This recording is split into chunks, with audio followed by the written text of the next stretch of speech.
This is a gripping post-apocalyptic romance crafted by Wu Shi.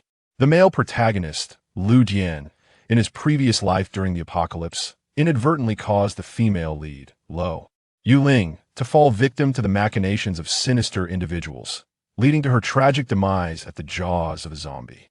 Devastated by the loss of his beloved, he chooses to exact revenge and perish alongside his enemies, only to unexpectedly receive the gift of rebirth, finding himself returned to Tage.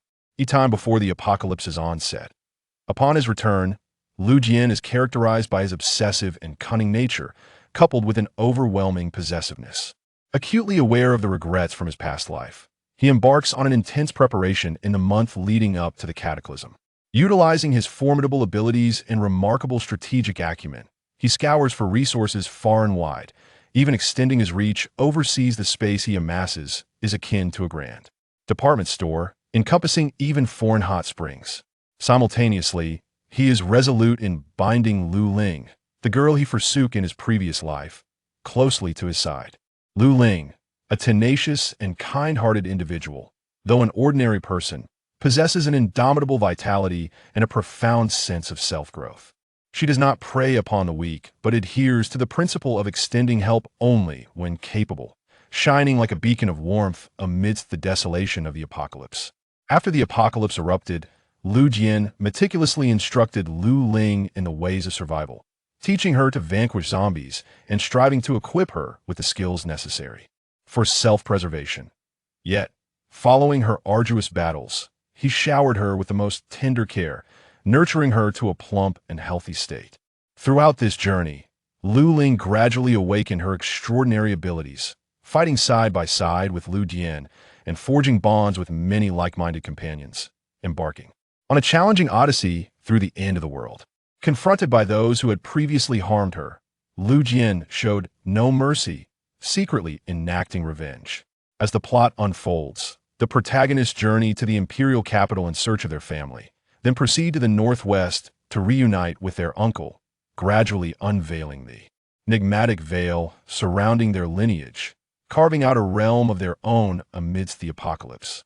Chapter 1. This was a dilapidated factory, where remnants of the apocalypse lay scattered, a macabre tableau of dark red stains, decaying flesh, and uncollected corpses of zombies. Unbeknownst to them, it had transformed into a perilous domain as a group of individuals fled from seventh-tier zombie into this very place. Lin Yuan, do you realize what you're doing?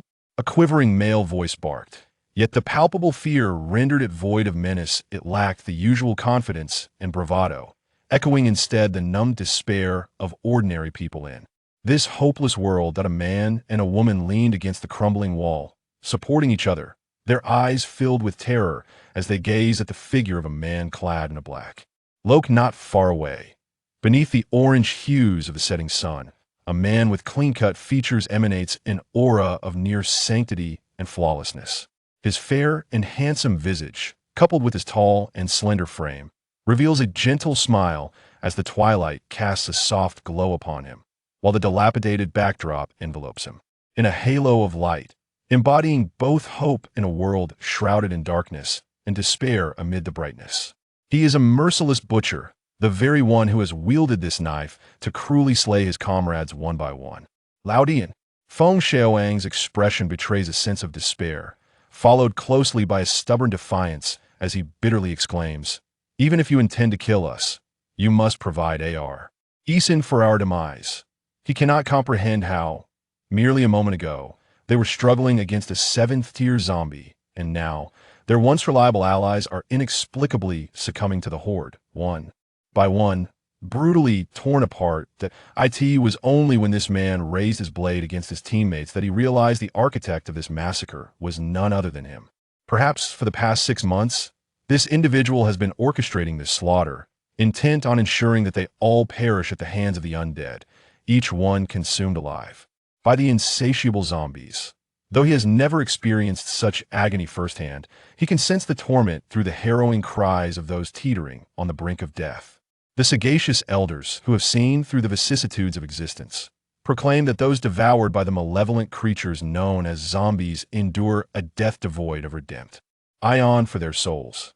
Although one might scoff at such assertions, many, in their despair, instinctively prefer to take their own lives rather than suffer the agonizing torment of being consumed alive by zombies.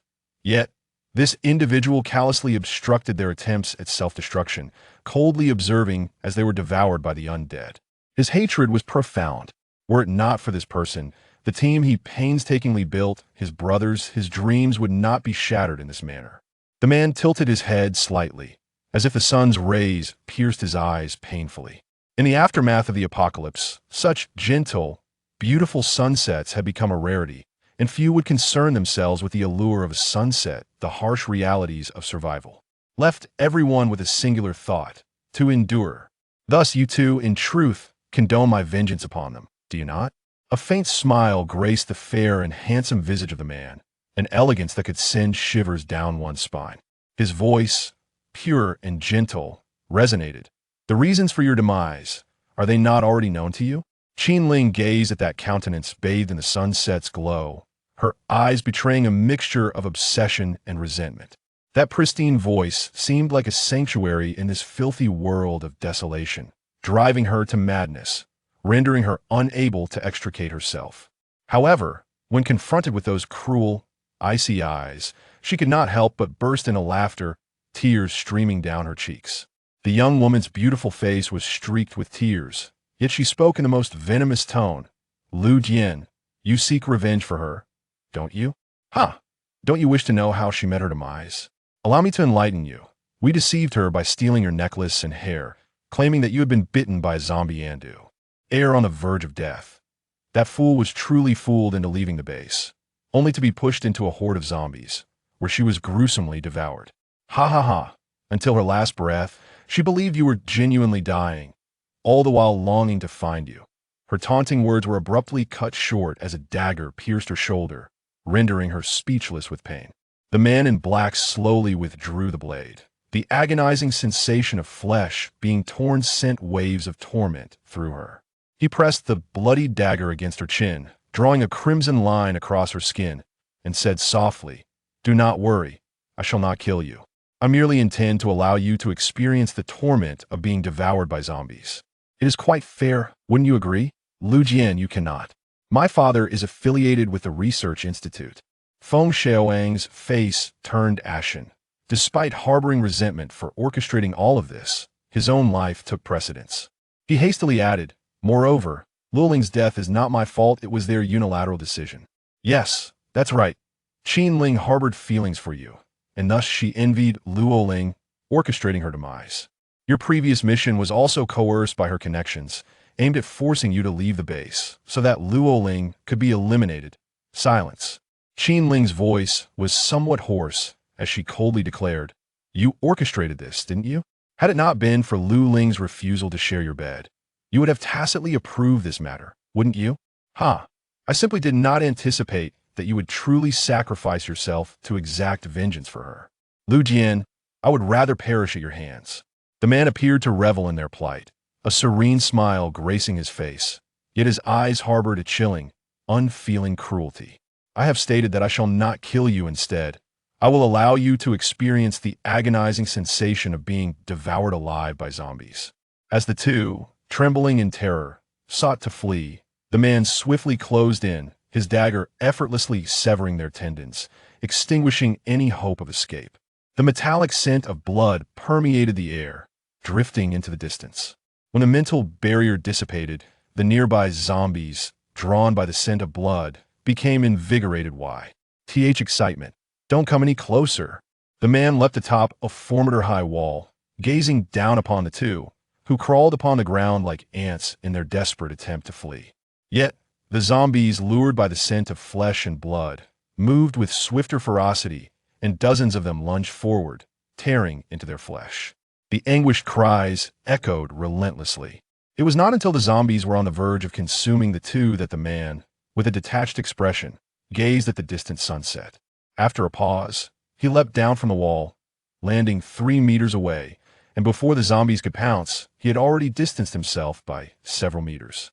As the man approached the factory entrance, a military truck and a jeep approached from a distance, halting not far from the facility. From the truck emerged over 30 soldiers, each wielding the latest particle beam weapons developed in the post-apocalyptic era, their barrels aimed squarely at him. A handsome officer stepped forward, gazing coldly at the man before the factory gates, and declared, "Luo Jian, your crimes have been established. Surrender at once." The man remained unperturbed, his obsidian eyes indifferently observing the woman in white and the middle-aged man disembarking from a jeep. A subtle smile graced his fair and striking features as he inquired, "What crime have I committed?" The woman in white's expression darkened, and she raised a sophisticated tracking device, her voice icy as she retorted, "You have violated the laws of the base by murdering your own comrades. That we possess video and audio evidence of your crime. Furthermore, the victim was the son of Dr. Feng from the Research Institute, who has demanded your capture in exchange for the formula to the TV virus antidote, seeking vengeance for young Master Feng." Suddenly, the woman noticed something, her gaze fixated on the device in her hand, her complexion paling as she shouted, "We have been deceived. Retreat quickly. He has intentionally left a flaw to lure us here." Though the others were perplexed, they could see the fear etched on her face and hastily retreated to their vehicles. Within the factory, bathed in the golden hues of the setting sun, the man smiled softly and murmured, "It is too late. You all shall pay with your lives for her transgressions." A thunderous explosion reverberated, leveling everything within a 10-mile radius centered around the factory. Chapter 2. Lu Ling silenced her phone alarm, rising from her bed with disheveled hair, resembling a specter. It was the weekend, a rare opportunity to indulge in a leisurely slumber. She recalled that she had not set an alarm before drifting off to sleep, yet holding her phone, Lu Ling pursed her lips, swept her unruly hair back, and resolved to get out of bed. After attending to her personal needs and completing her morning routine, Lu Ling changed into a short-sleeved athletic outfit, tying her long hair into a ponytail. She grabbed her wallet and descended the stairs. Upon hearing the sound, a figure looked up, revealing a strikingly handsome face reminiscent of a character from a comic book. Refined features, bright eyes, fair complexion, and an aura of purity. His gentle smile was as refreshing as a spring breeze. Although clad entirely in black, it seemed to accentuate his ethereal grace, leaving Lu Ling with a memory of her roommate Lin Baobao's whispers about how many girls at school secretly referred to him as the male deity. At that moment, the male deity changed into indoor slippers, holding a bag of breakfast he had purchased. His clear voice, imbued with tenderness, called out, "Xiao Ling, rise and come eat breakfast." Lu Ling glanced at him, her gaze dimming. Initially inclined to decline, she reconsidered the potential consequences of refusal and swallowed her words, obediently taking a seat at the dining table. While the male deity busied himself preparing her meal, she felt no sense of honor, only an unsettling chill coursing through her. "What's the matter, Xiao Ling? You seem lost in thoughts so early in the morning." A slender hand tenderly caressed her face, the fingertips lightly grazing her lips. Lu Ling's body stiffened, and she turned her face away, forcing a smile. "It's nothing, brother. Why are you up so early today?" After a brief pause, in an effort to keep him at a distance, she quickly added, "You must not have had breakfast, either. Let's eat together." Observing his attire, it seemed he had spent yet another night away, but upon closer inspection, there were no dark circles under his eyes. Although she was unaware of his recent nocturnal habits, being a grown man, she felt it inappropriate to pry, choosing to feign ignorance instead. Lu Jian glanced at her, and, with a smile, settled beside her, their shoulders brushing against one another. A twitch at the corner of Lu Ling's eye went unnoticed as she pretended not to see. Breakfast consisted of the ordinary fare of soy milk, fried dough sticks, and small steam buns. As she bit into a bun, she recognized it was from her favorite shop at the Old Street corner, known for its thin skin and generous filling, offering a uniquely delightful flavor. When she had no classes, she relished the idea of ordering a steamer of these buns paired with congee and pickles for breakfast. Savoring the delicious buns while feeling the intense gaze of the man beside her, Lu Ling tightened her grip on her chopsticks, fearing that if this continued, she might suffer indigestion. "Xiao Ling, make sure to eat more. Maintaining good health is quite important," came his gentle voice. His tone was remarkably gentle, yet his demeanor was undeniably authoritative. Under his intense gaze, which demanded both focus and left no room for dissent, Lu Ling found herself consuming an entire steamer of dumplings, a fried dough stick, and a bowl of soy milk, leaving her feeling thoroughly satiated. She had always preferred to eat until just eighten's full, a habit well known to her family. However, for reasons unbeknownst to her, this man had taken to closely monitoring her meals over the past month, insisting that she eat until she was completely full at every sitting. "Gee, do you have a class? Your schedule indicates otherwise," Lu Jian remarked, raising an eyebrow slightly. Lu Ling was well aware of his possessive nature. He likely knew her schedule better than she did. Maintaining a composed facade, she lied, "I received a notification from the class leader last night that the instructor changed the class unexpectedly." Even if there were no classes, she had no desire to remain in this home, especially given the increasingly blatant looks and subtle provocations from this man over the past month. Hitch filled her with a sense of dread and made her wish to flee. Now, she felt fortunate to be a junior, as the school was a 50-minute drive from home. For convenience, she had rented an apartment near the campus along with some classmates. The horrifying notion of cannibalism was something she had only ever encountered in the news, distant and devoid of any real sense of urgency. Nodding absent-mindedly, she bid him farewell and hurried to the entrance to put on her shoes. In truth, she did not have a rendezvous with her classmates today, yet she was unwilling to remain at home with him. Who could tell if he might once again approach her under some pretext? It was simply enough even without blood ties. Their household registration indicated a sibling relationship. Each time he drew near, the sight of that handsome face made her feel a profound sense of guilt towards the late Mr. Lu. Originally, Lu Ling did not bear the surname Lu. Her mother, having remarried, brought her, an unwelcome burden, into the Lu family, where she subsequently adopted the surname of her stepfather, Lu Ran. Lu Ran was a strikingly handsome man, albeit somewhat delicate and sensitive in nature. His previous wife had suffered from ill health and passed away shortly after giving birth to Lu Dian, leaving him a widower until he encountered her mother. Her mother, a nurse by profession, met him under quite ordinary circumstances. When Lu Ling was 10 years old, Lu Jian fell ill and was hospitalized, and it was her mother who dead to him as his nurse. Through their interactions, Lu Ran and her mother grew fond of one another, and by the time Lu Jian was discharged, their relationship had progressed taut. The point of discussing marriage. I vividly recall the first encounter with Lu Jian. It was a moment orchestrated by our parents who decided to unite our families, allowing the child Ren to become acquainted. The meeting took place in an upscale restaurant, where both parties donned formal attire. I, Lu Ling, a tomboy at heart, was subjected to a few swats on my backside by my mother, compelling me to wear a pink lace dress paired with charming pink princess sandals. With my sun-kissed skin and boyish short hair, donning a princess gown rendered me resembling a little boy in a girl's attire, which I found utterly ludicrous at the time. However, my mother delivered a few more admonishing taps to my rear, insisting I maintain the demure demeanor expected of a young lady, aiming to leave a favorable impression on my future stepfather and stepbrother. Upon my first sight of Lu Dian, I believed I had encountered an angel. He was a delicate and fair 13-year-old, clad in a pristine white suit, quietly seated before me, leaving an indelible impression akin to a vivid brushstroke.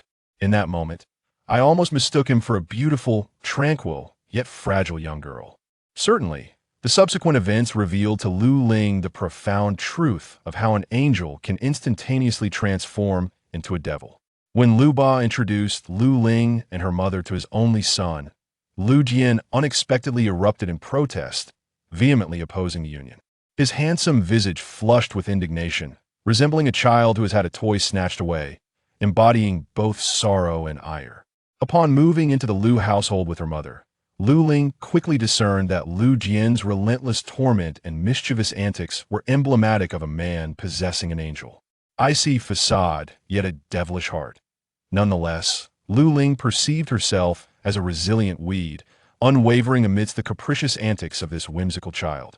The presence of Lu Jian, with his juvenile exuberance, fortuitously spared her from succumbing to the trials of adolescence, a blessing she attributed to the years of tribulation inflicted by Lu Jian. In truth, she understood that Lu Jian's initial opposition to her father's remarriage arose from a place of insecurity. As her mother often articulated, the bond between father and son was inherently fragile. They required a robust individual to provide care and stability. Thus, the dashing and affluent Lu Ran found himself drawn to her mother's steadfast optimism, leading him to aspire to forge a new family. Conversely, Lu Jian, having grown up without a mother and with a father perpetually engrossed in work, developed a sensitive and delicate nature, rife with insecurity. His existence was closely intertwined with his father, and the sudden emergence of a woman who seemed to usurp his father's attention incited vehement opposition. As she traversed the bustling streets, Lu Ling gazed at the LED billboards adorning the city center, letting out a sigh of exasperation as she ran her fingers through her hair, early perplexed at how circumstances had spiraled into their current state.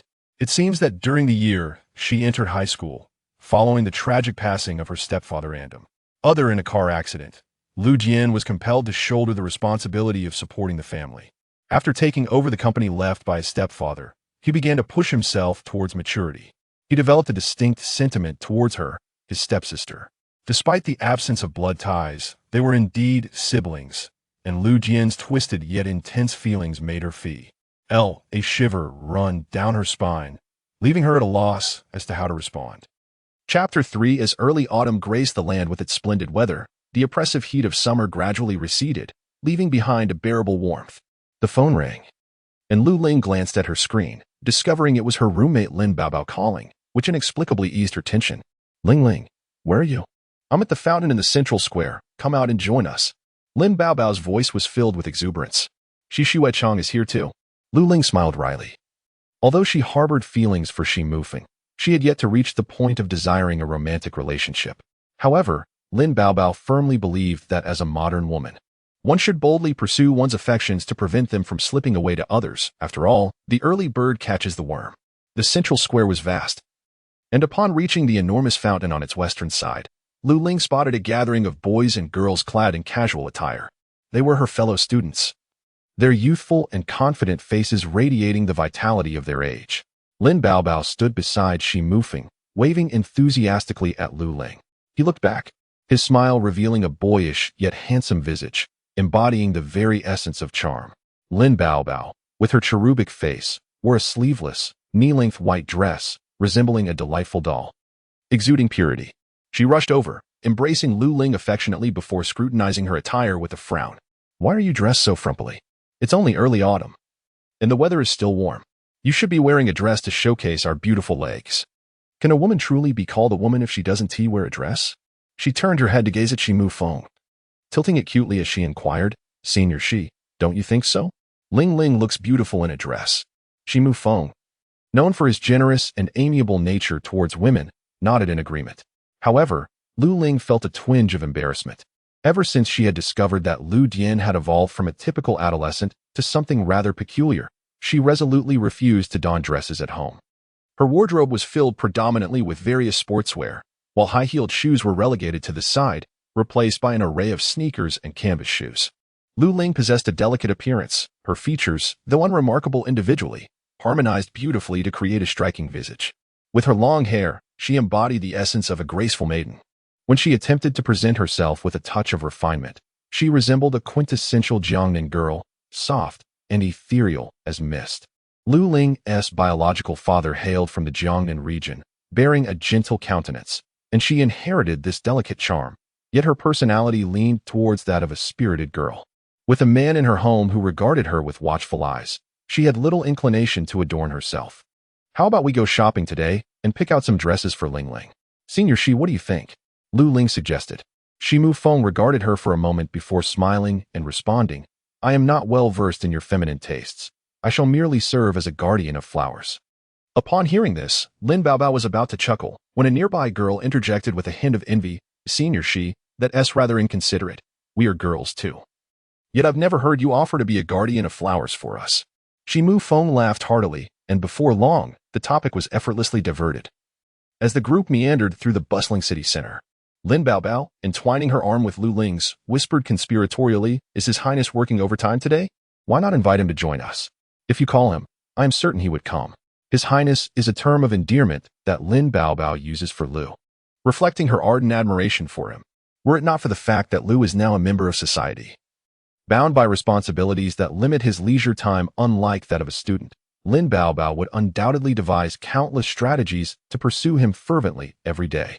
She has even vowed that upon her graduation, she shall become Lu's secretary, seizing the opportunity to cultivate a closer relationship and ultimately win his heart. Lu Ling, unsure of how to respond, vaguely mentioned that he had to work late, deftly steering the conversation away from the topic. In a gathering of both men and women, it would be rather unbecoming to truly accompany the ladies on a shopping spree. An initial suggestion of visiting a club was swiftly dismissed, leading to the proposal of enjoying a day at the People's Park in the city center. Admission to the park was free, and it boasted numerous recreational facilities, perfectly suited for the youthful crowd to engage in playful activities and foster connections. As Lu Ling noticed a group of boys in the back exchanging mischievous glances and teasing remarks about shimoofing, their gazes playfully drifted towards the girls in front of them.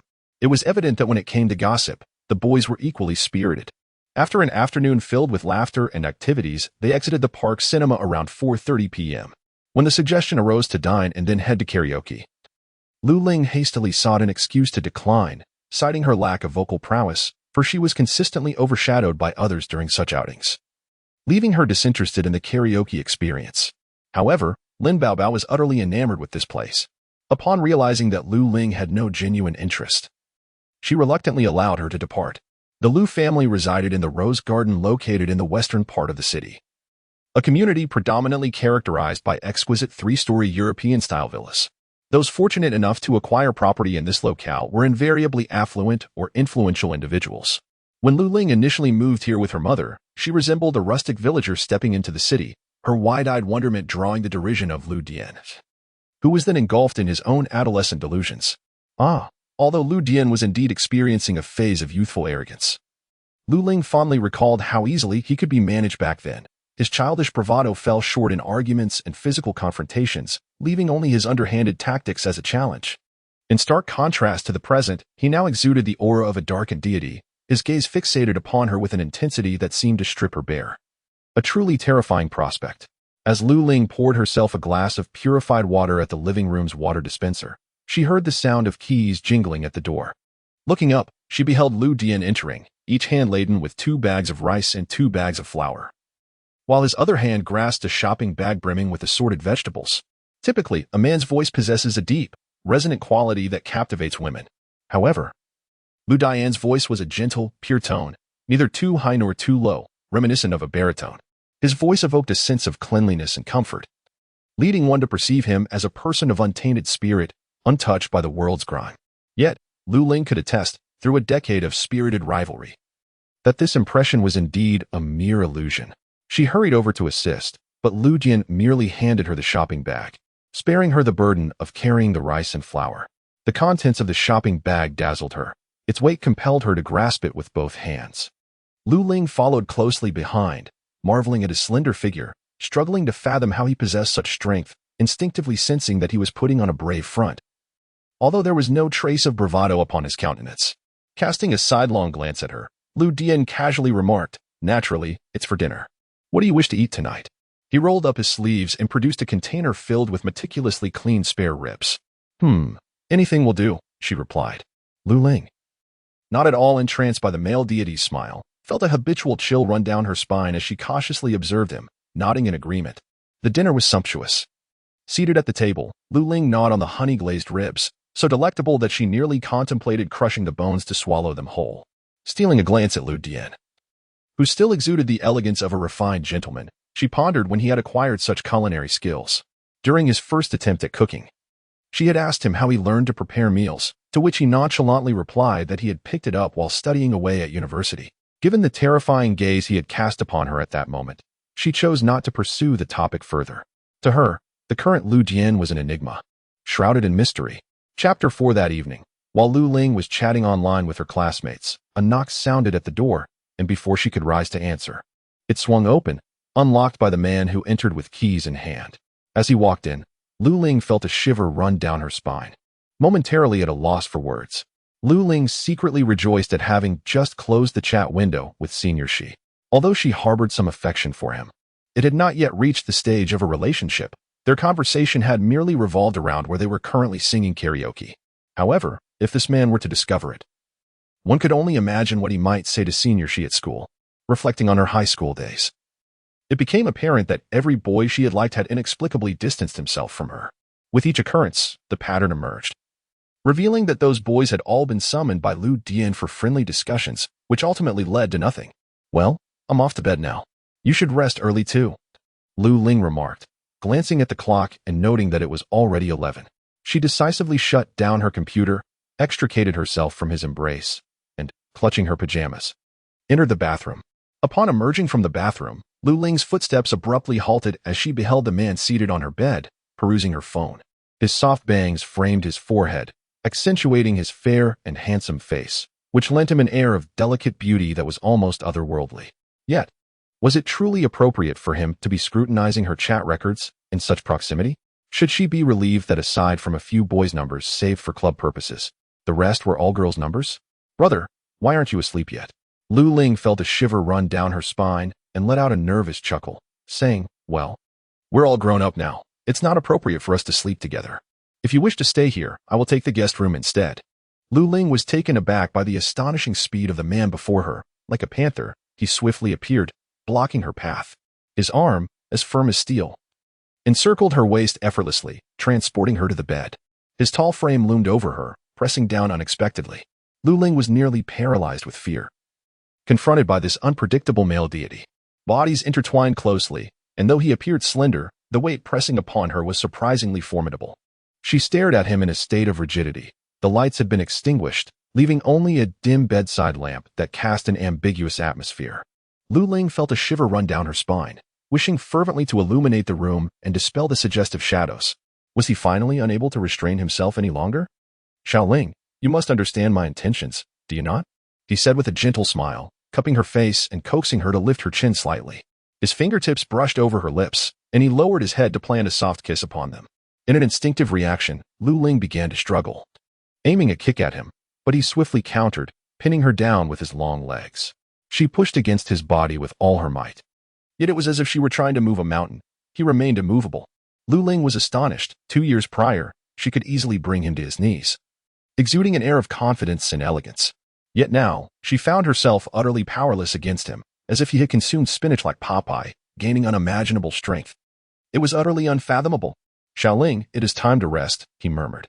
His deep voice whispered in her ear, "No matter what the future holds, this time, I will never allow you before me." Lu Ling perked up her ears, yet failed to catch the entirety of his words. However, she had finally confirmed that he was acting unusually tonight, as if he had been provoked, finally turning dark and making a move towards her, resembling a beast. "What on earth is wrong with you?" Lu Ling inquired, her heart unsettled as if foreboding a great disaster. She turned her back, unwilling to engage with him. As the night deepened, at 4 in the morning, Lu Ling was abruptly awakened by an earth-shattering explosion, leaping to her feet, only to be swiftly enveloped in someone's embrace. "What is happening?" she asked, her drowsy eyes wide with astonishment as she gazed out the window. The sky outside was a dark crimson, resembling a raging fire. Although the night sky of the city was perpetually tinted a dull red due to the neon lights, this was an alarming shade, intermittently lit by meteor showers streaking across the dark red expanse, creating a breathtaking spectacle. Nothing is normal about this, Lu Ling silently screamed in her mind. Yet she was tightly held, her lips sealed by him, infuriatingly vexing. Did this man not know how to control himself? Amidst her struggles and his advances, Lu Ling eventually lost her temper, only to find the chaos outside subsiding, and she drifted back into a deep slumber. Lu Jian cradled the girl in his arms, who clung to him like a kitten, his obsidian eyes unwaveringly fixed on the fiery night sky, a cold smile gracing his lips. Chapter 5. A piercing scream shattered the tranquility of the morning, causing Lu Ling to furrow her brow. The sound, though distant, roused her from her slumber, leaving her momentarily bewildered. Soon, a cacophony of screams erupted, an alarming sound rarely heard in the upscale Rose Garden residential area, clearly indicating that something dreadful had transpired. Awakened and devoid of sleep, Lu Ling hastily threw off her covers, only to realize she was completely bare. The ambiguous bruises adorning her alabaster skin served as a stark reminder of the events of the previous night. Her face darkened with dread as she quickly snatched the clothing stacked on her bedside table, rushing to the window. What she beheld below sent a chill coursing through her veins. A gruesome and horrifying scene unfolded in the community. A figure, its face grotesquely mangled, was viciously gnawing at the flesh of a woman, who screamed in vain. unable to escape the clutches of her assailant. Her cries morphed into agonized wails, while the fiend voraciously devoured the fresh human meat. Lu Ling covered her mouth, her eyes transfixed on the horrific tableau, as though the world had transformed before her very eyes. All around, similar macabre scenes unfolded, once these grotesque beings had satiated their hunger. They staggered through the community in a disoriented search for more flesh, assaulting the living and pounding on the doors of nearby homes. In various residences, screams erupted in succession, plunging the entire world into a state of sheer panic. A pungent scent of blood wafted through the air, nearly inducing her to retch. "Xiaoling, have you risen? Breakfast awaits." A gentle and pristine male voice accompanied the creaking of the door. Lu Ling looked up in terror, her eyes widening as she beheld him. Still the epitome of a refined nobleman, unchanged from the grotesque figures lurking below. Overwhelmed with relief, she rushed to him, grasping his hands tightly. Her words tumbling out in a frantic rush. "There are monsters below, monsters that are consuming people. It's terrifying, just like the zombies in Resident Evil." Lu Jian regarded her in silence until her emotions stabilized. Then, he leaned slightly and pressed a soft kiss upon her cheek, supporting her weakened frame as he calmly articulated, "Xiaoling, those creatures are indeed a type of being known as zombies." "Zombies?" she echoed, her gaze fixed on him with a foolish curiosity. "Xiaoling, the apocalypse has arrived," he declared in an increasingly tranquil tone. Lu Ling gasped, bewildered by the man's unnerving calmness. "The apocalypse? Indeed, welcome to the end of the world." A peculiar and sinister smile crept across his lips, instilling a chilling fear within Lu Ling. Akin to confronting a demon, like a marionette, she allowed him to lead her down the stairs, gently placing her at the dining table, where a steaming bowl of century egg and lean meat congee, toasted bread, fried dough sticks, and sliced salted duck egg awaited her. A pair of chopsticks then appeared in her hand. Lu Ling stared blankly at him, meeting his serene expression, suddenly at a loss for words. Anyone waking up to witness such a horrifying scene would be unable to accept it, and even more unsettling is the news that the world is now facing its apocalypse.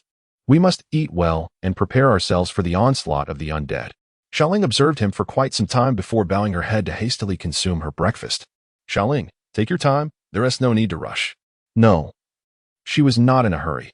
She was merely venting her inner fears, allowing them to flow out before coming to terms with the situation and planning for the future. The notion of an apocalypse. It is inherently despairing, is it not? At that moment, Lu Jian grabbed the remote and turned on the television. The signal appeared poor. After several attempts, he finally found a channel with a clearer picture. However, what unfolded on the screen was as gruesome as reality itself. A reporter visiting a hospital was suddenly attacked by a grotesque creature clad in a hospital gown, its decaying skin sinking its teeth into the reporter's neck. The video shook violently before the image vanished. Lu Jian seemed intent on making her grasp the transformation of the world, flipping through channels until he landed on the morning news. A reporter, speaking with frantic terror, reported that around 7:30 this morning, a significant portion of the people on the streets had collapsed, unconscious. Yet, before anyone could come to their aid, within mere minutes, those individuals awoke, transformed into grotesque beings with rotting skin, ravenous for flesh.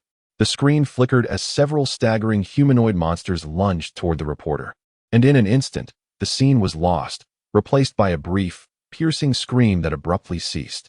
The tower continued to rotate, relentlessly compelling her to witness the gruesome reports of monsters devouring humans. Lu Ling could no longer bear to eat and rushed to the restroom to vomit.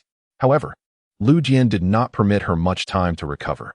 He cleared away the breakfast and pulled her up, presenting her with a lightweight tang knife. Lu Ling stared at him vacantly and asked, "Where did you acquire such a thing?" Unbeknownst to her, he was an aficionado of cold weapons.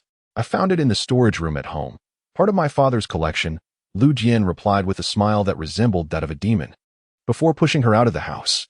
Like a fool, Lu Ling stood at her doorstep, holding the tang knife, until a nearby monster, drawn by the scent of fresh flesh, emitted a raspy noise and staggered towards her like an elderly person. It was then that she realized the horrifying predicament her twisted brother had thrust her into, forcing her to confront such a terrifying creature.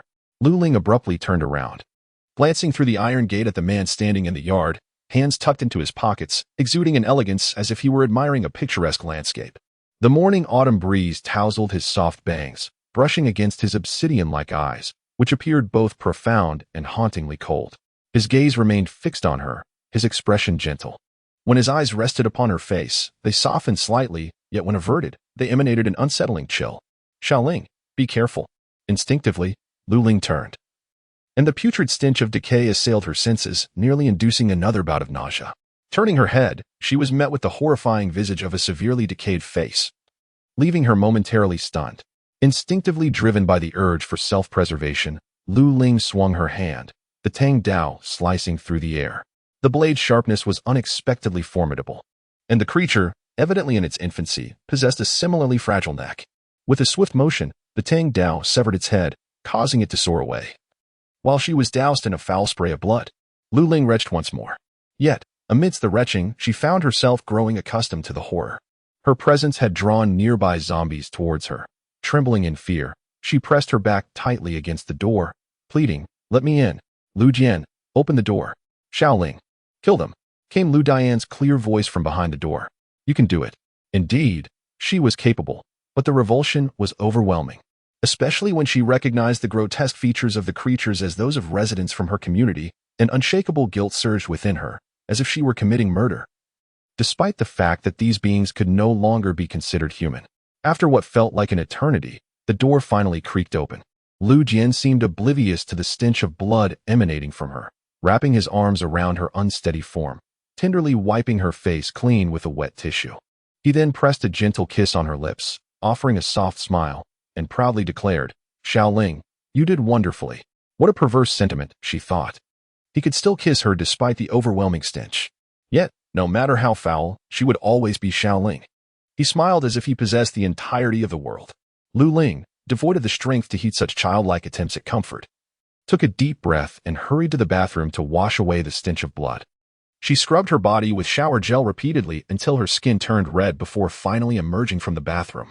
The first day of the apocalypse was marked by Lu Ling being heartlessly thrust out by Lu Dian under the guise of training to slay zombies, culminating her experience of the world's end. As night fell, her stiff mind suddenly recalled her dear friend from school, Lin Baobao, prompting her to hastily grab her phone to call. However, the line was dead, met only with a busy signal. Had the signal already been cut off? Soon, it dawned on Lu Ling as she glanced at the man beside her, who was gently combing her hair with a brush. She bit her lip and lowered her gaze. It seemed that throughout the day, from the moment she awoke, his demeanor had been peculiarly strange, as if he deliberately sought to make her forget to call Lin Baobao. Had she made the call in the morning, when the signal was still operational, she might have reached her friend. Yet, in her state of shock back then, she had forgotten everything, even to turn off her phone. As night deepened, the world lay cloaked in darkness and silence.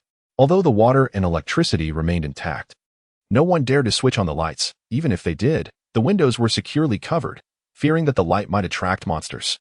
Lu Dian's hand glided through her hair, leaving a soothing sensation on her scalp. He looked at the girl beside him, curled up on the sofa, gnawing her nails in distress. He twirled her delicate black hair around his fingers before pulling her into his embrace, lifting her effortlessly and tenderly saying, "Xiaoling, it's time for bed." The aging building's corners twitched, having endured a day filled with stimuli.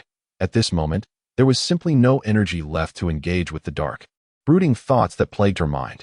Upon reclining in bed, she discovered she was merely cradling herself in slumber, having refrained from any further actions. With a decisive motion, she pulled the blanket over her head. Sleep, she thought, would be the balm for her heart, which had been startled throughout the day. She hoped that upon waking the next morning, she would find that all of today's events had merely been a fleeting dream.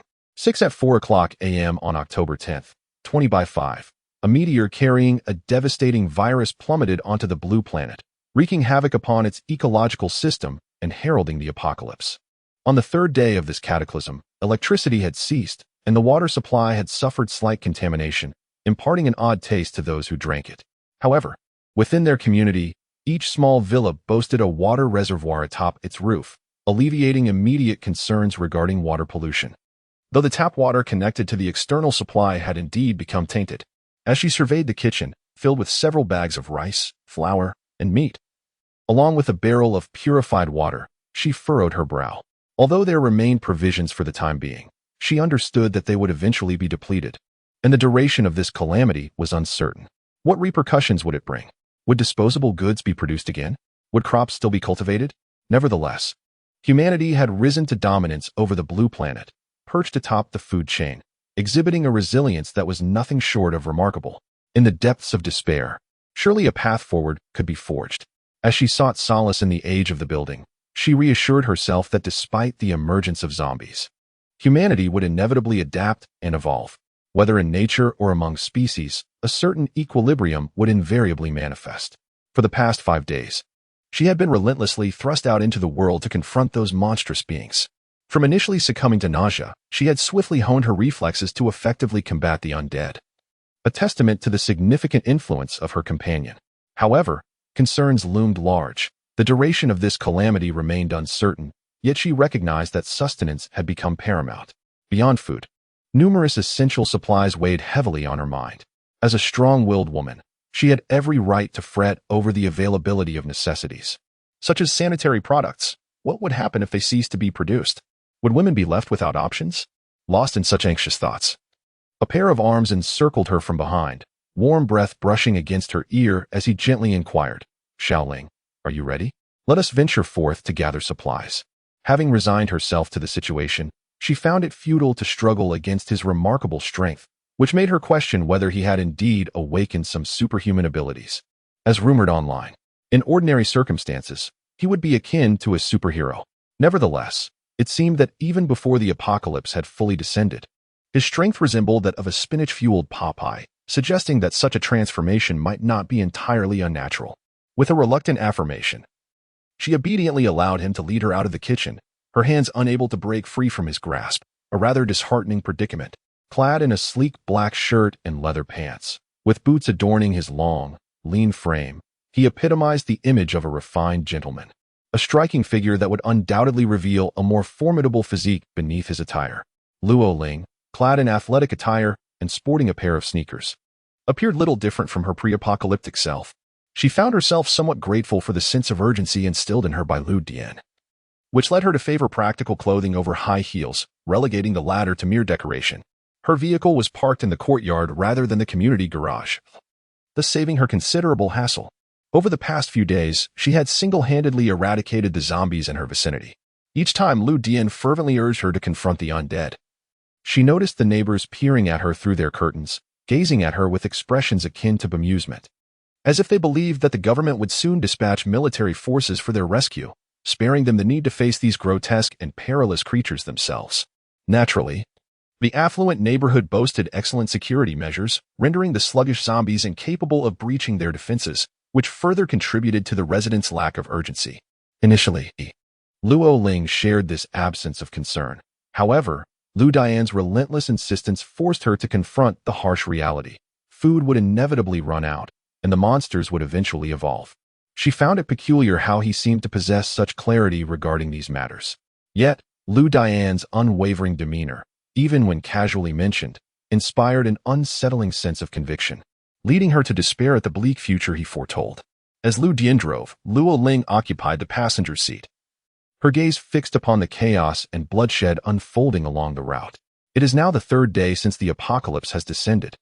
The once pristine streets are now a chaotic mess, littered with the remains of humanity and the bodies of the undead. The streets are teeming with rotting zombies, moving sluggishly like toddlers or the elderly learning to walk. When vehicles pass by, they are often oblivious, left far behind in their wake. Occasionally, one might glimpse survivors fleeing in terror from the relentless pursuit of the undead, yet the drivers seem indifferent, continuing on their way without a glance. Luo Ling felt a pang of discomfort as she observed a large supermarket that the vehicle passed by, glancing at the driver, who appeared utterly unconcerned. Wasn't this expedition meant to gather supplies? What could possibly surpass the abundance found in a supermarket? Although puzzled, she refrained from voicing her thoughts, instead remaining pressed against the window, absorbing the grim scenery outside. By the 5th day of the apocalypse, many households found their food supplies dwindling. Individuals began to comprehend the significance of sustenance, venturing out more frequently in search of provisions. All commercial establishments became prime targets, including smaller shops with fewer zombies. Luo Ling noticed numerous young men and some physically capable women stealthily navigating around the undead, making their way towards various supermarkets and stores. The vehicle halted at a discreet location at the mouth of a street, and Luo Ling soon discerned their destination.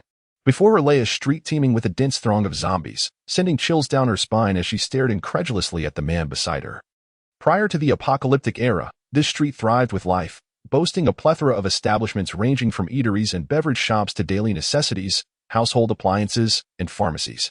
It was a bustling thoroughfare where numerous local residents flocked to procure their goods. Consequently, it became a hotspot for the undead.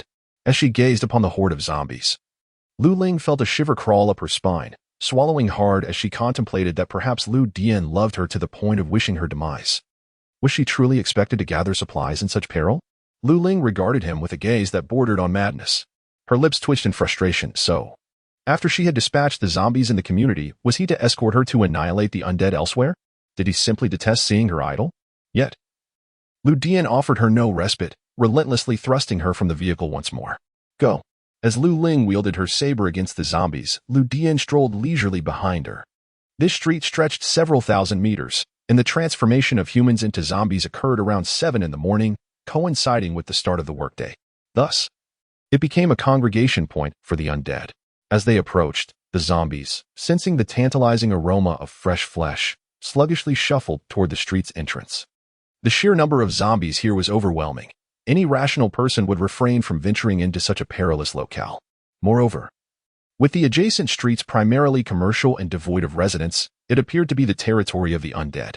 Faced with such a multitude, Lu Ling realized she could not contend with them alone. It was at this juncture that she required Lu Dian's assistance. This was her first experience witnessing Lu Dian skillfully vanquishing the zombies. His movements were swift and precise, each strike deceptively simple, embodying a pursuit of speed and clarity. He exuded an effortless grace, reminiscent of a vampire knight from a comic book. She had never realized that Lu Dian possessed such remarkable skills. Could it be that he had secretly trained himself after being bested by her in the past?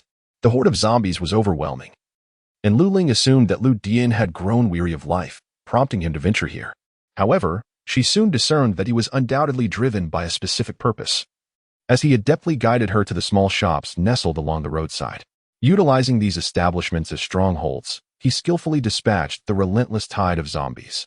When the onslaught became too great, he would simply retreat into the shops, closing the door behind him. As she battled the undead, Lu Dian would slip into the shops. His intentions initially a mystery. Yet, it didn't take long for Lu Ling to uncover the truth behind his actions.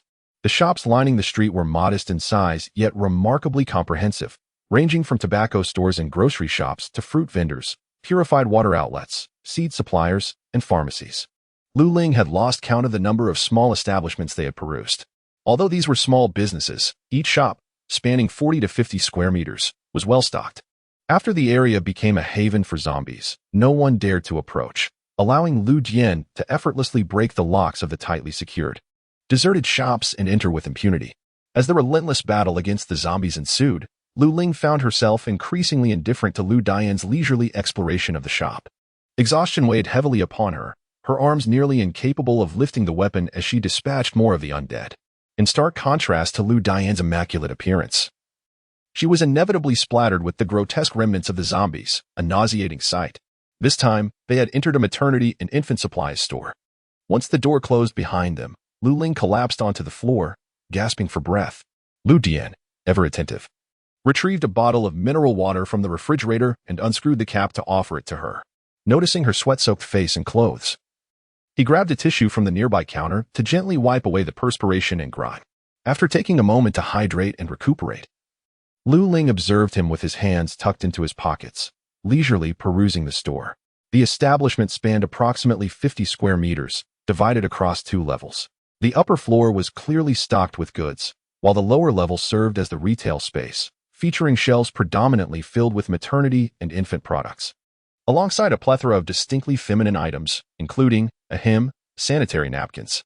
Seeing Lu Dian gaze at the sanitary napkins and then cast a glance in her direction, a contemplative expression crossed his face, causing Lu Ling's cheeks to flush crimson. Just as she felt a surge of embarrassment and indignation, she witnessed him place his hand atop the shelf, and in an instant, the entire display, along with the sanitary napkins, vanished as if they had been conjured into thin air. Vanished, Lu Ling exclaimed, her mouth agape in astonishment. After a brief moment, she closed her mouth, attempting to regain her composure, preparing to speak when she heard him remark, surveying the array of maternity and infant supplies, in a tone suggesting negotiation. Should we perhaps collect a few of these items as well? Though I do not particularly fancy children, Should you find yourself with child, it is indeed a necessity. He gazed at her abdomen, as if it were already a fertile field he had sown. What absurdity!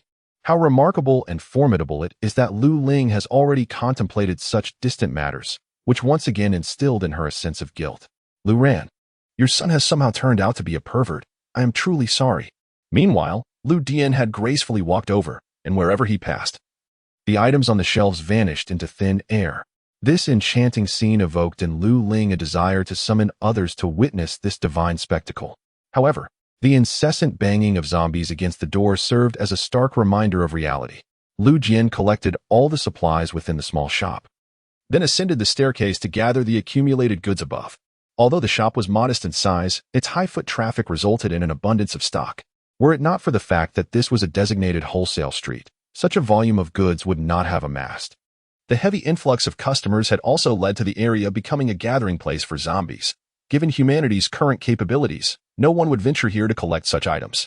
Thus, Lu Jian deliberately chose such a location. With an overwhelming number of zombies, no one would be foolish enough to traverse this place as they did. Nor did anyone possess Lu Dian's unique ability to carve a path through the horde. Moreover, if these goods were not collected before the zombies evolved and higher-tier zombies began to guard this area, they would ultimately be rendered useless. This is also the reason why Lu Dian refrains from venturing into supermarkets where resources are more readily available. He believes in leaving some space for ordinary people to survive. Since he possesses the ability, why not venture further afield to collect items that no one else can retrieve? Lu Ling analyzed this, noticing a different glint in his eyes. Once Lu Dian had gathered the supplies and approached her, he crouched down to meet her gaze, his deep ebony eyes shimmering with a crystalline hue, contrasting sharply with his fair and handsome features, which typically inspired warmth and affection.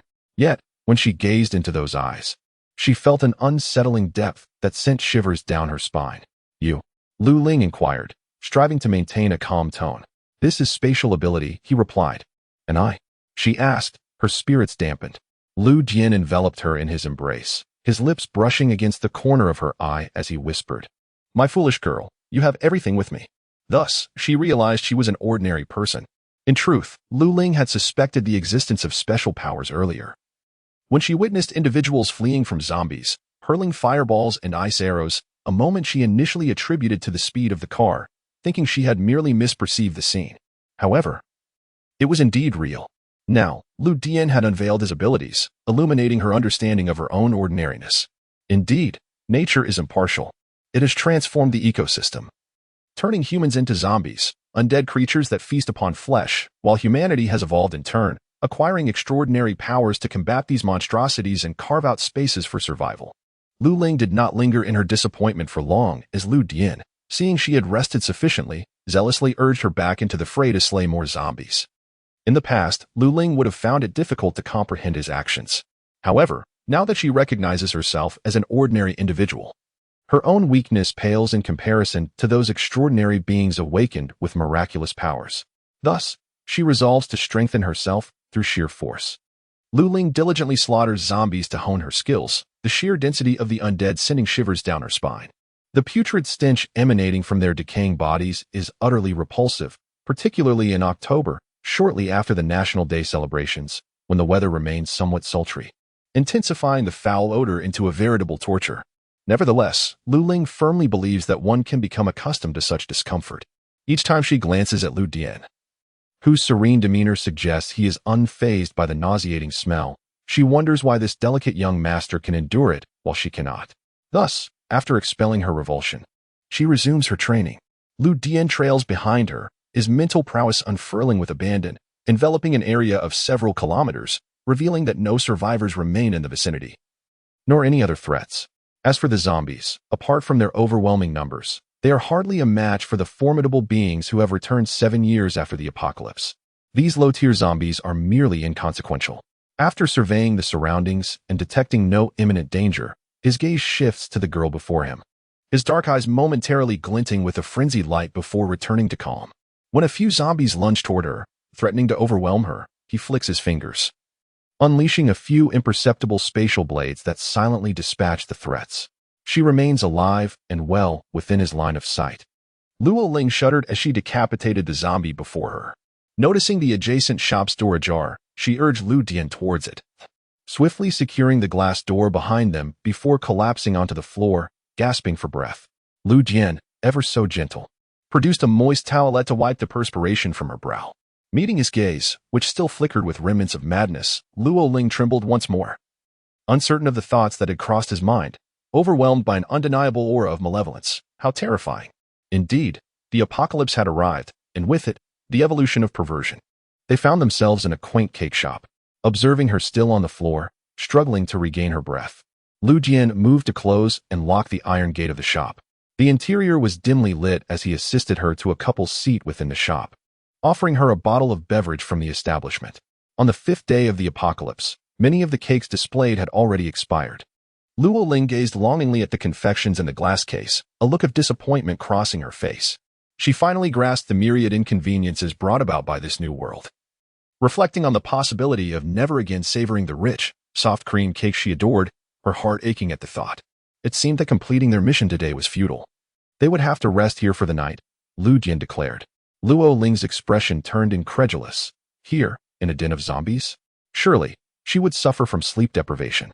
Lu Jian offered her an encouraging glance, yet her despondency deepened upon hearing the relentless thuds of zombies battering against the door, solidifying her belief that sleep would elude her this night.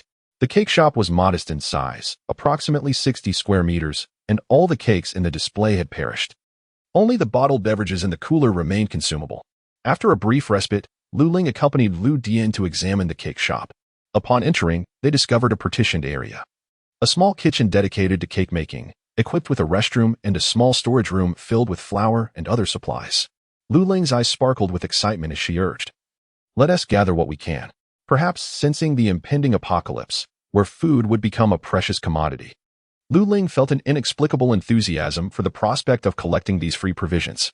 Moreover, it was unlikely anyone else would venture here to salvage the resources, so it was better to take them now than to let them spoil later. Lu Jian chuckled at her eagerness and began to store the food from the storage room into his space. Once they realized there was nothing more to gather, the two washed their faces and hands with the clean water available in the kitchen. Noticing the facilities, Lu Ling wished to wash her body and turned to the man beside her. After some persuasion, Lu Dian stepped out of the kitchen, leaving the space for her. Lu Ling entered the restroom and cleaned herself thoroughly. However, when it came time to put on her clothes, she found herself in a predicament. Her garments were stained with the putrid blood of zombies, emitting an offensive odor, and there was insufficient water for a proper wash. "Xiaoling, your clothes," Lu Jian called out as he boldly opened the restroom door, the lock yielding effortlessly to his strength, rendering it little more than a formality. Overwhelmed, she felt tears welling up. It seemed that being a pervert came with its own advantages. Lu Jian handed her the clothes, and as he observed her clad only in her undergarments while clutching the garments, he raised an eyebrow, his gaze scrutinizing her body inch by inch, as if to invade her privacy with his stare. A chill ran up her spine, leaving her feeling utterly uncomfortable. Lu Ling stiffly accepted the garment, relieved that he merely observed and did not engage in any further actions. Once he turned to leave, Lu Ling hastily examined the clothing, only to be overwhelmed with a mix of sorrow and indignation. Lingerie, undergarments. How could he possibly know her measurements? It was evident he was indeed a pervert. Chapter 8. When Lu Ling finally emerged dressed, she was greeted by the sight of the cake display cabinets pushed into a corner, revealing a clear space where a double bed had been placed. A double bed? Where did that come from?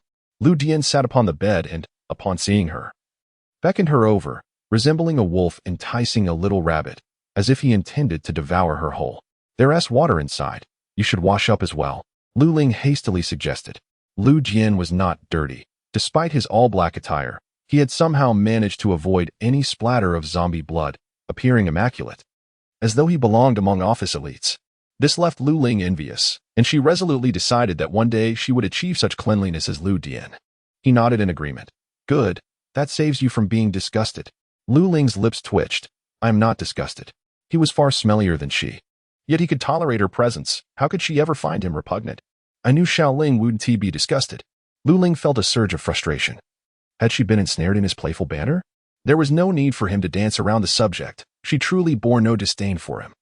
Ever since their parents passed away, leaving the siblings to rely on one another, she had always regarded him as family. She could never bring herself to disdain him. Even though she was aware of his descent into darkness, his perverse transformation, and his conflicting feelings towards her, she felt no disdain, only a desire to escape. As Lu Jian emerged from the bath, he beheld a girl with a delicate face, lost in thought, her chin resting upon her knees, her gaze vacant, seemingly unaware of her surroundings. The moment he settled beside her and she recognized his presence, she sprang up like a startled rabbit, only to be enveloped in his embrace. Instinctively, she struggled for a moment, but found his grip as unyielding as iron walls. Soon, Lu Ling resigned herself to the reality of the situation and, patting her stomach, remarked, "Brother, I am hungry."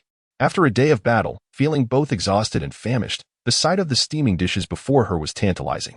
Having a space like this was truly wonderful. With a heart full of gratitude, Lu Ling glanced at the meal laid out before her and then at the man serving her food. Despite his dark turn and peculiarities, he treated her with unparalleled kindness, which was why she was willing to accept him as he was. As she gratefully accepted the rice he offered, she began to eat voraciously.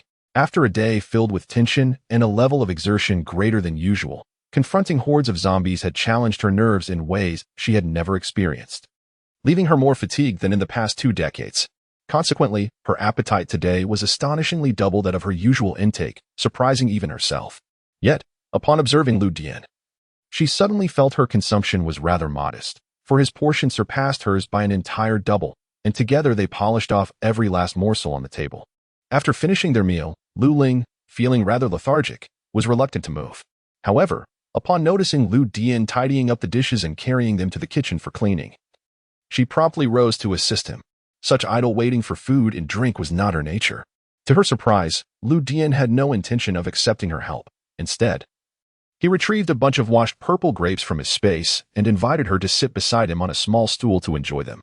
As she munched on the grapes, she watched him wash the pots and plates, feeling an odd sense of being pampered, as if she were becoming a mere pet awaiting his care. Lu Ling playfully fed him a grape and inquired, "Is the time within the space of a spatial ability user always frozen? How vast is the area? Can you store a multitude of items? Besides holding things, are there other applications for it? Is having spatial abilities something rare? When do you prepare these meals and place them in your space? Or can you retrieve items from a distance?" Lu Ling shot him a glance, thinking to herself that she wasn't foolish. Lu Dian, by so openly revealing his secrets to her, was demonstrating a profound trust. He likely understood that even in the face of death, she would never act against his interests. Hence, he felt free to expose his true self before her. His unwavering belief in her loyalty allowed him to confidently rely on her. With a gentle smile, he turned his head toward her, his grin nearly blinding her. Flustered, she hastily lowered her gaze and pretended to focus intently on the grapes. Subsequently, Lu Dian elucidated her confusion, explaining that the dimensions of a space manipulator's realm, as well as the passage of time within it, are determined by the individual's capabilities. A weaker ability results in a smaller space where time flows almost in sync with the outside world. Conversely, a powerful ability expands the space and slows down the passage of time within it. Beyond mere storage, spatial abilities encompass skills such as teleportation and spatial blades, contingent upon the user's mastery and application of their powers. As for the notion of retrieving objects from a distance, Lu Ling realized it was a fanciful notion, impossible in reality. Listening to his measured discourse, she pondered how he possessed such profound knowledge. Yet, glancing at the grapes in her hand and observing him meticulously draining the clean bowl into his spatial realm, she ultimately refrained from inquiring further. Moreover, if the size of the space and the flow of time are indeed contingent upon the user, with lower-tier manipulators confined to minuscule realms where time elapses comparably to the external world, then the supplies and the once steaming meals on this street. Lu Ling sighed, recognizing the multitude of secrets this man harbored, as if conspicuously inviting her to delve deeper. After their meal, the night had enveloped the outside world, with zombies persistently battering the iron door. However, their current strength was feeble, and the door withstood the relentless assault, albeit the cacophonous thuds were quite jarring. With further training scheduled for the morrow, Lu Ling decided it was prudent to retire for the night. Initially, she believed slumber would elude her. Yet as Lu Jian held her close, the familiar scent emanating from him lulled her into a tranquil sleep amidst the clamor of the impacts. Noticing that she had fallen asleep, Lu Jian gently covered her ears with his hand, allowing his immense psychic power to spread freely, forming a mental barrier that dulled the awareness of the zombies. Those mindlessly battering against the door began to overlook the cake shop, slowly dispersing and wandering aimlessly on the street. A faint smile graced Lu Dian's lips as he felt a surge of contentment. He lowered his head to nuzzle against her delicate neck, planting a soft kiss before finally succumbing to slumber. Lu Dian was aware that he was dreaming of the onset of the apocalypse in his past life. At that time, Lu Ling had chosen to stay home an extra day, avoiding the throngs of people and zombies that populated the school. Meanwhile, he had been among the first to awaken his abilities, falling into a deep coma for 3 days and nights. He recalled vividly the moment he opened his eyes to find Lu Ling's haggard face and the gleam of joy in her eyes, followed by her embracing him and weeping uncontrollably. It was only the second time in her life that she had cried so openly, the first being after the loss of their parents. Outside, terrifying monsters roamed, and her only family member lay unconscious, possibly on the brink of becoming one of those creatures spoken of on television. The anguish she felt was palpable.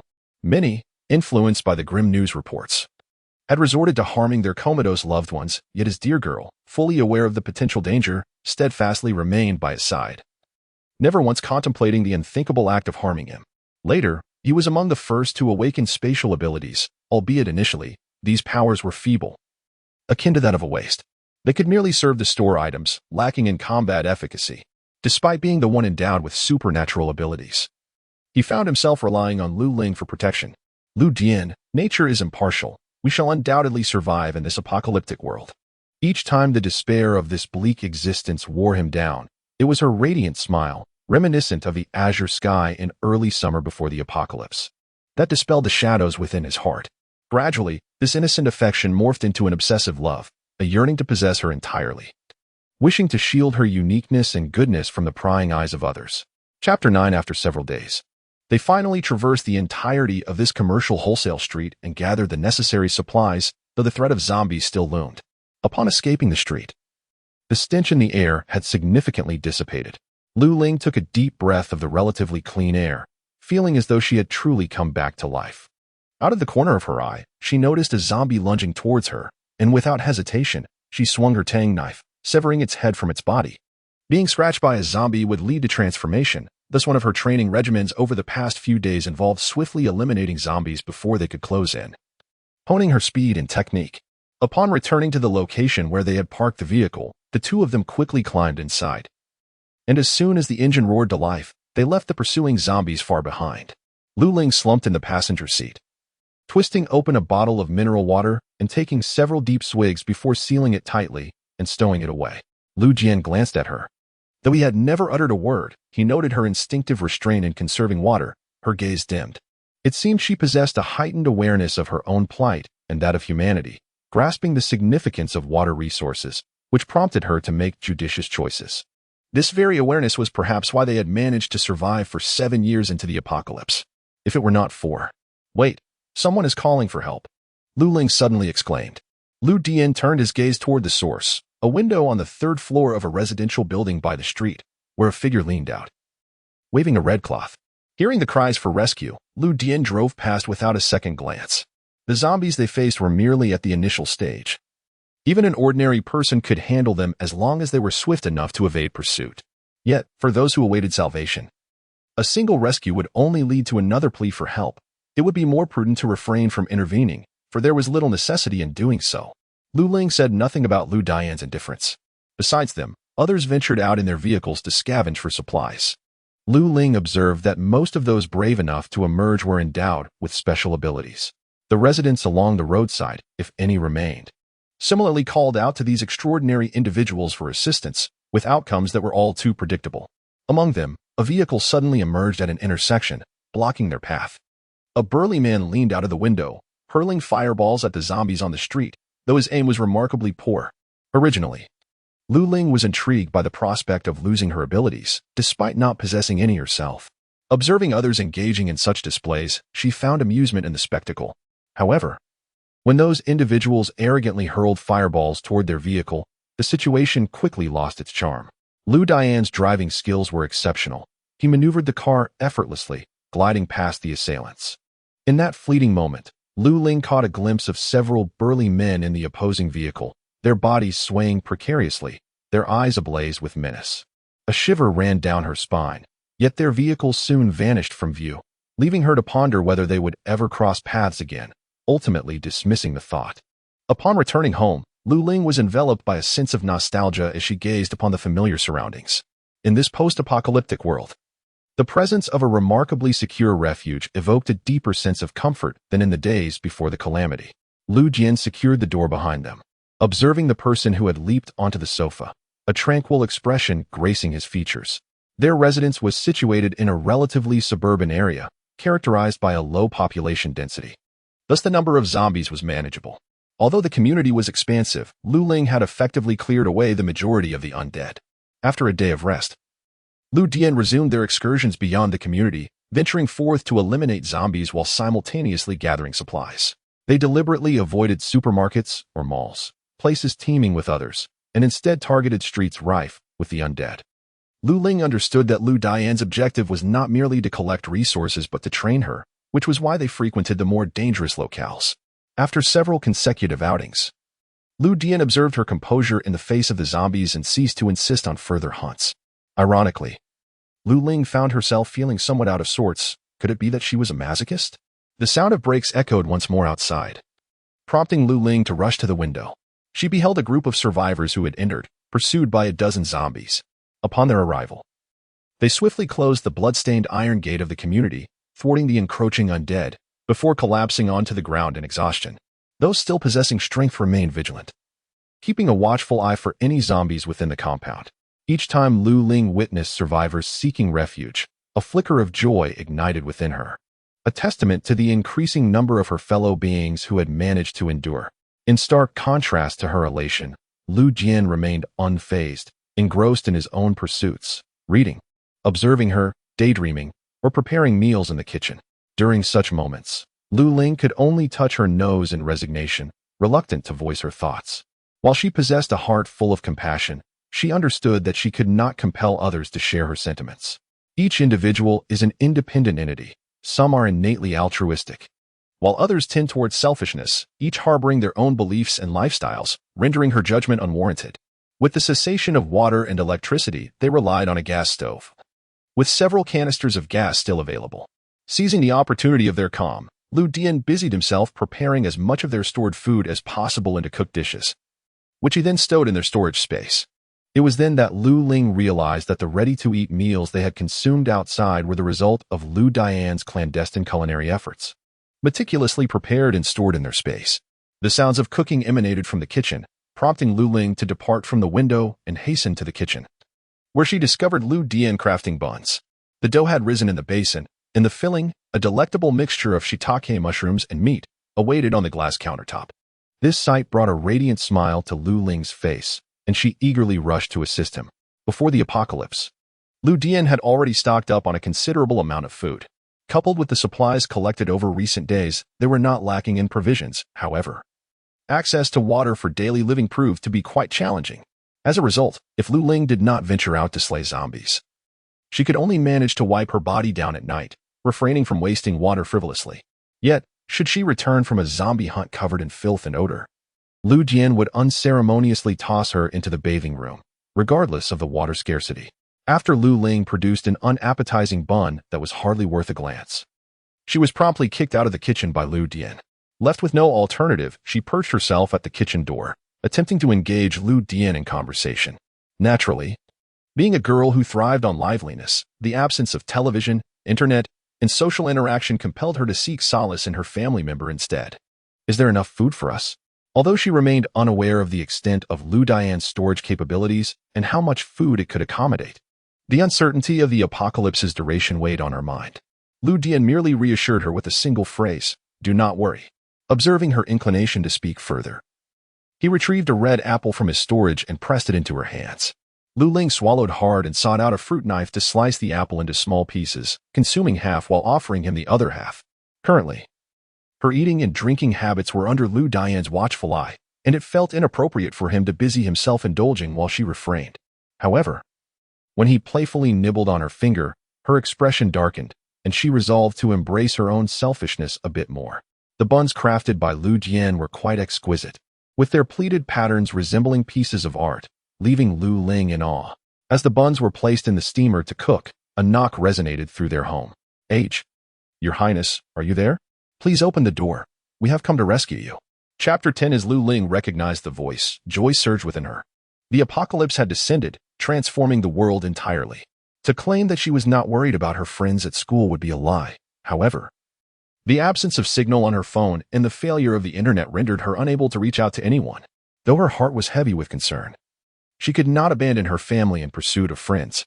Lu Ling believed she was not yet noble enough for such selflessness. Nevertheless, she wished for everyone's well-being.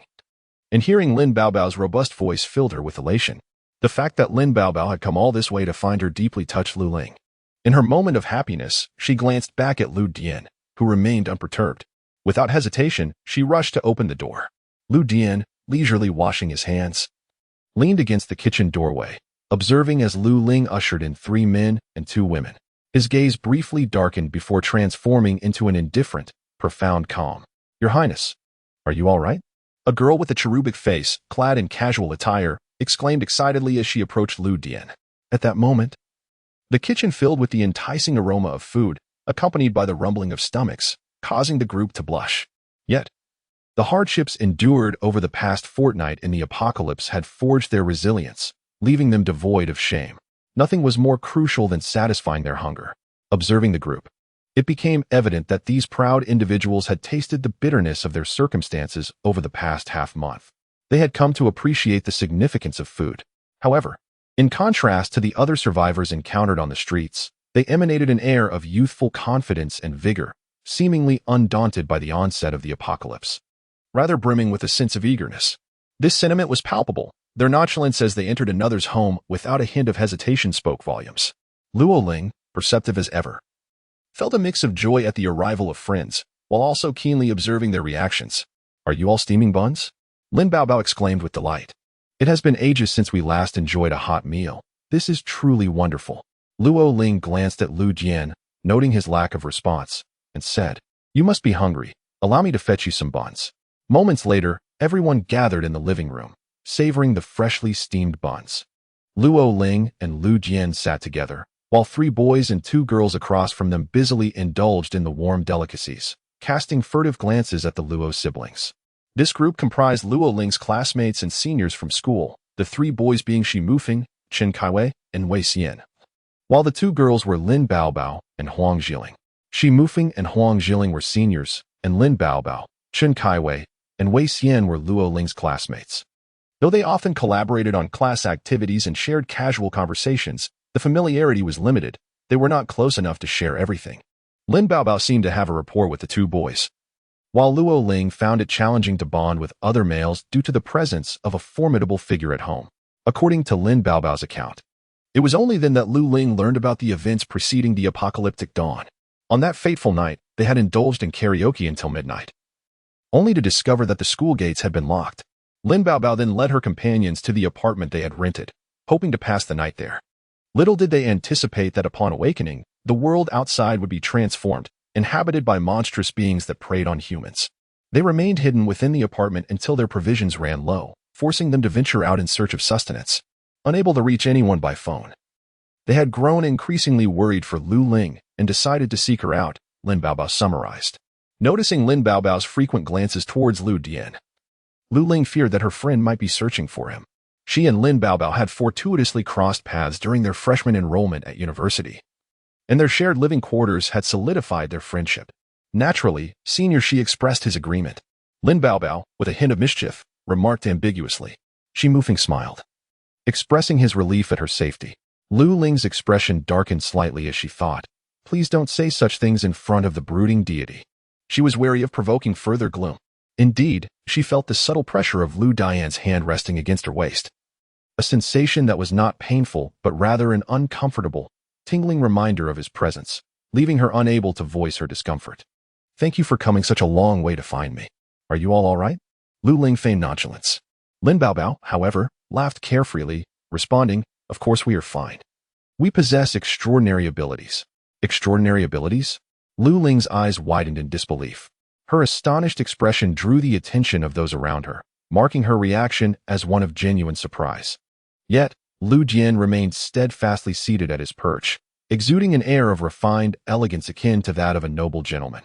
In contrast to the youthful men and women around him, Lu Dian's demeanor seemed untouched by the apocalypse, as if the cataclysm had left no mark upon him. Shi Mufeng and Wei Xian exchanged furtive glances, observing the Lu siblings with a sense of intrigue. Lin Baobao flicked her fingers, and a vacant cup on the table before her filled with water. She then turned to Lu Ling and remarked, "Since the onset of the apocalypse, apart from Senior Huang, we have all endured 3 relentless days and nights of fever. Once the fever subsided, we awakened our abilities. Senior, she manifested lightning powers. Chun Kaiwei harnessed ice, and Wei Xian gained spatial abilities, while Senior Huang did not awaken at all. What about you, Ling Ling? With such remarkable prowess, surely you must have developed some abilities as well?" Lin Baobao's expression brimmed with uncontainable pride. Among their group, for possessed extraordinary powers, which indeed warranted a sense of accomplishment. However, it was regrettable that the abilities of today's practitioners were rather feeble. A mere few uses drained their powers entirely, leading them to rely on physical attacks when confronting zombies. Lu Ling, having ventured out frequently in recent days, had witnessed the struggles of ability users against the undead and understood the underlying issues. Upon hearing her words, a wave of disappointment swept over those present, in their eyes. Spatial abilities merely allowed for the storage of items, and the current limitations rendered them of little practical use in combat. Nevertheless, possessing spatial abilities was preferable to being an ordinary person, as it at least facilitated the transport of goods. When Chun Kaiwei and others were initially compelled by Lin Baobao to come here, they harbored a glimmer of hope that the Lu siblings possessed remarkable abilities. However, to their dismay, one was endowed with spatial powers while the other was merely an ordinary individual, far from their expectations. Lin Baobao was equally taken aback, her expression momentarily stiffening before she quickly rallied her spirits, saying, "It's all right. Your Highness has the ability to store items in her space. Although Ling Ling is an ordinary person, we are good sisters, and I will protect you." Lu Ling smiled gently and replied, "Thank you, but I do not require protection. I can also slay zombies." Lin Baobao settled beside Lu Ling, wrapping her arms around her in a gesture of comfort.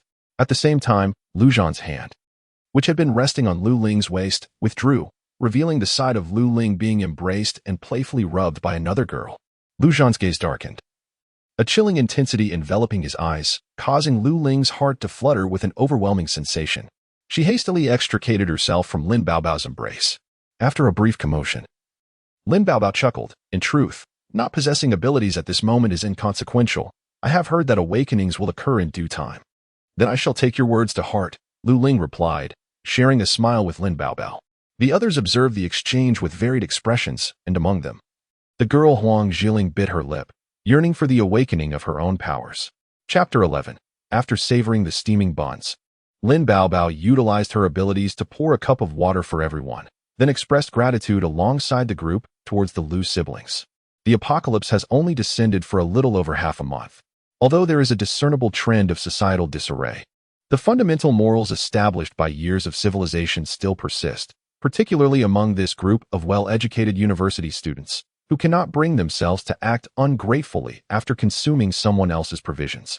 Once the group had gotten to know one another reasonably well, Lu Jian suddenly inquired, "What are your plans moving forward?" Everyone turned their gaze towards him.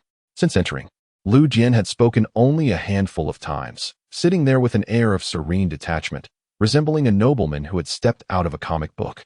His voice, gentle and melodious, would have undoubtedly made him a highly sought-after figure among women before the world's collapse. Yet, in this post-apocalyptic era, his striking appearance and abilities rendered him akin to a pampered, dependent youth.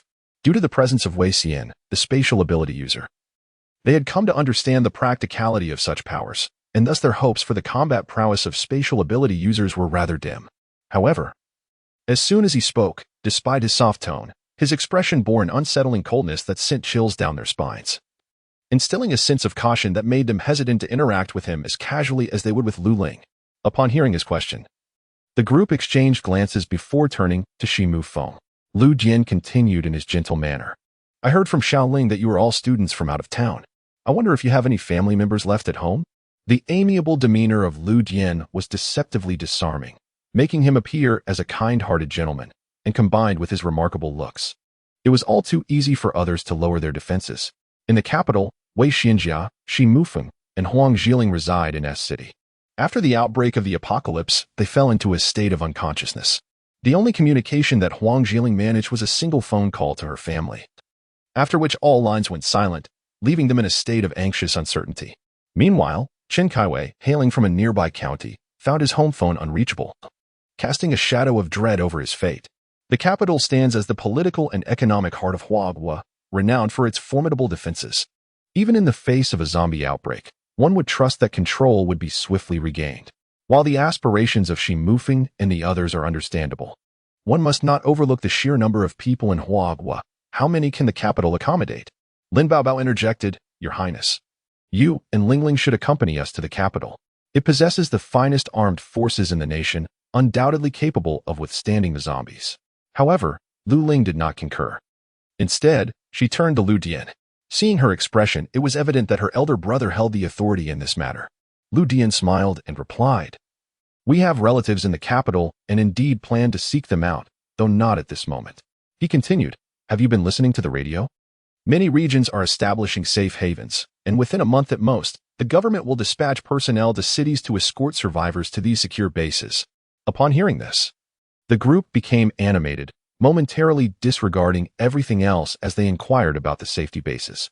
Despite the chaos wrought by this disaster, the nation's response remained remarkably swift. For whatever reason, governmental agencies quickly mobilized to establish these sanctuaries. However, as it had only been a little over half a month since the apocalypse descended, the facilities and management of the safe base were still not fully established. Furthermore, the zombies posed little threat, leading the populace to remain in a state of observation, thus failing to heed the government's fervent calls to abandon their secure homes for the safety of the base. Once they became acquainted with the circumstances surrounding the safe base, everyone felt a surge of excitement and a newfound confidence in the future. As night approached, although their presence here seemed somewhat redundant, it nonetheless reflected their earnest intentions. Lu Dian arranged for them to rest in the guest rooms on the second floor, promising that everything would be addressed the following day. While he and Lu Ling retreated to their bedroom on the third floor, Xi Mufeng had intended to converse with Lu Ling. But upon seeing Lu Dian lead her away, he found himself at a loss for words. Huang Zhiling, who had been observing him closely, couldn't he help but smirk at the sight. She was well aware that Lin Baobao had always sought to bring Lu Ling and Xi Mufeng together, and that Xi Mufeng harbored similar sentiments.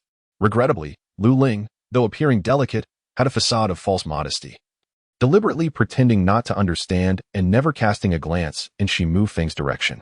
Now, in this post-apocalyptic world, Lu Ling, like herself, was merely an ordinary person, uncertain of how long they could survive in such dire circumstances. Ordinary people were often looked down upon. Lu Dian retrieved clothing from the cabinet and inquired, Would you like to take a shower? Lu Ling, after a moment of surprise, replied with conviction, We are short on water. We cannot waste it. She was quite conscientious about such matters. It's all right. Your classmate is a water ability user. So, in his eyes, Lin Baobao was merely a mobile reservoir? After a languorous shower, as she emerged from the bathroom, she was suddenly embraced and pulled onto the bed. Lu Ling's face darkened. It seemed this person had only made her fragrant to take advantage of her. The man gnawing at her chest pushed vigorously until he finally released her. Lu Ling quickly wrapped herself in the blanket, defensively stating, My classmates and seniors are downstairs. You should tone it down a bit. Lu Dian chuckled dismissively, and what of it? Lu Ling had no doubt about that. Yet seeing the extraordinary abilities of her acquaintances while being perceived as a weakling herself always left her feeling disgruntled. Although she believed she could slay zombies and was swift enough, not inferior to those with powers, in the eyes of the gifted, she remained a mere weakling. With a sigh, Lu Ling brushed aside his hand that had ventured into her nightgown and inquired, What are your plans for the future? Are you really going to the capital? Lu Dian propped himself up on one arm, resting his chin on his hand as he gazed at her features. It was only when she felt exceedingly uncomfortable under his scrutiny that he delicately took a strand of her black hair and remarked, This place is relatively safe. There's no need to rush away. Everything is just beginning. The apocalypse harbored threats not only from zombies, but also from mutated flora and fauna, and various natural disasters. It seemed as though the once dominant humans were to be trampled underfoot, with all living things mutating, the weather becoming erratic, oscillating between extreme cold and heat. Sea levels rose, submerging coastal cities and transforming the oceans into a perilous and brutal realm, drastically shrinking humanity's living space. His expression was detached, his eyes reflecting an inorganic chill that unnerved Lu Ling. She was unaware of when the hall had transformed into this state. Its silence evoked a more profound fear than his rage. Despite knowing him for nearly a decade, she realized that she did not truly understand the man he had become. Xiaoling. He gently uttered her name, causing an unsettling weakness to creep into her spine. Chapter 12. The following day. After the group had breakfast consisting of leftover steamed buns accompanied by some pickled vegetables, Shimu Feng and the others set off for the Chun family in the county town. Lu Ling observed the resolute expression on Huang Zhiling's beautiful face, as she stubbornly insisted on following Shimu Feng. Seeing the helpless look on Shimu Feng's face, Lu Ling felt reassured that their relationship held promise. However, when she turned around, she was met with the peculiar gaze of Lu Dian, which sent shivers down her spine, an unsettling chill that lingered. Once they departed, only the Lu siblings remained in the house. Lu Ling instinctively inched away, nearly bolting for the door under his gaze, only to quickly realize the futility of her escape in his presence. When she found herself ensnared once more, she had already succumbed to despair. "Why do you run?" Lu Jian inquired, his long fingers caressing her chin. Lu Ling replied with unvarnished honesty, "I don't know why, but the moment I see you, I feel the urge to flee." The consequence of her candor was a fierce bite that left her lips swollen, causing her eyes to glisten with tears. In retaliation, she aimed a kick at his leg, but it fell short, and instead, he pressed her against the wall, resuming his relentless assault. As she became weak and her mind clouded, she leaned against the wall, while he half embraced her, pressing her against it. His heavy breaths brushed against her ear, and his once pristine voice now turned hoarse as he whispered, "Xiaoling, do not gaze upon other men in my presence. It drives me to madness." Even if she averted her eyes, it was evident that he had already succumbed to insanity. The overwhelming fervor and oppressive emotions he exuded sent shivers down Lu Ling's spine, igniting a disconcerting thought within her. All she could muster was, "Baby likes you." She furrowed her brow and let out a soft groan as he nearly constricted her waist. His chin rested upon her shoulder, obscuring his expression from her view. Yet she could discern the ferocity in his voice. "And what of it? That woman. I have already warned her that I cherish you. You have also conveyed to her that my heart does not belong to her. If she persists in her pursuit." Lu Ling fell silent. She was unaware that Lu Dian had issued a warning to Lin Baobao regarding this matter, and considering his temperament, it likely was not a gentle admonition. Earlier, Lin Baobao had expressed her fondness for Lu Dian, seeking to leverage her connection to introduce him to her. She had even frequently borrowed Lu Ling's phone to call him. At that time, Lu Dian's demeanor had not been so overt, and when she inquired if he harbored any feelings for Lin Baobao, receiving a negative response, she had naturally advised Lin Baobao. However, all of this fell on deaf ears in the face of Lin Baobao's resolute determination to pursue her idol. Believing that the veil separating a girl from a boy could be easily transcended, Lu Ling was reluctant to lose her dear friend Lin Baobao. Yet Lin Baobao's stubbornness left her in a quandary. Do not fret over those who are inconsequential. His long fingers gently smoothed her furrowed brow, revealing his once pitch-black eyes, devoid of any luster, resembling the depths of an abyss, causing her heart to constrict slightly. Yet soon, a soft smile graced his face, leaving a tender imprint on her forehead. "I am always here for you. All you need to do is think of me, Xiaoling." Lu Ling endured his gaze before finally pushing him away and ascending the stairs. When she descended in comfortable athletic attire, she found Lu Dian seated gracefully on the living room sofa, his long legs crossed in a relaxed yet elegant manner. He held a cookbook entitled Good Wife in his hands. The striking young man, adorned in black hair, dark eyes, and dark clothing, possessed a fair and exquisite countenance that accentuated his pristine demeanor, almost making her feel as if this were not a post-apocalyptic world. "Where to?" Lu Jian inquired, raising an eyebrow. "To slay zombies." A surge of pent-up frustration welled within Lu Ling. She felt the need for release. Slaying zombies not only served as an outlet, but also rid the world of threats, a dual benefit. Lu Jian rose swiftly, a subtle smile playing on his lips as he remarked, "Very well, the zombies will soon evolve, and you will need further training." As the vehicle headed towards the city's zombie-infested area, Lu Ling nearly screamed. Despite her desire to distance herself from this man, why was she once again accompanying him? The vehicle halted at a water street situated a 20-minute drive from the city center. Lu Jian found a secluded spot to park the car and, in a fit of madness, forcibly pushed her out. Before her stood a throng of zombies, the air thick with the stench of decay and the metallic tang of blood. As Lu Ling focused intently on fending off the undead, an unsettling sensation washed over her. Without a moment's hesitation, she rolled on the ground, her elbows and knees scraping against the unforgiving surface, a sharp pain coursing through her. Yet, she paid no heed to it. her nerves taut and her mind sharply attuned to the peril around her. Just as she evaded the grasp of one zombie and knelt up, a particularly grotesque creature, distinctly different from the others, lunged at her with alarming ferocity. She had encountered a mutated zombie. Its head was violently flung upwards, and blood splattered across her. Lu Ling's body weakened, nearly causing her to collapse, but two hands caught her from behind. Looking up, she beheld Lu Dian's handsome, fair visage. And an unexpected sense of reassurance enveloped her, followed swiftly by a wave of exhaustion that rendered her entire body achy. Lu Dian cast a fleeting glance at the zombies in the street, unleashing his mental prowess to drive away the approaching lower-tier undead.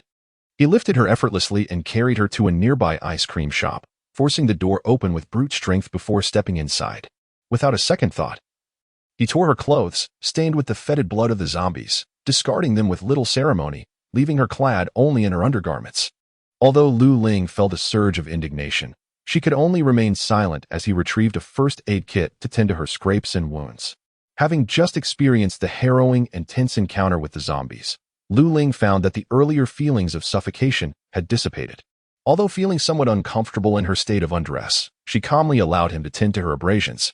The injuries were minimal, located on her elbows and both knees. Sustained during her fall, there were minor scrapes that bled slightly. After disinfecting the wounds with alcohol, Lu Jian applied adhesive bandages to the smaller abrasions and wrapped the larger ones in gauze. Brother, that zombie from earlier, it was a first-stage zombie evolved from a regular one. A crystalline core has formed in its brain, enabling it to move like a normal human. Perhaps even faster, he explained. In the future, there will be many such zombies, and they will only grow stronger. Lu Jian continued apathetically. Humans can develop abilities, which can be honed over time, just as zombies can evolve. It is a matter of fairness. A chill ran down Lu Ling's spine. She had always believed that as long as she was diligent and unafraid of the zombies, she could thrive in this impending brutal apocalypse, despite being an ordinary person. However, her encounter with that first-stage zombie today revealed to her the harsh reality. Facing these evolved creatures would be exceedingly challenging. She realized she was not as formidable as she had once believed. This revelation left her somewhat despondent, to the point where she almost forgot her upper body was still bare, clad only in her undergarment. It was not until the man beside her scrutinized her with a burning gaze that she hastily covered his eyes with her hands, her face flushed with embarrassment. "Get my clothes," she requested, her voice tinged with frustration. Obediently, Lu Jian retrieved a set of autumn sportswear for her. Although startled by the evolved first-tier zombie, Lu Ling's spirit remained unshaken. Rather, it fueled her determination. After a brief respite, she was rejuvenated and resolved to continue honing her skills, while also collecting the supplies that lay abandoned due to the overwhelming presence of zombies, ensuring they would not spoil and neglect. The potential utility of these amassed resources was vast. They could later serve to aid the vulnerable elderly and children, or be exchanged for other necessities. Under the assurance of her own survival, Lu Ling did not hesitate to extend her kindness to others, a sentiment that Lu Dian tacitly endorsed.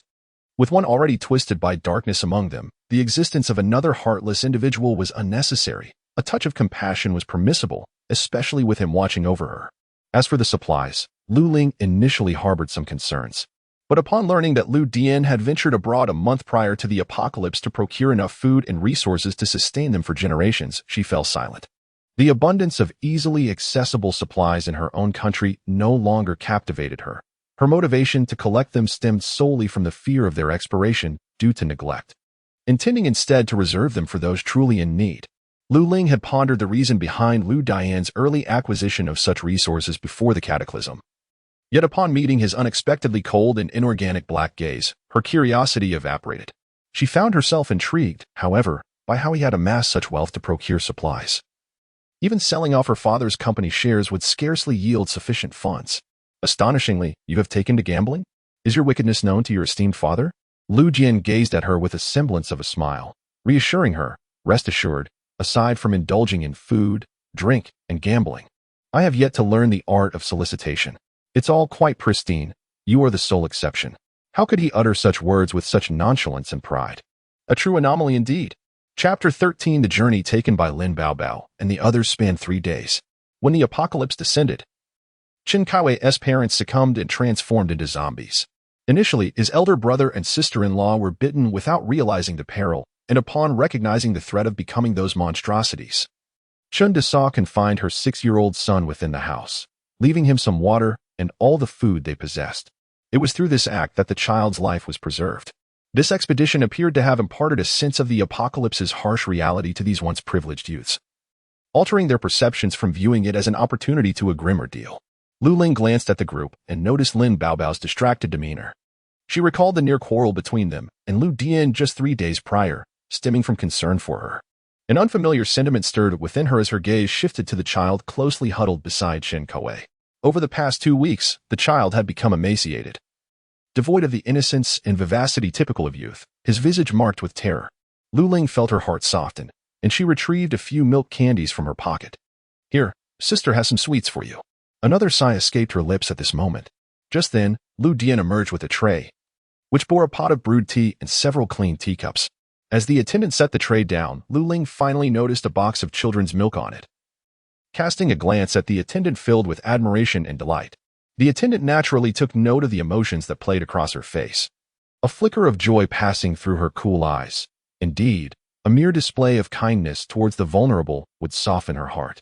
The children's milk was intended for little Chen Luoshan, while the others were served freshly brewed kung fu tea. Although the taste of the tea was rather unremarkable before the apocalypse, in the current world, the ability to enjoy a cup of tea was a luxury in itself. After sipping the tea, the group felt their spirits stabilize somewhat. They then began to deliberate on their forthcoming plans, led by Shi Mufeng. None of them considered remaining at the Lu residence. Instead, their sights were set on the capital's safe base. Ever since Lu Ling had reminded them about the daily radio broadcasts, Shi Mufeng and his companions had been collecting radios alongside their supplies, eager to glean news from the outside world. They were well aware that in some regions, particularly those heavily infested with zombies, there were reports of zombie evolution. This news was nothing short of despairing for humanity. The unevolved zombies, akin to lifeless beings, could be managed, albeit at a great toll on one's energy. Yet, with the prospect of evolved zombies, one could not help but wonder if there remained any space for human survival. Consequently, this revelation prompted those survivors who had resolutely chosen to stay home to reconsider the idea of seeking refuge at a safe base.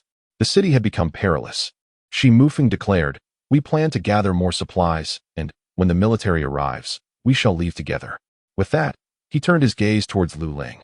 Although Lu Dian always presents himself impeccably, with a fair and handsome visage reminiscent of an idle aristocrat, his demeanor towards others and situations remains perpetually aloof and indifferent. It seems that apart from his sister, he is hardly concerned with anything, exuding an aura of utter harmlessness. However, after they developed their extraordinary abilities, they began to perceive an indistinct sense of danger, instinctively tempering their demeanor. Especially when confronted with Lu Dian, there is an innate sense of foreboding, deterring any reckless behavior.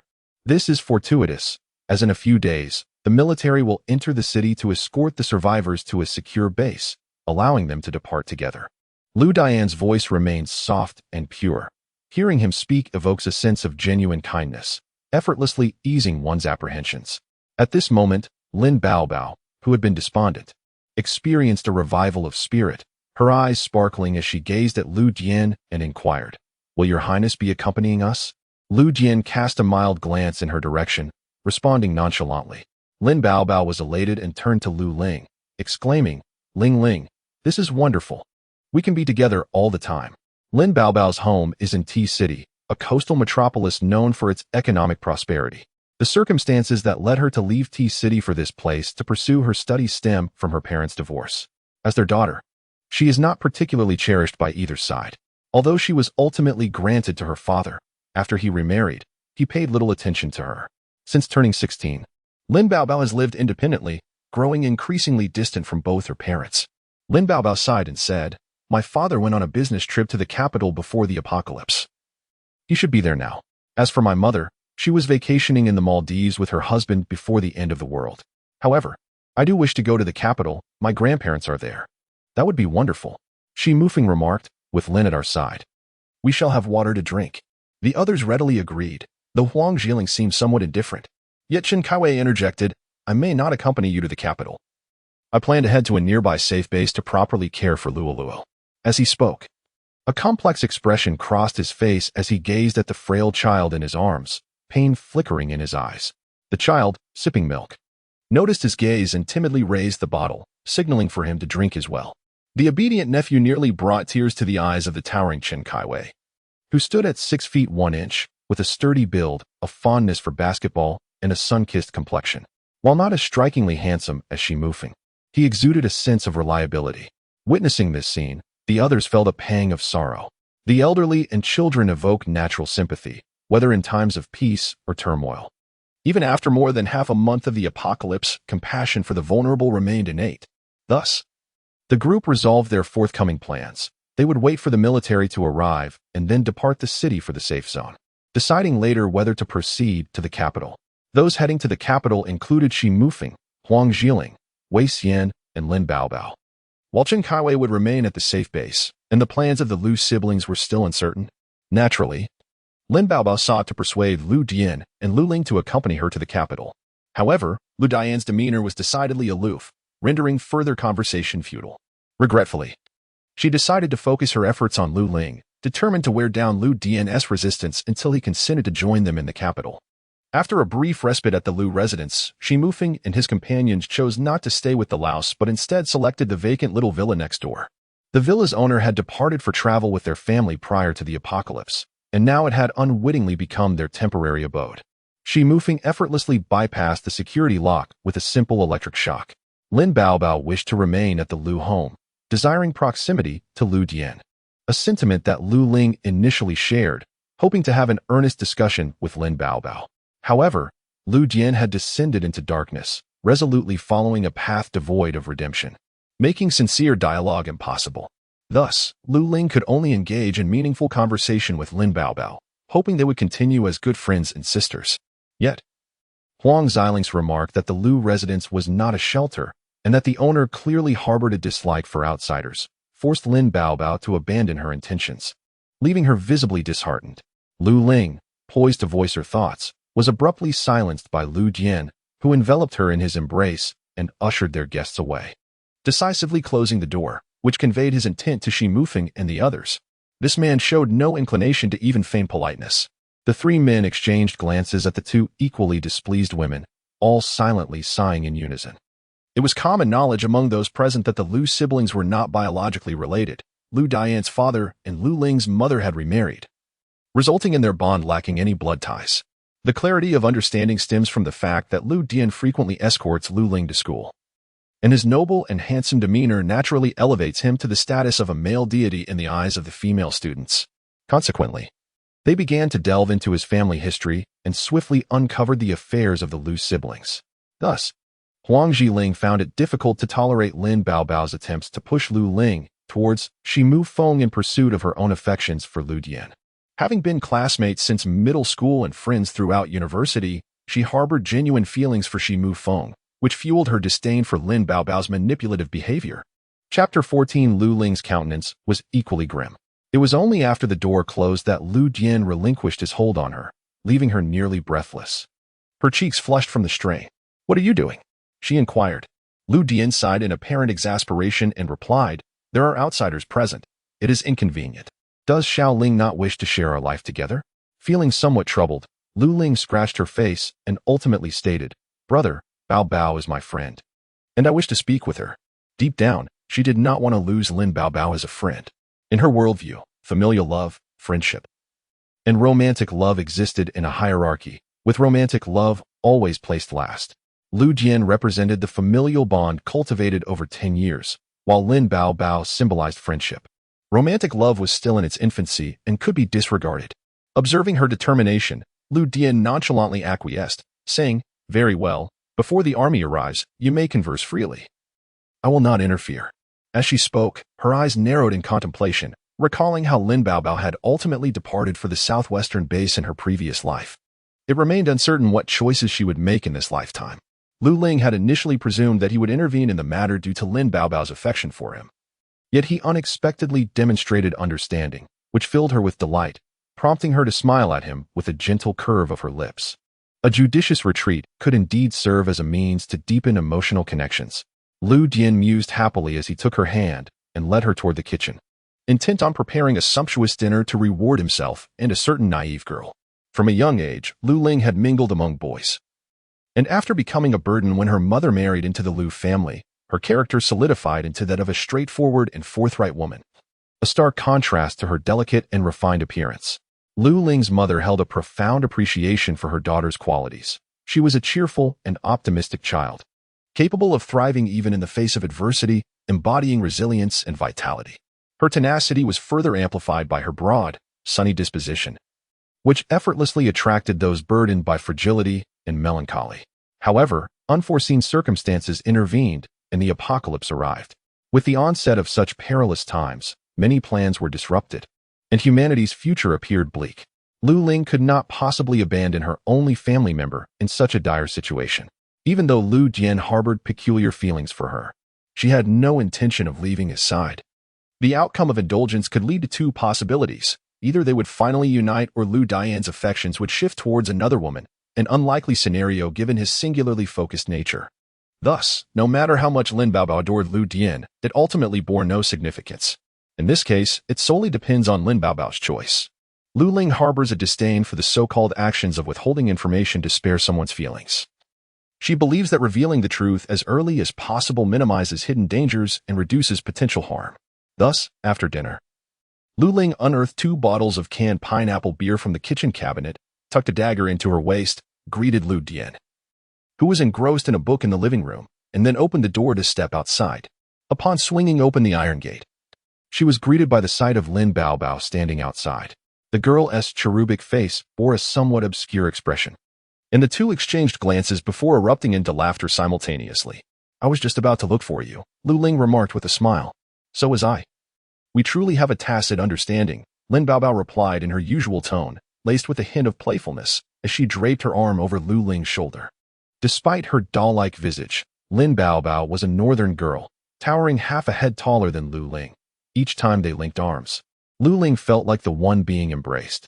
Lu Ling held the 2 cans of pineapple beer aloft and said cheerfully, "Since we are so in sync, let us toast to our celebration." Lin Baobao casually stepped inside, unfazed, and remarked, "This is fruit beer. It hardly counts as alcohol." Speaking of which, she pondered whether there would be any production in the future, her voice tinged with melancholy. Upon entering the living room, Lu Jian remained engrossed in his book, maintaining his previous posture without raising his head. Lin Baobao gazed at him wistfully before taking the initiative to pull Lu Ling upstairs, where they settled into a small wicker chair on the balcony of a second-floor room. She frequently visited the Lu family and was thoroughly acquainted with their layout, effortlessly finding her way without needing guidance from Lu Ling, except for the room on the 3rd floor.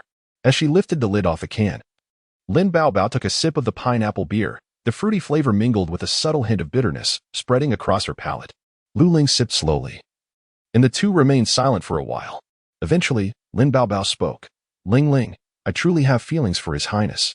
Lu Ling responded somewhat gloomily, finding this love triangle rather melodramatic, especially with the dynamic of her liking him liking her, while she regarded him merely as family.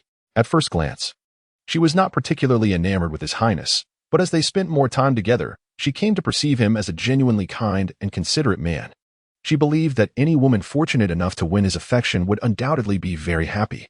"I am attracted to such men, convinced that their gentleness and thoughtfulness indicate a strong sense of responsibility, particularly towards their families. Marrying him would mean he would never stray due to external temptations. Unlike my parents, I genuinely like His Highness and have confessed my feelings, but he turned me down. I think it may be because he does not yet harbor feelings for me. I will strive to win his affection in the future." Who could have foreseen that the apocalypse would arrive? The girl with the doll-like face wore an expression of disappointment. "His Highness likes you, yet your feelings for him are merely familial. Therefore, I believe that if you find a man you truly like, His Highness will let go. That is why I intended to introduce you to Senior Shi. However, it seems His Highness is now even more fond of you, to the extent that if I were to interfere, he might resort to extreme measures against me." She wept softly, expressing her genuine affection for His Highness. His Highness, so gentle, would treat the woman he loves with utmost care, fulfilling a lifelong dream for any woman. Unlike my father, who lacks responsibility and carelessly harms his wife and daughter. If I were to have children, I would not, like my mother, regard them as a source of shame due to my husband's betrayal. Lu Ling listened intently, although she had long been aware of Lin Baobao's family issues. Previously, it had merely been a jest about being a burden between her parents. Now, with such a sorrowful tone, It was evident that the trauma inflicted by her parents ran deep, profoundly affecting her views on marriage. Ling Ling, I truly cherish you. Lin Baobao buried her face in her palms, her voice muffled. Being with you brings me joy. We laugh and argue freely. You know all my embarrassing moments. And you shield my image in front of boys. We have teased those bothersome boys together, criticized that female discriminating gay professor from the German department, cheated on exams for courses we disliked, and even skipped classes together. I do not wish to lose you as a friend. I too do not wish to lose you as a friend, Lu Ling replied, allowing herself a rare moment of sentiment. Being your friend and sister is truly wonderful. After a brief silence, Lin Baobao lifted her face, tears and mucus streaming down, her nose reddened. She smiled faintly, accepting the tissue Lu Ling offered to wipe her nose. Her voice booming yet devoid of any embarrassment. Ling Ling, how could you give me that look because of a man? What are men, really? Do we women share the same depth of feelings? Do we possess identical physical structures? Are we all just delicate maidens? What significance do men hold? Quickly. Ling Ling covered her mouth and whispered, lower your voice. Be cautious of attracting. The zombies in this neighborhood have all been cleared out. There is no risk of attracting them. No, it might draw in the perverts. There's a creep lurking downstairs. Ultimately, the two of them sprawled on the floor, shoulders touching. Lin Baobao gazed at the stars in the sky, feeling a twinge of nostalgia. Before the apocalypse, the city's neon lights obscured the brilliance of the starry sky, but now, with the power outage, the stars twinkled resplendently. If only the apocalypse had never happened. How wonderful it would be. Ling Ling, it seems the end of the world is truly terrifying, and the human heart can change in alarming ways. If one day I were to change, I would inform you in advance, so you might be prepared. If you were to change, please do the same for me. I just hope we both remain unchanged, and that the world remains as it is. How delightful that would be. Yes, I understand. Once Ling Ling ensured Lin Baobao was safely inside the neighboring cottage, she closed the door.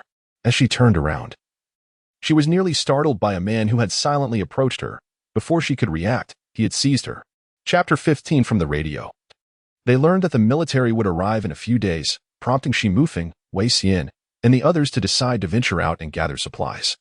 Aiming to fill Wei Xian's space as much as possible, Chen Kaiwei, endowed with the formidable power of ice manipulation, naturally had to accompany the others. However, the question arose, what to do with the child? It was impractical to bring him along. Thus, he was left behind in the house, concerned for his nephew. Chen Kaiwei ultimately steeled himself and knocked on the door of the Liu family.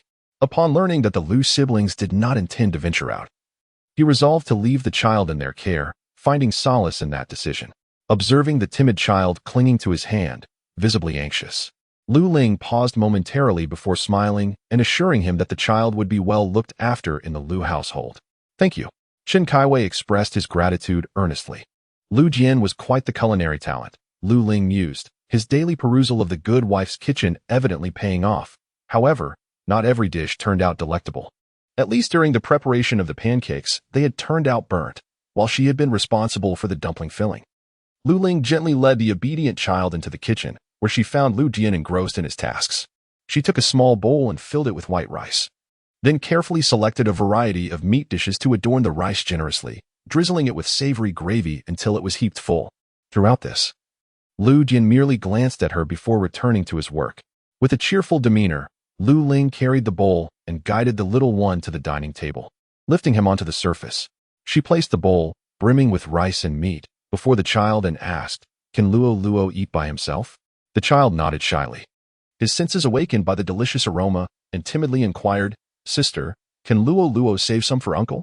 Having been charmed by the milk candies Lu Ling had offered during their first meeting, the little Chen Luoxing felt a strong bond with her. The child, feeling a sense of reassurance, accepted the spoon handed over by Lu Ling and began to eat voraciously. Ever since the apocalypse descended, he had been confined to a room by his mother and had not tasted normal food. Now, this bowl of rice, which children before the end of the world seldom favored, filled him with delight. The 5-year-old, still in a state of naive understanding, was forced to mature rapidly by the harsh realities surrounding him, evoking a pang of sorrow in Lu Ling. She poured a glass of water and placed it on the table, advising him to drink when thirsty, before heading into the kitchen to assist. Lu Jian was busy butchering a freshly prepared lamb. From Lu Dian's space, an assortment of processed meats, including pigs, sheep, cattle, chickens, ducks, geese, and fish, had been retrieved, showcasing a remarkable collection. It was unclear how Lu Dian managed this feat, with the swift precision akin to a skilled chef. The lamb was expertly disassembled into several large pieces in mere moments. Lu Ling watched in astonishment, her perception of him shattering once again. Could this remarkable skill have been honed during his university years? Surely, this was the mark of a master chef. With a bit more speed and the aid of mental prowess, most could achieve such feats. Lu Dian explained gently, his dark eyes curving into a smile reminiscent of an innocent angel fallen from grace. Yet the words he spoke held a sinister undertone. However, no one would employ mental strength in conjunction with knife skills to dissect food.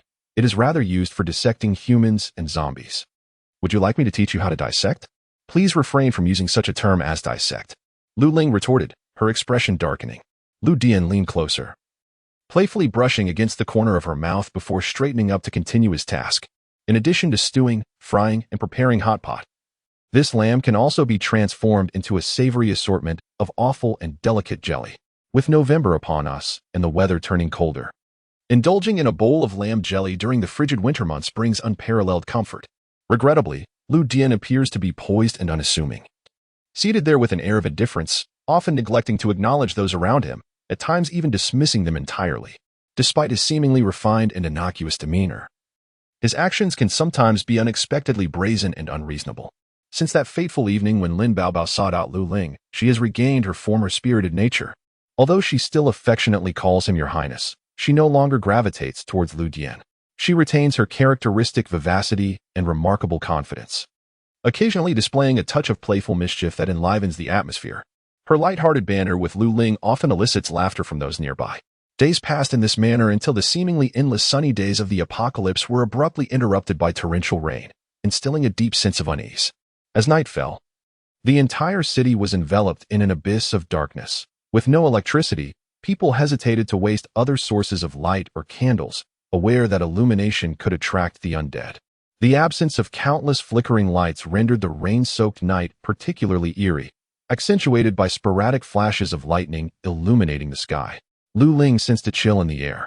The curtains were drawn tightly, and a single desk lamp cast a soft glow, enveloping the room in a hazy, ambiguous light.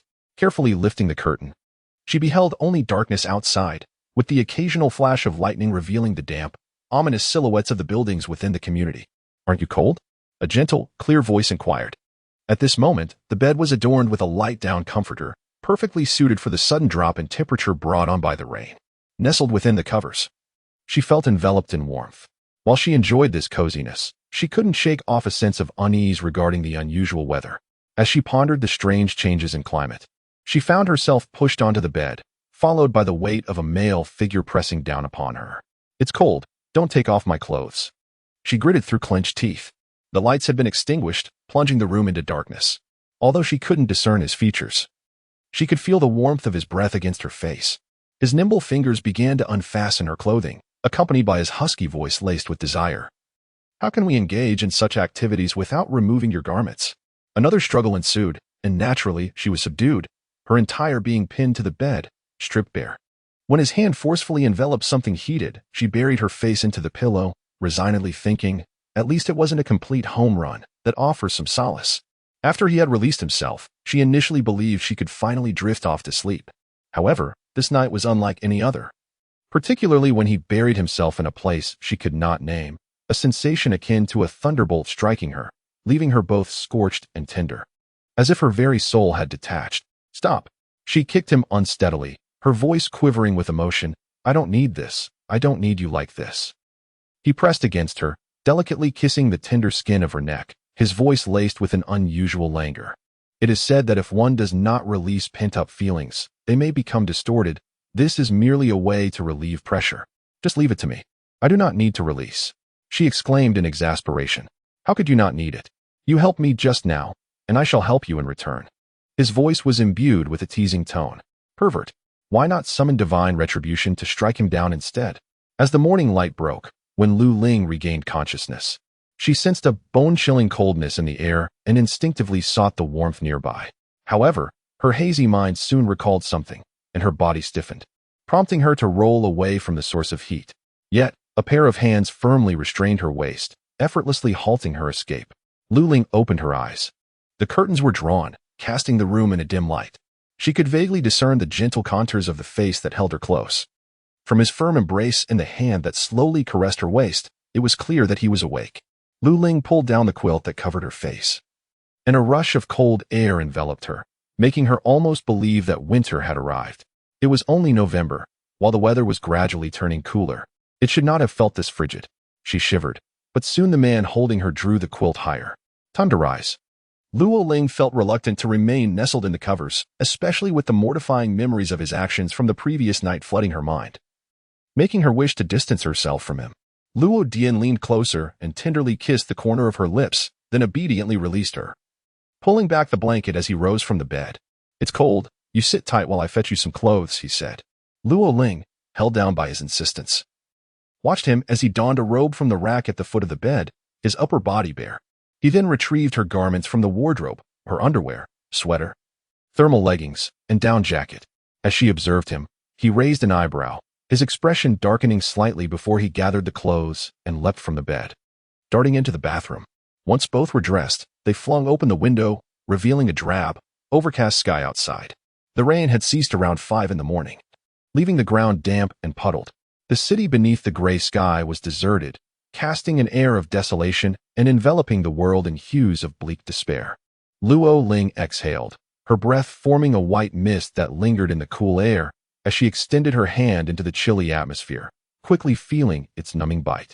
Though it was not yet the season for snow, the temperature felt even colder than the depths of winter, a damp chill unique to the southern regions. Luo Dian emerged from the space once more, presenting her with a scarf, which he wrapped around her neck, followed by a knitted hat adorned with 2 fluffy pom-poms on either side. He parted her shoulder-length hair, tucking it behind her ears, while her bangs were swept back. The hat framed her delicate face, and the pale gray pom-poms added a touch of youthful charm. "Xiaoling is truly adorable," he mused. He bent down and placed a gentle kiss upon her face, his voice carrying a husky timbre. At the sound of such a raspy tone, Lu Ling instinctively wished to curl up, internally lamenting, "Not so early in the morning, please." A month after the apocalypse, the weather had taken a sudden turn for the colder, significantly affecting humanity's living conditions. However, there was a silver lining. The frigid temperatures had also impacted the zombies. It was said that in certain northern cities blanketed in snow, some zombies had been frozen into solid ice, hindering their movements and granting humanity a much-needed respite. Just as the breakfast was prepared, Lin Baobao and the others arrived. The abrupt change in weather left them feeling somewhat uneasy. Fortunately, they had managed to find winter clothing left behind by the house's former occupants, providing them with temporary warmth. Alas, there were no garments for children. So little Chen Luosheng was bundled tightly in a large blanket, carried by his uncle. This arrangement allowed them to share breakfast together. Lu Ling welcomed them inside, serving a breakfast she had prepared, thick millet porridge accompanied by steamed buns, intended to be enjoyed with pickled vegetables and salted duck eggs. In such weather, a warm bowl of porridge was most comforting. As for why it was she who prepared the meal instead of Lu Dian, it was simply because Lu Dian was disinclined to cook for anyone outside of himself. When it came to inviting friends over, it was usually Lu Ling who took charge. Her culinary skills, while not on par with Lu Dian's, were certainly above average. Lu Ling urged everyone to help bring the porridge to the table, and after Lin Baobao rinsed the bowls with water, she invited everyone to sit down and enjoy their breakfast together.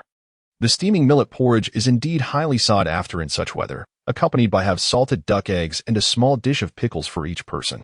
As they slurped their meal, the originally frostbitten faces gradually flush with warmth.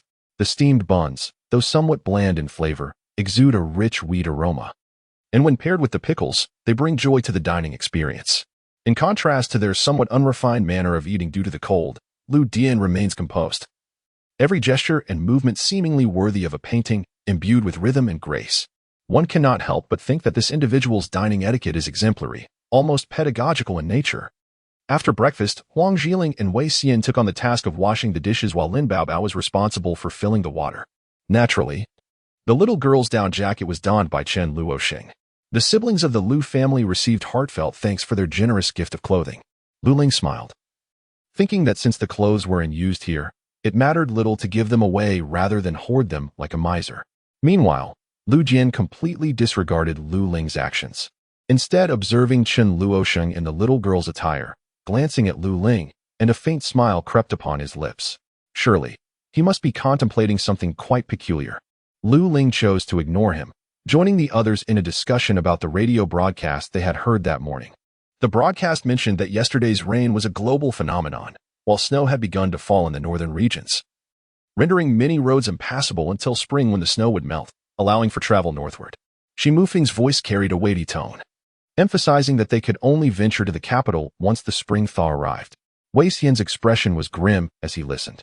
Wei Xian is a gentlemanly young man whose demeanor contrasts sharply with the ethereal elegance of the noble youths depicted in exquisite comics, such as Lu Dian. Rather, Wei Xian embodies a more introverted, almost frail type of refinement. After enduring a long winter, it seems the zombies are poised to evolve once more. Lin Baobao chews on the gum gifted by Lu Ling, and soon a crucial thought emerges. This topic weighs heavily on the heart.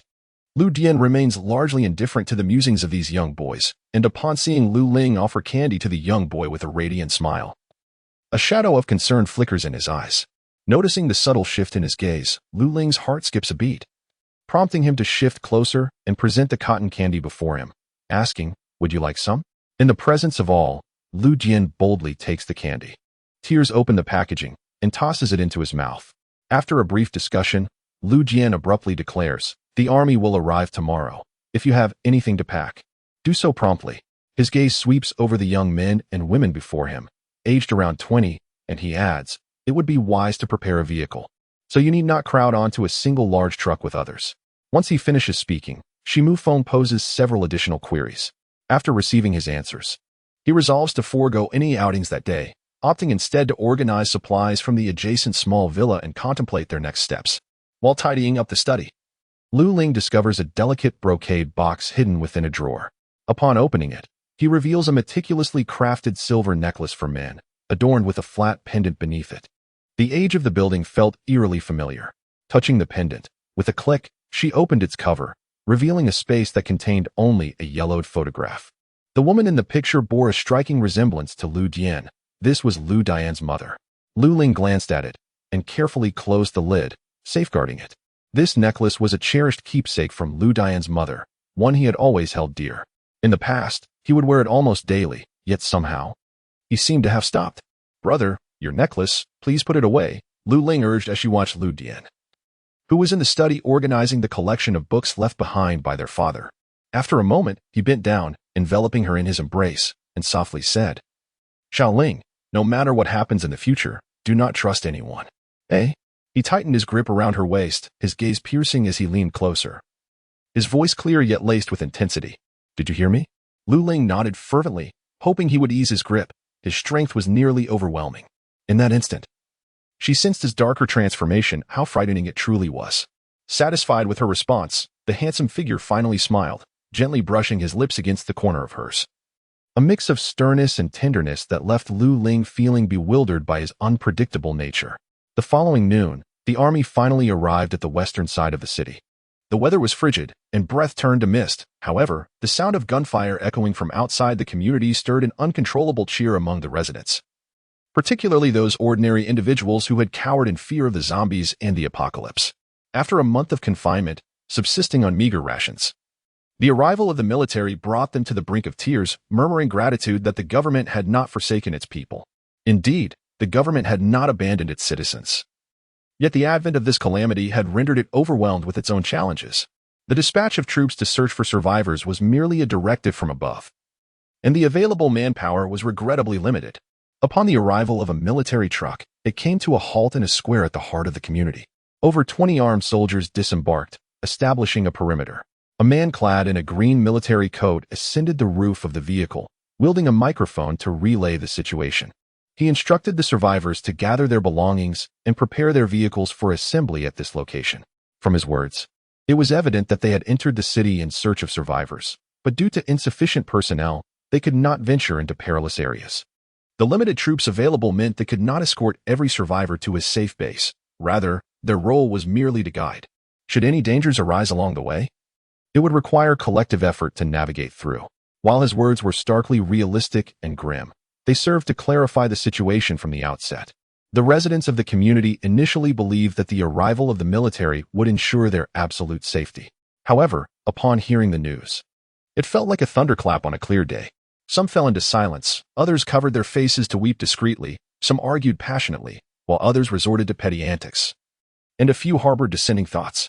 Yet, all fell silent after the soldiers fired their guns into the air. Within the community, there were many survivors. Aside from the local inhabitants, others had escaped from the city and occupied the vacant villas. Although the unexpected circumstances left many discontented. The sight of armed soldiers instilled a primal fear associated with the dystopian reality they faced, leading them to quickly accept their new situation. Before long, a military truck exited the community to join several other military vehicles outside. The survivors within the community boarded the vehicles in turn, ready to depart together. The residents were predominantly affluent, and many could drive, ensuring that there were sufficient vehicles. However, some harbored concerns about fuel shortages. Those unable to drive could request rides from neighbors, but would need to offer food as a fare, necessitating private agreements among them. Any public disturbances would prompt the soldiers to intervene, with consequences likely to be unfavorable.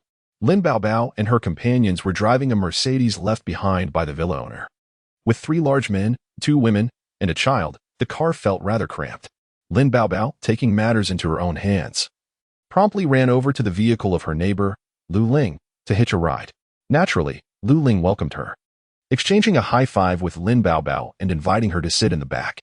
The building's authority chose to overlook Lu Ling's actions, granting tacit approval. In minor matters, the authority never interfered with Lu Ling's decisions, which greatly elevated her spirits. With armed forces maintaining order, no disturbances arose, and the convoy swiftly exited the community, heading towards the outskirts of the city. A few military trucks led the procession. Whenever they encountered survivors, they would invite those with vehicles to join the convoy, while those without were assessed for available space in the trucks. Lu Ling's vehicle accommodated an elderly man and an 8-year-old girl, a pair of grandfather and granddaughter. As the military entered the city, they had evidently cleared certain areas of zombies, resulting in a relatively unobstructed route out of the city. The approaching zombies were swiftly dispatched before they could reach them. Once they had exited the city limits, they discovered additional military trucks outside, each carrying not only escorting soldiers, but also various supplies collected during their city incursion. The military's primary objectives for entering the city were concentrated in the southern and western sectors. They arrived early in the day, taking advantage of the chilly weather that rendered the zombies sluggish to gather as many resources as possible, while also facilitating the extraction of survivors. Upon their arrival, several more military trucks appeared, trailing numerous vehicles belonging to survivors, leading to a congested roadway. It was evident that the government was making every effort to collect as many survivors as possible. The girl hesitated momentarily, glancing at her grandfather, and upon receiving his nod of approval, she accepted the offer and quietly expressed her gratitude. Although the child appeared frail, she was remarkably clean and polite, clearly demonstrating that her grandfather had shielded her well from the harsh realities of the post-apocalyptic world, preserving her gentle spirit amidst the adversity. Lin Bao is a vivacious and warm-hearted individual, exceptionally skilled in the art of social interaction. With ease, he quickly extracted the details of an elderly gentleman and his granddaughter. The pair, surnamed Mo, consists of the grandfather, Mo Yaohui, and his granddaughter, Mo Yingying. Before the apocalypse, the grandfather's son and daughter-in-law tragically perished in a car accident, leaving behind only their young daughter, whom the elderly man had no choice but to raise. In the aftermath of the world's collapse, they miraculously evaded the fate of becoming zombies, thanks to the grandfather's habitual stockpiling of provisions at home, enabling them to survive the past month. However, despite their supplies, their meals lacked the quality of the pre-apocalyptic era, and the child grew thin from hunger. Moreover, having witnessed the horrific acts of zombies devouring humans and the brutal struggles for food, she bore profound psychological scars. Much like Chen Luotian in earlier times, Mo Yingying remained closely nestled against her grandfather since boarding the vehicle, unwilling to part from him even for an instant. As though fearing his disappearance in her moment of inattention, Lu Ling observed the grandfather and granddaughter through the rearview mirror. The elderly man appeared to be in his 60s, with graying hair, while his granddaughter was an adorable little girl clad in a pink down jacket and a fur hat. Since boarding, the duo had remained quietly seated in the vehicle, neither disturbing others nor asking incessant questions, and they had expressed their gratitude with remarkable politeness upon entering. It must be noted that such courteous and astute individuals are exceedingly well-liked. Habitually, Lu Ling retrieved a few coffee candies from her pocket, which had been slyly placed there by Lu Dian that morning. Recently, Lu Dian had taken to slipping various types of sweets into her pocket. Whenever she consumed or gifted them to others, she would find a few more the next morning, leaving her with the delightful impression that Lu Dian regarded her with a sense of childlike affection. The young girl received 4 candies from Lu Ling, 1 for Lin Bao, 1 for herself, and she also peeled 1 to give to Lu Dian. Although Lu Dian was not particularly fond of sweets, he calmly accepted the candy offered by Lu Ling, allowing it to gradually dissolve in his mouth. Ling Ling, I truly adore you, he thought. Lin Bao, savoring a coffee candy, wore a blissful smile. Before the apocalypse, she had a preference for soft candies, shunning hard ones. However, in these dire times, any candy was a luxury, and she had become undemanding. The little girl was equally delighted, unwrapping a coffee candy and presenting it to her grandfather, only for Grandpa Imo to shake his head and consume it herself. As they finished their sweets, the convoy finally set off, albeit at a slow pace. Once they exited the city, if they spotted a gas station, the soldiers would disembark to clear out any zombies, subsequently collecting all the fuel available. Vehicles running low on gas would have to rely on the army for assistance, but fortunately, the military was willing to provide, albeit in limited quantities. In this post-apocalyptic world, many items had become single-use commodities, and the populace had grown accustomed to the military's practices, resulting in few complaints. Due to the vast number of vehicles, reaching a safe base in a single day was impossible. Thus, as dusk approached, the convoy arrived at a small village. The village, housing around 1,000 families, could accommodate the approximately 20,000 survivors, as they would have to make do by squeezing together. When the army halted, the vehicles ahead followed suit, with some astute individuals rushing into the village to claim nearby houses next to the military as temporary resting places. As the weather turns cold, everyone is reluctant to spend the night outdoors. Even within a vehicle, safety remains a concern. It would be far more reassuring to have a house nearby, especially in proximity to the soldiers. Lu Dian's car slowly approached from behind and came to a halt in a clearing at the village entrance. Shimu Feng and his companions had already disembarked and were awaiting their arrival. Observing their leisurely pace, coupled with the fact that all the desirable houses in the village had been claimed, they couldn't help but feel a sense of urgency. However, upon witnessing Lu Dian's calm demeanor as he exited the car and took Lu Ling's hand, an inexplicable tranquility washed over them. Mr. Lu, we have arrived too late. Nearly all the houses have been occupied, Shimu Feng remarked. Lu Dian glanced at him and pointed towards an empty house at the village entrance. Isn't there one available? He replied. Everyone turned their gaze towards that particular house, and a collective shudder rippled through them. It stood alone at the village's edge, with no other homes within a 500-meter radius, appearing quite forlorn and vulnerable, an easy target. Thus, the survivors had overlooked it, despite its aesthetic charm reminiscent of a villa. Nevertheless, seeing that Lu Dian had already taken Lu Ling over, Lin Baobao and the elderly pair followed suit, leaving Shimu Feng and the others with no choice but to acquiesce.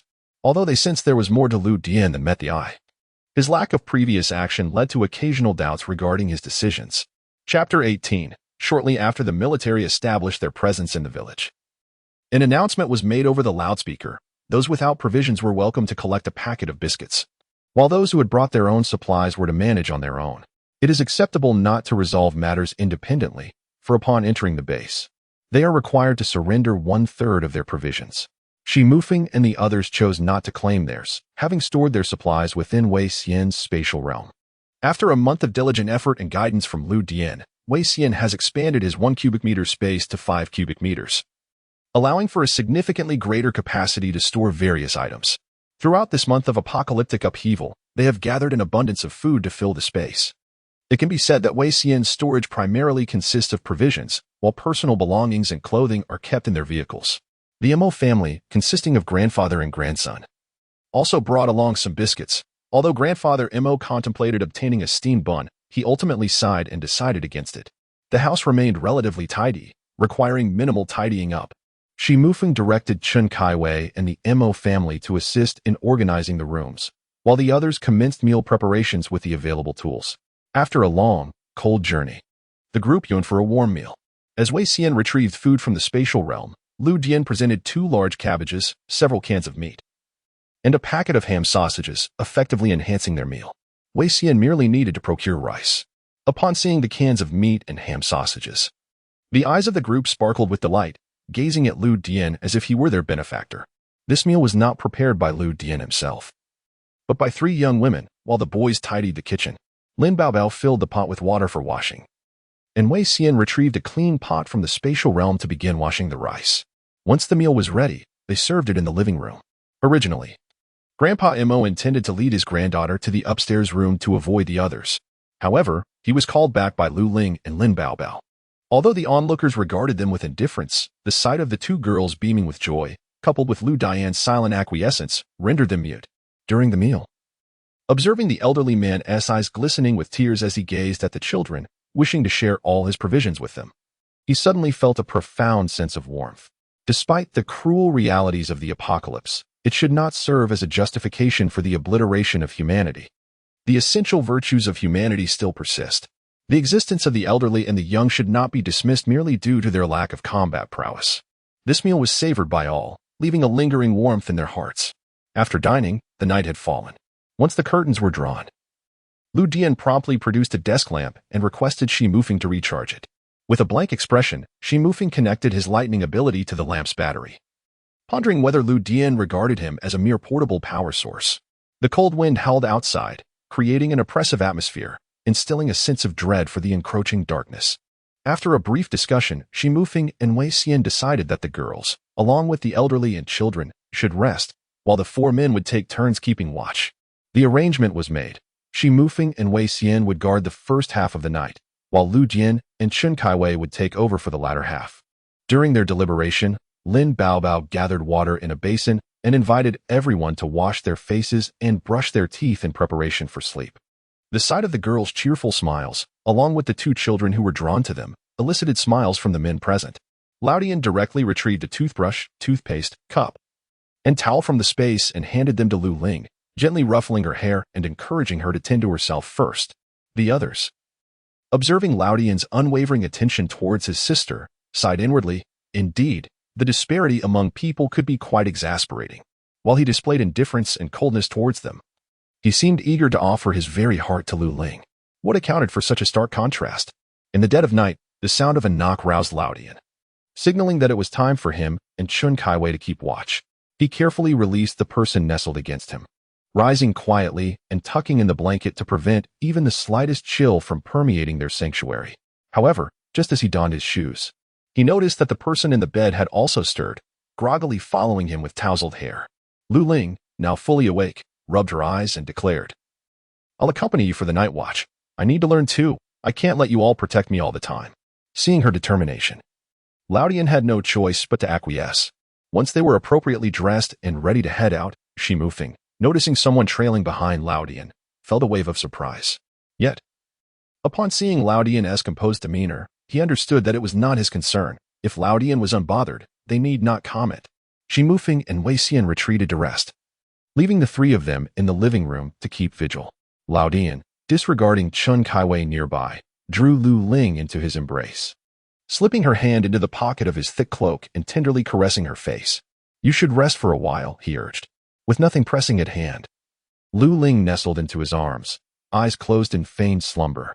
Chen Kaiwei, witnessing this display, could only shake his head in disbelief, thinking to himself, "Must you flaunt your affection in front of this single man?" However, before Lu Ling could fully close her eyes, she suddenly felt her body tense up, and she abruptly opened her eyes. "Brother." Lu Dian gently patted her back and gazed into the darkness outside. Addressing Chen Kaiwei, who had glanced over upon hearing Lu Ling's voice, she warned, "Something is approaching. Be cautious." Not long after Lu Dian spoke, a chilling scream echoed from a distance. This harrowing cry heralded the onset of night, followed by a series of screams that reverberated through the village, awakening its inhabitants. The air soon filled with various cries, gunfire, and the howls of animals. By the time Shi Mufeng and the others rushed outside, Lu Dian was already positioned at the window, surveying the situation in the village. She informed them, "We are under attack by mutated beasts." Upon hearing this, the expressions of the group darkened. Although there were few animals in the city, the post-apocalyptic era had seen some domesticated pets mutate, and there were even cases of zombification. Shi Mufeng and his companions had encountered a zombie dog. Fortunately, it had only recently begun its transformation and was not particularly strong, yet they had expended all their efforts to slay the creature and escape.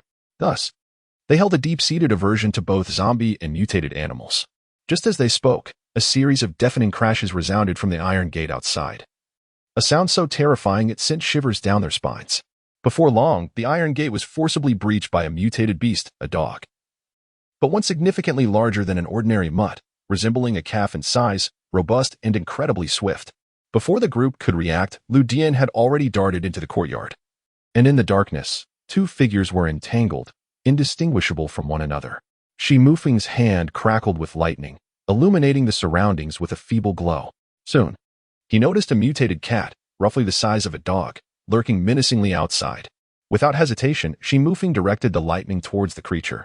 Several capable men rushed forth, while Lu Ling stood guard at the door with the Tang's sword, keeping watch alongside Lin Baobao. Inside, Huang Zhiling and grandfather Mo each held a child tightly. Their teeth gritted in tension. "Senior Shi, strike it with the lightning," Lin Baobao called out, conjuring a sphere of water that accurately hit the mutated cat, demonstrating commendable control over her abilities. When Shi Mufeng unleashed his lightning upon it, the water facilitated the electric current, amplifying its potency. The mutated cat was soon convulsing on the ground, ultimately pierced through the throat by Chun Kaiwei's ice spike. After the battle concluded, Shi Mufeng and his companions felt utterly drained. Inside, Huang Zhiling emerged with Chun Luofeng in her arms, hastily guiding them back inside to rest. As the skirmish within came to a close, the external conflict was nearing its end as well. Shortly thereafter, a few soldiers arrived to assess the casualty situation. The assault by the mutated beasts had been unexpected. When the military initially entered the village for reconnaissance, they found no sign of the beasts and presumed the area safe. Little did they know that these creatures were remarkably clever, lying in wait within the nearby woods until nightfall descended before launching their attack. There were a total of 5 mutated beasts involved in this attack, 2 of which had made their way directly to this location, likely due to the house being the first target at the village's entrance. Upon learning that they had slain 2 mutated beasts, the soldiers were initially taken aback. However, upon discovering that several among them possessed extraordinary abilities, their astonishment transformed into comprehension. As they proceeded to examine the corpses of the mutated creatures, it became evident that there were notable differences. The mutated cat had undoubtedly met its demise at the hands of a supernatural force, bearing scorch marks from lightning, while the larger, dog-like mutant had succumbed to a sharp weapon, a single strike to the throat. Who was responsible for this dog's death? One soldier inquired. The group exchanged glances and unanimously directed their attention to Lu Dian, who, with a gentle smile illuminated by the flashlight, replied in a melodious and pristine voice. "It was I who dispatched it, with a blade." As he spoke, he raised his bloody Tang Dao. The presence of a formidable individual commands respect. And the soldiers' gazes shifted slightly, soon expressing their admiration. This gentleman possesses remarkable skill. Only the strong can endure in a post-apocalyptic world. Thus, it is prudent to show reverence and avoid offending such individuals whenever possible. Due to the nocturnal assault by the mutated beasts, the latter half of the night saw restless slumber, and many appeared haggard and listless as they prepared to depart the following day. Just before their departure, a stir arose within the crowd as someone instigated trouble, yet it was swiftly quelled. Lin Baobao displayed a mocking expression, disdainfully remarking that the troublemaker was promptly dragged away by the soldiers. Although no lives were taken, a lesson was certainly imparted. The military entered the city in search of survivors, yet they did not coerce anyone into accompanying them. Those present chose to follow of their own volition. Thus, to utter such words now, aside from a deliberate attempt to incite trouble for personal gain, the military personnel need not hold back. However, it is understandable that they are easily swayed. For merely a month into the apocalypse, when the mutated zombies and beasts had yet to evolve, they remained sheltered at home, relying on scant provisions to survive. While their sustenance was inadequate, they at least enjoyed a semblance of safety. Consequently, having never witnessed the terror of evolved zombies and mutated creatures, they remained oblivious to the fact that the world outside had undergone a drastic transformation. Clinging to a naive and fortunate mindset, most individuals who had ventured out in search of food comprehended this reality. Thus, aside from those still in denial who harbored resentment, the general reaction to the military's actions was muted. Naturally, it was not long before those still disgruntled, when confronted with the harshness of reality, finally fell silent. The convoy traveled throughout the morning, pausing at noon not only to rest and partake in sustenance but also to address more pressing physiological needs. After all, one cannot endure a full morning without relief. "Do you truly not require my company?" Lu Jian inquired gently, bending slightly to place a hand on her shoulder. To an observer, this scene appeared profoundly warm and beautiful, the handsome, fair-skinned man beside a petite, delicate woman. The brother bending to accommodate his sister's height while speaking softly, a vivid tableau amid the bleakness of the apocalypse. Regrettably, the underlying context was quite twisted. Lu Ling, with a furrowed brow, replied, "No need. I will go with Bao Bao and Huang Shuimei. You boys can manage on your own." Ignoring the look of regret in Lu Dian's eyes, Lu Ling dashed over to grasp Lin Baobao's hand, leading Huang Zhilin towards a secluded spot nearby to tend to their physiological needs. "Your brother is truly kind to you." Huang Ziling's face displayed envy as she softly remarked, "It is indeed worth it for a man to treat a woman so well." At this point, a hint of melancholy crept in. In truth, Huang Ziling is a perceptive young woman. Aside from her deep concern for Shimufeng, she adapts swiftly to other matters. Though she possesses a touch of the temper typical of a young lady, she knows how to temper it. Understanding when to act appropriately, she is remarkably astute. Lu Ling's expression remained dark, reflecting on the fact that while it is good, many of the behaviors are rather peculiar. Sleeping in the same bed with someone exhibiting such eccentricity was an immense source of pressure for her. Lin Baobao had come to terms with the situation. Upon hearing these words, she displayed little reaction, merely reaching out to stroke Lu Ling's hair, saying, "Poor Lingling, you must be under a lot of pressure too." After all this time, if she had not perceived Lu Dian's terrifying desire for control over Lu Ling, she would indeed be oblivious. True to their bond as close friends, she was able to empathize and offer comfort. During the half-hour break, as Lu Ling and the others took out cookies for lunch, Lu Ling suddenly noticed the person beside her, who had been handing her a drink, momentarily pause. Initially, she thought nothing of it as she accepted the bottle of nutritional drink he offered and took a sip. It was only when a scream pierced the air from a distance that the gravity of the situation dawned on her. A group of several hundred zombies was advancing towards them, drawn by the allure of fresh blood and flesh from the thousands of people present. The survivors, many of whom had never encountered zombies before, instinctively screamed at the news of the approaching horde, only falling silent when the sound of gunfire rang out.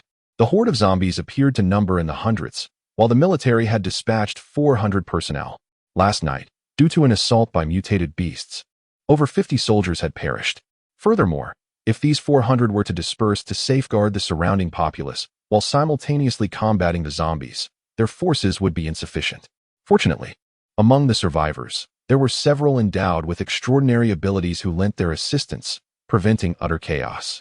As for the ordinary survivors, they had long since been terrified into retreating into their vehicles, locking the doors tightly, convinced that this would ensure their safety. The response from the individuals in the vicinity of Lu Ling was remarkably swift. They hurriedly placed Grandpa Mo and the two children into a vehicle while the others stood guard beside it. Even Huang Zhiling, a seemingly defenseless commoner, clutched a watermelon knife and closely followed Shimufeng.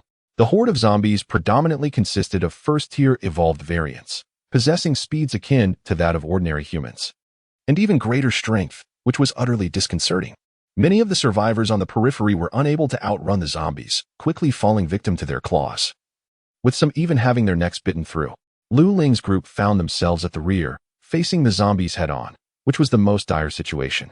The collective anxiety was palpable, yet during this crisis, they had no choice but to fight back. Shimufeng and Chun Kai Wei hurled their abilities at the zombies, while Lin Baobao conjured spheres of water to strike the undead. Shimufeng unleashed bolts of lightning upon them, and Wei Xian wielded a 1-meter-long steel pipe, delivering blows to the advancing zombies. In contrast to their approach, Lu Dian executed precise strikes, severing the heads of the zombies with his blade. Lu Ling managed to confront the undead alone without issue, even surpassing Shimufeng and the other endowed individuals in the number of zombies he felt. Each strike lethal and devoid of any superfluous flair, executed with remarkable efficiency. Soon, the majority of the zombies in the vicinity were eradicated by Lu Dian and Lu Ling, alleviating the pressure on Shimufeng and the others. "Brother, there are more zombies over there." Lu Ling pointed towards a group of zombies attacking others 100 meters away. Seeing her eagerness to engage, Lu Dian, filled with fervor and a desire to eliminate all zombies, decided to take her along to assist in the slaughter. Shimufeng and the others watched in a dazed manner as the Lu siblings dispatched the zombies with an ease reminiscent of slicing through watermelons. They seemed particularly fond of decapitation, as each zombie met its end with a severed head followed by a final stab to ensure its demise. At that moment, Lin Baobao finally comprehended why Lu Ling had once asserted that she did not require protection from others, even as an ordinary person. Her combat prowess rivaled that of the supernatural beings. Indeed, her speed in dispatching zombies surpassed that of those utilizing their abilities. Observing her techniques, they bore striking resemblance to Lu Dian's, suggesting that he had personally trained her. Although Lu Dian possessed the weakest combat ability among the supernatural beings. Being a space ability user, none present could match his skill. Without relying on any supernatural powers, he effortlessly maneuvered through the horde, dispatching zombies with ease. The combined combat prowess of Lu Dian and Lu Ling shattered everyone's preconceived notions. Ordinary individuals were not necessarily weak, and early-stage space ability users were far from defenseless, wielding mere weapons sufficient to vanquish zombies. Although Shi Mufeng and others possessed supernatural abilities, their combat experience paled in comparison to that of the two seasoned fighters. Their powers were not particularly advanced, and thus their lethality was rather limited. Many onlookers began to regard Lu Dian and Lu Ling as their saviors. The soldiers engaged in exterminating the zombies also took notice, their eyes sparkling with newfound hope. The inclusion of the Lu siblings significantly mitigated casualties during this zombie onslaught. When soldiers approached to assess the situation, they recognized the familiar faces of those who had come the previous night to remove the mutated beasts. They were increasingly filled with respect for Lu Dian, especially upon learning that he had dispatched so many zombies without employing any supernatural abilities. The military swiftly dispatched personnel to tally the injured and deceased, placing the wounded into a large truck under guard, prepared to eliminate any who exhibited signs of mutation. As for the deceased, they were transported to an open area for cremation. Once these tasks were completed, the convoy set off once more. In the aftermath of the zombie attack, the atmosphere within the vehicle was notably somber. Those who had previously been vocal since the emergence of the mutated beasts fell silent, with despair evident on some faces. This journey had imparted upon them the terrifying reality of zombies and the brutal nature of the apocalypse. For the remainder of the journey, the vehicles pressed on without pause, often firing upon any approaching zombies, aware that the military would not halt. Lu Ling and Lin Baobao conferred and decided to forego drinking water that afternoon to avoid discomfort later. It was not until evening that the military finally arrived at a secure base. Chapter 20. After the convoy halted on the open ground before the base, several military trucks laden with various supplies entered through a designated entrance, while the survivors queued to enter the base, registering their personal information in the process. At that moment, a soldier once again addressed the crowd through a loudspeaker, explaining the situation. To prevent the potential spread of the zombie virus by any of the survivors, they were required to undergo a thorough examination and spend a night in an isolation room before they could truly become members of the base. Only after being accepted into the community could they receive the provisions allocated for survivors. This measure naturally elicited dissatisfaction. Those who had braved the bitter cold and numerous hardships to reach a safe haven had anticipated a welcoming atmosphere akin to spring, only to find themselves faced with the harshness of winter. Nevertheless, confronted by the armed forces, they ultimately acquiesced to the arrangement. The vehicles they had driven could not be taken into the base and were to be left at the entrance, necessitating the removal of their belongings to carry inside. Fortunately, aside from a slight deduction of 1/3 from their food supplies, the base did not confiscate anything else, which offered some solace. The registration process progressed swiftly, and soon it was their turn. Observing the brief form provided by the staff, which required only their names, gender, and abilities, it was evident that in this apocalyptic world, no one cared about origins or backgrounds anymore, hence the efficiency of the process. Zhou Ling filled in his name and gender, designating his ability simply as an ordinary person. Conversely, Zhou Jian decisively entered space manipulator under abilities, while others thoughtlessly recorded their own unique powers. Upon observing those who identified as individuals with special abilities, the worker at the entrance remarked, "Individuals with abilities and ordinary citizens must be separated. You may proceed to this side. If you have family members accompanying you, they may join as well." The final addition was made upon noticing the presence of 3 ordinary individuals, Lu Ling, Huang Jiling, and Qin Jialua. The crowd exhibited no dissent, and soon they were required to surrender their food supplies.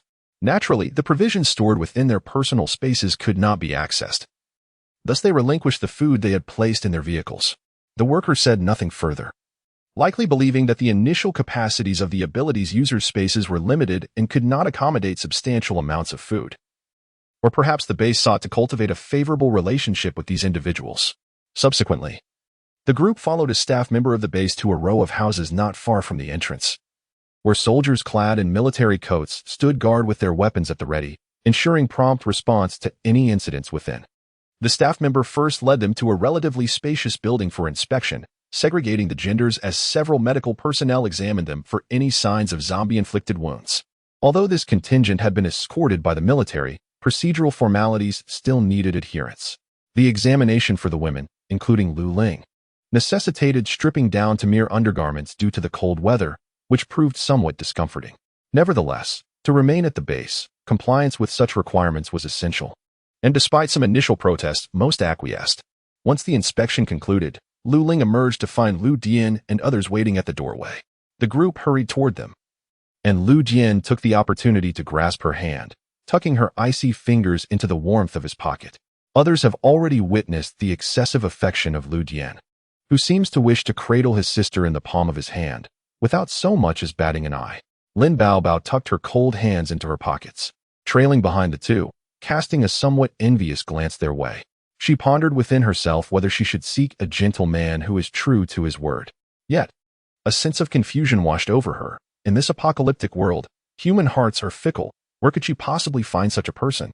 It was already difficult to find before the apocalypse, let alone in this harsh aftermath. After completing their inspection, the staff led them to a nearby empty room, which contained 8 iron bunk beds, each adorned with blankets as thin as those of spring, utterly inadequate for warmth during sleep. The worker explained that the base had limited resources, and everyone would have to make do for the night. They could select their accommodations the following day and exchange for winter supplies.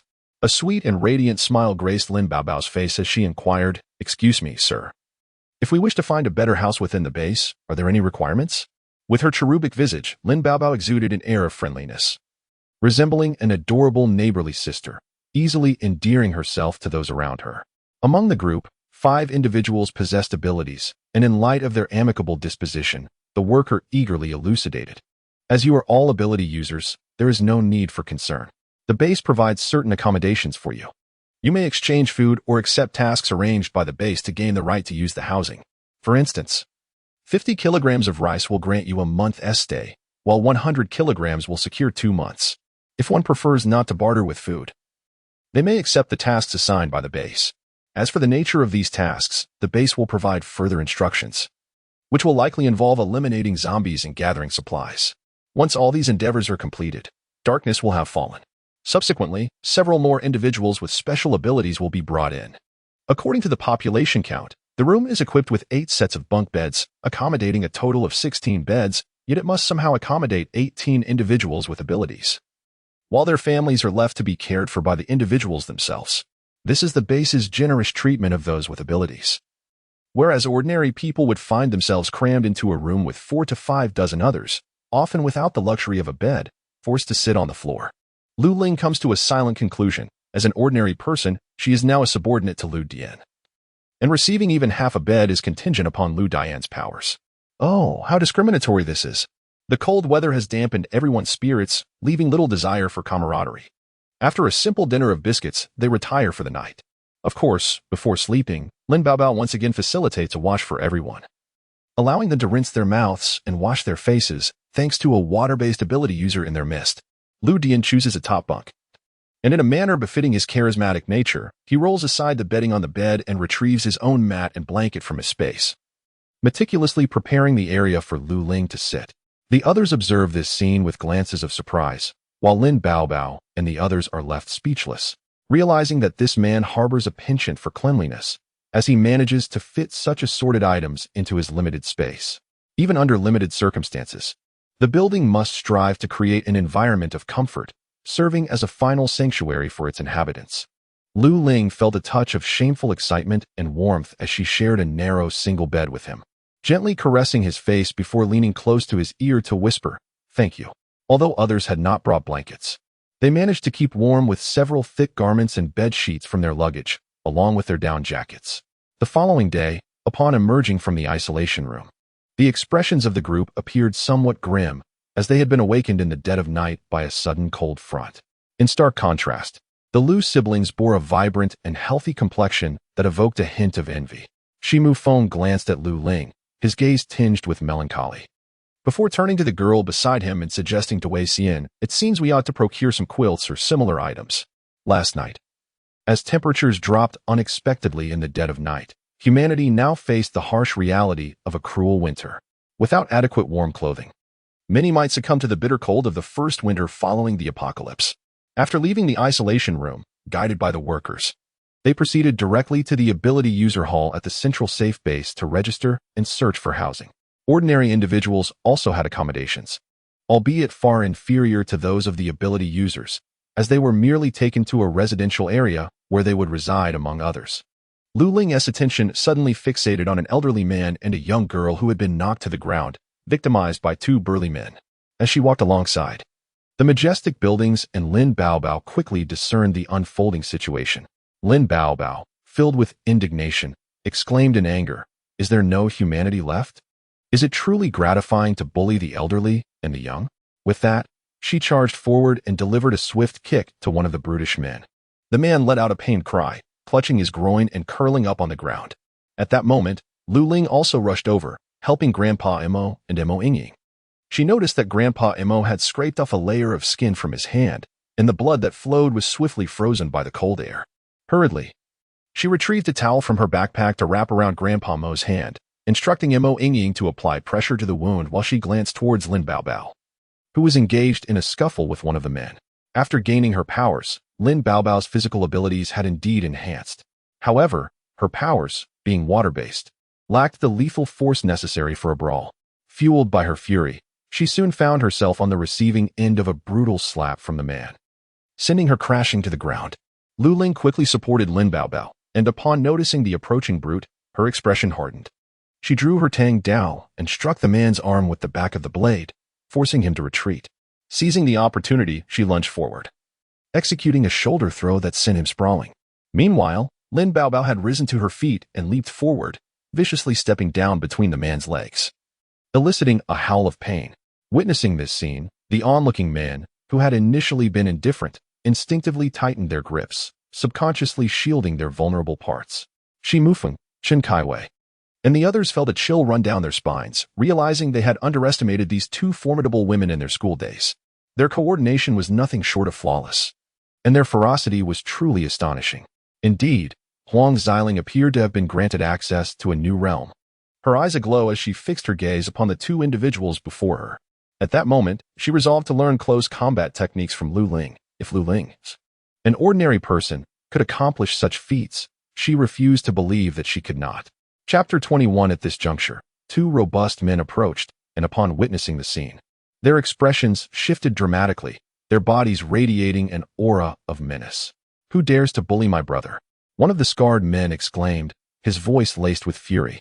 He swiftly advanced toward Lu Ling and her companions, but upon locking eyes with Lu Ling, a sinister grin spread across his face. "You wretched woman. So it is you here. You nearly caused us a car accident the other day. This score must be settled." Neither party had anticipated this encounter, one wearing a malevolent grin, the other clutching a tang knife. Although Lin Baobao felt a twinge of fear, she had already stepped forward and found no reason to retreat. She could not bear to witness the mistreatment of familiar elders and children. Casting a glance at Lu Ling, she met her eyes, then turned to observe Lu Dian, who remained composed, which eased her mind. The burly man advanced, reaching out to seize Lu Ling. In response, Lu Ling pushed Lin Baobao toward the Mo family, ducked to evade, and, utilizing her agility, swung the tang knife toward the man's face. The back of the blade struck him, leaving a crimson bruise in its wake. The speed was astonishing. The man was caught off guard and cried out in pain. Having grown accustomed to wielding power within their base due to their abilities, they were unprepared for the defiance of an ordinary individual. Enraged, the man roared, conjuring a sphere of fire that he hurled directly at Lu Ling. As the building's age was about to evade, a hand encircled her waist, pulling her aside, only to witness a gleaming tang knife slicing through the air with remarkable swiftness. Its sharp blade seemed to cleave through a fiery mass, shattering it into fragments that extinguished in midair. The sight left everyone in astonishment, collectively recalling a phrase from a martial arts novel. In the realm of martial arts, only speed is invincible, an extreme velocity capable of overcoming even supernatural abilities. Lu Dian cast a slight smile towards the astonished giant, and before anyone could discern his movement, the robust figure of the man was sent soaring through the air.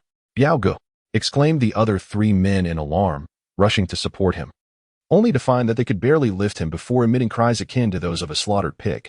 What transpired here? A voice resonated, revealing a handsome man clad in a military coat, accompanied by several soldiers, whose countenance bore evident displeasure as he surveyed the scene.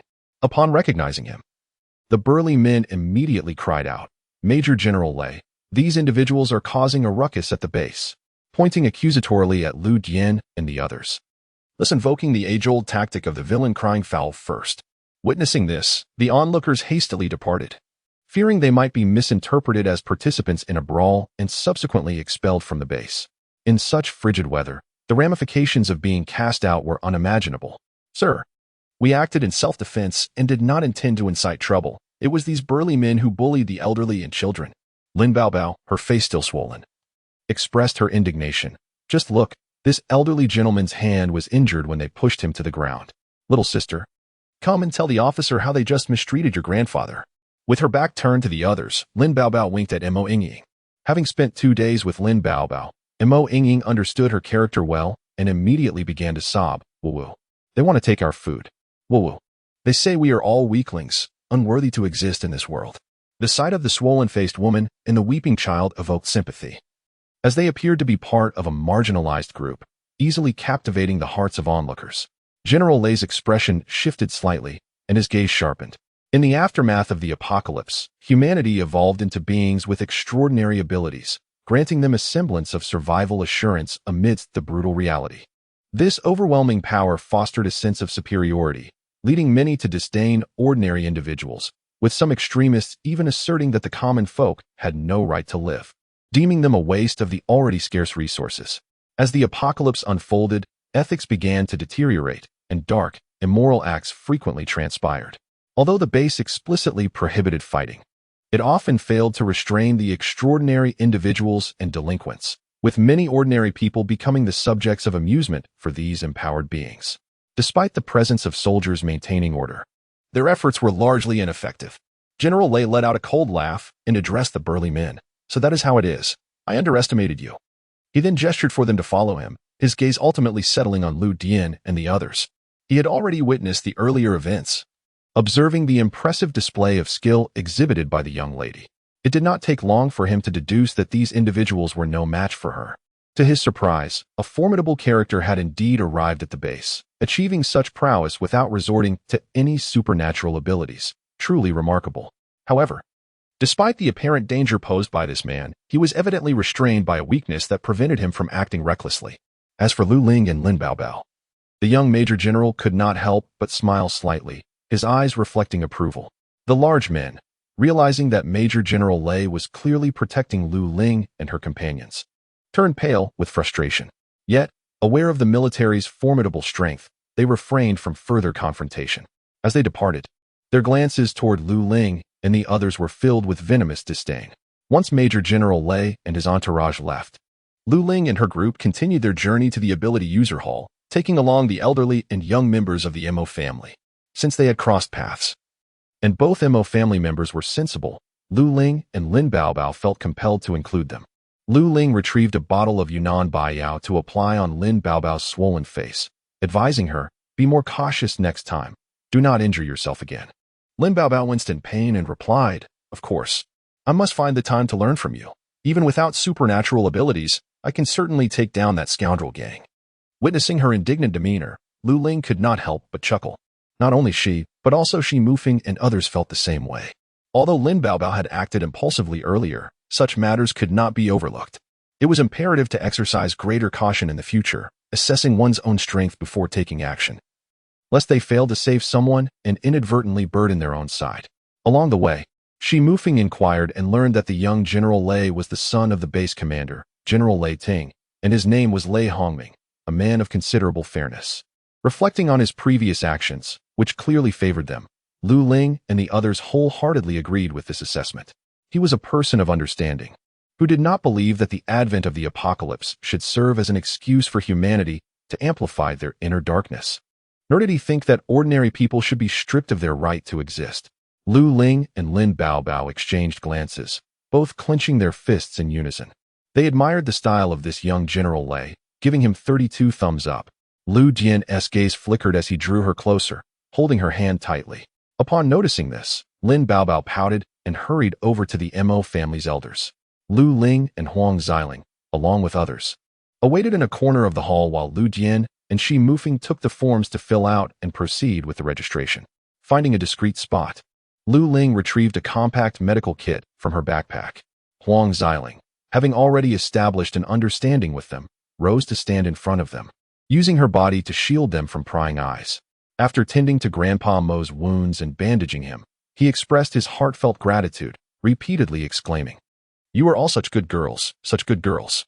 In a world that has changed so rapidly, where humanity has become increasingly indifferent. He reflected deeply on the past month, which had been rife with scenes of zombies devouring the living and humans turning against one another. To encounter such compassionate souls amidst this chaos left Grandpa Mo feeling profoundly moved. Yet what could he do? As an elderly man with a young granddaughter, they were but ordinary people, powerless against the cruelty of others. When faced with bullying, resistance seemed futile. Today, those brutish men had made it clear that they intended to intimidate the elderly and children, while the onlookers remained apathetic, fearful of antagonizing the local thugs. The sheer despair of their isolation was overwhelming. Mo Yingying leaned against her grandfather, cradling his injured hand, her lips pressed tightly together, her eyes glistening with unshed tears. Lu Ling gathered their belongings and held the backpack close, then produced a few candies to share, smiling as she said, "Grandpa Mo, everything will be all right." Young Mo Yingying gratefully accepted the candy, quickly placing it in her grandfather's hand. Huang Xiling gazed at the candy in her palm and then at Lu Ling's cheerful face, her emotions swirling within her. Yet soon, she felt a glimmer of hope, even in this apocalyptic world. If they could strive together, no matter how arduous the journey, they would persevere. Shi Mufeng approached with a set of keys, grinning as he announced, "We have secured a suite, 5 rooms, and 2 living areas." Upon hearing this, everyone turned their gaze towards Lu Jian. His expression remained unchanged, calm and gentle, as he took Lu Ling's hand and said, "Let us go." At these words, joy illuminated everyone's faces as they hurriedly followed him. Chapter 22. Shi Mufeng had not anticipated that Lu Dian would so readily part with 100 caddies of rice and 100 caddies of flour in exchange for a spacious apartment consisting of 5 rooms and 2 halls, renting it for a duration of 4 months.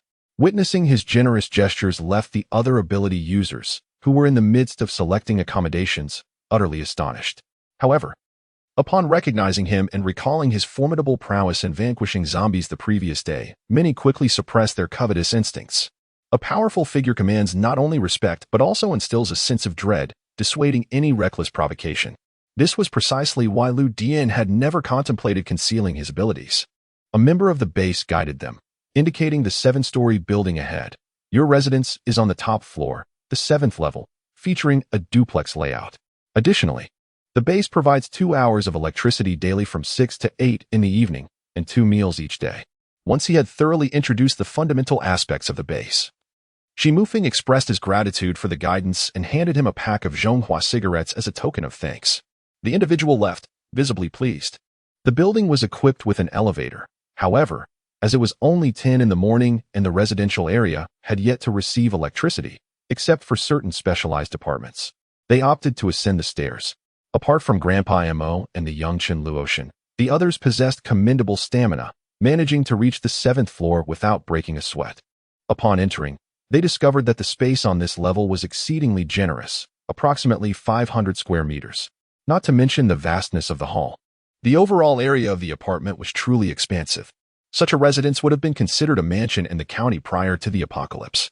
Due to the proximity of the county town to the city and its relatively prosperous development, the planning of this county town is commendable, serving as a secure base that alleviates many troubles. After a brief inspection, it was evident that the former owner had left behind all the necessary furniture, although the warm clothing and food supplies had been completely removed, leaving only inedible and unusable items. Joy radiated from everyone's faces as Lin Baobao utilized her abilities to conjure 2 buckets of water for the group to commence cleaning the rooms.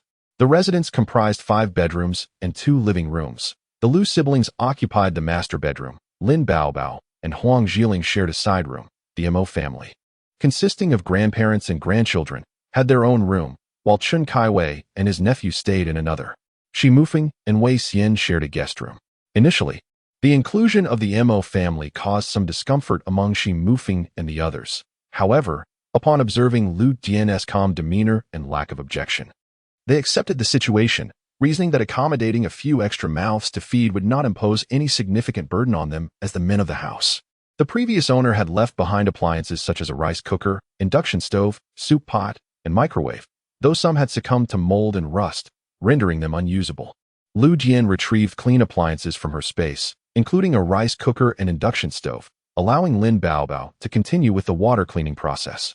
After a month of diligent effort, Lin Baobao had ascended to the first level of her abilities, capable of summoning 2 cubic meters of water at once. Once her powers were depleted, she required a 2-hour rest for gradual recovery, although meditation allowed her to recuperate in just half an hour. Lin Baobao had become quite adept at controlling her abilities, a skill honed by her daily practice, fueled by the essential nature of water in their lives. The elderly are sensitive to the cold, and no one objected to providing for them. Shi Mufeng, aware of the provisions in his space, promptly moved to the room of the Mo family. Grandpa Mo beamed as he watched them hastily devour their meals, while Mo Yinging proudly remarked, "Grandpa used to be a head chef at a restaurant." After finishing their meal, everyone gathered to discuss their upcoming plans. Shi Mufeng, having served as the president of the student council at school, possessed considerable leadership skills, which inadvertently led Wei Xian and others to regard him as a leader. However, this leadership was primarily external. Internally, he habitually sought the counsel of Lu Dian before making any decisions, implementing them only upon Lu Dian's approval. For instance, it was due to Lu Dian's tacit consent that the Mo family had joined them. Seizing the opportunity of the relatively mild weather, they planned to take a day of rest before undertaking some tasks the day after tomorrow, as a means of honing their skills. Shi Mufeng suggested, "Grandpa Mo can look after Yinging and Luo at home while preparing delicious meals for us. Once you've tasted Grandpa Mo's cooking, you want to eat anything else." His final remarks, laced with playful teasing, eased the tension of the Mo family, prompting them to smile gratefully at him. While the others had no objections, Lu Dian interjected, "Given the cold weather, the zombies will also be affected. You may gather supplies around the county town to train yourselves, but do not venture too far. Xiaoling and I will travel a greater distance and will not accompany you." Upon hearing this, Lin Baobao exclaimed in surprise, "Your Highness, you won't be with us." After a moment of reflection, he remarked, "However, given your Highness's capabilities, straying a little farther poses no concern. The apocalypse has only just begun, and there are still many resources yet to be gathered." The others nodded in agreement, understanding well that Lu Dian was an enigma. Even the formidable Shi Mufeng could not discern his limits. Thus, they harbored no worries for his safety, even considering him invincible. His presence served as a beacon of reassurance, akin to a spiritual faith, instilling tranquility even in his inactivity. Despite their limited interactions, Lu Dian possessed an irresistible charm that compelled trust. As they tidied up, Lu Ling couldn't help but exclaim, "Brother, isn't it more lively when everyone is together?" Lu Dian was unfolding a mat from his spatial pocket, laying it on the bed, and spreading the quilt. He glanced at her, noticing her bright smile and delicate, fresh features. Recognizing her good spirits, he leaned in and placed a gentle kiss on her lips, yet feeling it insufficient. He embraced her waist and pressed her down onto the cotton quilt, kissing her lips more fervently. Lu Ling struggled briefly before surrendering. Before things escalated further, Lu Dian halted, holding her close as they lay on the bed, his fingers tenderly stroking her shoulder-length hair. In a husky voice, he confessed, "I do not favor crowds. But since you enjoy it, I shall acquiesce." After a moment, Lu Ling grasped his meaning. It seemed he was tolerating the presence of others because of her desire to be with Lin Baobao, because she wished to save the Mo family's ancestors and descendants. He decided to bring them along. Lu Ling felt a surge of gratitude, ready to express her thanks when his subsequent actions extinguished all her feelings of appreciation. "So, how will you thank me, hm? Oh dear, please refrain from uttering such words while you are peeling off her clothing and biting her neck." It utterly obliterated her sense of gratitude. Lu Ling observed his fair and handsome face flush, his eyes glimmering with a fierce hunger, almost frightening her to the point of losing control. She hurriedly exclaimed, "Lu Dian, it is daytime, and baby and senior Shi are outside." Her voice abruptly ceased as his hand grasped her chin. He pulled the blanket over her gooseflesh skin, bent down, and placed a soft kiss on her collarbone. His voice low and husky. "Xiaoling, dear, Do not mention the names of other men in my presence. Besides, they will not hear you. Lu Ling felt her scalp tingle with confusion. What did he mean? Even if she screamed at the top of her lungs, wouldn't the people outside hear her? He smiled gently, yet the warmth of his expression only intensified the ferocity in his eyes. Indeed, I have employed a mental barrier. They will not hear your voice. Oh dear, he is disturbingly powerful, and all forms of resistance seem futile. What should I do? I plead for mercy. Chapter 23. By the time she was finally released, night had already fallen. The long winter nights and short days, compounded by the drastic changes in weather, meant that by 6 o'clock, darkness enveloped the sky, and the lights in the house flickered to life. As they emerged, Grandpa Mo had nearly prepared dinner, while the others sat in the living room, discussing matters concerning the base and the upcoming expedition to gather supplies the day after tomorrow. Upon seeing them, Lin Baobao glanced over and remarked, "Ling, you have certainly overslept. You've been napping the entire afternoon." Lu Ling shot her a weary glance, feeling an indescribable sense of frustration. Did she not recognize that she had been worn out the entire afternoon? It was unfair to attribute her exhaustion to mere slumber. In stark contrast to her fatigue, the man beside her radiated vitality, showing no signs of tiredness, inciting within her a swirl of envy and resentment. She Mufeng and the others remained silent, fully aware that Lu Dian would leave provisions, specifically for Grandpa Mo and his granddaughter. Since they had decided to include them, Lu Dian would naturally not allow others to bear the burden of their sustenance, lest discontent brew among the group. Thinking that they toiled outside for supplies while merely supporting two seemingly useless individuals. Seizing the opportunity before the base imposed power restrictions, Lin Baobao enlisted Huang Xiling and Mo Yingying, insisting that Lu Ling teach them some techniques for combating zombies, rather than being exhausted by Lu Dian's demands. Lu Ling preferred this invigorating, sweat-inducing activity. Without hesitation, she cleared a space in the expansive living room, which spanned 100 square meters, and began instructing the girls in a hands-on manner. The boys watched from the sidelines, smiling at the sounds of laughter and earnest discussion emanating from the girls. Early the next morning, after breakfast, Lu Dian set off with Lu Ling. As soon as they exited the confines of the base, they encountered the young Major General Lei Hongming, who was patrolling outside with a contingent of soldiers. The handsome officer seemed to be quite impressed by them, his face breaking into a warm smile, his breath forming mist in the chilly air, adding a dreamy quality to his visage. "Are you two off to gather supplies?" he inquired. Lu Dian nodded curtly, while Lu Ling, appreciating his fair conduct, returned his smile.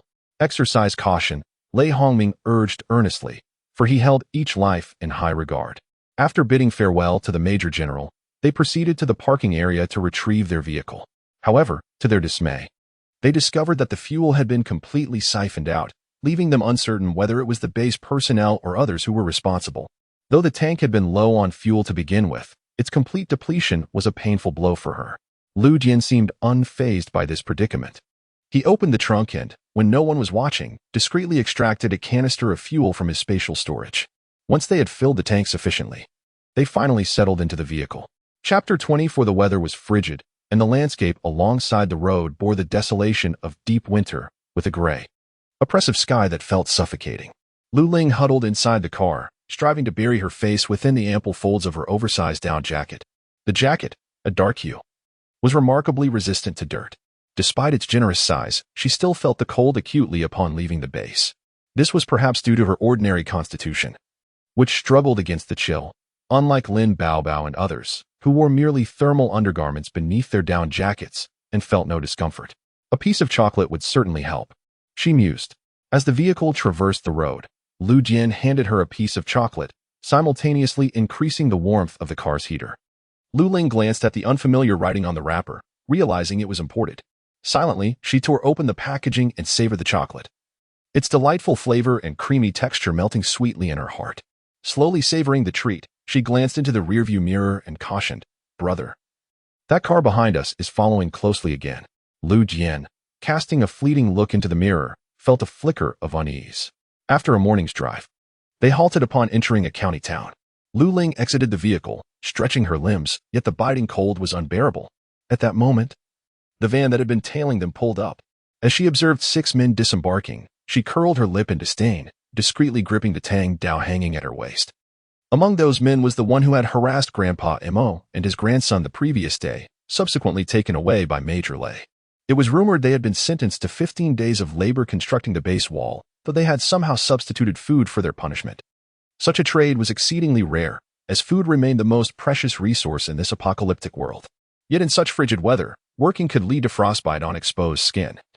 Only those truly desperate for sustenance would willingly assist in building the base. Lu Ling noted their resentful glares, understanding their bitterness stemmed from their meddling, which had resulted in their punishment by Major Lei. Upon their first encounter, the individual known as Biao bore a grudge, and now, it seemed he had returned to exact vengeance. As Lu Ling contemplated this, he also pondered how to resolve the situation. However, upon seeing their cold, menacing glares fixed upon him for a moment, they turned to enter a house within the county town. Lu Ling then retracted his hostility and, alongside Lu Dian, proceeded to a nearby dwelling. "When shall we strike, Biao?" inquired a rather unsightly brute as he forcefully overturned tables and chairs in search of useful supplies, directing the question toward the leader of their group. Before the apocalypse, Chen Biao had been a security guard for a company, a towering figure earning a meager salary, living as one of society's underprivileged. With the advent of the end times, he discovered an extraordinary ability to conjure fireballs. Not only he, but another guard from the same company also possessed remarkable powers. Together, they devised a plan to form a small team with the remaining 6 unmutated security guards from their dormitory, embarking on a quest to gather resources while others cowered in their homes. They reveled in the exhilaration provided by their newfound abilities, leading lives unrestrained by convention. They thrived in this transformed world. Despite the presence of monstrous, flesh-eating zombies, the strong held sway. The absence of legal constraints allowed for unbridled violence without the fear of imprisonment or retribution. Even beautiful women and young girls could be approached at will. A stark contrast to the constraints of the pre-apocalyptic era. Chen Biao chuckled coldly, saying, "There is no rush. We shall discuss it later." Moreover, they likely remained oblivious to the fact that this county town had been a bustling hub before the world fell into chaos, which in turn had resulted in a significant population of zombies in the aftermath. They would soon find themselves facing the consequences. Upon recalling the man from yesterday who, resembling a delicate figure, had repelled his flames with nothing but a knife, his expression soured immediately. To make matters worse, the fall had caused him discomfort throughout the night, and only this morning did he begin to feel somewhat better. This left him harboring a deep-seated resentment towards the Lu siblings. The grudge had taken root ever since their first inexplicable encounter in the city, which culminated in an unfortunate car accident. Originally, he had intended to rest in bed today, but upon hearing from his subordinates that the man had taken his sister out of the base, he considered it more convenient to eliminate them outside. In a hurry, he summoned several brothers and set out in pursuit. Although he felt a twinge of worry as they drove further away, he reassured himself that with 6 capable men, 3 of whom possessed extraordinary abilities, they could surely handle those 2. A shorter man sidled up and, with a sycophantic grin, inquired, "Brother Biao, may we keep that woman? She is quite neat and tidy, and it's been ages since the brothers have had the pleasure of a woman since entering the base." Chen Biao retorted playfully, "That woman is quite fierce. Her temperament does not match her appearance. Aren't you afraid she might kick you where it hurts?" The memory of 2 brothers' unfortunate fates from the previous day made the men instinctively clutch their groins. "Come now, Brother Biao. A woman with a bit of spice is all the more intriguing once tamed." One of the men leered. At this, laughter erupted among the group. Meanwhile, Lu Ling noticed a slight change in Lu Dian's expression, a fleeting glimmer of ruthlessness in his eyes, and curiously asked, "What is the matter?" Lu Dian reached out to adjust the woolen hat perched atop her head, a gentle and gracious smile gracing his face as he said, "It's nothing." He then took her hand and added, "We may need to endure a few days outdoors until you acclimate to battling in this weather." For a fleeting moment, Lu Ling felt a shiver race up her spine, the chilling sensation unmistakably creeping from her toes. Yet, it was swiftly supplanted by determination as she earnestly nodded and declared, "Rest assured, I shall not be a hindrance to you." Lu Dian chuckled softly, noticing her nose had turned a rosy hue from the cold. He retrieved a pink mask from his space and gently placed it on her, saying, "I do not mind if you are a burden to me. I merely hope you possess the ability to protect yourself and face any adversity without fear." He then lowered his head and bestowed a tender kiss upon her brow, as if making a vow. This poetic scene rendered Lu Ling somewhat uneasy, yet before she could dwell on it, Lu Dian had already selected the trial ground prepared for her. In stark contrast to his gentle and considerate demeanor, his act of pushing her towards the zombies was utterly deranged. As blood splattered in an instant, Lu Ling grasped the wire and retreated a few meters, narrowly avoiding the chaos. It was only when she realized that the dozen or so zombies in this area had been dispatched that she felt her body succumbing to fatigue and pain. Her fingers clung tightly to the wire, preventing her from collapsing onto the ground. A sheen of sweat had formed on her skin, and a cold gust of wind made her shiver. Soon, however, she found herself enveloped in a warm embrace. Upon lifting his gaze, he beheld a man whose eyes shimmered with a gentle warmth akin to water. Lu Ling glanced at the black cloak draped over him, appearing exceedingly sharp, and skeptically inquired, "Aren't you cold?" "No," he replied. Lu Dian supported her waist, guiding her towards a nearby building. The bodies of those endowed with supernatural abilities have been transformed by their powers, granting them a certain resilience to both cold and heat. As nature altered the ecosystem, it simultaneously reformed humanity, enabling them to better endure extreme climates. Thus, nature proves to be ever equitable. Humanity is not entirely devoid of hope, and the path forward must be sought by humankind itself. Upon hearing this, Lu Ling felt a twinge of melancholy, pondering why she was not among the gifted. Yet, despite her momentary despondency, she swiftly adjusted her mindset, embracing the notion that what is bestowed upon her is a blessing, while what eludes her is not meant to be grasped. This perspective is precisely what Lu Dian admired and, at times, resented about her unwavering strength and optimism. Regardless of the dire circumstances, she had never uttered the word give up, offering him a glimmer of hope. Yet, he also harbored resentment for her stubborn refusal to pursue what she desired, never viewing him as a man, but rather insisting on their lifelong bond as siblings. A bond she ultimately sacrificed her life for. Lu Dian chose a 3-story shop by the roadside for their stay, effortlessly carrying the weary Lu Ling to the 3rd floor.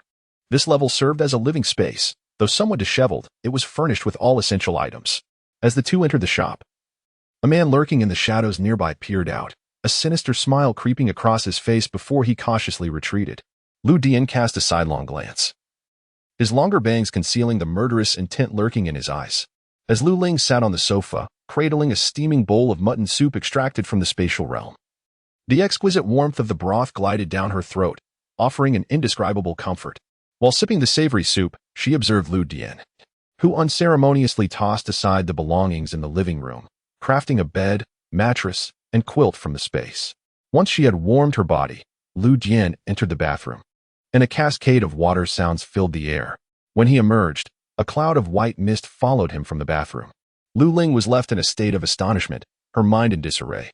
It was not until Lu Dian approached her and gently pushed her into the bathroom for a wash that she foolishly inquired, "Where did you get the water?" Lu Dian regarded her with an expression of bemusement, retorting, "There is water stored in the space. Did you think I came unprepared?" Relying solely on the meager amount of water condensed by your classmate's first-level ability is hardly sufficient. Rest assured, the water in my space will suffice for your daily baths for a lifetime. He teasingly traced his fingers along the nape of her neck, leaning in to kiss her chin, murmuring ambiguously, "I've collected water from a lake nestled in the mountains. Its quality is exceptionally pure.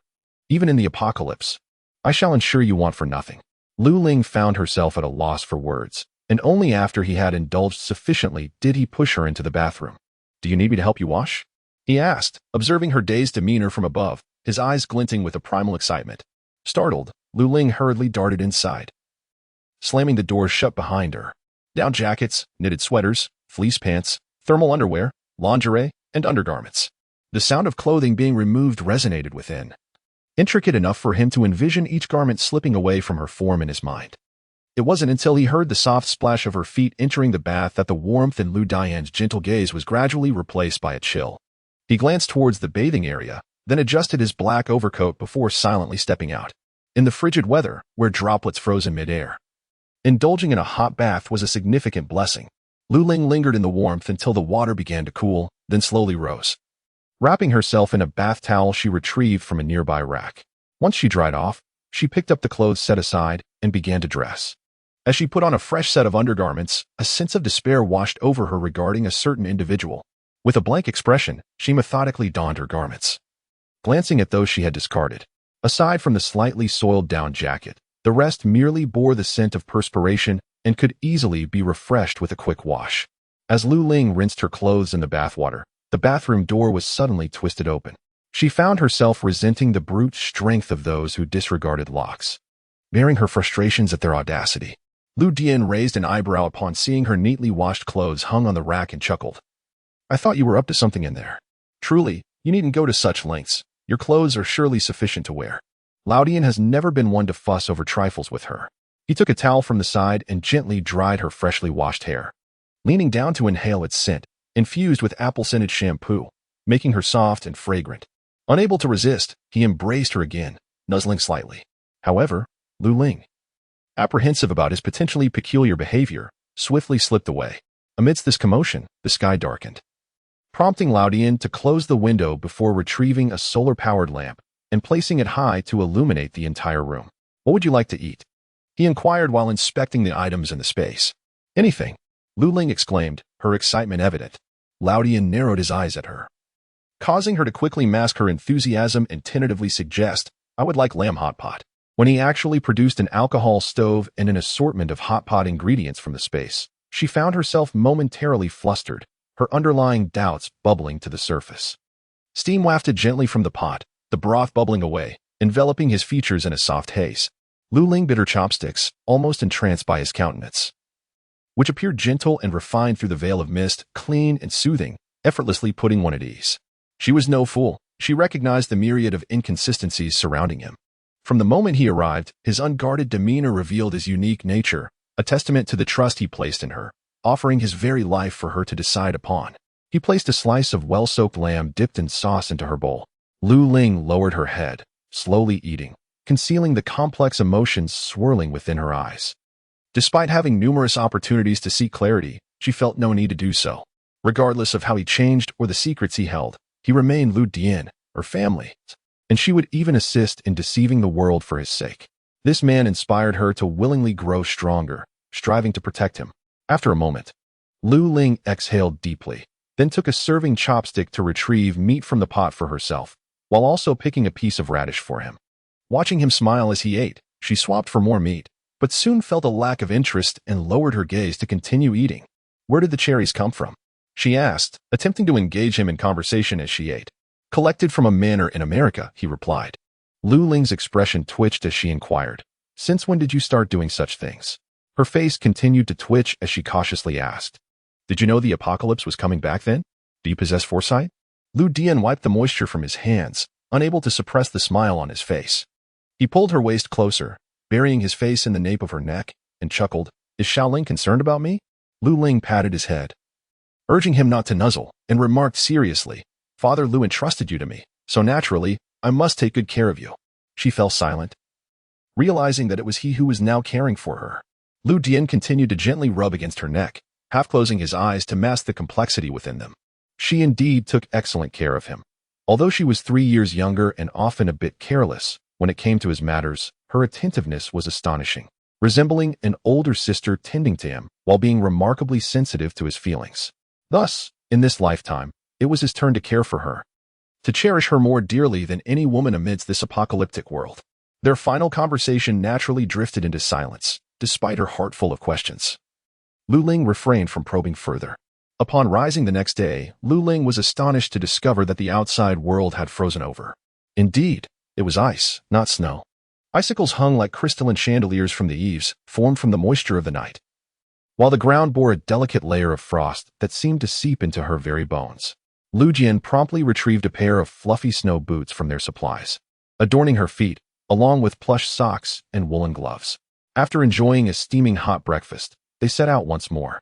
Not long after departing their temporary abode, a piercing scream shattered the stillness, and a metallic scent of blood wafted through the air, drawing the sluggish zombies, hindered by the frigid weather, toward the source of the gruesome aroma. As fate would have it, some of these attracted creatures turned their attention toward them. Lu Jian grasped Lu Ling's hand, weaving through the streets with a swiftness that belied the biting cold. However, one could not help but wonder why they encountered such severe peril so early in the day. This question lingered unanswered, but soon enough, the group of individuals had spotted them. Wounded Chun Biao's face contorted in a mask of rage, as if he wished to devour them whole, abruptly veering in their direction. With a fierce glare, Lu Ling pulled Lu Jian away, fleeing toward the opposite side of the approaching undead. Biao, with an expression of utter disbelief, cried out, "How can you? Compared to this individual, Chen Biao had merely sustained minor injuries that did not impede his movements. He called out, "Xiangzi, given your severe wounds, you cannot flee far. Instead, let us seize an opportunity to escape. We shall remember your sacrifice." The man named Xiangzi was swiftly engulfed by the horde of zombies. While the remaining undead continued their relentless pursuit, Lu Ling watched with a heavy heart, increasingly disdaining Chen Biao. As Chen Biao observed the two figures ahead, a sinister grin spread across his face. He casually seized a fallen advertisement board from the street and hurled it towards Lu Ling's back. The sign struck the leg of a man behind him, and in that fleeting moment, Chen Biao made a decisive choice, abandoning the man to serve as bait for the zombies. The man, filled with terror, anger, and despair, grasped Chen Biao's trousers in a desperate plea. But Chen Biao retaliated with a kick, compelling him to release his grip. In the midst of this struggle, the zombies were already upon them.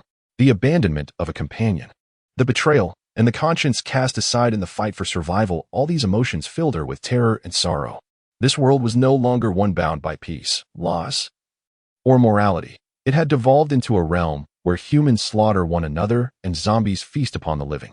Lu Jian urged her to move forward, noticing her unsteady gait. Aware that she had been significantly shaken and was struggling to adapt. Narrowing her eyes, she flicked her fingers gently, sending an invisible blade of space hurtling backward, piercing through Chen Biao's heart. He clutched his chest in disbelief and collapsed, lifeless. Biao? The remaining two men were momentarily stunned, unable to comprehend how Chen Biao had suddenly collapsed. However, they were not afforded the chance to resolve their confusion. Without Chen Biao's extraordinary abilities, they could no longer fend off the encroaching zombies. Before they could run far, they were swiftly overtaken and engulfed by the horde. After what felt like an eternity of running, Lu Ling finally halted, feeling as though a weight of lead pressed painfully against her chest. Nevertheless, she instinctively surveyed her surroundings and, upon realizing there were no zombies in sight, she breathed a sigh of relief. As she looked around, she discovered they had seemingly arrived in a park. Lu Dian supported her as she settled onto a nearby bench, retrieving a box of milk from his spatial storage and urging her to drink to regain her composure. It was not difficult to accept. Lu Jian gazed at the desolate park that had fallen into decline since the apocalypse and softly remarked, "In the struggle for survival, humanity is capable of anything: betrayal, abandonment, deceit, and treachery. I will not betray you," Lu Ling retorted angrily, "nor will I abandon my companions or falsely accuse others. If we lose even the most fundamental moral principles, what is the point of living? I would rather die with dignity than forsake my humanity merely to exist as a shell of myself." Had he taken a firmer stance, she might have felt compelled to argue, but his concession made her feel a twinge of guilt. Bowing her head, she said, "I understand that not everyone shares my perspective. In fact, many may deem my views foolish. With survival not guaranteed, who can afford to speak of moral boundaries? Prioritizing survival is paramount. Yet, if it means I must commit such acts to live, I refuse." The elegant figure of Lu Dian gazed softly at her, for he understood that in her past life, despite being an ordinary individual, she remained steadfast in her beliefs, managing to survive for 7 years in a world on the brink of collapse. If it were not for, Lu Ling felt somewhat uncomfortable under his scrutiny. "Rest assured, I will not perish easily, yet I shall not abandon my principles either. I will remember today's events. In human interactions, even before the apocalypse, one cannot place complete trust in others. One must weigh their own strength before meddling in affairs that do not concern them." Noticing her somber demeanor, Lu Dian reached out to gently stroke her head, a fleeting shadow of sorrow crossing his gaze. "It matters not. Xiaoling may adhere to her own code of conduct, while I shall handle the rest." Indeed, with him by her side, she would not have to endure the hardships of remaining true to herself. She could pursue her passions, while he would extinguish all threats that loomed. Contemplating this, his smile grew increasingly warm and gentle, beneath the overcast sky, resembling a pristine angel emerging from a dark canvas, save for the glint of madness lurking in his eyes, hinting at his true nature. For a moment, Lu Ling was touched, realizing her own ingratitude. Just as she was about to voice her thoughts, his expression suddenly hardened. "This place is perilous. We must depart." Chapter 26. Though Lu Ling was unaware of the impending danger, she had always placed unwavering trust in his words. Promptly discarding the empty milk carton from her hand, she grasped the Tang Dao that lay beside her and hastily departed the park alongside him. However, their pace proved insufficient. A foul gust surged from behind, and Lu Ling felt her body lighten as someone yanked her aside, soon followed by the distant, anguished howls of a beast. Lu Dian's brows furrowed with cold intensity as his fingers flicked deftly, sending a transparent blade of space hurtling toward the neck of the approaching zombie dog. The creature's head flew high before its body collapsed with a thunderous thud. He swiftly shielded the person beside him, delivering a powerful kick to a zombie cat that lunged toward them, the space blade once again severing its head. In total, there were 5 undead beasts, 3 dogs and 2 cats, all possessing strength above the second tier. Among them, the last zombie dog, resembling a leader, was a formidable presence at the late second tier, arguably the most perilous entity within the county. The other zombie animals were under its command. It could be said that their dominance was the reason the once prosperous county had succumbed so swiftly to desolation, transforming it into a haunting shell of its former self. As Lu Dian dealt with the third zombie dog, Lu Ling attempted to strike at the neck of the incoming zombie cat with her blade. But her effort was in vain. The speed of the zombie cat was overwhelming, and with Lu Ling's current capabilities, she was no match for them. With her ordinary physique, she was incapable of contending with these second-tier undead beasts. Had they been first-tier, she might have stood a chance. As Lu Ling swiftly rolled away to evade the hunting range of the undead feline, a formidable Tang Dao sliced through the air, embedding itself deep within the creature's neck, effectively pinning it to the ground. Seizing the opportunity while it writhed in agony, Lu Ling decisively severed its head and delivered several additional strikes. At that moment, only the most powerful of the zombie beasts remained, a formidable zombie dog, a breed akin to a wolfhound. Prior to its transformation, it was already a fierce animal, and in its undead state, it became even more terrifying, having reached the late stages of the second tier.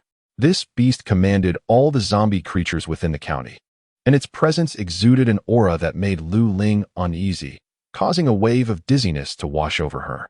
This sensation was indicative of a mental suppression. The zombie dog possessed an uncanny ability to exert psychological pressure. For an ordinary human, the presence of a second-tier psychic zombie beast would be overwhelmingly oppressive. Lu Ling's mere dizziness was a testament to her training in the post-apocalyptic world. Had she been an untrained civilian, she might have already succumbed to unconsciousness. Laudian quickly discerned her distress, his expression shifting slightly as he unleashed his mental energy to dispel the oppressive force emanating from the zombie dog. With the weight lifting from her head, Lu Ling exhaled in relief. The zombie dog's skin bore a ghastly bluish hue, its flesh tightly adhering to its bones. With blood-red eyes glinting with a cruel light and a voracious hunger for flesh, fixating intently on the dark-clad man before it. Compared to ordinary humans, the flesh of those with abilities was far more enticing to the zombie creatures. Holding his Tang Dao, Laudian lowered the blade, its sharp tip carving a line into the ground as it traced a path of impending danger.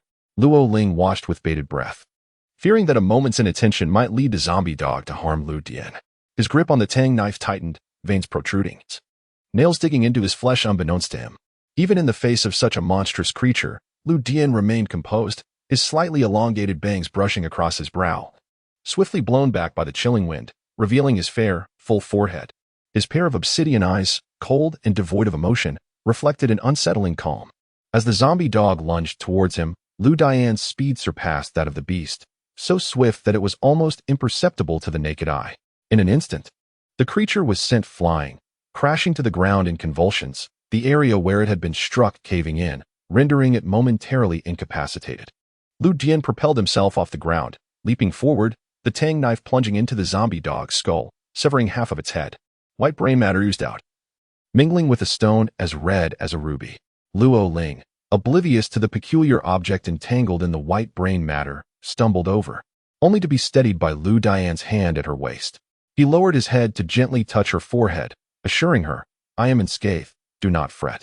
Taking a deep breath, Luo Ling managed a faint smile. The dizziness had subsided, yet she still felt an unsettling discomfort, even a wave of nausea.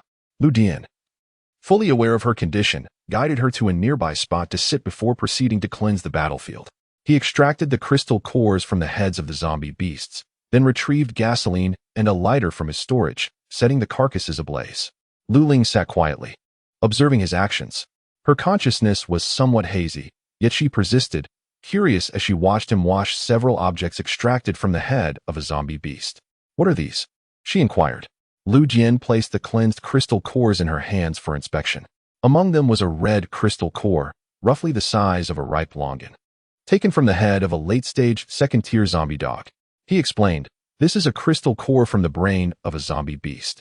It contains energy, which can be utilized by ability users to enhance and restore their powers. Ordinary individuals cannot use it. If ingested accidentally, they will transform into zombies." After hearing this, Lu Ling lost all interest, returning the dazzling crystal cores, which resembled precious gems, to him. Once the cores were secured, Lu Jian bent down and lifted her, halting her struggles.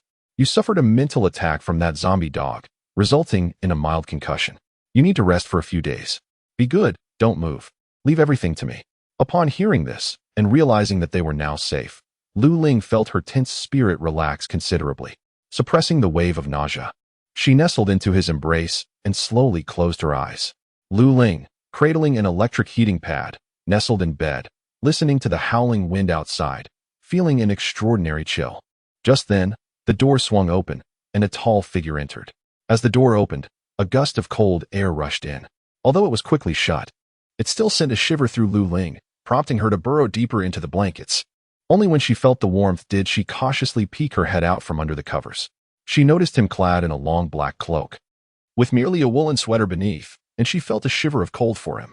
Hurriedly, she offered him the electric heating pad she had been holding, hoping to warm him up. Compared to his jovial demeanor, Lu Ling felt a chill run down her spine and promptly asked, "What are you laughing about? You aren't thinking of anything perverse, are you?" Indeed, he was lost in such thoughts, responding, "It's quite cold, don't you feel it? Once I warm up a bit, I'll join you in bed." "No, that's unnecessary. The blankets are quite warm," Lu Ling replied with a frown. Though the daylight still lingered, it was indeed a bit dim. For the past 3 days, Lu Ling had obediently rested in bed to recuperate her strength. Meanwhile, Lu Jian, perhaps incensed by the mental oppression inflicted upon Lu Ling by that zombie beast, had engaged in childish antics. He had tied a late-stage second-tier crystal core with a string and tossed it outside the villa to lure the zombie beasts, only to swarm them and extract the crystal cores. Lu Ling had been unaware of his reckless behavior until yesterday when, feeling achy after lying down for so long, she decided to get up and stretch. To her dismay, she saw Lu Dian opening the villa's main gate while sitting atop the surrounding wall. Initially perplexed by his actions, her heart raced with fear, terrified that he might fall from the over 3-meter-high wall and worried sick about him catching a cold in the breeze. It was then that she noticed he was holding a white string with the red crystal core tied to it. The zombie beasts, having detected the crystal nucleus, hastened to the wall, emitting threatening sounds towards the individuals atop it. Unfazed by the prospect of death, they repeatedly collided with the wall in a futile attempt to dislodge their prey. Unmoved, Lu Jian remained steadfast, his fingers dancing with precision. Though Lu Ling could appreciate the elegance of his gestures, the specifics of his technique eluded her comprehension. In mere moments, several zombie beasts found their heads inexplicably severed from their bodies. Once only a few remained, Lu Jian leapt down from the 3-meter-high wall, deftly wielding his tang knife to cleanly behead the remaining creatures before commencing the extraction of their crystal nuclei. Lu Ling, rendered speechless and in a state of astonishment, could hardly react. After he had collected the nuclei and disposed of the carcasses, he lifted his gaze towards her, his brows and eyes curving into a smile. Despite his seemingly refined demeanor, he sent a chill down her spine. Subsequently, he reproached her for having left her bed and exposing herself to the cold. Lu Ling could only chuckle at his admonishment. After all, wasn't his act of squatting atop the wall in the frigid air more deserving of censure? Moreover, it was his actions that had startled her into shivering. Over the course of 3 days, Lu Jian had utilized the second-tier late-stage zombie beast crystal nucleus to attract numerous zombies and zombie beasts, dispatching them to procure a multitude of nuclei. Lu Ling learned that once zombies and zombie beasts reached the first tier, crystal nuclei would form within their heads. The nuclei exhibited various hues: red, blue, white, purple, seemingly corresponding to the abilities of the ability users, and were categorized by different attributes. Both ability users and mutated beasts possessed crystal nuclei. Any crystal nucleus could be employed for cultivation. Once this matter becomes known, individuals with extraordinary abilities will resort to mutual slaughter in pursuit of the crystal cores of high-level practitioners, seeking to enhance their own powers. He maintained an expression of calm, disregarding her astonished demeanor. In the future, crystal cores may also serve as a form of currency, more coveted than the exchange of food. Currently, Few comprehend that such exquisite gems can crystallize within the grotesque heads of zombies. Although Lu Jian has amassed many, he refrains from utilizing them for cultivation, preferring to rely on gradual self-improvement to lay a solid foundation in the early stages. Only when the levels become increasingly challenging to advance will his efforts bear fruit. Lu Ling, deep in thought, inquired, "What level is your ability now?" Lu Dian responded with a silent smile, gently toying with her hair. "How many zombie beasts have you deceived today? How many crystal cores have you acquired?" Lu Ling shifted the topic. 30 cores. Is that not reaching your limit?" she asked, her concern evident. He chuckled. "They are merely first and second-tier zombie beasts. They pose no threat." From his words, Lu Ling deduced that he now possessed at least a third-tier ability, though she was curious about the levels of practitioners in the larger bases. As their conversation flowed, time swiftly passed, signaling that it was time for dinner. Lu Dian arose from his bed, donned his clothing, and busied himself once more. Lu Ling felt considerably revitalized today and joined him in assisting, albeit in a subordinate role, where she was even spared from touching cold water, being treated like a princess. Dinner consisted of steaming hot yam jelly accompanied by thick millet porridge, designed to nurture the stomach, alongside several comforting home-cooked dishes, all kept warm on the water stove. Even in the biting cold, the warmth lingered, and Lu Ling savored every bite. Her health had improved, and Lu Dian suggested a trip to the county town the following day. Lu Ling, having spent the past few days languishing, was eager for some physical activity. Before retiring for the night, Lu Ling observed Lu Dian retrieving an array of cosmetics from his space, leaving her momentarily stunned. As he casually fiddled with the products, he remarked, "Aren't you coming over for some skincare?" "Skincare?" Lu Ling nearly choked on her own astonishment, her composure slipping as she queried, "What is this? Is it for me?" Lu Dian regarded her with the gaze of a child lacking understanding, pulling her closer as he explained. "Ordinary people age more swiftly than those with abilities. I fear you might feel inferior in the future, believing you do not deserve me. Rest assured, I would never think less of you. Thus, you must begin your skincare regimen now. Worry not, I've prepared an abundance of natural cosmetics sufficient for a lifetime." He wore an expression that conveyed his thoughtful intentions, and it would indeed be ungrateful of her to refuse. Lu Ling found herself at a loss for words. The next day dawned with an unusual chill still in the air. With her spirits lifted, Lu Ling donned her armor and set out after breakfast. The county town is named Fengtuan. Despite the overwhelming presence of zombies and the terrifying advanced second-tier zombie beasts, there remain survivors who have concealed themselves in the deepest recesses of their homes to evade the biting cold and the undead. In this scenario, Lu Jian merely observes with indifference. When the military seeks out survivors, it operates on a voluntary basis. Those who wish to journey to safety can accompany the troops, while others may choose to remain in their homes, uncoerced. In contrast to Lu Jian, who possesses the psychic ability to effortlessly detect the hiding places of survivors, Lu Ling is entirely oblivious to their presence in the county town. As long as no survivor emerges to cry for help, Lu Ling is unlikely to discover them. Moreover, because Lu Jian consistently directs her away from the locations of the survivors, Lu Ling has never encountered anyone from the town, genuinely believing it to have succumbed entirely to the zombie apocalypse, transforming into a realm of the undead. However, following Lu Dian's elimination of 5 zombie beasts, the county town no longer posed a formidable threat. Although the zombies were numerous, a swift escape was still possible. They roamed the town primarily to hone their skills. Lu Jian seldom intervened, focusing predominantly on Lu Ling's training, which allowed her combat prowess to begin to flourish. In this apocalyptic world, possessing strength affords one the liberty to live as one pleases. It empowers one to uphold personal principles and standards, and it enables one to disdain all that exists. Laudian has always understood what Lu Ling's unwavering principles are. In her past life, despite facing tremendous difficulties, she steadfastly adhered to the fundamental moral standards of being a decent person. Although this commitment came at a significant cost, once they became formidable, no one dared to question them. They lived their lives with remarkable ease. In this life, upon hearing Lu Ling's unchanging declaration of her true intentions, Laudian smiled faintly and made a decision. As long as his strength is sufficient to intimidate all around, what is there to prevent her from maintaining her own principles? Laudian's training for Lu Ling is methodical and progressive. It encompasses not only physical conditioning but also skills in zombie combat and close-quarters fighting, along with various bodily reflexes. Since childhood, Lu Ling has been a restless tomboy, a lively and energetic child who often exasperated her mother. Eventually, She became a burden to her mother when they entered the Liu family together. The somewhat melodramatic Lao Dian motivated her to strive even harder, inspiring her to learn martial arts such as judo and karate. In her youth, Lao Dian was no match for Luling. Hence, with a solid foundation already in place, Luling's current training is progressing smoothly, with her improvements being quite evident. Upon hearing his announcement, Luling still harbored a fighting spirit. Her fist swung forward but was effortlessly neutralized by him. Relaxing her tense nerves, she comfortably leaned back in the passenger seat, savoring a strawberry while accepting his words. Then, she playfully offered him a strawberry, removing the stem. By now, Luling is no longer surprised by the variety of fruits he can produce from his space. Whenever he retrieves them, she simply enjoys them. As the weather grows increasingly frigid, the number of survivors daring to venture outdoors diminishes significantly.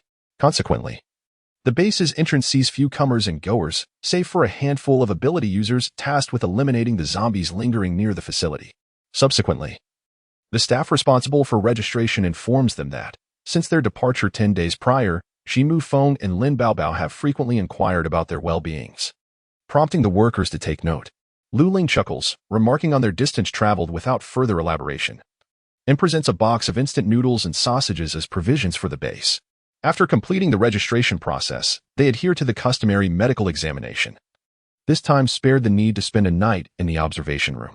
Upon confirming their bodies bear no injuries, they are free to leave. The two stroll leisurely. Noting the sparse populace on the streets, the majority have chosen to remain indoors, seeking refuge from the harshness of the first winter following the apocalypse. Shortly thereafter, they encounter a squad of patrolling soldiers, and Lu Ling's keen eyes catch sight of Major General Lei Hongming, clad in a military coat, impeccably groomed, and possessing striking features. Lu Jian regards him with indifference, while Lu Ling remarks, "Indeed, it is quite a coincidence to see Major General Lei here." Given their unfamiliarity, they exchange a few pleasantries before parting ways. Although Lei Hongming is the son of the base's commander, he embodies the quintessential soldier, exuding a rigorous military demeanor and adhering to strict standards. It is said that he is also an extraordinary individual, yet he does not take pride in this fact. Instead, he remains disciplined and self-restrained. Consequently, among the arrogant and unruly extraordinary beings in the base, it is not the commander, General Lei, whom they loathe and fear the most, but rather Major Lei Hongming. He has caused them to suffer numerous setbacks, compelling them to keep a low profile. However, the two women, Lu Ling and Lin Baobao, greatly admire his sense of justice. They cannot help but applaud him when they see him patrolling with soldiers in the biting cold. Even in a morally decayed apocalypse, there are still individuals like him who command respect. After taking a few steps, Lu Jian suddenly called out, "General Lei." At that moment, Lei Hongming was inquiring about the winter supplies at the base when he heard a gentle, clear voice calling him. Instinctively, he turned his head and noticed a man standing a few steps away. Although he did not know the reason for the man's call, he maintained a respectful demeanor towards the strong. "Is there something you need, Mr. Liu?" he asked courteously. "Major Lei, if you are not busy, may I have a word with you?" Lei Hongming's gaze flickered, yet he smiled and replied, "Of course." As they left the administrative building of the base, Lei Hongming personally saw him off, saying, "Mr. Liu, if it is confirmed that what you have said is true, I would like to express my gratitude on behalf of everyone at the base for your assistance." Lu Jian merely smiled slightly, his fair and handsome features captivating enough to catch the attention of passing women. "There is no need for that," he replied. "I merely happened to pass by and made a discovery. Who would be so idle as to venture into a city that has already fallen?"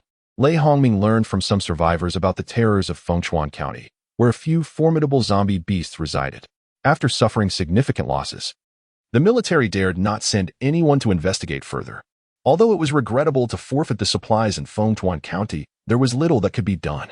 Now, if Lu Dian could convey such information, it implied that the powerful zombie beasts that had taken residence in Fengchuan County had likely been dealt with. As for the individual responsible, Lei Hongming was entirely convinced it was this very person. Contemplating this, he inhaled sharply. Without engaging in pleasantries, Lei simply stated, "In the future, should Mr. Liu or Miss Liu require anything at the base, do not hesitate to seek me out." Lu Dian glanced at him with indifference, taking Lu Ling's hand as they departed.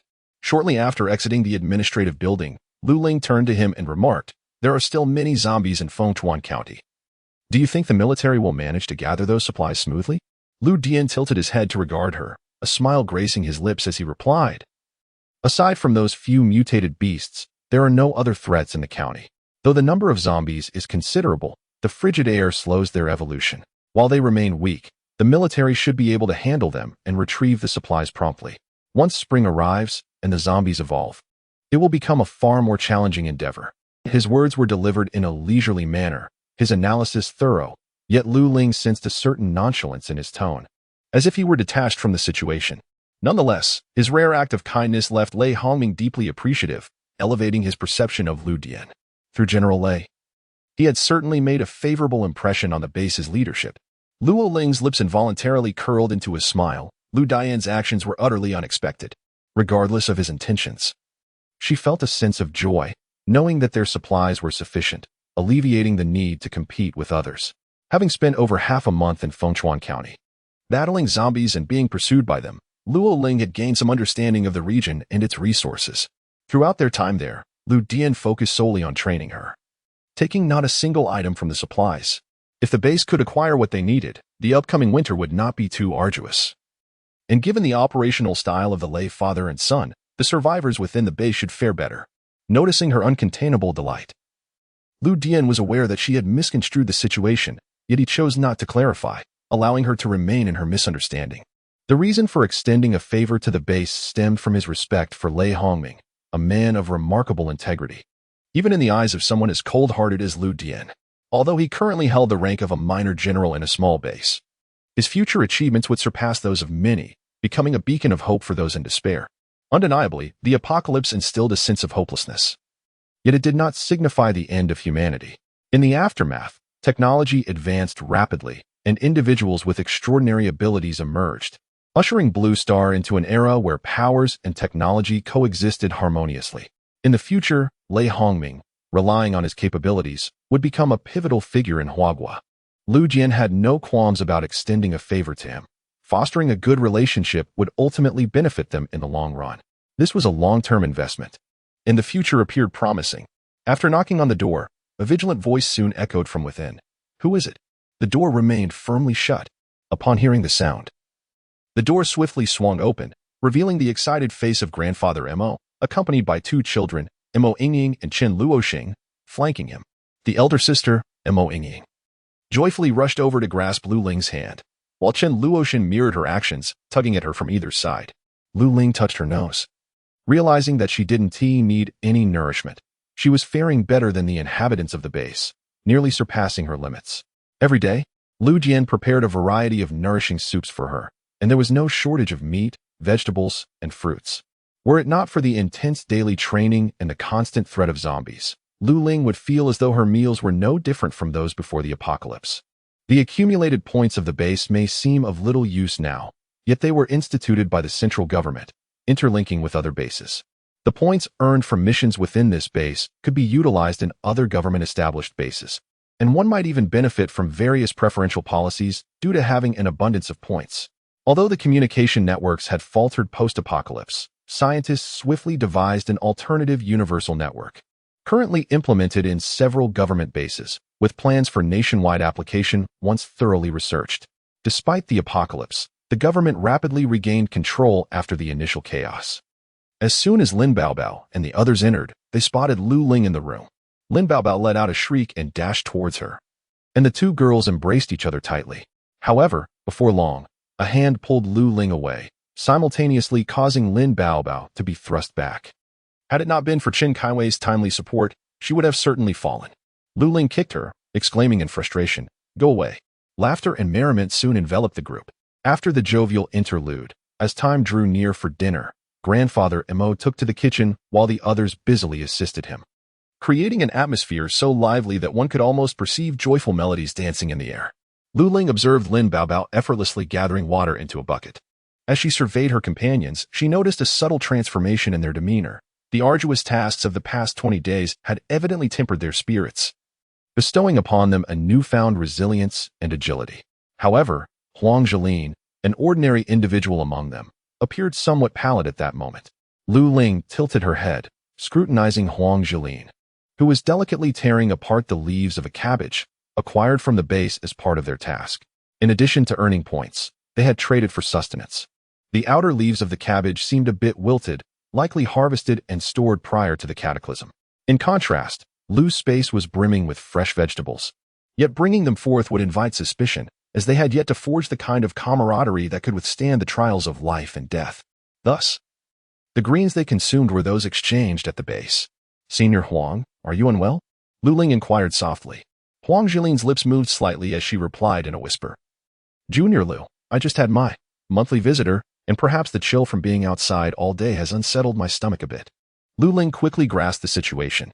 She had always been a healthy individual, experiencing little discomfort apart from the occasional suffering during her menstrual cycle when consuming cold foods. However, the pale complexion and cold sweat of Huang Xiling suggested a level of pain that was far more intense. Although Lu Ling had never experienced menstrual cramps herself, she understood that some girls, due to their frail constitution, faced considerable distress each month, and she felt a deep sympathy for them. "Huang, there are plenty of people here. Your assistance is not essential. You should take some rest," Lu Ling advised, taking the cabbage from Huang Xiling's hands. She then leaned in to whisper to Lin Baobao and gently helped Huang Xiling towards the room. Huang Xiling, unable to endure any longer, bit her pale lip and nodded in agreement. As she lay on the bed, grappling with her discomfort, Lu Ling and Lin Baobao entered the room. Lu Ling held a heated electric pad, while Lin Baobao carried a packet of sanitary napkins. "Huang, use this to soothe your abdomen," Lu Ling offered, handing over the fully charged electric pad. "I borrowed this from my brother. He has more if you need them. Please use it for now." The rounded electric pad pressed against Huang Xiling's stomach provided her with considerable relief.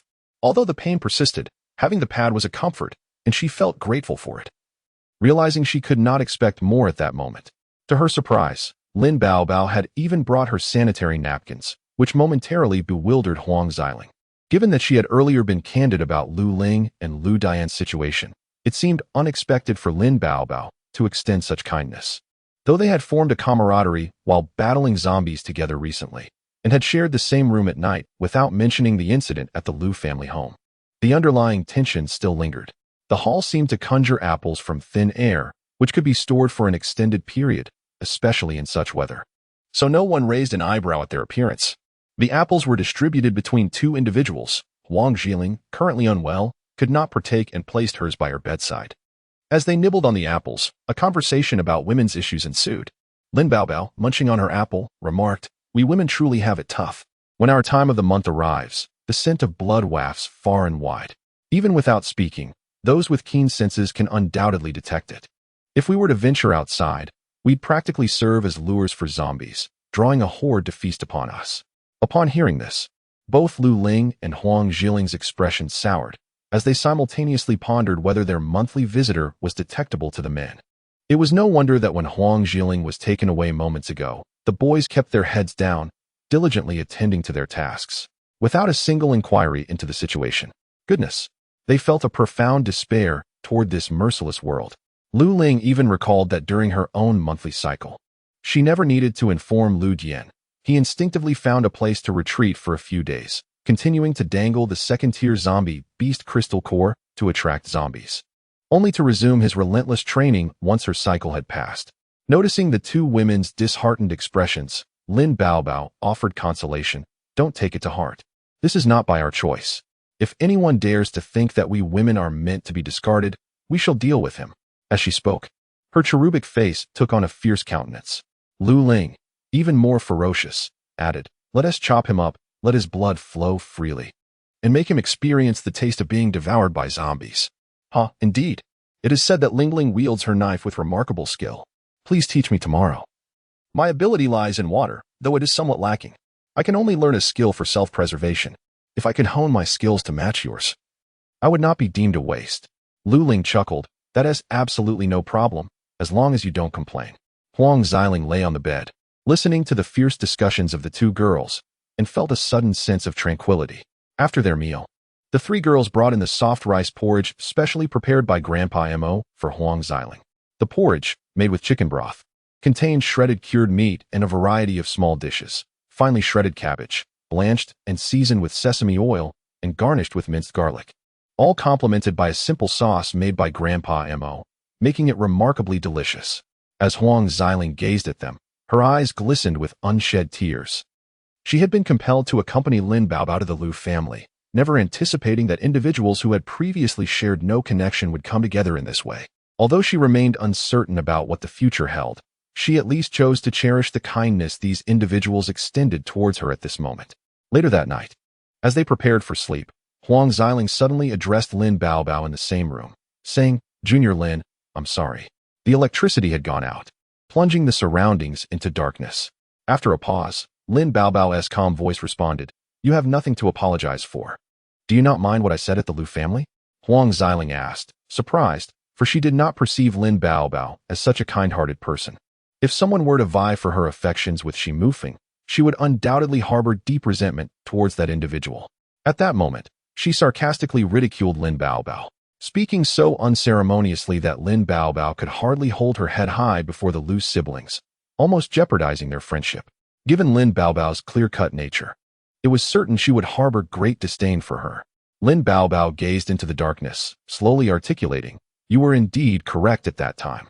It was my own foolish infatuation, even going so far as to consider pushing Senior Shi towards Lingling.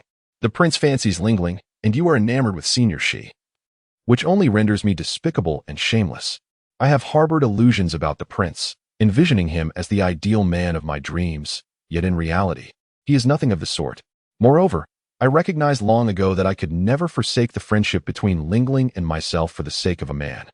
Huang Xiling felt a twinge of discomfort upon hearing this, as she initially found Lin Baobao rather disagreeable, despicably attempting to push Shi Mufeng away, thus obstructing the relationship between Lu Ling and Lu Dian. However, after hearing her candid and liberating words, she began to appreciate Lin Baobao's openness in relinquishing feelings that did not belong to her, never imposing her will upon them. How many women in this world are capable of sacrificing love for the sake of friendship? She had never contemplated relinquishing Shi Mufeng before. But what was she to do when he remained oblivious to her affections? Should she continue to cling desperately? Huang Xiling fell silent, needing time to process. Lin Baobao said nothing further and closed her eyes to sleep. 2 days later, the base suddenly summoned the ability users to accompany the military to Fengchuan County to gather supplies, participation being voluntary with generous compensation. Upon hearing this news, Lu Ling realized that Lei Hongming must have dispatched someone to scout Fengchuan County, discovering that there was indeed no threat from the zombie beasts. Thus intending to collect the resources from Fengchuan County, Shi Mufeng and others naturally signed up, enticed by the generous rewards. Anyone with abilities would be eager to participate. However, Lu Jian did not join, nor did Lu Ling. The reason for Lu Ling's absence was the arrival of her dreaded monthly visitor, which left her in tears. Confined to the base for fear that if she ventured outside, she would become a magnet for zombies.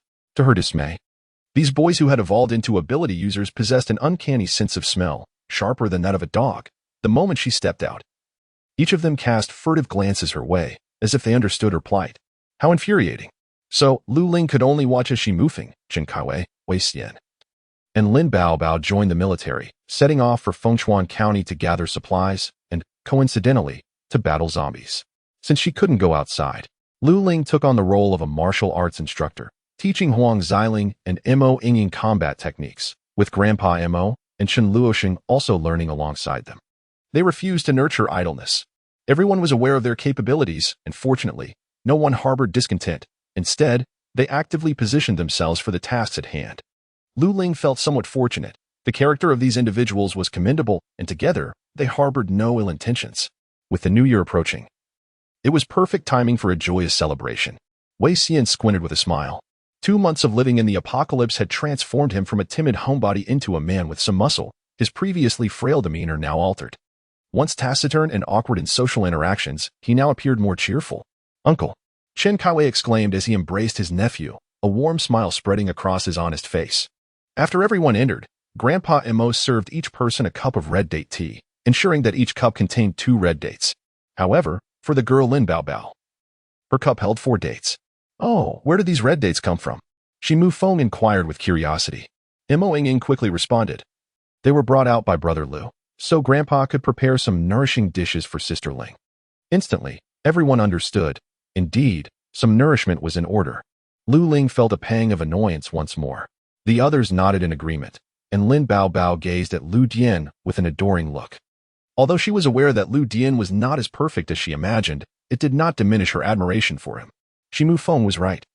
Had it not been for Lu Dian's guidance and his advice regarding the precautions in Fengchuan County, they might have met the same fate as the 20 deceased ability users. Even though Fengchuan County was not under the threat of second-tier zombies, the existing zombies were more than enough to pose a significant danger. It was the plight of a few ability users caught amidst the horde that had awakened their awareness. Shimu Feng and the others had developed a deep respect for Lu Dian, harboring no semblance of disrespect. After dinner, seeing the girls practicing martial arts in the hall once more, Shimu Feng settled onto the sofa, facing Lu Dian, who was engrossed in a book.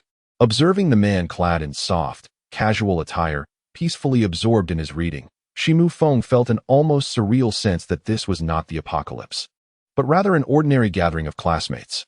In contrast to the quickly formed camaraderie among the residents, the figure of Lu Dian remains an enigma, often shunning the throngs of people. His acceptance of their presence seems solely attributable to their bond with Lu Ling.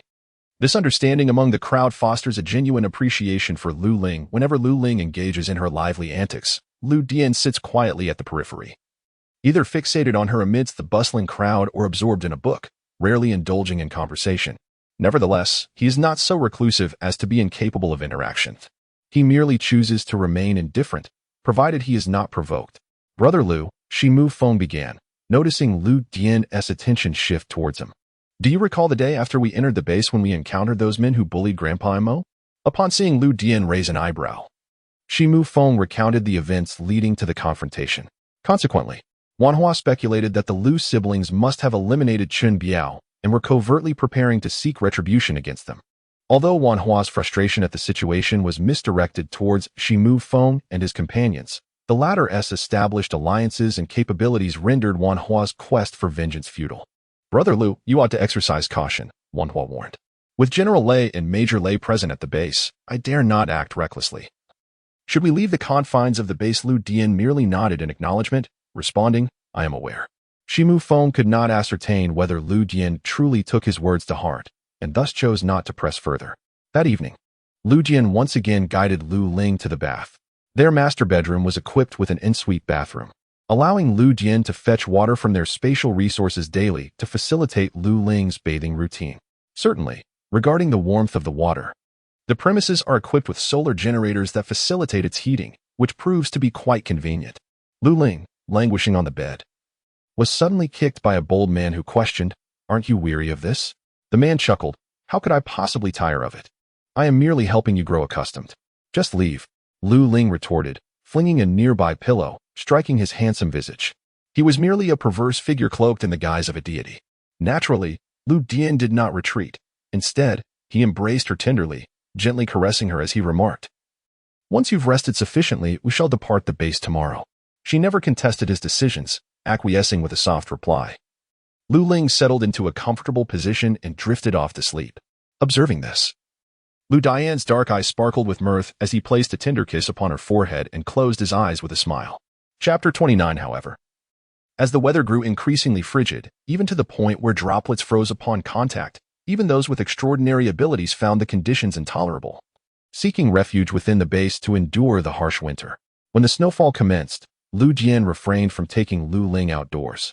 Shimu Feng and the others also ceased undertaking tasks for the base, choosing instead to remain within their rented quarters to recuperate.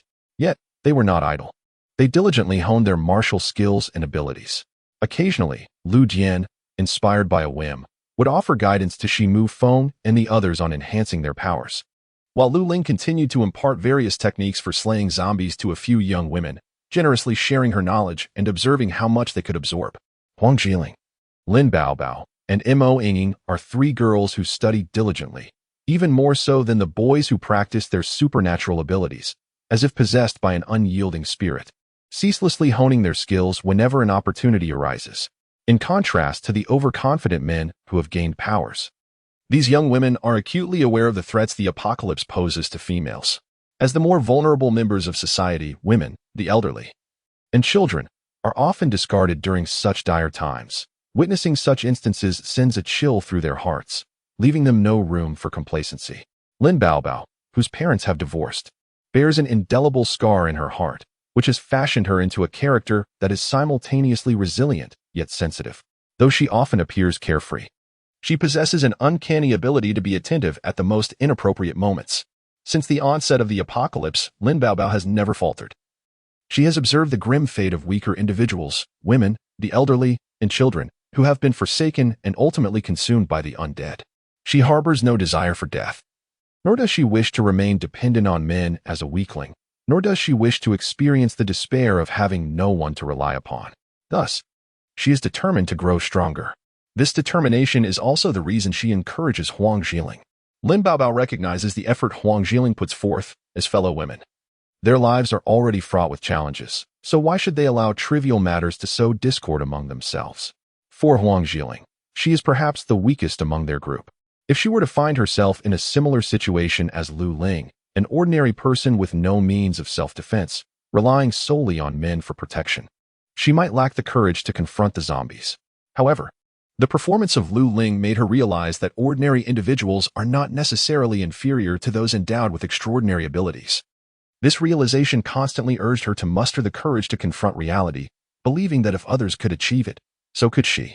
Moreover, a conversation with Lin Baobao prompted her to confront her circumstances, naturally igniting her enthusiasm for self-improvement. Lastly, there was the 8-year-old Mo Yingying, who, despite her tender age, had matured early and understood that her grandfather was already over 60, classifying him as an elderly person. Being an ordinary man, her grandfather could not protect her. It was she who must safeguard him. Thus, while she felt grateful for Lu Ling's assistance, she also feared being abandoned one day due to her own frailty. Her grandfather had once told her that no one would willingly nurture a useless outsider. If she wished to accompany them, she must strive to grow stronger, proving her worth. Everyone shared a common goal: to become stronger and to survive better in this apocalyptic world. Perhaps the determination of the girls inspired the boys, Shi Mufeng, Wei Xian, and Chun Kaiwei felt a twinge of embarrassment at the prospect of being lazier than them. Thus they too joined in the training. Fortunately, the apartment they rented was sufficiently spacious. The living room alone offered ample space for their activities, sparing them from braving the icy winds outside. As Blue Star entered the coldest period since the onset of the Ice Age, they were inundated with news of the number of people freezing to death, which, while disheartening, also brought a strange sense of relief. Their gratitude intensified when they witnessed Lu Dian retrieving various heating appliances from his space, leading them to appreciate Lin Baobao's insistence on seeking out the Lu siblings even more. However, for Shi Mufeng, this sense of gratitude transformed into numbness when he served as the power source for the building. The establishment had prepared several large batteries to supply electricity to their residents. Thus, even though the base provided power for only 2 hours each day, it had little impact on them. However, Shi Mufeng's current ability was at the mid-stage of the first tier, still far from the second tier. And the amount of electricity he could supply to the batteries was minimal, which led to disdain from the building's occupants. Shi Mufeng felt a deep sense of frustration. He had initially thought that as a mid-tier lightning ability user, he was quite formidable among many zero and first-tier ability users. To his dismay, in the eyes of the elder brother of the Lu family, he was deemed worthless for his inability to fully charge all the batteries. This was a considerable blow to him, prompting him to practice diligently in hopes of advancing to the second tier before spring arrived. In contrast to Shi Mufeng's disheartenment, the others were surprisingly curious about how the lightning ability user could convert electricity into a necessity for their daily lives. Initially, they had not thought much of the elder brother's actions, but upon learning from the base that no one else utilized their abilities in such a manner, they became increasingly intrigued and astonished. How did the elder brother Lu come to know that the lightning from ability users could be stored in batteries? The simple-minded Chun Kaiwei asked. Being an honest and straightforward person, he inquired without any ulterior motives. The elder brother Lu replied nonchalantly, I initially intended to experiment, but I never anticipated it would actually work. Although it seemed too coincidental, lacking any other explanations, they could only accept it as truth.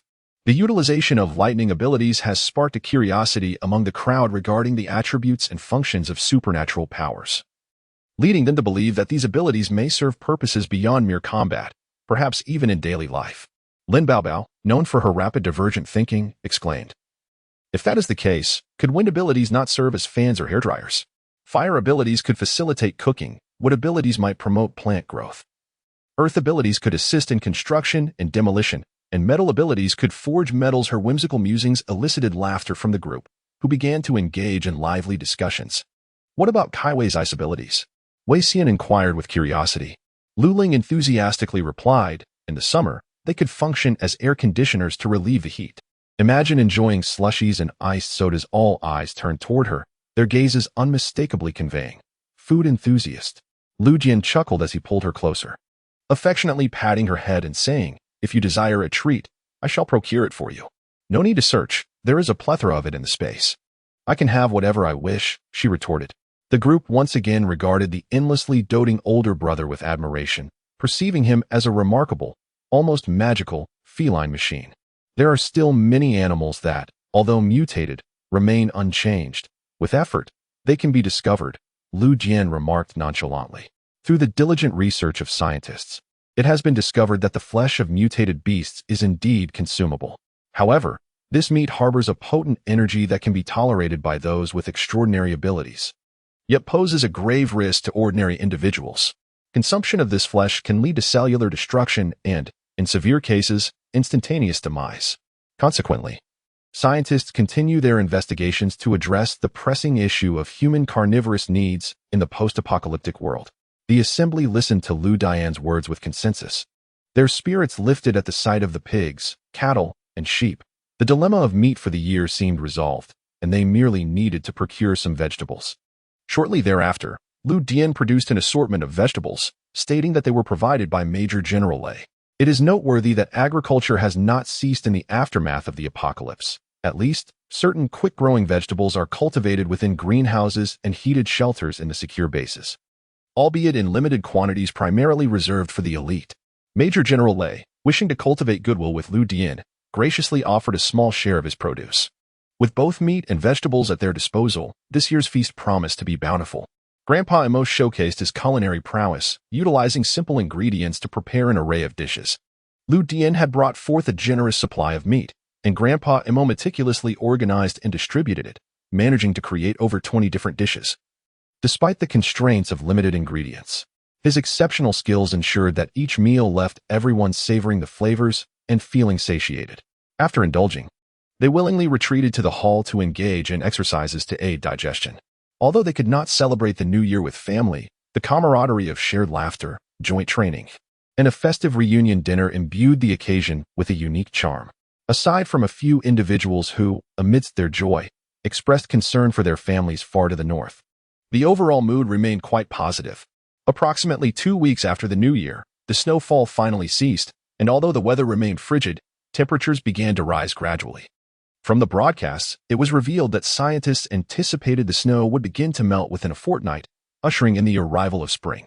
As early March approached, Shi Mufeng and his companions commenced their preparations.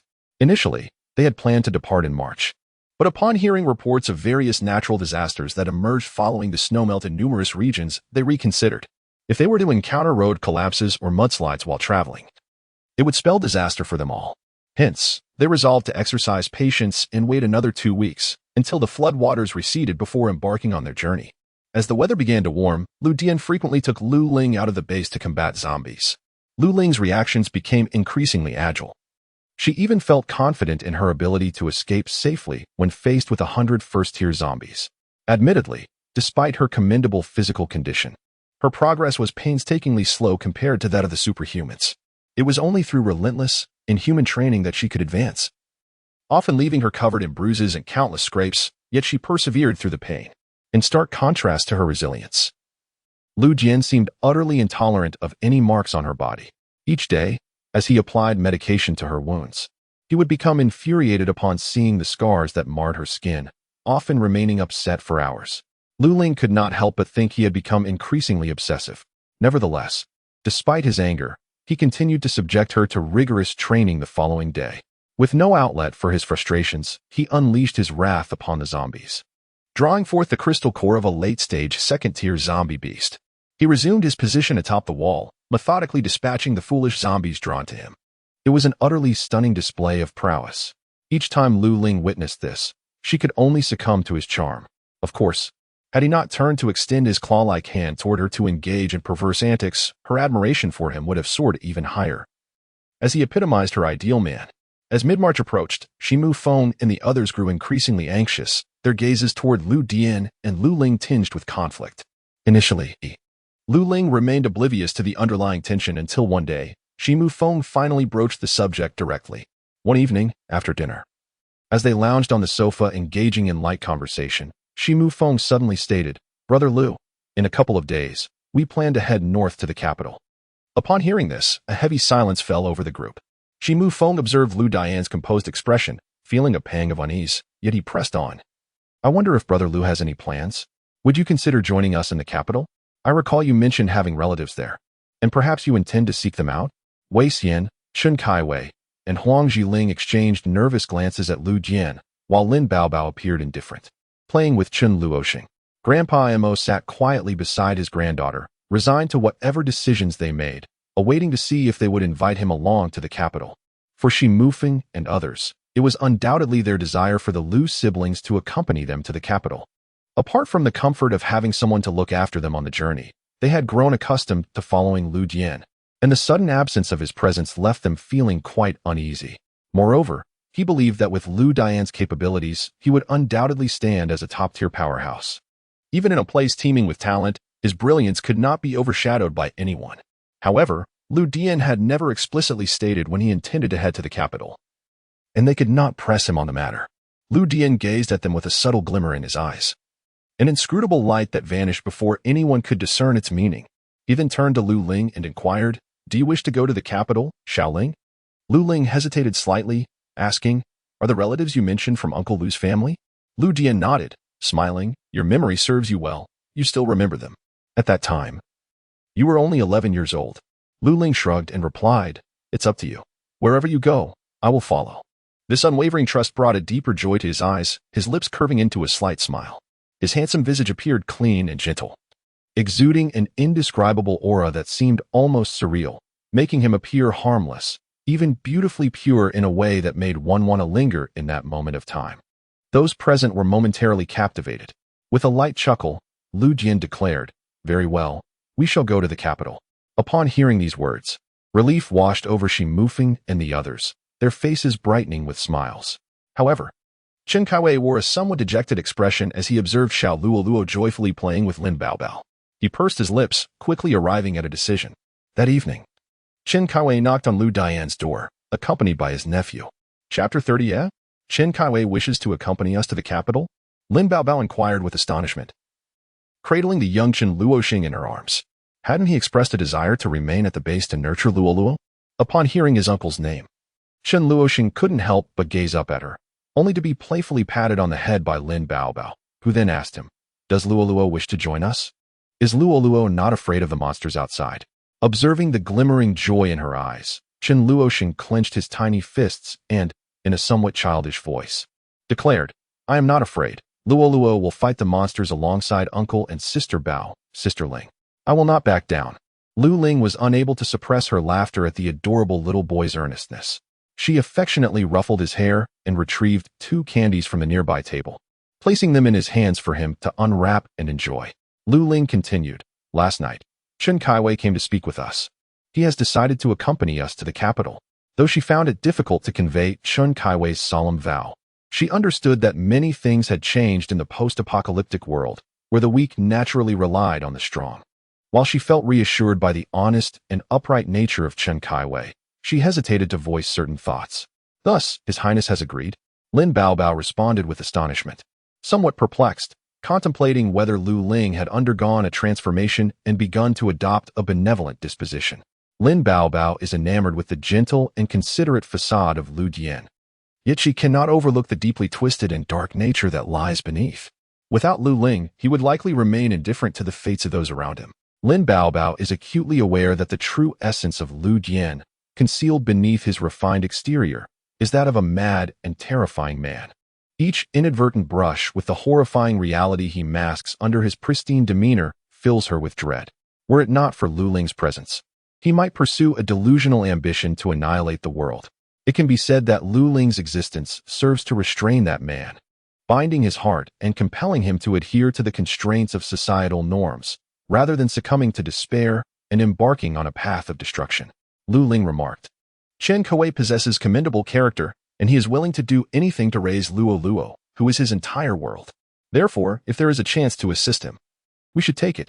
My brother mentioned that once we arrive in the capital, he may not linger there, as the capital is not a suitable place for long-term residence. Lin Baobao was taken aback, urging, Your Highness, do share your thoughts with me so that I may prepare myself. Oh, Ling Ling, you want to abandon me, will you? After all, we are lifelong companions, inseparable sisters. As long as I'm here, you will never need to worry about a lack of water for drinking or bathing.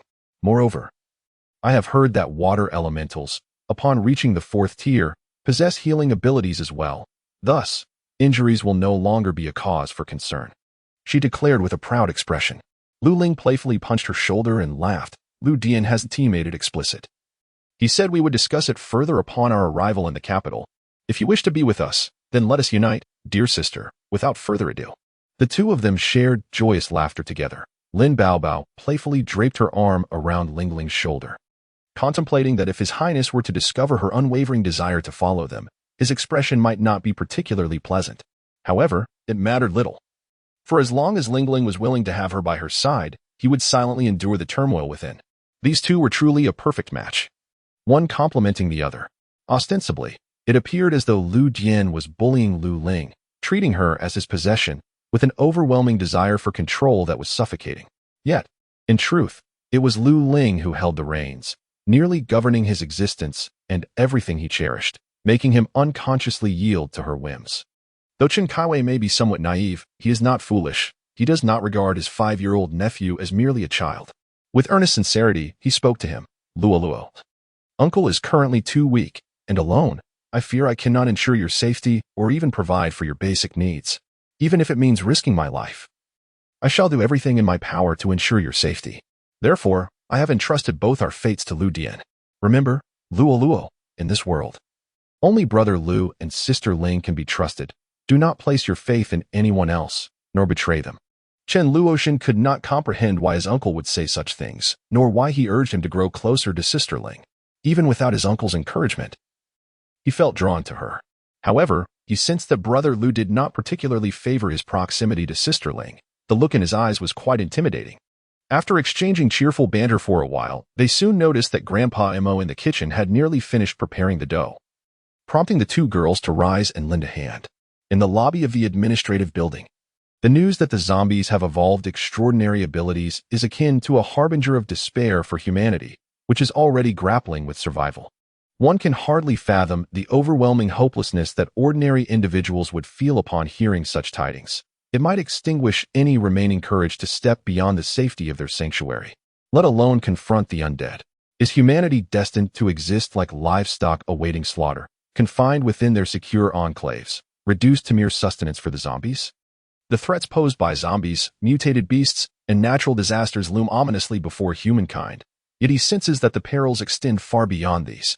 Merely these few adversities are sufficient to significantly constrict the space in which humanity can thrive. Thud, thud. Lei Hongming observed a man approaching with an air of composure. His handsome visage, graceful demeanor, and subtle elegance resembled that of a scion meticulously nurtured within the prestigious families of a bygone era. He possessed an abundance of capability, authority, and charisma, appearing innocuous yet undeniably formidable. Lei Hongming had never dared to underestimate this man, for he believed him to be far more terrifying than he presented himself to be. The madness and malice that lurked behind his eyes, no matter how well concealed, were unmistakable. It was evident that he had been suppressing his true nature to fit into the facade of a civilized world. Although morality had decayed and order had unraveled in the post-apocalyptic landscape, certain rules still governed behavior within the safety of the enclave. Despite humanity's inherent malevolence, there remained moments of restraint. Yet this man exuded an aura of disregard for such limitations. Fortunately, there was another individual capable of restraining him, compelling him to willingly abide by the bounds of his own conduct. As long as that person is present, Lei Hongming feels that this man is not so terrifying. After the soldiers served the tea, they exited, leaving the two seated on the sofa. Tomorrow, we shall depart for the capital, Lu Dian stated directly. Lei Hongming was somewhat taken aback. To the capital? Why? To find family. With that, Lei Hongming fell silent. Although he wished for Lu Dian to remain at the base, finding solace in the presence of a formidable ally, he understood that one could not impede another's quest for kin. His perception of Lu Dian was that of a person to cultivate goodwill with rather than enmity. Thus, he wished Mr. Lu a safe journey. I shall refrain from any further pleasantries. Shortly, I will arrange for some provisions to be sent to you for the road." Lu Dian shook his head, graciously declining the offer. Lei Hongming recognized that he was a spatial ability user. With his skills, he would undoubtedly lack neither clothing nor sustenance. And thus he said nothing more. As Lu Dian prepared to leave, he suddenly addressed Lei Hongming. "We are now in the first year of the apocalypse. I trust you have received some news. The weather has become exceedingly erratic, leading to widespread floods. It is likely that soon the sea levels will rise, submerging several coastal cities. Moreover, the ocean harbors countless dangerous creatures. While they cannot come ashore, they pose a threat to bases near the coast. Aside from these natural disasters, both humans and animals have undergone mutations. It is feared that plants may also be subject to change." Lei Hongming stared at him, feeling as though he had plunged into an icy abyss, colder than the bleakest moments of the apocalypse. After a brief pause, Lei Hongming solemnly expressed his gratitude. Acknowledging the reminder, Lu Dian offered a faint smile, and amidst his surprise, suddenly whispered a few words before taking his leave. Following dinner, they convened once more in front of the sofa. Ultimately, it was Lu Dian who decided that anyone wishing to accompany them to the capital was welcome to join. Understanding the implications of his words, the Mo family displayed evident joy, although remaining at the base spared them from the terror of confronting zombies. Everything they possessed was bestowed upon them by Lu Dian. Should he and his companions no longer be present, they would find themselves devoid of anything. Rather than resigned to such a fate, they deemed it more worthwhile to take a chance and witness the capital together. Having lived a substantial part of his life, Grandfather Mo possessed a discerning eye for people. He recognized Lu Dian's cold and indifferent nature, one that rarely showed any emotion, particularly in such a grim post-apocalyptic environment. However, Lu Ling was someone capable of tempering him. Once she proposed something, he would honor his commitment. Grandfather Mo, being advanced in age, was unconcerned with the duration of his life, yet he was deeply attached to his only granddaughter. Surrounded by the Lu siblings and under Lu Ling's guidance, he was assured that she would thrive in this harsh world. Lin Baobao, bubbling with excitement, suggested, "Since our meeting is serendipitous, why don't we temporarily form a team? Let His Highness be the captain, and Senior, she be the vice captain." However, she added with a serious tone, "Let me make one thing clear. This team has but one requirement. While absolute trust is unnecessary, betrayal is unacceptable." As she concluded, the youthful girl bore a fierce expression, a testament to the hostility accumulated from her encounters with zombies. Upon hearing these words, Shimu Feng and Wei Xian began to comprehend the situation, simultaneously casting their gazes towards Lu Dian. After a prolonged silence, Shimu Feng remarked, "Junior sister Lin is indeed correct. The journey to the capital is fraught with uncertainty, and the potential dangers are manifold. Thus, loyalty is paramount." The others expressed no dissent, while Lu Dian merely held onto Lu Ling's hand, gently toying with it, remaining silent throughout. In contrast to these individuals, the unattached Lin Baobao and the unburdened Chen Kaiwei, along with Grandpa Mo and the others, found matters considerably simpler. Should they wish to accompany Lu Dian, the choice was straightforward. Ultimately, after further deliberation, the group dispersed. Lu Ling invited Lin Baobao to the kitchen to assist Grandpa Mo in preparing provisions for the journey, and Lu Dian joined them, taking charge of storing the various rice balls, buns, pancakes, and meat strips into the spatial storage. Since all the ingredients had been provided by Lu Dian for Grandpa Mo to prepare, it was only fitting that he collected them without hesitation. It was not until they had exhausted the battery's charge that the hour of 11 struck, prompting everyone to commence their preparations for sleep. Lu Ling, lying in bed, turned to the man beside her and said, "I have discussed it with Bao Bao. With Grandpa Mo's exceptional culinary skills, having him with us is undoubtedly advantageous, allowing us to enjoy an abundance of delicious food without the need for you to toil over these preparations. Ying is indeed a sensible child. She diligently learns the art of combating zombies. Once she matures a bit more, she will be capable of standing on her own. Chen Kaiwei's character is also trustworthy. With Luo Luo by his side, he would never betray them, making him even more reliable than others." As she rambled on endlessly, contrasting the silence of the night, Lu Dian furrowed his brow and lifted her body, lowering his head to silence her with a kiss. He could not overlook the subtle exchanges between her and Lin Baobao. Tonight's words from Lin Baobao were clearly premeditated, which amused him. For Lu Dian, betrayers deserve nothing but death. He possessed the confidence to utterly crush those traitors. Even believing he could provide her with a better life in this apocalyptic world, His absolute strength could easily overpower all schemes and plots. Indeed, he felt an impatient eagerness for the journey to the capital, a fervent desire to slay those betrayers once more. Chapter 31. In the late March of the pre-apocalyptic world, the city was basking in the radiant embrace of spring, where people could don their three-quarter sleeves and venture outdoors to enjoy the beautiful weather. However, now in early March, the snow had only just ceased after a long 20-day wait. As the ice melted and the floods receded, the air remained bitterly cold, with the wind slicing against their faces like a knife, quickly reddening their cheeks, a harsh reminder of the lingering chill of early spring. Early in the morning, they went to the base's entrance to register for their departure. Perhaps Lei Hongming had already made arrangements with the base personnel, as the soldiers at the entrance provided them with a purple crystal card after completing their registration. "Mr. Liu, this is a directive from Major General Lei for you," the soldier respectfully stated, embodying a reverence for the powerful. Others gazed curiously at the crystalline card, unaware of its significance. Only Lu Dian comprehended its value, knowing it would soon become a symbol of status. Possessing such a violet crystal card would grant numerous privileges at any government-established base. Privileges that even some families within the capital might not possess. Lu Dian accepted it with a nod to the soldier, then departed with his companions. Just as they had arrived at the base 6 months prior, they left in 2 vehicles. Lu Dian, Lu Ling, Lin Baobao, and Grandpa Emo shared one car, while Xi Mufeng, Wei Xian, and Uncle Chen Kaiwei, along with Huang Jilin, occupied the other. They drove the same 2 ordinary private cars, which, though unlikely to withstand a zombie attack, were their only option for the moment, with intentions to switch vehicles upon encountering better ones along the way. In this post-apocalyptic world, quality vehicles were plentiful, yet the absence of gasoline rendered them useless. Thus, before their departure, Xi Mufeng and Wei Xian exchanged some food for gasoline at the base. The base strictly regulated gasoline to control personnel outflow. However, Lu Dian's departure had been duly noted by Major General Lei, who, in consideration of Lu Dian's standing, had instructed that they be facilitated in acquiring some fuel. After filling the tanks halfway and tidying up the vehicles, they set off. The group's spirits soared, particularly for Xi Mufeng and Wei Xian, who felt a profound longing akin to a wanderer's return home. The car continued to glide along the road, with Lu Ling seated in the passenger seat and Lin Baobao along with others in the back.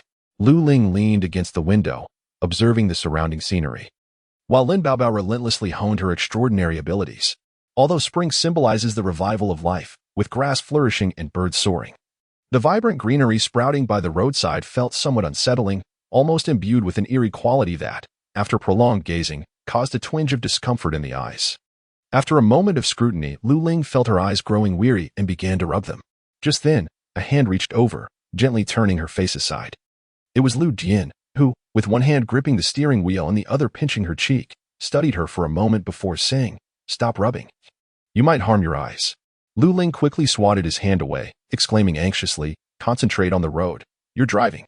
Lu Dian raised an eyebrow, appearing unfazed, especially as a large boulder, nearly half her height, lay directly in the middle of the road ahead, seemingly poised to be struck by the vehicle. Her heart raced in alarm, but just as the car seemed destined to collide, it veered sharply, narrowly avoiding the stone. In the back, Lin Baobao's voice chimed in.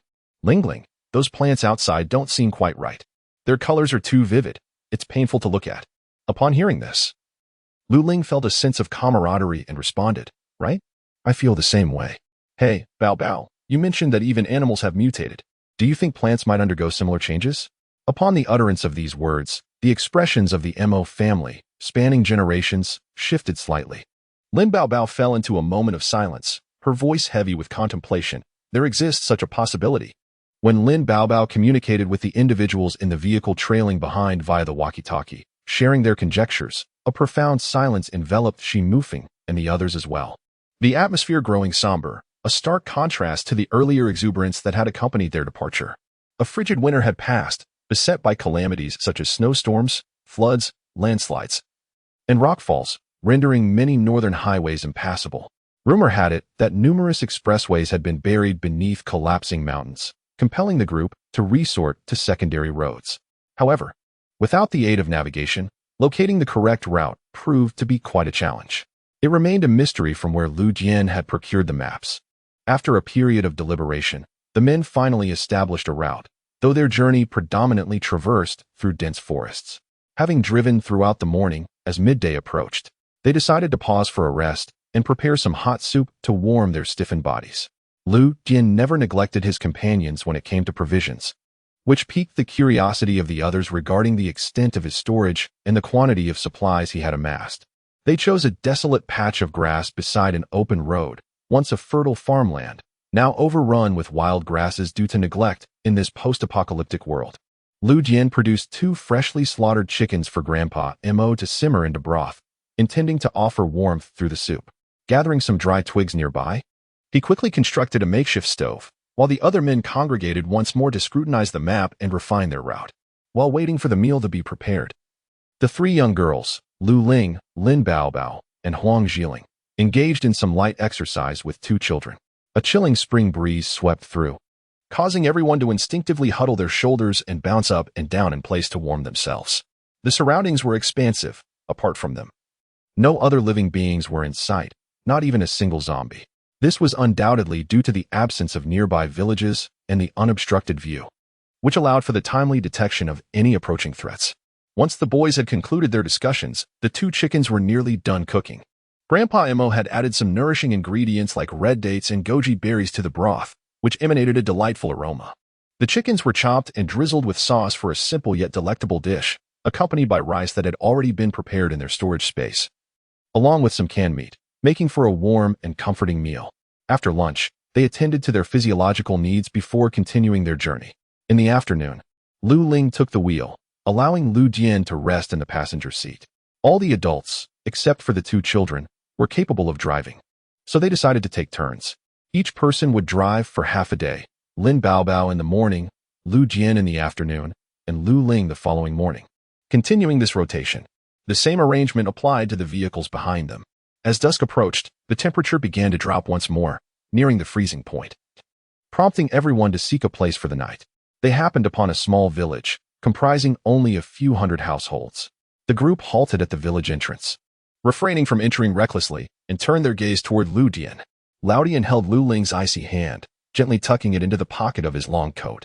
As an extraordinary individual endowed with psychic abilities, he remained unperturbed by the biting cold, his body maintaining a constant warmth throughout the year. This unique trait allowed Lu Ling to welcome his proximity in the depths of winter, finding comfort in his embrace akin to that of a warm furnace. Brother Lu, observe this village, Shi Mu Feng remarked hesitantly. There are people, Lu Jian replied coolly. This village has been tidied up excessively, while it appears dilapidated. Not a single zombie can be seen. In fact, there are traces of human activity in certain areas. It was evident that, following the apocalypse, the number of humans transformed into zombies within this village was minimal, and the situation had been swiftly contained. The others exhibited a blind trust in Lu Dian's words. Showing no dissent, Shi Mu Feng's gaze flickered slightly. He harbored an unsettling feeling that this village might not be entirely safe. If it were not for the absence of nearby accommodations, they would not have chosen this place.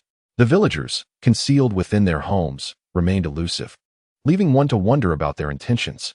Upon entering the residence, they discovered a spacious courtyard capable of accommodating 2 vehicles side by side. Once the vehicles were parked, Shi Mu Feng shut the door and secured it with a lock. The absence of the homeowner raised questions. Had the house succumbed to a zombie transformation? Or was it simply too perilous here at the village entrance for anyone to reside? Inside, aside from the cumbersome furniture and appliances, everything else lay barren. Clearly the result of human intervention, thus sparing them the need to tidy up. Wei Xian retrieved rice and flour from his storage to prepare a meal for Grandpa Mo, while Chen Kaiwei and Shi Mu Feng willingly lent a hand. The girls and the 2 younger ones tidied the house before venturing out to inspect the well in the courtyard. Lin Baby and Lu Ling brought a bucket of water upstairs, discovering it to be quite clear. However, none dared to drink it, uncertain of the potential viruses that could transform them into zombies. Nevertheless, the water could serve the purpose of washing clothes. Lin Baby touched it and found it to be somewhat warm, promptly inviting the 2 children to wash their hands. Being indoors, Lu Jian took out a battery and various electrical appliances, opting to cook dinner using electricity, which proved to be significantly faster than using firewood. The others understood Lu Dian's reasoning. After all, should anyone outside witness them using electricity during such a time, it could lead to unforeseen judgments. In the aftermath of the apocalypse, trust among people became a rare commodity. Dinner was more sumptuous than lunch.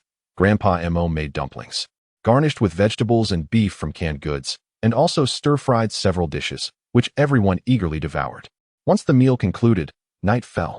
As darkness descended in Chapter 32, the cold wind howled, drowning out other sounds, leaving those inside the house only able to hear the wind outside. For safety during their journey, everyone chose to spread sleeping bags in the hall, huddling together. Except for the elderly, children, and women, the others took turns keeping watch. As was customary, Shi Mufeng and Chun Kai-wei kept watch during the first half of the night, while Lu Jian and Wei Xian took over for the latter half. Be cautious. The wind is strong outside, Lu Jian advised. Shi Mufeng, quick-witted, soon grasped the implications of Lu Dian's words. The fierce wind could serve as a cover. And if they were not careful, they might not even realize they were under attack during the night. Shi Mufeng and Chun Kai-wei nodded solemnly, while the others, having completed their evening routines, nestled into their sleeping bags for rest. At this hour, there was no talk of nocturnal amusements. Everyone needed to conserve their energy for the journey ahead. Despite being March, the nighttime temperature had plummeted to below 20 degrees. Thus, when Lu Jian produced a double sleeping bag, Lu Ling willingly curled up inside with him. Not only her, but Lin Baobao and Huang Jilin also shared a sleeping bag for warmth, as did the others in pairs. Since Qin Kaiwei was on watch for the first half of the night, Wei Xian took Qin Luoxing to sleep alongside him. Lu Ling leaned closer to Lu Dian and whispered, "Brother, do you think the villagers might come to scale the walls in the dead of night? Look how low those walls are." Sensing the underlying chill of lethal intent in her calm tone, Lu Dian paused thoughtfully before responding, if possible. "I believe it would be best to refrain from taking lives. In this world, survival is already a challenge. But what if they seek to take your life?" Lu Dian chuckled softly, though uncertainty lingered in his heart. If the adversaries were indeed intent on extermination, even the utmost respect for life would compel one to retaliate, simply to secure their own existence. Anyone with a modicum of courage would not passively accept death without resistance. Even the most compassionate understand that self-preservation is paramount to continue their benevolent endeavors. Each individual yearns for survival, feeling the weight of their existence. Yet how many grasp that others share the same struggle? It is essential to afford others the opportunity to live. Lu Dian gently rubbed his forehead against hers and patted her back, coaxing her into slumber. Before the midnight shift change, Lu Dian suddenly opened his eyes, his clear gaze devoid of any trace of drowsiness. Shi Mufeng and Chun Kaiwei were still alert, keeping watch through the chilly night. Despite wearing military overcoats and the presence of an electric heater in the room, the coldness lingered. The front door was shut tight, as was the door to the living room, shielding against the biting wind outside. The two men stood guard by the windows, one on each side, occasionally glancing outside into the inky darkness, where only the howling wind could be heard, devoid of any other disturbances. As Lu Dian rose, Lu Ling stirred groggily from her slumber. Shi Mufeng and Qin Kaiwei exchanged surprised glances. It was not yet time. Like a nocturnal wanderer, Lu Dian approached silently and whispered to the two, "Something is coming, a mutated beast." Their expressions immediately shifted, but Lu Dian's calm demeanor offered them some comfort. Lu Ling remained cocooned in her sleeping bag, reluctant to rise. Lu Dian did not urge her to get up. Instead, he listened intently. But all he could hear was the wind, with even the conversations among the three men inside the room fading into silence. She felt a twinge of frustration. Could ordinary humans truly possess such poor hearing? In moments like this, Lu Ling regretted not being an ability user, feeling as though she could contribute nothing of value. This was why Lu Jian advised her to remain still. He sensed her discomfort. It was not that she sought to be boastful, but rather that in such a harsh world, she felt compelled to constantly push herself to grow stronger for the sake of her own survival. Some experiences, while perilous in the moment, served as a form of training. Only through the accumulation of experiences could one forge their own survival wisdom. After a while, a sudden, piercing cry of a cat shattered the stillness, prompting Lu Ling to spring up in alarm.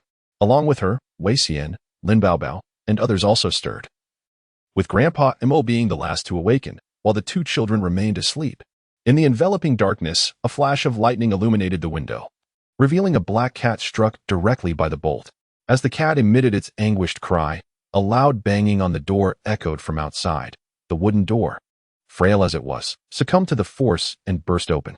Simultaneously, Lu Jian swiftly opened the hall's door, allowing a gust of cold wind to swirl in, sending shivers through the group, fully rousing them from their stupor. Lu Ling grasped her Tang Dao tightly, alongside Huang Xiling, and together with Lin Baobao. The three girls charged out without a moment's hesitation, wielding their blades with ferocity that surpassed that of their male counterparts. They darted forward with remarkable speed, while Lin Baobao, possessing special abilities, conjured water spheres mid-strike to hurl at their assailants. In the frigid temperatures, the water quickly froze upon contact, rendering their adversaries rigid and unresisting as the girls swiftly dispatched them with the backs of their blades, knocking them unconscious on the ground. By the time the boys regained their senses, the 7 or 8 villagers who had burst in were already incapacitated by the trio of girls, achieving victory without shedding a drop of blood.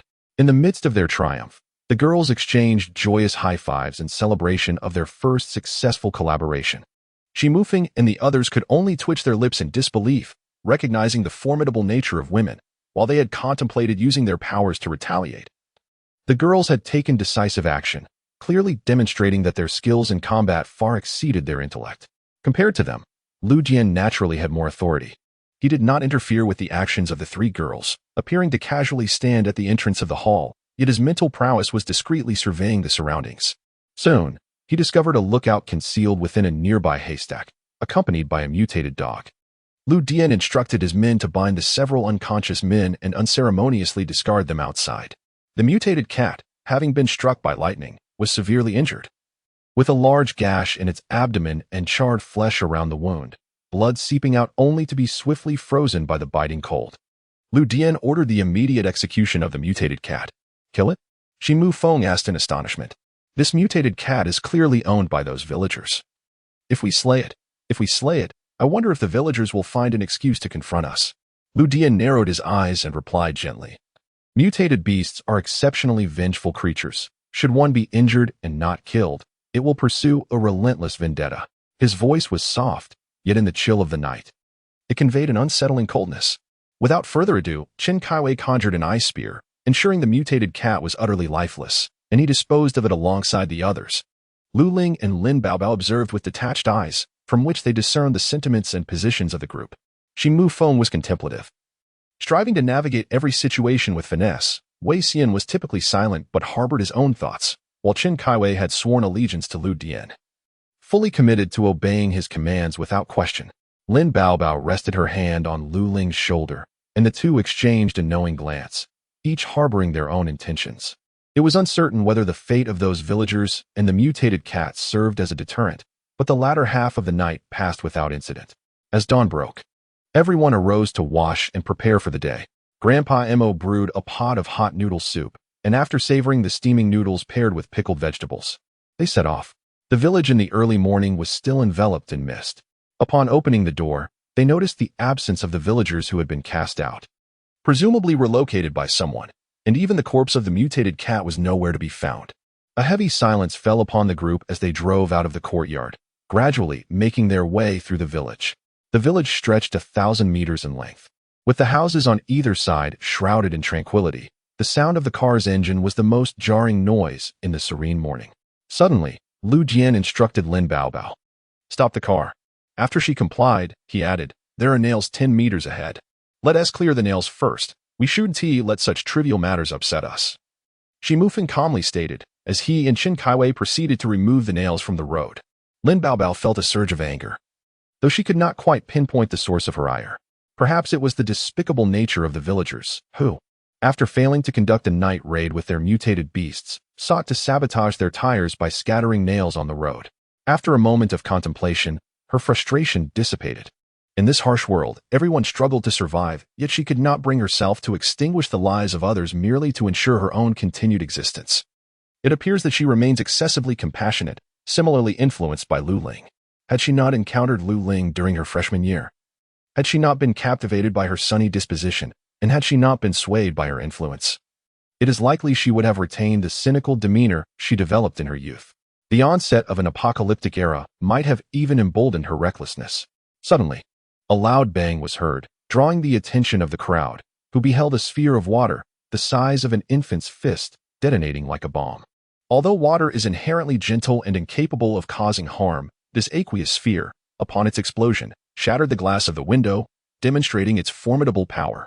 It also startled those who had sought refuge indoors. In response to the bewildered gazes of the onlookers, Lin Baobao raised an eyebrow and promptly entered the vehicle. While Grandpa Mo and his granddaughter took their seats in the front, Lu Ling and Lu Dian shifted to the rear seats. Shimu Feng and his companions exchanged glances. Previously regarding Lin Baobao as a woman of exceptional social acumen, adept at mingling with anyone and possessing commendable capabilities, likely to achieve success on par with men. However, with the advent of the apocalypse, one would expect a water-based ability user to merely control water. Why the ferocity? Only Lu Ling, Huang Xiling, and Mo Yingying cheerfully remarked. Baobao is indeed impressive. Lin Baobao responded with a confident smile. Of course, one must be as cold and ruthless as the biting wind when facing adversaries. This light-hearted exchange significantly brightened the atmosphere as they departed the village. As April arrived, the weather seemed to have abruptly transitioned from the chill of winter to the sweltering heat of summer, leaving many feeling somewhat disoriented. Beneath the blazing sun, an endless road stretches forth, the asphalt seemingly scorched to the point where one can almost perceive the acrid scent of tar. The surrounding fields and forests appear ensnared in this sweltering heat, transforming the vibrant green into a deep emerald hue.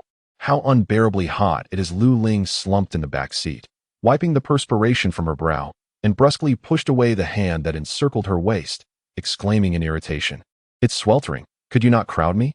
Lu Jian offered her a bottle of mineral water, saying, "Here, quench your thirst." With a gentle smile, he embraced his sister, who had inadvertently nestled against him, and Lu Ling, in consideration of the water, tolerated the closeness.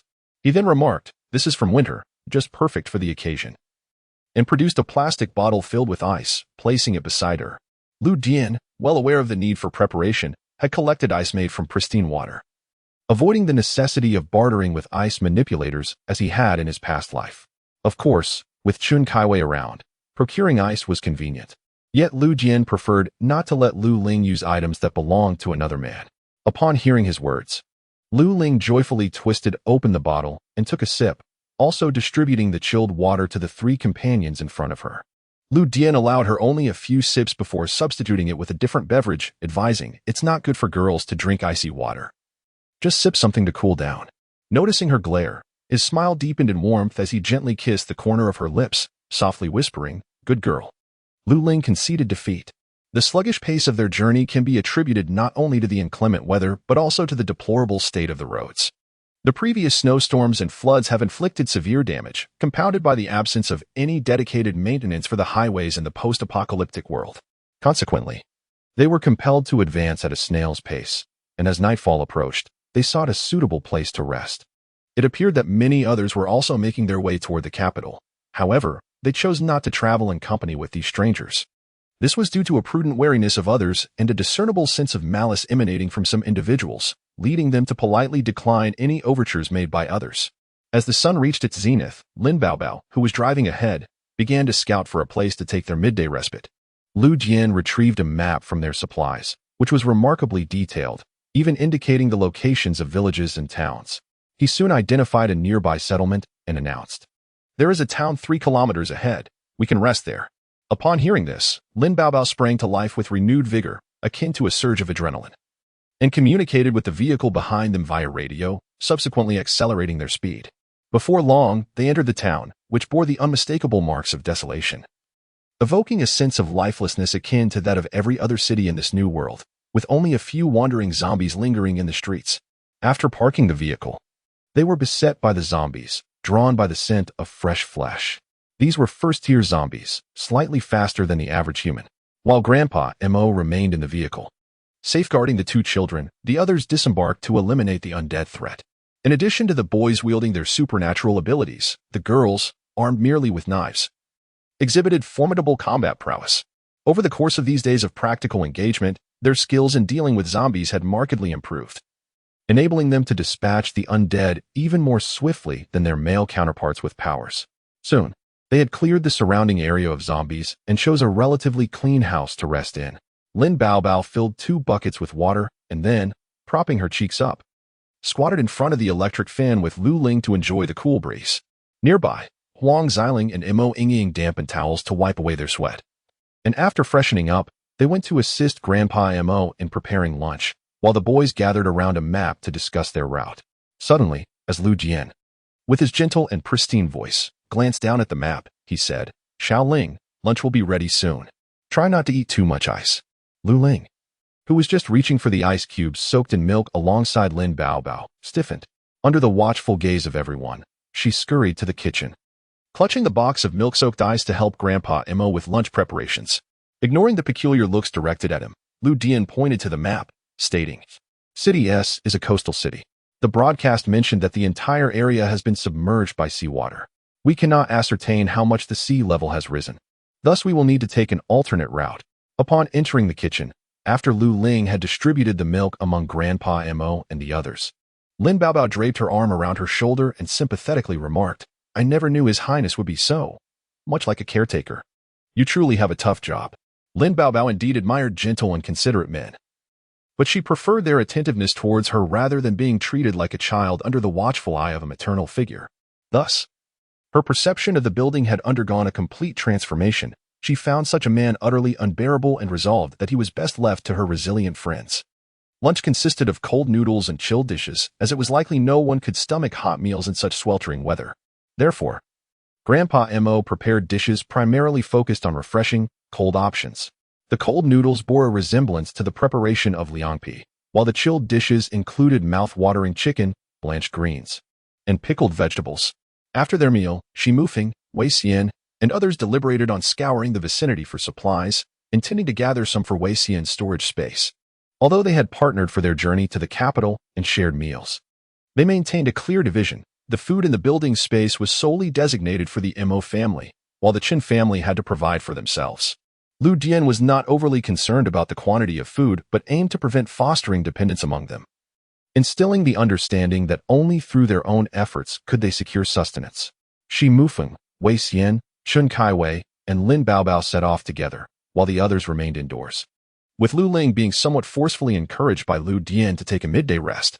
"It's too hot. I don't want to sleep," Lu Ling murmured lethargically. Apart from those with abilities, it was the ordinary people who suffered the most. Without the protection of supernatural powers, the harsh cold and oppressive heat impacted them more directly. Hence, it was evident why ordinary individuals often faced greater hardships in apocalyptic times than those with abilities. Lu Dian gently caressed her cheek and remarked, "Once we settle down, we can install air conditioning." Still feeling languid, Lu Ling was about to rise to wash her face when, suddenly, a chilling scream echoed from a distance. Several individuals were startled into jumping up, and as they stood in a state of panic, Lu Dian suddenly rose, pulling Lu Ling aside and urging Grandpa Mo and the others to depart swiftly. Without uttering a word, the group hastily gathered their belongings and fled outside. As Lu Dian ushered them into the vehicle, he realized it was too late to escape. He admonished them, "Remember, no matter what transpires, do not venture out." With that, he thrust his palm forward, and the car glided away as if weightless, coming to a halt after a considerable distance. Turning back, Lu Dian brandished a tang knife, his dark eyes radiating a chilling, inorganic coldness, with the corners slightly reddening, a sign of his impending madness. In an instant, countless green vines surged forth from behind the buildings at the street's corners, flooding toward them like a relentless tide. They resembled ivy, yet their leaves were magnitudes larger, each one akin to a colossal lotus leaf, and every vine appeared as robust as steel. These were mutated plants, and he had not anticipated that they had trespassed into the domain of such aberrations. Lu Dian's gaze dimmed. Compared to mutated animals, mutated plants posed a greater threat. As long as they remained still and concealed, even mental acuity struggled to detect their presence. Vines lunged ferociously towards the central figure, who leapt gracefully, landing on the second-floor balcony of a nearby house. Leaning forward, he propelled himself into the air, his feet striking a vine that swayed in the void. With his Tang Dao in conjunction with the spatial blade, he swept forward, severing a multitude of vines and branches in a single stroke. The mutated ivy seemed incensed, sending forth an even greater number of tendrils from all directions. Utilizing the residential structures flanking the street, he deftly maneuvered through the air, skillfully cleaving the advancing vines. Luo Ling anxiously peered out from the car window, while Huang Xiling and the others beheld the man, dancing upon the ivy's branches, with awe in their eyes. Huang Xiling clenched her hands tightly, her nails digging into her flesh, oblivious to the pain. She understood that Luo Dian was formidable, the strongest among them. Yet she had not anticipated his prowess to be of such magnitude. Suddenly, Luo Jian leapt forward, seemingly plunging directly into a trap set by the ivy. Dense foliage and vine-like tendrils ensnared him, encasing him in an egg-shaped net, obscuring the view within. Witnessing this, Luo Ling felt her heart stutter. Before she could fully comprehend the situation, she had flung open the car door and dashed towards the mutated plant, avoiding the lashes of its vines. With her Tang Dao, she swung forward, but the blade merely left a faint mark upon the vine, causing her to pause in disbelief. Just moments ago, Luo Jian had effortlessly severed it, presenting a stark contrast to her own struggle, as if these vines were merely thickened strands. Luo Jian. Luo Ling deftly evaded the incoming tendrils, calling out to the spherical mass of vines above, her face a portrait of anxiety and urgency. Unbeknownst to her, a vine launched a surprise attack from behind. Though she managed to dodge just in time, the force that grazed her back sent a surge of blood rushing to her head, causing her throat to constrict with a metallic taste as crimson trickled from the corner of her tightly pressed lips. Just as Huang Xiling rushed over to shield Luo Ling from the attacking tendrils, the egg-shaped network of vines binding the hull began to tremble violently. The deep green veins, tinged with purple, seemed ablaze, and the surrounding temperature soared to an alarming degree. No, it was indeed on fire. With a resounding roar, the entire egg-shaped mass of vines erupted, sending splintered branches and leaves hurtling through the air. Huang Xiling pulled Luo Ling down, and the two scrambled towards the nearby street, seeking refuge behind sturdy objects to evade the raining debris. Amidst the devastation, flames shot skyward from the exploded vines. Ignoring the perilous projectiles, Luo Ling craned her neck, fixated on the scene, only to witness the mutated plant engulfed in fierce flames, emitting a noxious odor as its tendrils flailed wildly, as if in a final desperate struggle. Yet, the inferno raged all around, obscuring any trace of the hall. Luo Hall, she whimpered, yearning to rush forward. Huang Xiling grasped her arm, exclaiming, "Don't go. It's too dangerous." The fiery tendrils danced menacingly. If they ventured out now, the repercussions would be unimaginable. The building's age left her expression blank, while the flames cast a rosy glow upon her face. Memories flooded her mind, the first encounter with the building at the age of 10. The sorrowful image of Luo Dian kneeling at his parents' graves at 16, and the radiant smile he wore at 18 when he promised they would be together forever. "Luo Dian, I am here," a gentle and soothing voice echoed beside her. In the next moment, a pair of hands encircled her waist, drawing her into a warm embrace. Luo Ling momentarily froze, then tightly wrapped her arms around him, pressing the tears she wished to conceal onto his shirt. Time seemed to blur as the mutated ivy was reduced to ashes. Not far away, voices of Lin Baobao and others could be heard. "Ling, Your Highness? Have you also fallen victim to the mutated plants?" Without further ado, the others made their way to the vehicle.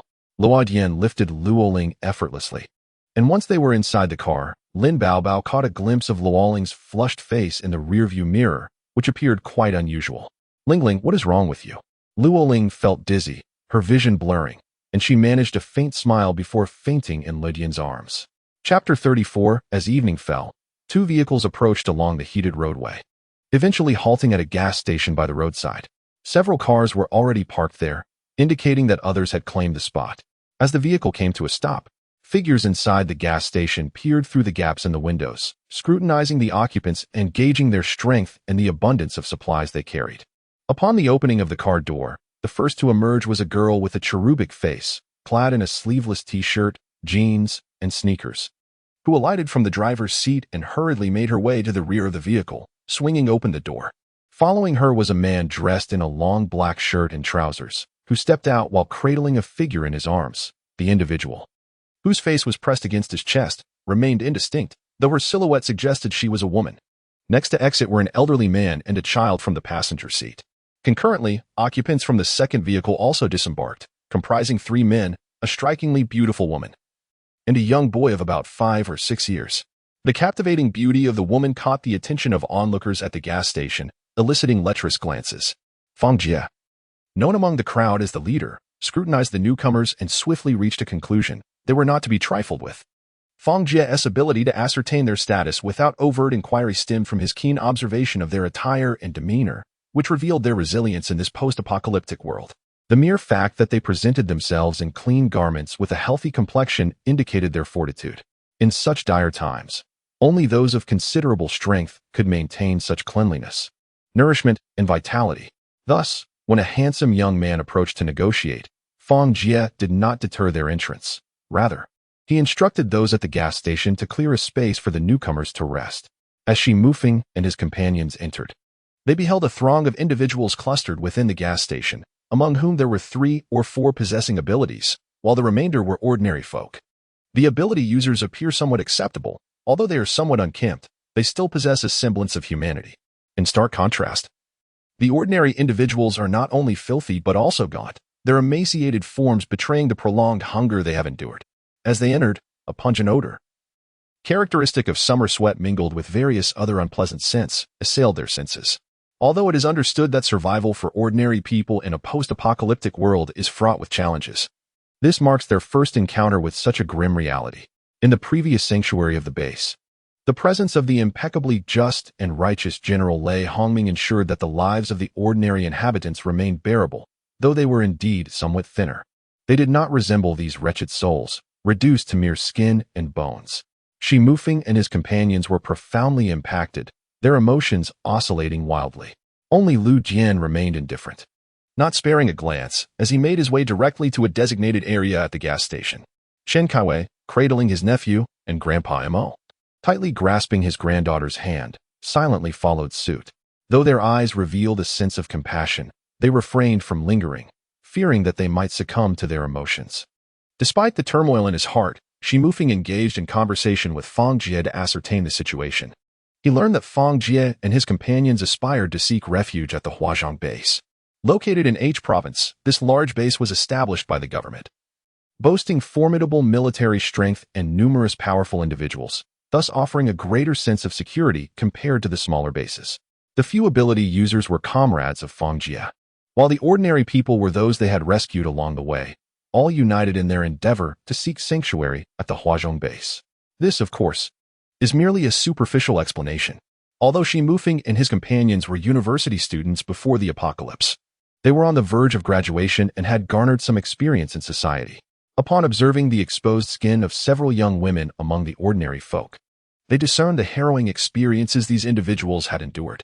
When they entered, the previously numb expressions of the ordinary people were momentarily enlivened. But as the nearby ability users struck the ground with a metal rod, their demeanor quickly reverted to one of indifference.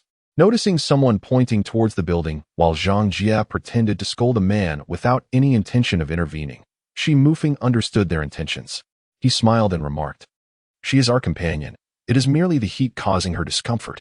A few days of rest will suffice." "Heat stroke? But she appears to have a fever." As soon as these words were uttered, a hush fell over the gas station, and expressions of terror surfaced on everyone's faces. The onset of the apocalypse began with humans suddenly succumbing to fever and unconsciousness. Though it resembled the symptoms of a cold, it was far from that. It was the transformation of the human body by a virus. Those who endured the transformation became ability users, while those who faltered turned into zombies. "My friend, you are mistaken.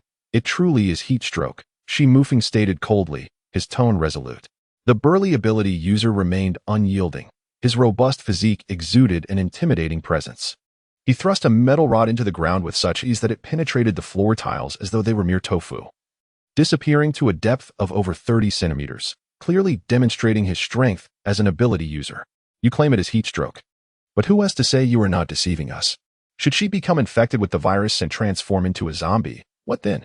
Are we to accompany her to the grave, along with the 20-odd souls here? If you wish to spend the night, this ailing woman must be removed. Otherwise, you must barter food for her release and bind her to prevent any harm should she succumb to her transformation." Lin Baobao could no longer contain herself. "Baldy, have you shouted enough? We say it's heat stroke, and it is heat stroke. What did you say, little wench?" The bald man was equally enraged. Lin Baobao despised being called a wretched creature born of a mother yet raised without one. With a swift motion, she drew her tang knife and advanced purposefully. As the bald man, grinning maliciously, attempted to seize her weapon, she feigned a strike, causing a splash of water to erupt at his feet. As he slipped on the water, an opportunistic kick struck his leg, sending him tumbling down. Lin Baobao lunged forward, plunging her knife into the space between his legs. "Don't move. Blades are unforgiving," the girl with the cherubic face declared fiercely, her expression darkened by a fierce intent. At that moment, Shi Mufeng and Chen Kaiwei had already stepped forward, their hands crackling with various abilities, lightning sizzling at their fingertips, ice blades suspended in the air, causing the temperature to drop. Fang Jie, drenched in cold sweat, quickly interjected, "Everyone, this is a misunderstanding. Our meeting is fated. Why resort to violence? I sincerely believe that the young lady is merely suffering from heat stroke." Though others refrained from action, Fang Jie dared not underestimate them, particularly the enigmatic man in black who had not once cast his gaze upon the unfolding scene. His composure was unervingly calm, leaving one perplexed by his inscrutable demeanor. Fang Jie gazed in terror as the girl with the doll-like face disdainfully wiped her tang knife on the clothing of the bald brute, as if erasing bloodstains. The sight made his heart race, leaving him to ponder whether the man was beyond saving. In contrast to Fang Jie, a few women among the ordinary crowd regarded the bald man rolling on the ground with expressions of hatred and satisfaction. What a useless fool. He merely suffered a few scrapes. He'll be incapacitated for 6 months at most, Lin Baobao scoffed, casting a glance at the women in the corner. It's just a rotten cucumber he enjoys using to stab people. Breaking it is of no consequence. Although she could not influence others, such occurrences always ignited a deep sense of indignation within her. The girl with the doll-like face strode away triumphantly, and Fang Jie wiped the cold sweat from his brow, hurriedly instructing others to carry the bald man into a room, intending to keep him confined until the passers-by departed. As for the ordinary folk, Fang Jie's gaze darkened. It was best if his brothers had a peaceful night's sleep. Lin Baobao's audacious behavior served as a deterrent, ensuring that Fang Jie and his companions would think twice before provoking trouble again. With limited resources and no means to cook a proper meal that night, they settled for a simple dinner of a pack of biscuits and water, while the 2 children were treated to a box of milk provided by the building. Lin Baobao sat not far from the building, observing the still flushed face of Lu Ling, and with a tinge of worry, she asked, "Ling Ling will be all right, won't she? In the past, I endured despite my frailty. With Ling Ling's robust constitution, she should likewise persevere." Upon hearing her mutterings, Lu Dian merely tightened his embrace around her. Unlike others, he harbored unwavering faith in her resilience. After all, merely 3 days was a duration he could patiently weather. In his previous life, under dire circumstances, she had managed to survive for 7 years in a world beset by calamity, even with her ordinary capabilities. Thus, in this lifetime, he had never entertained the notion of her succumbing to adversity. Whether she possessed any extraordinary abilities was of little consequence to him, however. This oversight still weighed heavily on his heart. Contemplating this, he lowered his head and gently brushed his face against her flushed cheek, the heat radiating from her skin palpable. Yet it felt strangely unperturbed to him. That night, both Lu Dian and Lin Baobao scarcely found rest. Lu Dian frequently tended to cooling Ling Ling, while Lin Baobao would invariably awaken in alarm shortly after drifting off, rushing to check on Ling Ling's condition. Huang Jiling, initially nestled beside Lin Baobao, found her peace disturbed by the latter's restlessness, compounded by the sporadic thuds of zombies against the gas station door, which made it impossible for her to sleep soundly. Observing Lin Baobao's fervent concern, Huang Jiling felt a twinge of envy for the bond shared between the two. She had once perceived Lin Baobao as an insufferable girl, overly scheming and burdensome. Yet, she was taken aback by the depth of Lin Baobao's care for Ling Ling, which seemed to eclipse even Lu Dian's regard in her eyes.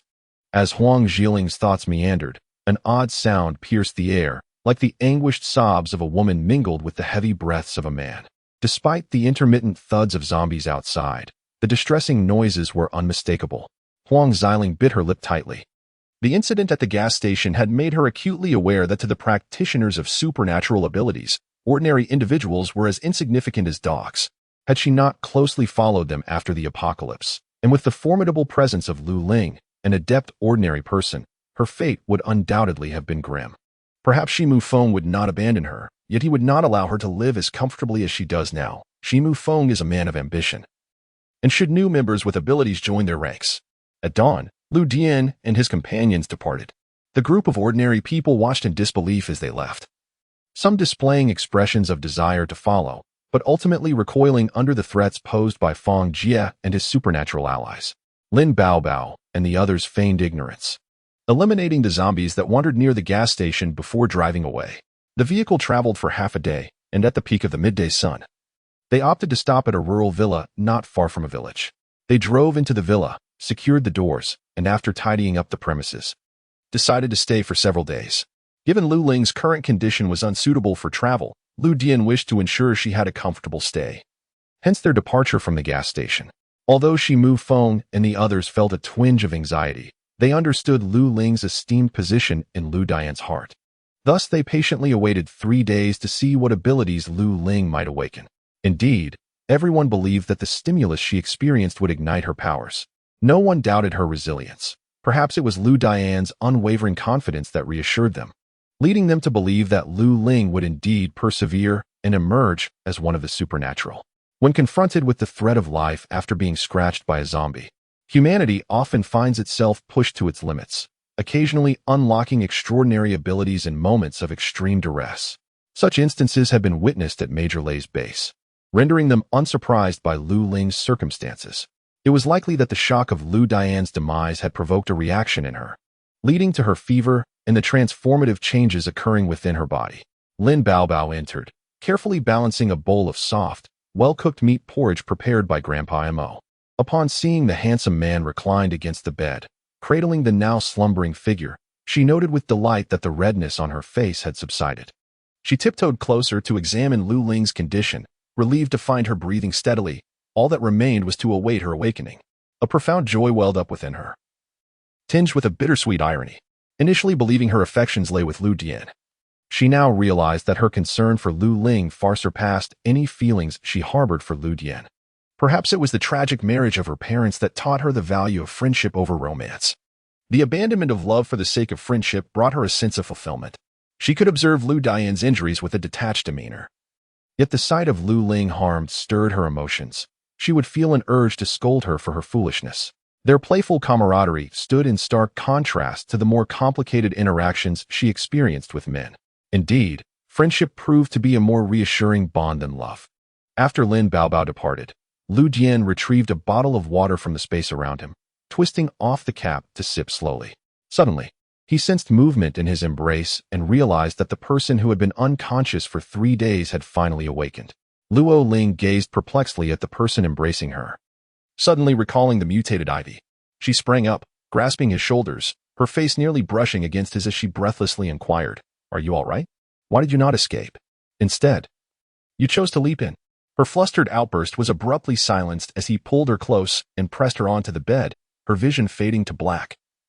A kiss sealing her lips. This kiss was fierce and unyielding, as if he were pouring all his strength into it, leaving her in pain. As she pushed him away, she realized her lips were painfully numb, her voice wavering as she muttered, "Are you a dog?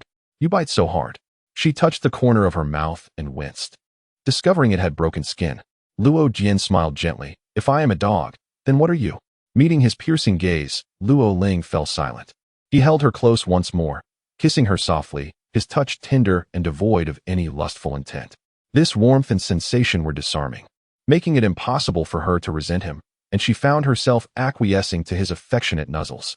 In a low voice, she murmured, "What's wrong? I merely exhausted my strength back then and fainted. I will do my utmost to avoid such situations in the future." Luo Jian simply smiled at her, retrieving a bowl of meat porridge from the bedside cabinet for her to drink. Contemplating, he reached out to caress her hair, which had grown to her shoulders. With a flicker of thought, a pair of scissors appeared in his hand, and he began to trim the split ends.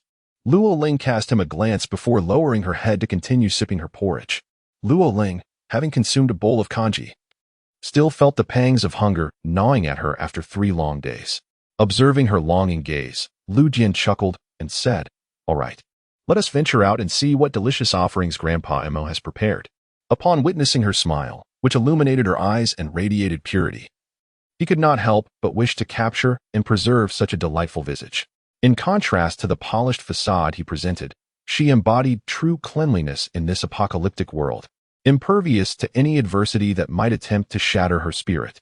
As Luo Ling and Lu Dian entered the living room, a cacophony of merriment greeted them. Lin Baobao, exuberant and wild, embraced her with unrestrained joy, while Grandpa Mo hurriedly made his way to the kitchen to prepare nourishment for Luo Ling, who had not eaten for 3 days. Once seated, as she began to partake of the meal, Lin Baobao propped her chin on her hand and inquired, "Ling Ling, have you awakened your special abilities? What powers do you possess?" Luo Ling looked up, realizing that the entire room was focused on her, curiosity evident in their expressions. "Awakened abilities? Me?" she responded, somewhat taken aback. Noticing her bewilderment, Lin Baobao's face fell. "You can't possibly be unaware, can you?" If you hadn't awakened your powers, do you think you could have slept for 3 days without sustenance and still found the strength to rise? Only those endowed with abilities possessed such remarkable resilience and vitality. Do you not feel invigorated? After taking a bite of boiled meat, Luo Ling nodded. Indeed, I do feel quite energetic. Then that settles it. Quickly, quickly. Sense what abilities you have awakened. Lin Baobao exclaimed, her eyes sparkling with excitement, nearly shoving Lu Dian aside in her eagerness, until sensing the potential danger. She hastily leaped to the other side, urging her on. Luo Ling set down her chopsticks and pondered for a moment. She then noticed a fruit platter beneath the table, containing some sunflower seeds that Lin Baobao and others had previously discovered in this villa. However, upon inspection, she found the shells to be moldy and discarded them aside. Luo Ling picked up a particularly plump sunflower seed and held it in her palm. To everyone's astonishment, the seed cracked open, revealing a tender green sprout. Upon seeing the delicate shoot in her hand, Lu Jian couldn't help but chuckle, which incited a mix of embarrassment and indignation in Luo Ling, prompting her to shoot him a glare. Chapter 35. Upon learning that Luo Ling possessed wood-based abilities, the expressions of those present varied. Shimu Feng and Wei Xian felt somewhat disheartened, believing the offensive capabilities of such powers to be rather feeble. Lin Baobao and Mo Yingying, on the other hand, were elated, while Huang Xiling displayed a complex expression tinged with melancholy. Chen Kaiwei, cradling his nephew, wore a hearty smile, genuinely pleased for Luo Ling, recognizing that the stronger they became, the more advantageous it would be for their group. Grandpa Mo observed with a cheerful demeanor, content as long as everyone was well. After the meal, Lin Baobao eagerly dragged Luo Ling off to practice her abilities, continuing until the dusk settled. Both girls were filled with excitement. Lin Baobao was thrilled that Luo Ling had acquired powers, ensuring greater safety. Luo Ling found the concept of her abilities quite novel, regardless of the type. She felt satisfied simply to possess them. She did not regard wood-based powers as inferior. Although there was much to explore, she believed every ability held its own utility. Even if her current offensive strength was lacking, wood-based abilities are splendid. Lin Baobao exclaimed joyfully. Now we needn't worry about a lack of vegetables and fruits. One of the children watching from the side as the others practiced their abilities, Mo Yingying, could not help but interject, Sister Bao. Can Ling only nurture a single seedling now? Is that enough to eat? Shin Luoshin, both worried and considerate, replied, Sister Bao. Perhaps we should refrain from eating vegetables in the future. Let us not put Ling in a difficult position. Lin Baobao and Lu Ling simultaneously turned their gazes towards the two children, and Lin Baobao burst into laughter, while Lu Ling felt utterly embarrassed, clenching her fists and asserting, Rest assured, I will strive to improve. You will certainly have access to vegetables and fruits. Not far away, Shi Mufeng and the others wore expressions of disbelief. Should they not be concerned about their abilities being insufficient to combat the zombies, rather than discussing food? As night fell and it was time to rest, Lu Jianfeng drew someone beside him and instructed the others to take a break. They would guard the first half of the night, while Lin, Chen Kaiwei, and Wei Xian would take the latter half. He reminded them to rest well, as they would continue their journey the next day. Hearing this, Shi Mufeng and the others were filled with joy. For Lu Ling's sake, they had already delayed their journey for 3 days. Now, not only had Lu Ling survived, but she had also acquired abilities, marking a significant passage through danger. With urgency, they aimed to resume their journey to the capital, as they were all deeply concerned about their loved ones. After everyone retreated to their rooms to rest, the siblings settled on the living room sofa, illuminated by a lamp powered by electricity stored in a battery. This particular model of battery is remarkably durable, and the building has prepared an ample supply, along with several solar generators. However, in the eyes of Shi Mufeng and others, it seems that the building merely stumbled upon one and is now seeking to acquire more of such batteries while passing through various cities. In contrast to Lin Baobao's superficial explanations, the building provides a more detailed account, enhancing her understanding. Any queries she has will yield unexpectedly insightful answers. As Lu Ling gazed upon his increasingly gentle and handsome visage illuminated by the light, she noticed the subtle upward curve of his lips, suggesting a buoyant mood, reminiscent of an elegant nobleman, which made it easy to lose oneself in his presence. Yet, when he raised his gaze, his deep, dark eyes met hers directly, jolting her back to reality from her reverie. With a smile, the building remarked, Your classmate is correct. One must practice their abilities to enhance them. However, reliance solely on such powers is unwise. Noticing her confusion, he affectionately ruffled her hair and continued, "Indeed. The physical prowess of an ability user surpasses that of an ordinary person, yet it is not absolute. If one possesses formidable powers but lacks the speed and agility to match, what happens when their abilities are depleted? Should they find themselves physically exhausted while zombies remain unvanquished?" In the first year of the apocalypse, the extreme temperatures posed significant challenges for many ordinary individuals, leading to their demise. Yet, undeniably, humanity is a remarkably resilient species. Nature is impartial, offering a balance to all life forms. Even ordinary individuals, after enduring the trials of the apocalypse's inaugural year, find their physiques transformed and adapted by the harsh climate, resulting in an enhancement of their overall constitution, though not comparable to those endowed with extraordinary abilities. Ordinary individuals persistently survive in this apocalyptic world. Thus, this desolate realm is not solely the dominion of the gifted. Ordinary people also inhabit it in their own unique manner, and no one can usurp another's right to exist. In contrast to the superhumans, Lu Dian does not harbor disdain for ordinary folk. Perhaps because his beloved from a past life was an everyday person, he regards them with a sense of equanimity, which is precisely why Lu Ling perceives him differently upon realizing this aspect of his character. Although outsiders may view him as somewhat aloof due to his formidable prowess, his strikingly handsome and gentle demeanor often renders him approachable, concealing the twisted, perverse nature lurking beneath the surface. After imparting some knowledge about supernatural abilities, Lu Jian placed his hand on the table, causing a plethora of seeds to materialize before them. Lu Ling's eyes sparkled with excitement as she exclaimed, "I remember now. We visited a seed store on that street. Did you gather all these seeds?"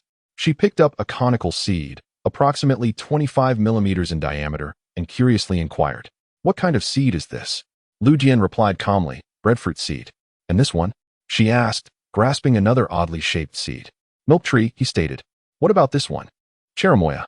After consecutively questioning him about over a dozen seeds, Lu Ling felt a surge of confusion and was tempted to ask him what he was thinking, pondering why he had chosen such peculiar seeds. The breadfruit tree is quite splendid, promising a future of sustenance, while the milk tree, rumored to produce wooden cattle, is equally intriguing. However, who possesses the capability to cultivate such wonders? As for the seeds of other fruits like watermelons, cantaloupes, apples, and bananas, Lu Ling feels that no matter how hard he strives, he can only coax forth a mere seedling, leaving him with a sense of exhaustion and disillusionment. He resolves to use these seeds for practice, unburdened by the fear of waste, for there are plenty to spare. Lu Jian presents a rather affluent demeanor. Lu Ling only collects a few watermelon seeds, wrapping the rest in paper and stowing them in the hidden pocket of his backpack. Thus, during the night watch, Lu Ling commences his repetitive practice of his supernatural abilities. Each time his energy is depleted, he employs Lu Dian's meditation techniques to recuperate before continuing his training. This method of practice proves to be quite taxing, and by the time Chen Kaiwei and Wei Xian rise to take over the night watch, Lu Ling is already fast asleep on his bed, unaware as he is changed into his pajamas. At dawn, before the sun has risen, they set off. Today, it is Lin Baobao at the wheel, while Lu Jian and Lu Ling occupy the back seat, a silent agreement having formed whenever Lin Baobao drives. Grandpa Mo sits in the passenger seat with his granddaughter in his arms. Conversely, if either Lu Jian or Lu Ling takes the wheel, one of them occupies the front, while Lin Baobao and the others remain in the back. The journey ahead, though it encounters a few small waves of zombies, proceeds smoothly, thanks to the collective strength of the group and the speed of their vehicle. Although this group of individuals is relatively small in number, apart from the youthful Chen Luotian, even the elderly Grandpa Mo and Mo Yinging have engaged in battles against zombies. Not to mention the others. Huang Zhiling, though an ordinary person, possesses combat abilities that rival those of first-tier superhumans, employing her agile techniques to vanquish the undead with remarkable efficacy. Furthermore, the trio of robust men, including Shi Mufeng, are nearing the second tier in their supernatural abilities, with a solid foundation that ensures their strikes are precise and effective. Lu Ling and Lin Baobao combine their powers with martial prowess, while Lu Jian, though he rarely intervenes, consistently leaves a trail of fallen zombies in his wake. Throughout their journey, they have amassed numerous first-tier zombie crystal cores and a few second-tier ones, though these are scarce. The second-tier zombies prove to be formidable adversaries. Aside from Lu Dian, the others find these encounters quite challenging, often necessitating collaborative efforts to defeat them. Fortunately, apart from the occasional zombie, they have not encountered any formidable mutated beasts or plants, resulting in a relatively peaceful expedition. Since the onset of the apocalypse, the urban landscape has seen few mutated plants and beasts, primarily consisting of artificially cultivated flora and domesticated creatures. Those domesticated beasts, if bonded closely with their owners, not only obey commands but also serve as formidable protectors, akin to powerful bodyguards in these troubled times. Thus, if the city is deemed a domain of zombies, the forests and mountains are undoubtedly the realm of mutated plants and beasts. By mid-April, they have drawn ever closer to the capital, with the pathways becoming increasingly navigable, as many have been cleared by previous travelers. While they may not be restored to their pre-apocalyptic condition, they are significantly more passable. Upon inquiry, it became apparent that the military personnel from the capital base, along with those from nearby outposts, had been dispatched for a cleanup operation. This initiative not only facilitated transportation, but also aided both the military and the gifted individuals in gathering supplies from various locations. As they journeyed within 2 days' reach of the capital, they encountered numerous survivors, both gifted and ordinary, all heading towards the same destination. The distinction between the gifted and the ordinary was easily discernible by their attire and demeanor. On that day, at noon, when the sun blazed with its utmost intensity, Lin Yuan and his companions opted to rest in a row of houses on the outskirts of a city. They were not alone. Other survivors also chose this moment to pause. After parking their vehicle outside, everyone hurriedly entered the dwelling, a 3-story house situated by the roadside, where a few wandering zombies lingered, swiftly dealt with by some earlier arrived gifted individuals. Due to the differing affiliations among the group, a sense of caution prevailed, prompting everyone to seek their own rooms. Only the ordinary individuals felt a sense of strength in numbers and chose to rest together in one room. Once the door was shut, they hurried inside, disregarding the cleanliness of the surroundings. Lin Baobao first set out several basins of water to help cool their sunburned skin, while Chun Kaiwei produced a considerable amount of crushed ice to lower the temperature around them. Lin Yuan pulled out a fan from his spatial storage to provide a refreshing breeze. "Grandpa, are you all right?" Mo Yingying asked softly, her voice laced with concern as she observed her grandfather's pallid complexion. Although Mo Yingying's voice was soft, every supernatural being present had heard her. Lin Baobao had long noticed the change in Grandpa Mo's complexion, realizing he was breaking out in a cold sweat. She brought over a box of water and said, "Grandpa Mo, why don't you wash your face and take a moment to rest?" Lu Ling also brought over a basin of ice and placed it beside him to help cool him down. Given Grandpa Mo's advanced age, he was the most vulnerable among them, and it seemed he was on the verge of heat stroke. She quickly adjusted the fan closer to him. Then she hurried over to whisper with Lin Yuan, recalling that they had previously visited a pharmacy to gather a batch of medicinal herbs. Lin Yuan looked at her with a slight smile, but said nothing further, simply retrieving the medicine and handing it to her. Observing her and Lin Baobao bustling about, he remained standing with his arms crossed, watching. The others, seeing the scene unfold, chose to remain silent. Gratefully, Mo Yingying thanked the two and took a towel from her backpack, wetting it to wipe her grandfather's flushed skin.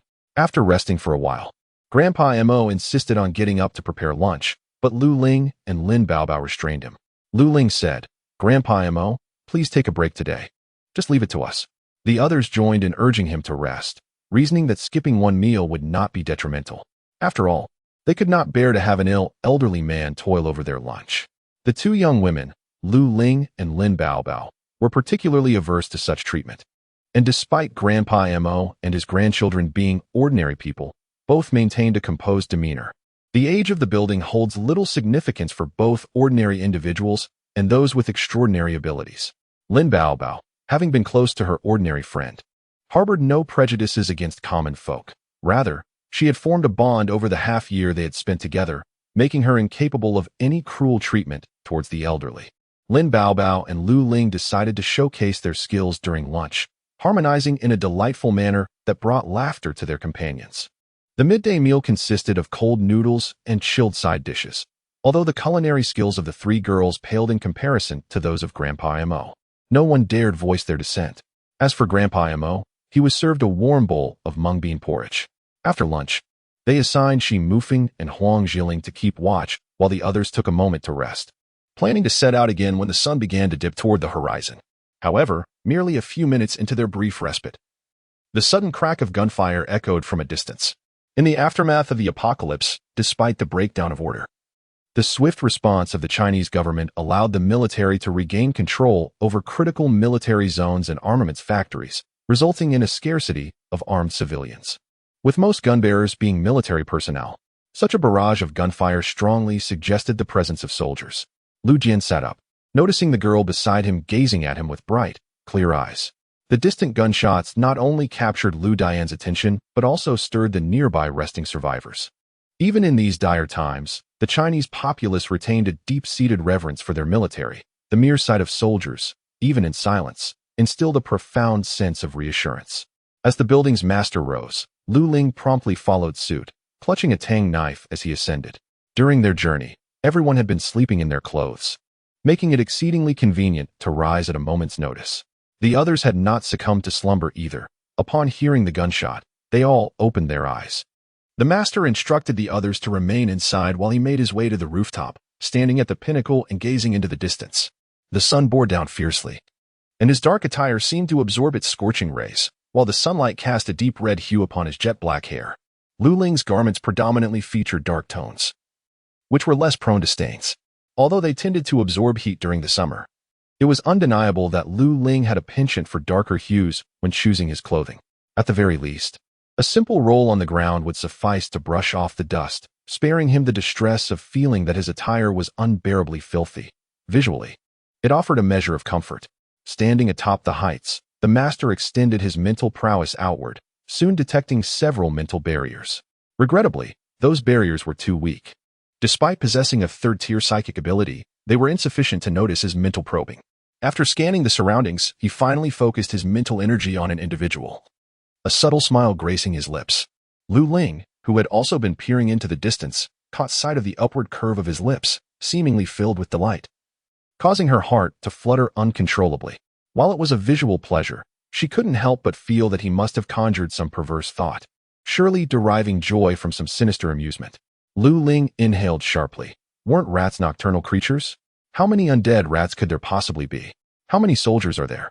They have all been transformed into zombies, day and night. It is all the same.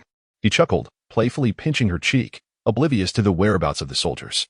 The entire city's zombie rat population has mobilized, and it seems there are about 300 soldiers. How many zombie rats could there be in a city? Although this city is merely of medium size, it is still significant within the context of Huagua. Upon hearing this, Lu Ling's expression darkened, and she decisively declared, "We must leave. Even if there are soldiers, 300 is hardly a formidable force. They might be struggling to save themselves." Lu Jian nodded with a cheerful demeanor. He was a considerate man, willing to heed her every word. Lu Ling, uninterested in his thoughts, swiftly pulled him along, calling out to the others in the room, "We must hurry and leave. The horde of zombie rats is approaching." Upon hearing this, everyone panicked, and the mere thought of rats sent shivers down their spines. Rats possess tenacity, an overwhelming population, rapid reproduction, and remarkable adaptability. They consume nearly anything, inhabit various environments, burrow, climb trees, scale mountains, wade through water, and destroy anything they can. They are notorious for spreading diseases such as the plague, and it is no wonder that they are universally despised. Even in the pre-apocalyptic world, rats were detestable. The power of the now zombified rat horde is even more formidable. Should one be unfortunate enough to be bitten, those with abilities might fare better. As long as the injury is not severe and they possess some immunity, they will not succumb to zombification. However, the same cannot be said for ordinary individuals. Upon hearing the mention of the building's age, everyone swiftly shouldered their bags and hurried out, disregarding the stifling heat inside the vehicles as they climbed aboard. The horde of zombie mice was approaching. Shi Mufeng replied hastily. This revelation served as a warning to the group. Whether they chose to believe it was entirely up to them. A handful remained skeptical, lingering hesitantly, convinced that the presence of the military ensured their safety. However, the majority chose to heed the warning, favoring caution over disbelief. Thus, they rushed out, undeterred by the sweltering heat of the vehicles, and sped towards the outskirts of the city. Indeed, shortly after their departure, a convoy of military trucks sped past, laden with armed soldiers and a few individuals possessing extraordinary abilities. From these trucks, they opened fire on the advancing swarm of zombie mice, their marksmanship impeccable as they dispatched numerous foes with precision shots.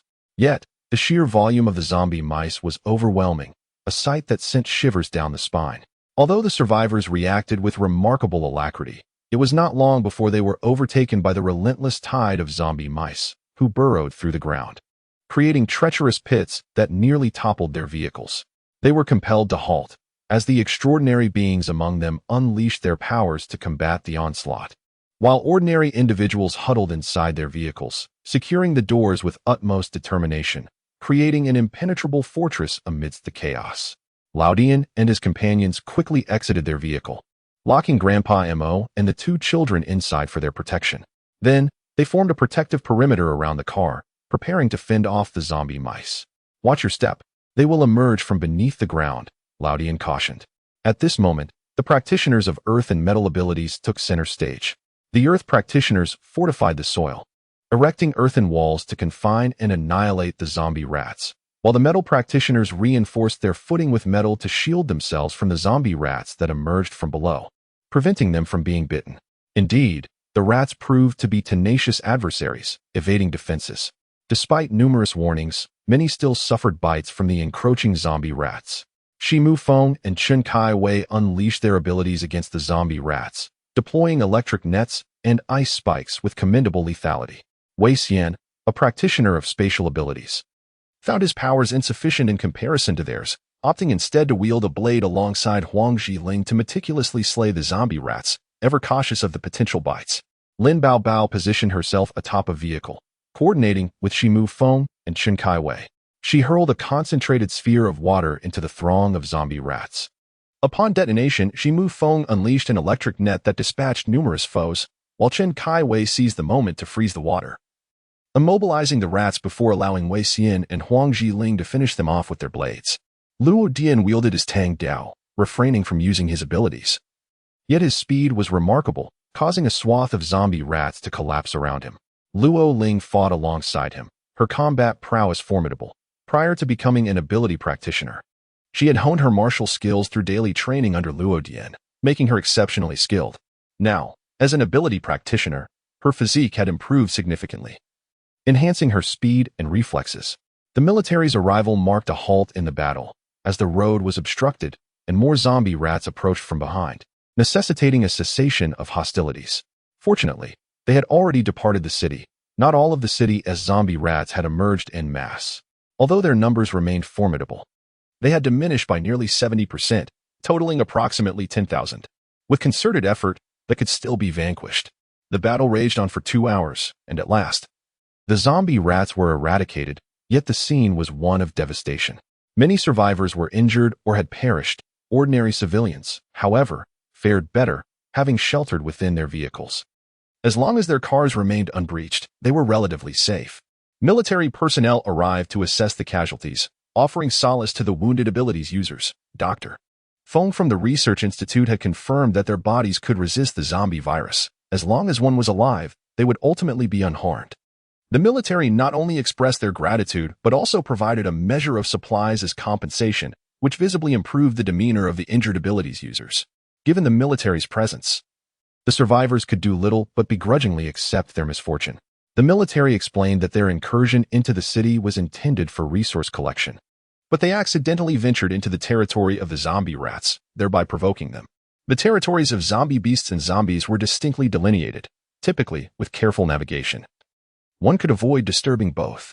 Furthermore, despite their zombified state, the rats retained certain behaviors. For instance, they concealed themselves in the darkest recesses of the city and would not readily emerge unless disturbed.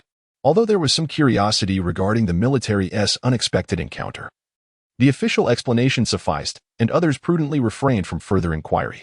The gaze of the building's overseer shifted to several individuals within the ranks of the army, and with a subtle flicker of understanding, it became evident that the disturbance of the zombie mice was likely no mere coincidence.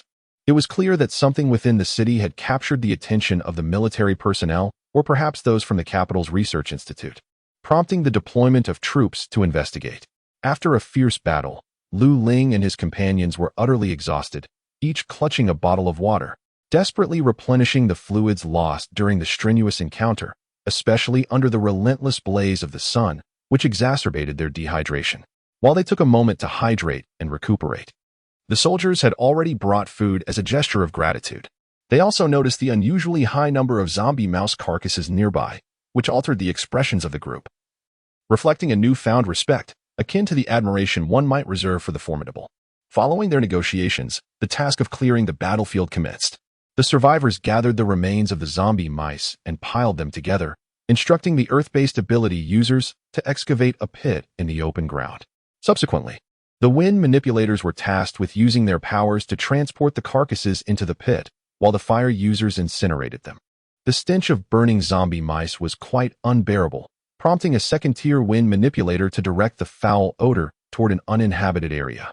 All these ability users were aligned with the military, boasting powers of at least the second tier, which, in a world where first-tier abilities were the norm, rendered them quite formidable and instilled considerable pressure among the survivors.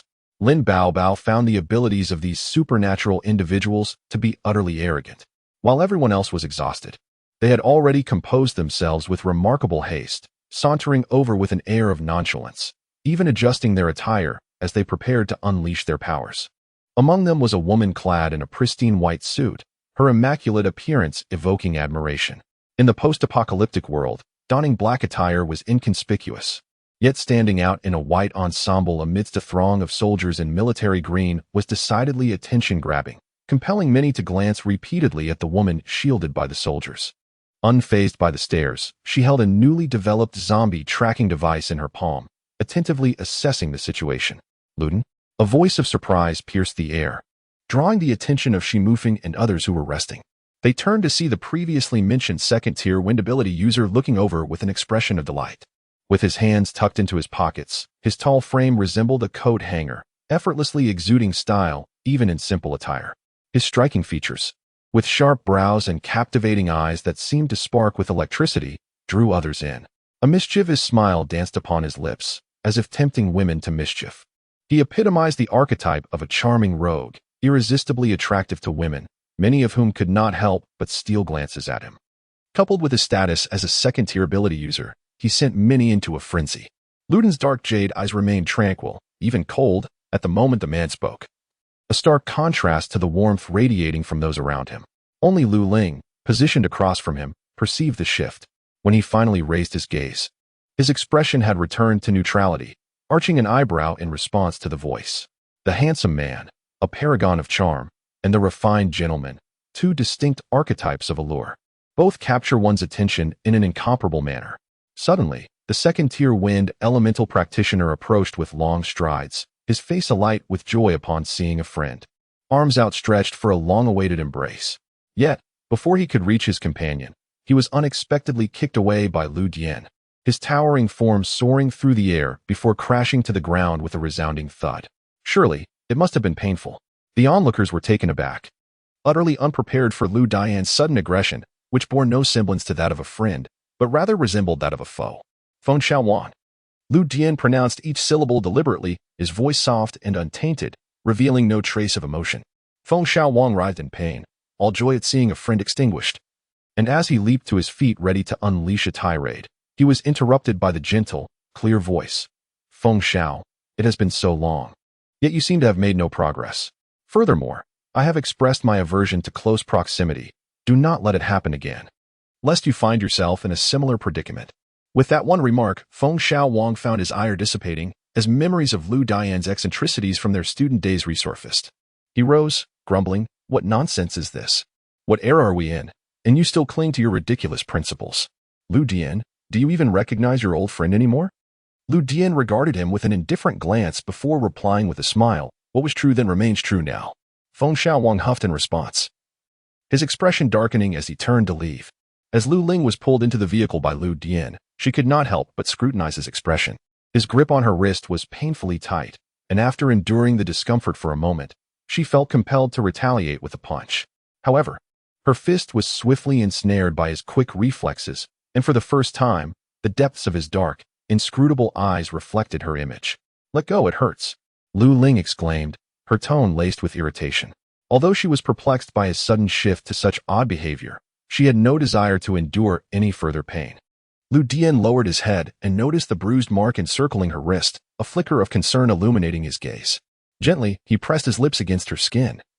and then retrieved a tube of hemostatic ointment to apply to her injury. Lu Ling remained surprisingly compliant as he tended to her wound. With her delicate features and soft, endearing demeanor, she resembled a sweet, neighborly girl, charmingly obedient in her silence. Lu Dian's heart swelled with affection, as if she were a precious treasure cradled in his embrace. Leaning closer, he whispered tenderly in her ear, "Once we reach the capital, let us be together." Lu Ling was momentarily taken aback. And as the meaning of his words sank in, her cheeks flushed with warmth. In Chapter 37, upon hearing that they would be traveling alongside the military, the survivors collectively sighed in relief. Even more heartening was the presence of an assistant from the capital's research institute among the troops, who possessed the latest zombie detection device, an invaluable tool for early warnings, thereby enhancing their safety. At that moment, the group was encamped in a clearing for the night. The summer heat made it unnecessary to seek shelter, as they could simply lay out their belongings on the ground to sleep. Those with better means could erect tents for the night, including military personnel and some endowed with special abilities. A group of individuals gathered on the open ground, partaking in their meals, overheard the conversations of the surrounding survivors. Except for two somewhat innocent children, the others exchanged glances filled with skepticism, though silence enveloped them. Their eyes betrayed a sense of doubt. If they truly possessed such formidable capabilities, would they have been previously pursued by the zombie mice in such a frantic manner? Lin Baobao and Lu Ling whispered to each other, lingling, "I believe those ability users from the Research Institute are not to be trusted. We should exercise caution." Lu Ling glanced at the distant military vehicles and tents, inquiring, "What leads you to that conclusion?" It was not that she doubted her friend's words, but rather that she found Lin Baobao's conviction a tad excessive, as if those individuals had committed heinous acts right before her eyes. Lin Baobao replied calmly, "It is due to His Highness's demeanor." She then wore an expression suggesting that her friend ought to be more astute. "I see. So, Lin Baobao is indeed an ardent admirer of Lu Dian. Whatever displeases him, she shares the sentiment, and anyone he deems untrustworthy, she perceives in the same light." While they were engaged in their hushed conversation, they noticed someone approaching from the military side. The clarity of their observation was heightened by the flickering flames, which illuminated a striking white figure that stood out prominently. Had the light been any dimmer, it would have been utterly terrifying. It was Lu Dian. Feng Xiaowang was leading the only woman clad in white from the military ranks. This woman possessed a decent appearance, not quite a great beauty. And compared to Feng Xiaowang's devilish grin, her expression was notably serious and austere, reminiscent of a cold, unyielding researcher.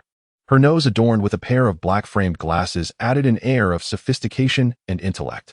In times of peace, the sight of one clad in white might elicit little notice. However, in a world beset by chaos, the ability to don a pristine white outfit amidst the myriad inconveniences often signifies a peculiar obsession, perhaps an aversion to filth. Considering her position as the assistant to Dr. Feng, an esteemed researcher of the zombie virus at the Western Institute of the Capital Research Academy, one begins to grasp the rationale behind her attire. "Oh, are you all dining? Just on rations?" Feng Xiaowang surveyed the group seated on the ground, his arms crossed, casting a condescending gaze upon them. His eyes lingered momentarily on those flanking Lu Dian before a smirk danced upon his lips. Lu Dian, unfazed, calmly responded, "Pray tell, what delightful fare has Feng Xiao indulged in today? Do share, so we may partake in your joy." As Feng Xiaowang adopted an expression akin to that of constipation, the others stifled their laughter, heads bowed in amusement. The army had just encountered a zombie rat, leaving little room for culinary pursuits by the time they arrived here. Night had already fallen, and everyone was content to nibble on meager rations. Thus, Feng Xiaowang's jibe not only mocked the others but inadvertently ridiculed himself as well. "Xiaowang, perhaps you should temper your remarks," suggested the woman in white, adjusting her glasses with a polite demeanor. "Greetings, Mr. Lu Dian's eyes, devoid of any sparkle, returned the courtesy, and this esteemed lady is?" "Her name is Bai Jane, my father's assistant," Feng Xiaowang replied nonchalantly. "Bai Jie, were you not seeking him?" Bai Jane adjusted her glasses and, with an air of professionalism, retrieved a palm-sized flat device from her pocket. She remarked, "Mr. Lu possesses remarkable skills. Would you be interested in joining the Capital Research Institute?" The onlookers grasped that this woman had likely been impressed by Lu Dian's display of prowess against the zombie rats and felt inclined to recruit him. Indeed, anyone who witnessed the day's battle would not dispute Lu Dian's exceptional abilities. He had achieved such feats relying solely on his physical strength, without resorting to his supernatural powers. Lu Dian narrowed his eyes slightly before quickly returning to his usual demeanor. Not interested. Mr. Lu, there's no need to be so hasty in your refusal. The benefits offered to the supernatural beings in the Research Institute far surpass those available elsewhere, and there are delightful surprises as well. Bai Jin displayed a flawless smile. Yet it lacked warmth, appearing somewhat mechanical. Not interested. Undeterred by his rejection, Bai Jin replied, I hope you will reconsider, Mr. Lu. Once we arrive in the capital, if you change your mind, you may inform Xiao Wang, and he will get in touch with me. Excuse me. After Bai Jin departed, Feng Xiaowang approached. However, upon noticing the icy calmness in Lu Dian's gaze, he hesitated, running a hand through his hair in exasperation. Lu Dian, it has been a while since we last met. Must it be this way? Have you truly forgotten me as a friend after all these years? I want to even hold a grudge over that kick you gave today. It is precisely because I count you as a friend that I feel compelled to eliminate you. I did not believe our camaraderie had reached such a level. Nothing personal. Feng Xiao, but I must ask you to leave, Lu Dian said. Feng Xiaowang glared at him for a considerable time, feeling a surge of irritation within. He sprang to his feet and exclaimed, Lao Dian, what on earth are you doing? I warn you, if you do not provide me with an explanation today, I shall simply refuse to leave. With that declaration, he plopped down on the ground, adopting a posture that was both carefree and wild. In the next moment, a crimson streak appeared across his face, the orange-red glow casting a haunting light on the bright red blood trickling down his cheek, adding an unusual allure to his features. Just as Feng Xiaowang stood in shock, a man clad in black approached like a wraith, delivering a forceful kick to his shoulder that sent a jolt of pain through him, as if his shoulder blade might shatter. As he fell to the ground, he felt a foot pressed down upon his shoulder. Lao Dian. Feng Xiaowang's eyes widened in disbelief. At that moment, the military personnel had noticed the commotion, and the fellow abilities users accompanying Feng Xiaowang rushed over. Feng, what happened? 4 of them, 3 men and 1 woman, looked at the two with a mixture of confusion and concern. They hesitated to intervene, recalling that Feng Xiaowang had previously mentioned that Lao Dian was a close friend from his university days. Perhaps they were merely jesting. However, seeing the pale and pained expression on Feng Xiaowang's face left them in a quandary. Brother, please don't. At that juncture, one individual dashed forward and embraced the waist of the man in black. Lu Ling felt a twinge of desperation. This was not the place for chaos. These abilities users were from the Capital Research Institute, and trouble was sure to follow. They were outnumbered and ill-equipped to confront the Institute's personnel. Regardless of how formidable Lao Dian might be, she did not believe he could contend against the Institute's power alone. So she had to act swiftly to prevent him from losing control. Lao Dian paused for a moment, then extended his hand to embrace the woman behind him, gracefully lifting his foot that had stepped on Feng Xiaowang. His voice, devoid of any discernible emotion, resonated softly. Feng Xiao, in this apocalyptic era, one must remain vigilant. Do not approach me again, lest I be compelled to act as I did today. Feng Xiaowang, writhing in pain, was initially consumed by resentment. As he was assisted to his feet, he incredulously retorted, What madness has overtaken you? I once merely found you somewhat irritating, but now I see you've crossed into outright insanity. The gentle and pure voice seemed to convey a casual indifference as it replied, Indeed, I have lost my sanity. So do not draw near.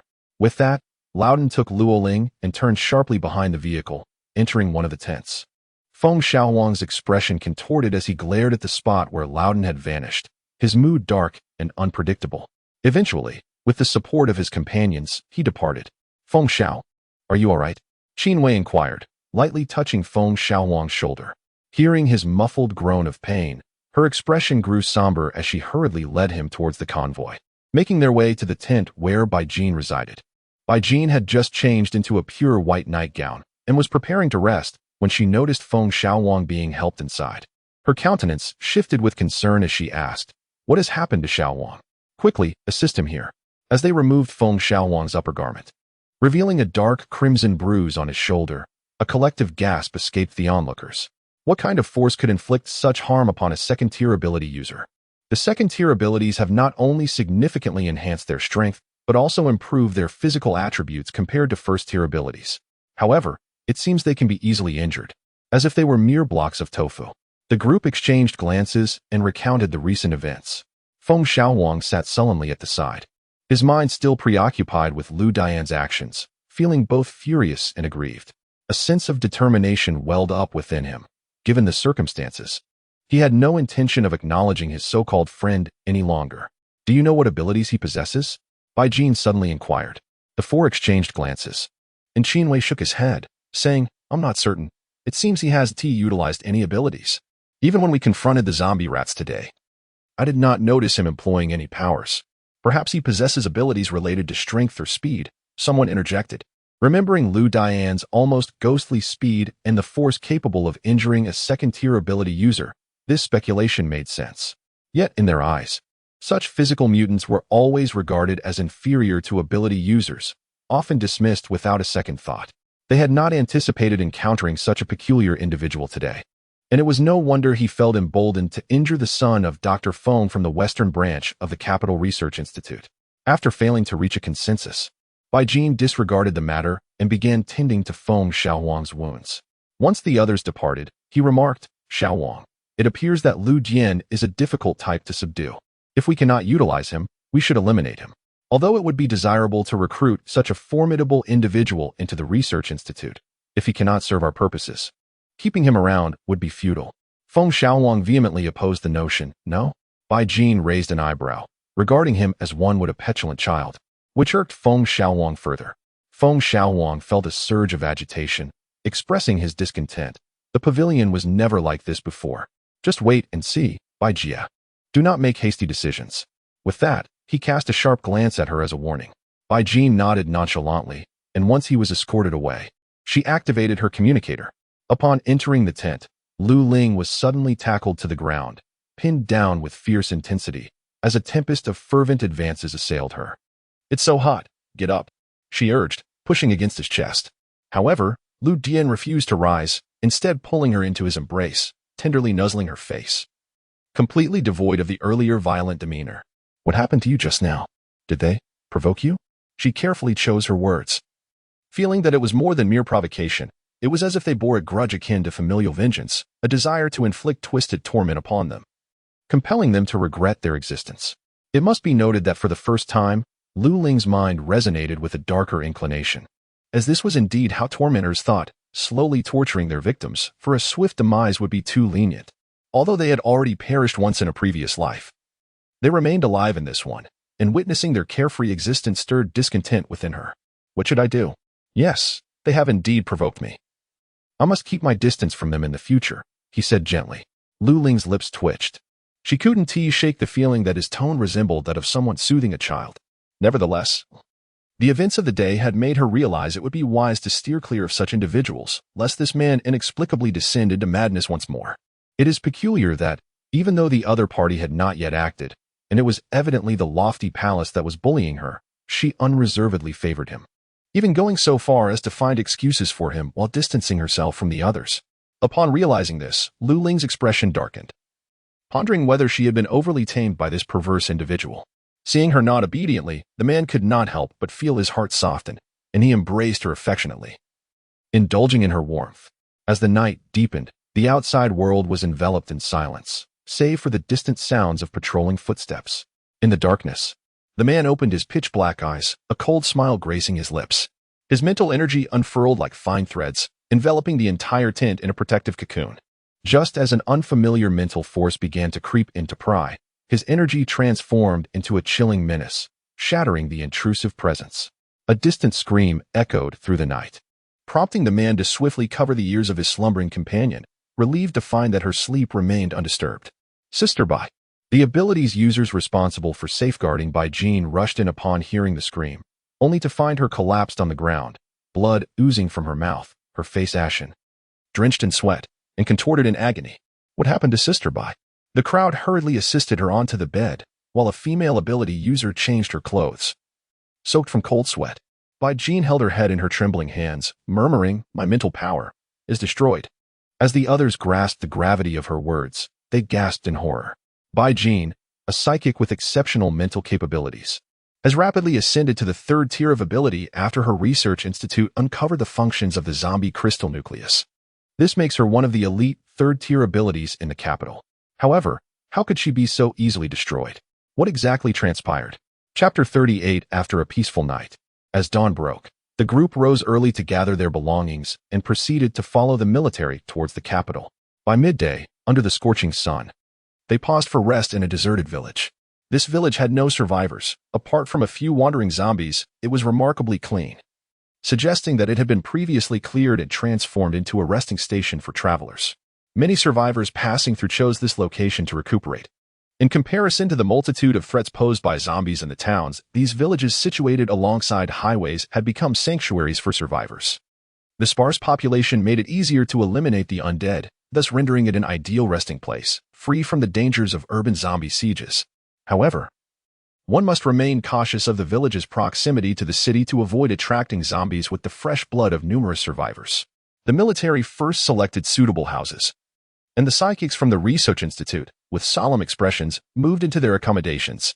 The captain of this military unit, Bai Cheng, only briefly revealed himself among the survivors, appearing notably grave. A shared concern lingered in everyone's minds. Had something significant occurred? Bai Jin's apparent high status within the Research Institute did not go unnoticed. Huang Zhiling inquired with a hint of perplexity. How did she sustain her injuries? Is she an extraordinary being? It seemed likely. Shi Mufeng shared her confusion, pondering the matter. Everything appeared normal, and there were no signs of trouble the previous night. Once everyone had busied themselves, Lin Baobao approached and whispered to Lu Ling that Bai Jin is a mental ability user. Her cerebral domain is quite developed, yet this time, her powers have been destroyed. Lu Ling gazed at her in astonishment. How do you know so much? She then glanced towards Shi Mufeng, realizing that while they had both ventured out, Lin Baobao had gathered more information than Shi Mufeng. With a flick of her finger, Lin Baobao conjured a droplet of water, glistening and translucent, utterly enticing. On such a sweltering day, water was always a welcome sight. The soldiers patrolling under the scorching sun were, after all, human and susceptible to thirst. The girl with the cherubic visage beamed with delight. Thus, it was evident that Lin Baobao was employing her abilities to entice others. Coupled with her affable nature and sweet-talking demeanor, she managed to uncover more than Shi Mufeng. Lu Ling comprehended. After all, Lin Baobao had previously served as the diplomatic minister of the student council. Whenever the school hosted events, it was she who secured sponsorships, and her involvement invariably led to success. The two resumed their whispered conversation, delving into the details surrounding Bai Jin's injury. A piercing scream had emanated from the military tents the night before, a sound that resonated with nearly all the extraordinary beings present. Lu Ling felt a twinge of confusion. Had she truly been in such a deep slumber? Why had she not heard it? With ears deliberately covered and a mental barrier fully isolating the sound, there was no explanation. However, as time passed and nothing significant occurred, the others paid it no mind and continued their slumber. As the two engaged in their discussion, Lin Baobao couldn't help but feel a twinge of schadenfreude. Admittedly, she harbored a disdain for Bai Jin, who had come to invite Lu Dian to the Research Institute with an air of superiority, as if everyone outside their circle were mere ants, devoid of any worth, an impression that was decidedly unpleasant. Initially, Lin Baobao held no particular feelings towards them, but upon learning that Bai Jin was a psychic, her demeanor soured. Having previously encountered psychics at the base, she understood that their powers primarily revolved around detection, capable of inflicting harm invisibly. A powerful psychic could obliterate a person's cerebral domain, leading to a silent demise with no trace of injury. Regarding Bai Jin's injury, Lin Baobao was convinced that it was not self-inflicted. She surmised that some high-ranking psychic had neutralized her for some transgression. Perhaps, in her eagerness to probe into others' minds, she had attracted the ire of a more formidable psychic. It must be said, Lin Baobao had reached a profound understanding. The researchers at the institute were profoundly astonished and incensed over Bai Jin's injury. After all, she was the special assistant to Dr. Feng, the head of the Western Institute, who held her in high regard and relied on her for numerous private experiments. Had it not been for the quest to seek a particular virus, it would have been impossible for Bai Jin to accompany them on this mission. While these extraordinary individuals appeared to be assisting the military, their true purpose was to safeguard Bai Jin. Unfortunately, they were taken aback when she suffered an injury right under their noses, inflicted by a higher-tier psychic ability user who obliterated her powers. Bai Jin possessed a developed cerebral domain, which was stimulated by her mental energy. Should her psychic strength be destroyed, her cerebral development would lag, rendering her unable to partake in numerous specialized experiments in the future. Regrettably, they were entirely unaware of the identity of the psychic who had vanquished Bai Jin's abilities. Upon inquiring, Bai Jin merely stated that her powers had been abruptly dismantled within the camp, but with nearly 10,000 survivors present. It would be a trivial matter for anyone wishing to conceal their psychic abilities. Consequently, the expressions of the researchers were grim, and even Feng Xiaowang lost interest in the affairs of the building, spending the entire morning brainstorming ways to identify the culprit while also considering whether there remained any hope for Bai Jin's abilities to recover. When Lu Dian arrived and separated the two individuals who appeared overly close, Lin Baobao, upon seeing his expression, immediately fled, leaving Lu Ling with a pained countenance to protest. We women were discussing private matters. Could you refrain from eavesdropping? I wasn't eavesdropping. You were simply too loud. Lu Jian retorted with a smirk, unabashedly adding. Psychics possess heightened hearing, as you well know. Oh please, don't think she is unaware that your hearing is superior. Others do not share your gift. If you wish to know something, why not ask me instead of her? Lu Dian continued. Lao Ling felt that his intentions were malevolent. He clearly aimed to render her a mere puppet, wholly reliant on his every word, so that she would see only him. As she was obediently led away, she still asserted, you don't understand. Sometimes, communication between women is far more effortless, and it brings its own kind of joy. This was also why, despite his disdain for Lin Baobao, he tolerated her incessant orbit around Lao Ling. Otherwise, he would have long since silenced her. After lunch, when it was time to rest, Lao Ling learned from Lu Dian the truth of the matter. Bai Jin was a psychic ability user, and last night, while she attempted to probe others with her mental power, her abilities were indeed thwarted by a more advanced psychic. Lao Ling fell silent for a moment, then regarded him with a skeptical gaze and whispered, her mental power couldn't possibly have been harmed by you. Lu Jian maintained his calm smile, asking, what are you implying, Xiaoling? Do you truly believe your brother could act in such a manner? Lao Ling nodded with conviction, asserting that even if he smiled like an angel or appeared as a paragon of masculinity when not smiling, it could not mask his sinister intentions and pettiness. She had sensed his malice towards the ability users at the Research Institute last night. Such actions were indeed within his capability. While she felt it was wrong to ruin a person, if provocation came from others first, it could be excused. Lu Dian continued to smile gently, presenting himself as a refined and elegant gentleman, seemingly harmless. Thus, it is said that an exquisite exterior serves as an excellent facade. Upon encountering such a man, one might find it hard to believe he harbored a twisted psyche beneath. However, this incident made Lu Ling realize that Lu Dian was likely not only a spatial ability user, but also a mental ability user, and both were of a high caliber. Observing her deep in thought with her head in her hands, Lu Dian peeled an orange, tearing off a segment to feed her. When she opened her mouth to accept it, a deeper smile graced his lips.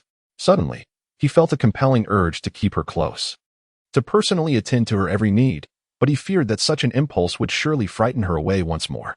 Lu Dian's smile was gentle, yet his eyes held no warmth. As he slightly lowered his head, his slightly long bangs concealed his cold, inorganic gaze. In Dr. Feng's Research Institute, there were no virtuous souls, only cold-blooded, merciless researchers whose depraved experiments had led to the demise of countless ability users and survivors. Bai Jin, with her advanced cerebral domain and formidable mental prowess, had undoubtedly committed numerous heinous acts for Dr. Feng. Many researchers within the institute who opposed him had quietly perished, victims of Bai Jin's mental force, their cerebral domains obliterated, an insidious threat that was nearly impossible to guard against. Following the apocalypse, the capital's Research Institute fell under the control of various factions, eventually dividing into 4 branches: East, West, South, and North. Ultimately, under Dr. Feng's manipulation and Bai Jin's elimination of dissent, the other 3 branches became mere shadows of their former selves, all subservient to the Western branch led by Dr. Feng. Ostensibly, the institute claimed to be dedicated to humanity's progress and development, but in reality, it was driven by self-serving motives. To destroy Bai Jin would be to eradicate a loyal dog at Dr. Feng's side, instilling fear in him. He should not presume that the institute was his dominion, allowing him to act with impunity as he did in the past. In his previous life, Lu Dian had cultivated a connection with Feng Xiaowang, which rendered the Research Institute reluctant to take action against him. However, the dark and sordid undercurrents within the institute were all too aware of the situation. With Bai Jin out of the picture, he was eager to observe how Dr. Feng would suppress dissenters and orchestrate the assassination of the heads of the other 3 institutes, transforming the research facility into his personal dominion.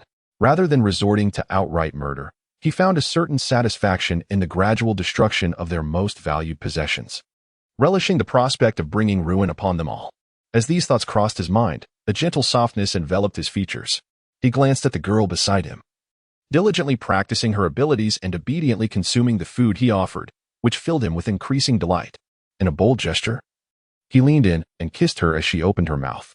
Lu Ling's eyes widened in shock as she noticed the corners of his eyes reddening once more, and she inwardly lamented the unfortunate turn of events. Why must he revert to such unsettling behavior? By the time they set off in the afternoon, the others could perceive the heavy expressions on the faces of the Institute's ability users, along with their piercing gazes directed at them. Those who had received prior news were taken aback, realizing that these ability users suspected Bai Jin's powers had been compromised. Believing that among them was someone with greater mental acuity than Bai Jin, Lu Ling felt a twinge of anxiety, fearing they might discover Lu Dian's involvement. However, seeing that they ultimately displayed no overt signs of suspicion, she breathed a sigh of relief. It was not entirely surprising that the researchers had not suspected Lu Dian. Upon discovering that his abilities were of the spatial variety, they had abandoned any doubts. After all, the apocalypse had only just commenced a year prior, and even those with dual abilities could not reach such a level of mastery. Moreover, dual ability users face the disadvantage of slower advancement compared to their single ability counterparts. Bai Jin is a highly skilled psychic, meticulously cultivated within the Research Institute, and a distinguished practitioner of third-tier psychic abilities, with few capable of surpassing her mental prowess. Lu Dian, being a spatial ability user, likely possesses a lower tier of psychic powers, even if she does have them. Thus, Lu Dian effortlessly transitioned from a suspect to an innocent individual. Perhaps due to Bai Jin's injury, the atmosphere within the military grew somewhat tense. Throughout the journey, conversation among the group was scarce. When it came time to rest, they assigned individuals for patrol and night watch, limiting interaction between the military and the survivors. After 3 days of travel, equipped with cutting-edge instruments developed by the Research Institute for detecting zombies, they encountered no significant incidents and finally arrived at the capital. The survivors were filled with excitement, believing that the capital, being the strongest militarized zone, would be an unequivocally safe haven, far more secure than other designated safe bases. However, upon catching sight of the capital's gates from a distance and observing the long lines of people waiting, they were taken aback. While everyone presumed the capital to be secure, the influx of survivors meant that the population was steadily rising. Eventually, when the numbers reached saturation, the capital might not remain as safe as anticipated. The military personnel had already entered through a different entrance and did not need to endure the lengthy queues for inspections and paperwork that the newly arrived survivors faced. Moreover, psychics within the capital had alternative access routes. By simply presenting their residency credentials and undergoing a health check with the instruments at the gate to ensure they were free of the virus, they were permitted entry. Perhaps it was the exceedingly poor demeanor of Lu Dian that led to Feng Xiaohuang's prolonged absence. Not until the army entered the capital base did he make an appearance again. Consequently, Shimu Feng and his companions stole a glance at Lu Dian, who was merely holding a backpack and shielding himself from the sun with an umbrella while waiting in line with Lu Ling and others. In truth, Shimu Feng found it difficult to comprehend Lu Dian's actions. With the introduction from Dr. Feng's son from the Research Institute, Lu Dian could undoubtedly thrive in the capital. Yet, upon their first encounter, he not only offended others but also caused harm, transforming friends into foes. Did he not fear retribution in the capital in the future? Or perhaps he had never intended to remain in the capital. Contemplating this, Shimu Feng furrowed his brow, and his gaze dimmed instantly. Chapter 39. Standing in a long queue under the scorching sun was akin to enduring a form of torture. It was only as the sun began to set that their turn finally arrived. Like other secure bases, their entry required the registration of personal information, followed by a physical examination. Only after spending 18 hours in the isolation room, confirming the absence of any issues, could they truly step into the capital base. The personal information was quite straightforward: name, gender, age, occupation, and abilities, among others. The workers first assessed one's abilities before considering their occupation. Although the world had descended into chaos, some professions still held value. For instance, individuals with specialized skills might well secure employment in the capital, ensuring their basic needs were met. Everyone filled out their personal information truthfully. The staff glanced around and was somewhat astonished to find a considerable number of individuals with special abilities among the crowd. They then instructed the group to proceed to the inspection room located in the row of buildings to the east of the base entrance. The men and women were separated, as they removed their clothing for examinations to check for any injuries. Having undergone this process previously, the participants remained composed, and since the inspections were conducted by same-gender personnel, there was little embarrassment involved. After a prolonged wait, the girls finally emerged from the inspection room. Both Shimu Feng and Wei Xian appeared rather pallid, while Lu Dian approached with an air of calm. Qin Kaiwei held Luo's hand, still amiably following Lu Dian, and old Imo remained silent. Behind them trailed a few soldiers in green uniforms, their expressions grim as they cast an ominous glare at Lu Dian before escorting them directly to the isolation room. Lu Ling and Lin Baobao sensed the tension and moved towards Lu Dian, accompanying them to the isolation room. What happened? Huang Zhilin inquired softly of Shimu Feng. His expression was troubled as he replied quietly, Lu Gu just injured one of the inspectors. Huang Zhilin was taken aback. Why? She did not perceive Lu Dian as an impulsive individual. Typically, he was indifferent towards others and events, caring only for his sister Lu Ling. He appeared genteel, but was, in reality, aloof and detached and less provoked. Could it be that the inspector offended him? Such thoughts mirrored those of Lu Ling and Lin Baobao, who couldn't help but glance at Shimu Feng, who bore an awkward expression, unsure of how to articulate the situation. Is it possible to say that the male worker behaved quite improperly during the inspection of Lu Dian?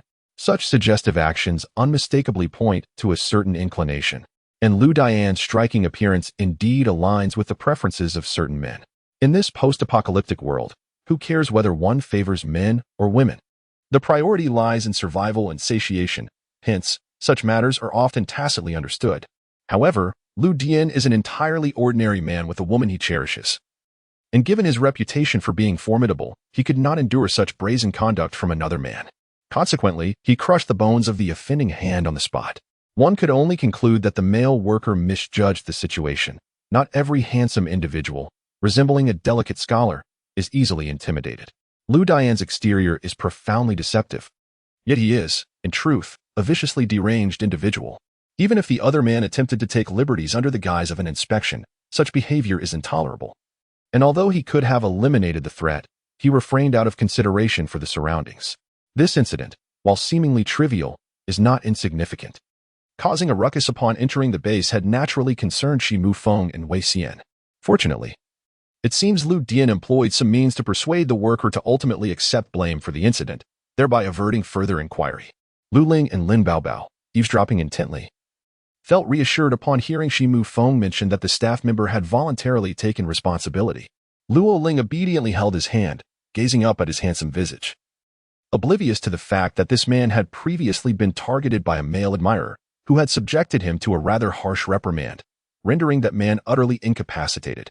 The matter of impotence was of no concern to him, as he preferred men and could easily allow a man to take charge.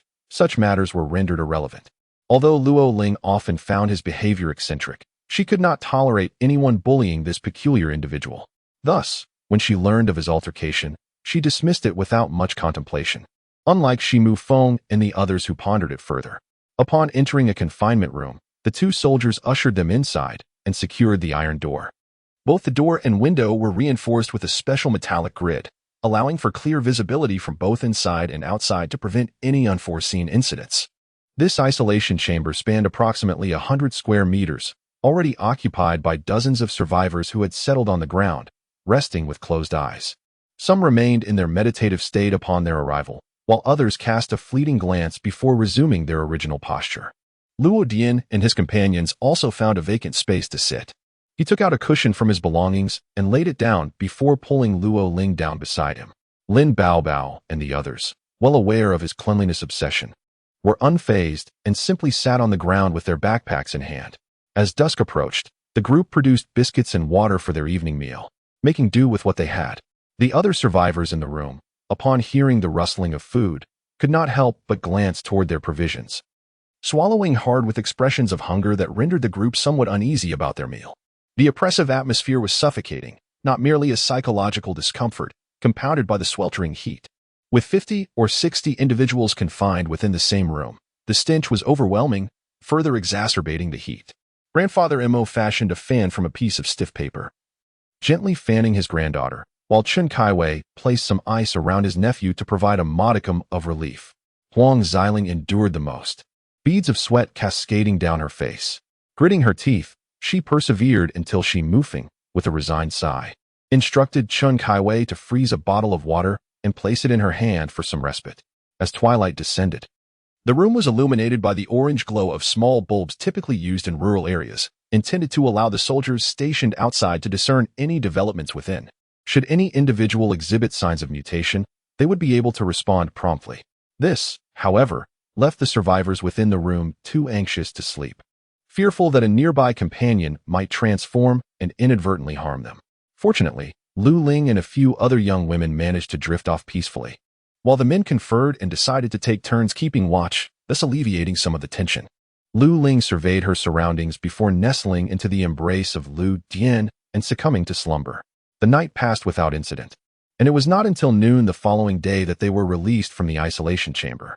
Upon exiting, the pallor on everyone's faces was evident.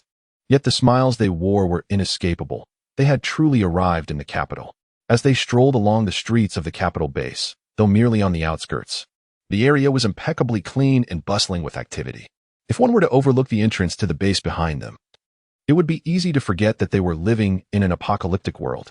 Finally, the moment of parting arrived.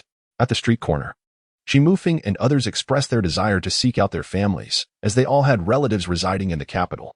Assuming they had not succumbed to the fate of becoming zombies, they should still be in their original locations. Shimufeng, Wei Xian, and Huang Zhilin all aimed to find their loved ones. Thus they were destined to part ways. After half a year of companionship, they finally arrived at their destination, and the prospect of separation weighed heavily on everyone's hearts. After a moment of contemplation, Shimufeng addressed Lu Dage, saying, "It has been a pleasure to know you. Should you ever require assistance, do not hesitate to reach out to us." After providing an address, he added, "Once you have settled in, we will come to visit." Given the uncertainty surrounding the status of their relatives, Shimufeng refrained from making any promises. Huang Zhilin also felt a pang of reluctance. Gazing at Lu Ling and Lin Baobao, she remarked, "My dear junior sisters, let us train together again when time permits." The conflicts that had once existed among them had long since dissipated over the course of their shared experiences. As long as matters concerning men were set aside, the bonds among the women flourished with purity. Lu Ling and Lin Baobao nodded in agreement, bidding them farewell. Once the three had departed, the remaining individuals turned their attention to Lu Dian. "Let us first find a place to rest," Lu Dian suggested. Everyone concurred, and after inquiring about where the workers were renting houses, they proceeded to secure accommodations. In this area, there were two methods of renting. One could pay with food, or alternatively, with zombie crystal cores. The survivors in the capital had, through experimentation, discovered that the cores within the zombies' heads could enhance the abilities of those with supernatural powers, thus transforming the cores into a circulating currency. In this vicinity reside individuals endowed with extraordinary abilities, only they possess the means to lease such expansive accommodations. For ordinary folk, the only option is to inhabit the relief houses, where no rent is required. Though they dwell in close quarters, they at least have a secure refuge. And with the exchange of labor, they can barely sustain themselves. The apartment is situated on the third floor, specifically room 304. Upon ascending the stairs and locating the apartment, just as the door was about to be opened, the door of the adjacent room 303 suddenly swung open. A woman, adorned with heavy makeup, revealed herself.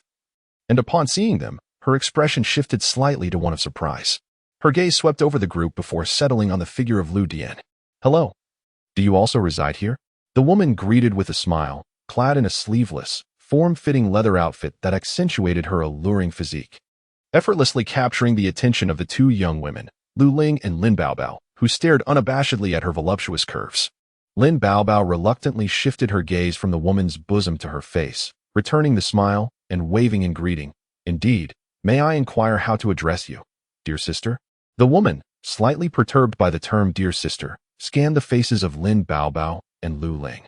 The two young women, both just 21 and fresh from their university days prior to the apocalypse, exuded an air of innocence, making them particularly appealing to the eyes of men in such dire times. "I am Yi Zheng, delighted to make your acquaintance. May I ask how you are addressed?" The woman introduced herself with grace. At this moment, the door to the building had swung open, and although Lu Dian intended to offer a greeting, he was instead pulled inside. Observing this, the others followed suit, leaving Lin Baobao to contend with the woman. By the time Lin Baobao entered, the woman's information had been nearly extracted, along with a general understanding of the members residing in the adjacent room. That room housed 5 men and 3 women, forming a team of supernatural beings. All 8 were endowed with abilities, aside from the captain, who possessed a second-tier Earth attribute power. The rest were first-tier, showcasing commendable strength. After tidying up the house, Grandpa Emo rolled up his sleeves, ready to prepare a sumptuous meal to nourish everyone, while the others cheerfully rushed to assist. Lin Baobao efficiently set aside several buckets of clean water, while Lu Dian retrieved an array of cooking tools, electrical appliances, batteries, and a plethora of ingredients from his spatial storage. The mere thought of transforming these ingredients into delectable dishes had everyone salivating. Ever since their encounter with the military, cooking had been an inconvenience, forcing them to subsist on dried biscuits, leaving their mouths parched. Grandpa Mo steamed rice, stir-fried 4 meat dishes alongside 2 vegetable dishes, and simmered a pot of chicken soup. Meanwhile, Chun Kaiwei utilized his powers to conjure numerous ice blocks, strategically placing them around the room to lower the temperature, bringing a refreshing coolness that was a delight while savoring the steaming hot meal. Once they had feasted to their satisfaction, Lu Jian leisurely produced a jar of tea and a complete tea set, commencing the process of boiling water and brewing tea. Chun Kaiwei and the others looked on in astonishment. This was indeed a moment of indulgence. With the tea prepared, they gathered around the sofa, sipping their tea while discussing the plans ahead. Luo Ling first inquired of Lin Baobao, "My dear, did you not mention your intention to seek out your father? Shall we not post a missing person notice tomorrow?" Lin Baobao cradled her teacup, savoring a delicate sip, her expression one of pure enjoyment. Prior to the apocalypse, she had little affection for tea, preferring the effervescence of carbonated beverages. Yet, now that she finally indulged in a cup of tea, she realized how dearly she missed its flavor, her heart increasingly affirming Luo Dian's prowess. In such uncertain times, who would gather such resources? Posting a missing person notice would require a considerable expenditure of crystal cores. Such folly was beneath her. Lin Baobao wrinkled her nose, remarking, "These days, I shall wander about. If I encounter someone who can substantiate our blood ties, so be it. If not, it shall be the will of heaven." Her tone was casual, as if merely going through the motions. Luo Ling understood that she had a strained relationship with her biological parents, and thus refrained from pressing the matter, merely stating, "If you require any assistance, do not hesitate to ask." Lin Baobao cast a sidelong glance at Luo Jian, chuckling softly, but chose not to respond. In her heart, she mused that if she could not handle her rather exceptional father, her years would have been in vain. Moreover, should she burden them with this, she was certain that Luo Jian would unceremoniously cast her aside. Skipping over Chun Kaiwei and Grandpa Mo, Luo Ling inquired again, "Brother, where does Uncle Luo reside? When shall we seek him out?" Luo Jian, seated beside her, leisurely sipped his tea, the mist enveloping his visage. It was not until he turned slightly to her, bestowing a gentle smile that seemed to twinkle with starlit fragments, that he replied, "Let us rest for a few days before we embark on our search." Luo Ling had no objections to his arrangements and nodded in response. After discussing matters related to the capital base for a while, as dusk approached, everyone finally dispersed. When he pulled Luo Ling into the room, she initially showed little reaction. However, upon realizing he had rushed to the bathroom to prepare water for her bath, an inexplicable chill coursed through her, and she recalled his words from earlier. Resolutely, she decided to practice her abilities, exhausting all her energy beforehand. Chapter 40. Fool. In a hazy slumber, she heard a soft, melodious male voice chuckling gently beside her. As her consciousness lingered in a state of semi-awareness, she instinctively turned over and soon nestled into a familiar embrace, the warmth of which coaxed her back into drowsiness. Indeed, he was a fool. The man gazed at her with gentle eyes, cradling the one who had willingly come into his arms. The room was cooled by blocks of ice, the temperature far more pleasant than outside, alleviating any worry that she might kick him during her sleep due to heat. Although the quantity of ice was substantial, he had stockpiled it over the course of a year, ensuring there would be no shortage during the summer. An air conditioner would have been preferable, but regrettably, the base's current electrical supply was insufficient to provide continuous power for all its inhabitants as it once did before the apocalypse. Feeling her stir in his embrace, an expression of reluctant wakefulness mixed with exhaustion on her features, he couldn't help but smile, his obsidian eyes sparkling with amusement. When Luo Ling finally roused, she was greeted by the sight of the man's gentle, radiant smile. As realization dawned upon her, she couldn't help but wonder why he was mocking her. What was he laughing at? "I chuckle at my younger sister, who is indeed rather foolish." It appears that the earlier mocking remark was not merely a figment of her imagination. Unable to suppress my irritation, I retorted, having finally reached a safe haven. One is entitled to relax. Is it such a crime to practice one's abilities to the point of exhaustion? Moreover, this is beneficial for the enhancement of our powers. I can now nurture 100 bean sprouts. Luo Jian reached out to massage her temples, observing how she curled up like a small beast, ready to snore and continue her slumber. He remarked with a smile, "Indeed, you are right. Alas, you are far too fatigued. Otherwise, we could." He sighed, lamenting. "My silly sister sleeps like a pig, making it quite difficult to rouse her." Luo Ling interjected with a hint of accusation, though you may not have acted. You did indulge in your words. The morning hours passed amidst suppression and resistance, and by the time Luo Ling finally stepped outside, it was already 9:10. Grandpa Mo and the others had finished breakfast and were discussing a leisurely outing to explore the capital and perhaps seek employment opportunities. This was Grandpa Mo's intention. Chen Kaiwei and Lin Baobao, being possessors of supernatural abilities, were likely preparing to venture out on a mission, while the two young ones were naturally to remain in a safe place.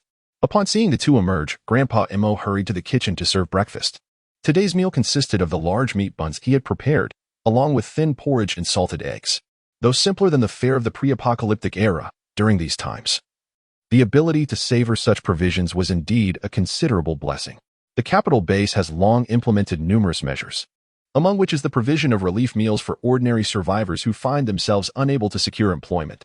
Those unfortunate souls are permitted to collect a meal once a day, although they should not expect it to be particularly satisfying, nor is there any guarantee of fullness. For those who are employed, 2 meals a day are provided, sufficient merely to stave off hunger. As for the empowered individuals, if they wish to enjoy a hearty meal, they must undertake tasks and exchange the points earned for 3 meals. The base does not support idleness. Both empowered and ordinary individuals have their roles, especially given the extensive construction underway throughout the base, ensuring ample job opportunities. Additionally, capable empowered individuals may choose to join the military or form independent teams to venture out for resource gathering or to eliminate zombies. Of course, those who can provide for themselves are under no obligation to claim relief meals and may even prefer to cook at home. Lin Baobao observed the two of them, noticing the fatigue etched on Lu Ling's face, and could not help but inquire, "Did you exhaust yourself practicing your abilities again last night? Is it truly necessary to work so hard?" Lu Ling glanced at her and nodded affirmatively, saying, "The world outside is perilous. Advancing my abilities as swiftly as possible provides a sense of security, especially when confronting the abnormal. Perhaps this sense of security bears a different name altogether?" Lin Baobao cast a sidelong glance at Lu Jian, pondering whether he had already made significant progress. On such a splendid evening, in an environment that was undoubtedly safe, why would someone choose to spend their time honing their skills? Was he truly akin to Lu Xiaohui? After the Lu siblings finished their breakfast, the group ventured out together to explore the base. Upon stepping outside, I encountered the extraordinary individuals from room 303, including Yijing and a middle-aged man with a square face. Introduced to me as their leader, Sun Ping. He appeared rather unassuming, standing alongside Yijing, creating a rather incongruous visual juxtaposition. During the introductions, Lu Ling and Lin Baobao's gazes fixated intently on Yijing's chest, their eyes reflecting a blend of envy and jealousy that required no further explanation. Yijing raised an eyebrow, clearly pleased by the attention from the two younger girls, puffing out her chest with an expression of pride. However, upon noticing the increasingly lascivious looks from the two girls, a chill crept up her spine, prompting her to hastily depart with their leader. "Isn't it rather cumbersome to flee in such a manner?" Lin Baobao expressed her concern. "And might it affect one's ability to breathe?" Lu Ling pondered, stroking her chin. "It could indeed lead to breathlessness. Perhaps it is best to maintain a moderate approach to avoid unnecessary burdens." Lin Baobao clenched her fists, exclaiming, "We are still young. We can grow." The two astute male extraordinary individuals fell into silence, while Mo Ying regarded them with curiosity, inquiring, "What are Baobao and Ling talking about? What is so large and uncomfortable? What will grow?" Lu Ling and Lin Baobao exchanged a glance, adopting innocent expressions as they affectionately ruffled the young girl's hair, replying, "It's nothing. You will understand when you grow up." They then shared a knowing smile, a moment of perfect harmony. At that moment, Lu Dian approached and forcibly separated Lu Ling from the two girls. Enduring their assembly to engage in intimate conversations typical among girls was already a considerable limit. Observing their tacit understanding and interaction was quite enough. It was time to part ways. Once on the street, Lu Jian suddenly leaned closer to her ear, speaking in a hushed tone meant for just the two of them. "You are quite fine as you are. I bear no complaints." A moment of silence passed, and a glimmer of ambiguous affection flickered in his eyes, revealing his satisfaction.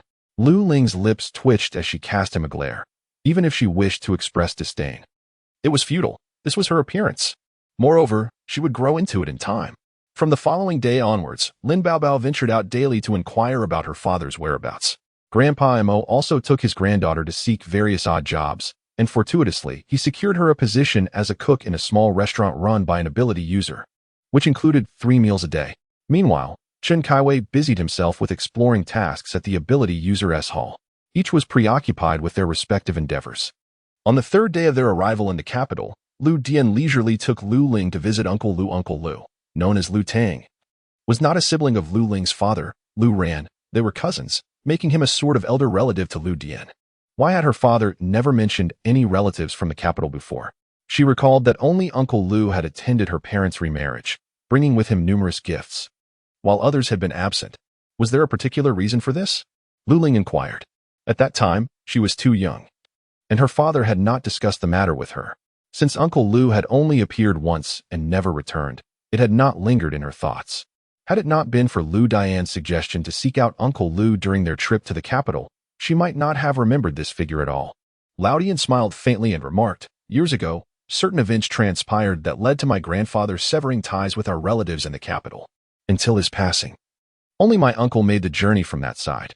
He continued, "Since we are already in the capital, it would be prudent to pay a visit to my uncle."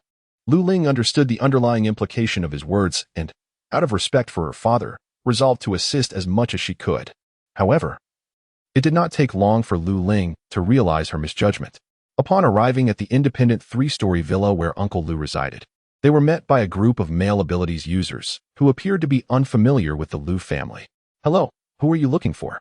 inquired a seemingly nonchalant man, his gaze scrutinizing the Lu siblings as he assessed them discreetly. It was evident that men who maintained such a pristine appearance amidst the apocalypse, despite resembling delicate scholars, should not be underestimated. The men within the house shared a similar sentiment, although they appeared to be casually engaged in their own affairs. Their attention was now focused intently on the newcomers. "Is Lu Zhan here?" Lu Dian inquired calmly, a subtle smile gracing his face, deceptively serene. Lu Ling stood beside him. Her curiosity piqued as she observed the individuals in the hall, some seated, others reclined, exuding an air of meticulousness reminiscent of military discipline. "Are you looking for our boss?" "Of course. He is here, but who might you be?" "Our boss does not readily entertain outsiders," replied one of the men. "Lu Dian. Lu Dian." Lu Ling furrowed her brow, feeling that the man's voice was excessively loud. Was it truly necessary to create such a commotion? The man's booming voice summoned those inside, drawing their attention. At that moment, a seemingly handsome and composed man emerged from within. Upon seeing the figure at the door, a glimmer of excitement sparkled in his eyes. He quickly reached the entrance, opened his arms, and embraced the gentleman, playfully chastising. "Finally, I've been waiting for you." Unaccustomed to such affection, the gentleman endured the embrace for a few seconds before gently pushing the man away, his voice soft and clear as he replied, "Brother, we have arrived." The man recognized his somewhat involuntary retreat, pondering the young man's considerable strength, suspecting he might be a power-type esper. However, the joy of reuniting with a loved one softened his typically stern and authoritative demeanor, a smile gracing his face as he extended his hand to give the young man a friendly pat on the shoulder. Curiously, a mischievous-looking man leaned closer and inquired, "Is he really the boss's brother?" "Indeed," came the reply. "No wonder the boss is smiling today, albeit a bit intimidatingly. It's still bearable." Without hesitation, the gentleman kicked the man away, ushering both of them inside and leading them directly to the study. Once seated, the playful man brewed tea and squatted beside them, observing the two intently. Noticing their apparent indifference towards the tea on the table, he quickly deduced a wealth of information, confirming that they had fared well in the apocalypse and likely possessed considerable strength. As long as they weren't a liability, it was satisfactory. The gentleman made no effort to dismiss him, introducing the young man. "This is Gu. Though he may seem unserious, he possesses a sharp intellect." With a strict yet cheerful demeanor, he greeted the two individuals. He possessed an elegant and refined appearance, yet there was an air of nonchalance about him, reminiscent of a sophisticated rogue. After introducing each other, Lu Zhan's gaze settled upon Lu Ling, his somewhat solemn and authoritative look prompting Lu Ling to instinctively straighten her back, adopting a posture akin to that of facing a stern parent. Lu Zhan found amusement in this, though his expression remained serious. He remarked, "You must be Lu Ling. Our first meeting. I am your elder brother, Lu Zhan. You may address me as such alongside Lu Dian." "Brother," Lu Ling obediently acknowledged. Once they became acquainted, Lu Dian inquired, "What of uncle and aunt?"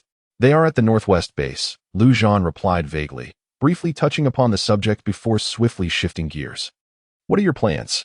Will you join us at the northwest base? My parents hope you both will come, so we can reunite as a family." Lu Dian smiled reassuringly. "Brother, you need not worry. Lu Ling and I will indeed go." Upon hearing this, Lu Zhan's brow furrowed slightly, his tone tinged with concern. "How can I not worry? If you were able to, I wouldn't be so troubled." Lu Dian chose not to respond to that, and the conversation quickly transitioned to other topics. Chapter 41. Lu Zhan was a man of considerable busyness, yet due to Lu Dian's presence, he managed to carve out an entire afternoon. After a brief period of crouching, he thoughtfully excused himself, leaving the space for the Lu siblings. The two brothers engaged in extensive conversation, thereby gaining a deeper understanding of each other's circumstances. Luo Ling had been quietly listening from the side, gaining some insight into the affairs of the Lu family and its estate. "By the way, weren't you previously on good terms with that young man from the Feng family?" Luo Zhan's gaze suddenly sharpened. Luo Ling felt as though she were facing a stern patriarch. Realizing that this unfamiliar elder brother possessed an overwhelming presence that compelled her to sit upright and attentive, reminiscent of a strict father figure. Indeed, he was much like a stern father. As the eldest son of the Lu family, he was responsible for his younger siblings, and his formidable aura rendered even the most unruly children obedient in his presence. "Paths diverge, and thus we do not conspire together," Luo Dian remarked nonchalantly. Luo Zhan cast a surprised glance at him before nodding in agreement. Indeed, the four institutes of the Research Academy are dominated by various factions, making them difficult to engage with. Exercise caution and maintain some distance, since you clashed with that young man from the Feng family. It is likely that some will harbor discontent, so you must be vigilant. After a moment's hesitation, he glanced at Luo Ling but ultimately refrained from saying more. Although the Lu family had operated in the capital for many years, their influence primarily resided in the northwest. Before the apocalypse, the Lu family happened to be in the northwest due to certain matters, and then the end of the world descended upon them. Fortunately, this serendipity resulted in minimal losses for the Lu family, allowing them to swiftly stabilize the situation in the northwest and establish a stronghold. Thus, Luo Zhan would not linger in the capital for long, aside from attending to matters there. Luo Jian contemplated for a moment, deciding to assess the situation. Should the need arise to depart, he would leave with his elder brother. After conversing for a while longer, Luo Jian finally rose to take his leave. Lu Zhan expressed some disagreement, saying, "It is rather inconvenient for you and Lu Ling to reside outside. Why not relocate here?" Lu Ling, being a girl, would find it more convenient as well. Lu Zhan's gaze inadvertently fell upon Lu Ling. Though he maintained a facade of indifference, his heart was slightly taken aback. Yet, considering they were siblings without blood ties, there was nothing inappropriate about their closeness. As they prepared to depart, Yengu warmly bid them farewell. "Little sister, do visit again. Your brother will treat you to drinks." Lu Dian shot a glance at Lu Zhan and gently admonished, "Do not casually flirt with another's sister. Be wary of losing your manhood." Yan Ji's cheeky smile faltered, leaving him momentarily flustered. Lu Zhan, choosing to overlook his subordinate's discomfort, nodded and personally escorted them out. Once they left the Lu household, the two strolled hand in hand along the street, their leisurely demeanor starkly contrasting with the hurried passers-by. Their neat attire and clean complexion signified their capability, deterring anyone from causing them trouble. "Brother, will we go to the northwest with eldest brother?" Lu Ling inquired. A journey to the northwest would indeed be favorable. Its elevated terrain and sparse population could shield them from numerous natural calamities. With rising sea levels, many coastal cities have succumbed to inundation, and marine creatures now roam freely, complicating navigation. Aside from communication, the connections between continents have nearly ceased. Lu Dian affectionately ruffled her hair, praising, "My sister is truly astute." "Do not speak to me in such a patronizing tone," Lu Ling retorted, pulling his hand away from her head. After a brief exchange of words, Lu Ling inquired, "How many days have we rested? When shall we embark on a mission?" Lu Jian pondered for a moment and replied, "Your abilities have been honed quite well. It is indeed time for us to gather some seeds of mutated plants." Lu Ling immediately brightened, clinging to his arm. "Really? Truly? Where shall we go to collect them?" "Ah, although mutated plants can be quite ferocious, they possess many uses, such as the carnivorous flowers that emit hallucinogenic scents in the man-eating vines." As she animatedly envisioned the various applications of mutated flora, a smile graced Lu Dian's eyes. It seemed that the mutated ivy from that small town had left no lasting shadow upon her. He knew she would never be defeated by setbacks. Her resilient spirit and cheerful demeanor, along with her radiant smile, rendered the sun itself pale in comparison. This was his girl. As they neared their rented abode, Lu Dian suddenly paused, steering Lu Ling towards a quieter alleyway. "Brother, what is it?" Lu Ling whispered, her voice barely above a murmur. Although he was not a power user, his strength was formidable, and Lu Ling found herself unable to break free. Resigned to being enveloped in his embrace, a peculiar sound emerged, akin to the slicing of wind through the air. Enveloped closely, she remained oblivious to her surroundings, her heart racing with anxiety as he held her tightly. Abruptly, a muffled sound echoed, soon followed by the metallic scent of blood wafting through the air. "Brother?" she called softly.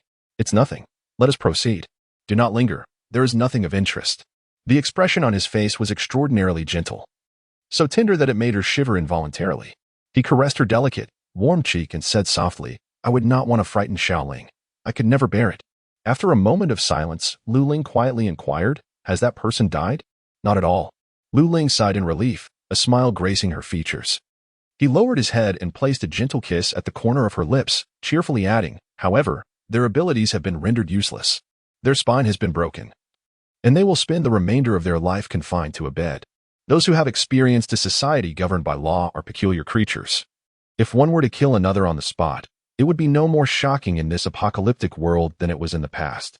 Yet, the mere fact that this individual's abilities have been incapacitated without taking their life seems to soothe their conscience. Even if that person suffers due to their lost abilities, they deem it deserved, considering they had the audacity to stalk them and even attempt to take their lives." "Was it someone from the research institute?" Lu Ling asked again. Lu Dian gazed at her with a smile. "Why do you suspect it was the research institute?" "Because you have only offended those from the research institute." Feng Xiaowang had been directly trampled by Lu Dian. Although there were no repercussions afterward, it was still a matter of enmity. "My dear sister is truly clever." Lu Ling, unable to contain herself, retorted, "You need not feign the role of a caring brother. Simply be yourself." She would much prefer him to revert to his previous self, when he would mercilessly tease and ridicule her, rather than adopting this nauseatingly affectionate demeanor that was utterly unbearable. The Grand Hall responded affirmatively, directly encircling her waist, leaning down to bestow a kiss. Such was their ordinary demeanor. "Has his ability been nullified?"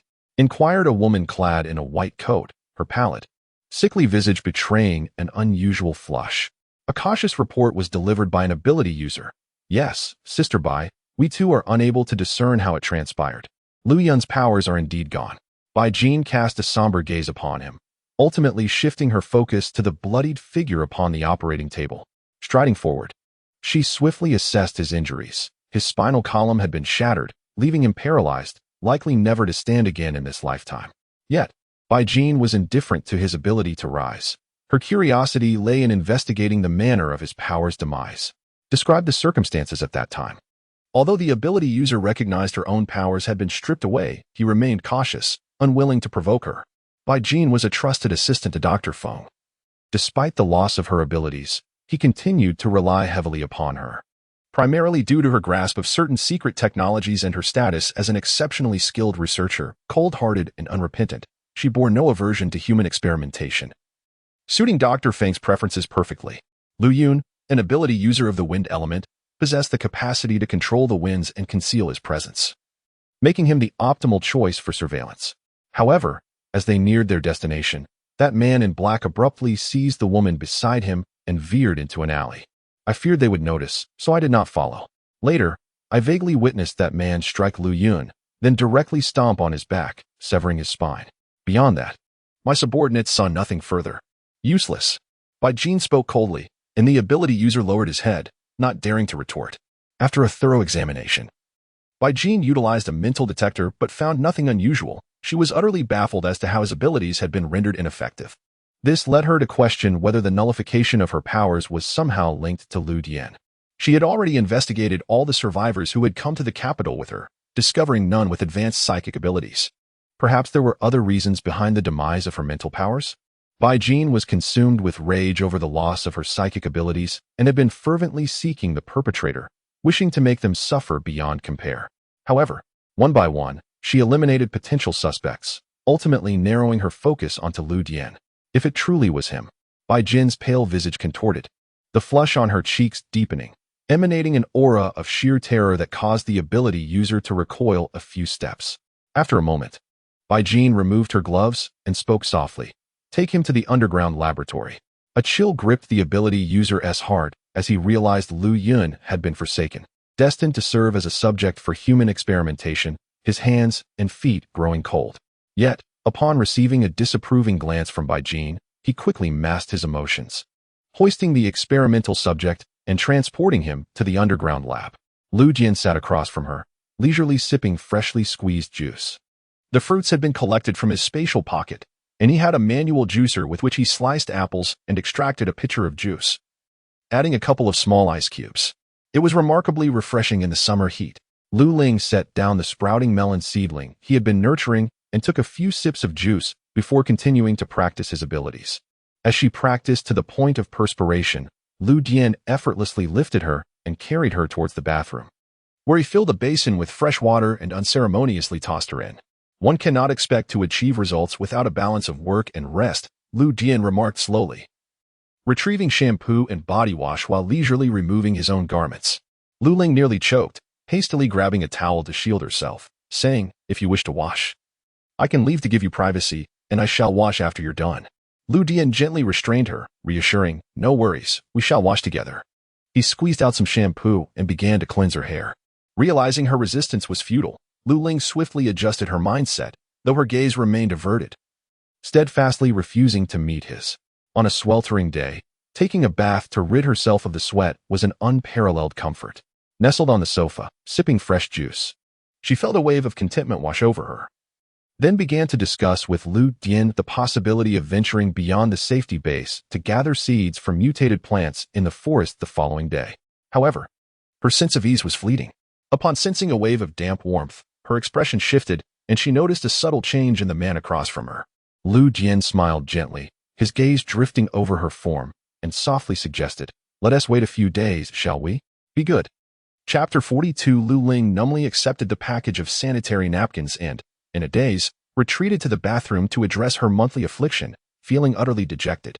Per Ling Ling. Just stay home and rest, Lin Baobao consoled as she draped an arm around her shoulder. The atmosphere grew increasingly disheartening, yet before any words could be uttered, their expressions conveyed a profound understanding. The heightened sensitivity of the abilities possessed by these individuals can indeed be a source of discomfort. It suddenly became clear why female practitioners of the extraordinary arts retreat to their quarters during their monthly cycle. Everyone can perceive it. Moreover, certain exceedingly radical male practitioners even contend that women, as beings who bleed and attract the undead, ought not to exist. Such sentiments are clearly the manifestations of extreme misogyny, cloaked under the guise of homosexuality. While one's sexual orientation should not invite censure, harboring the belief that women are filthy creatures deserving of annihilation reveals a troubling mindset.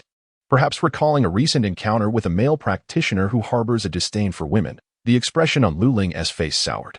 This individual had erupted in a tirade when a woman in their group happened to be menstruating, suggesting she be cast outside lest her sanguine scent lure the undead.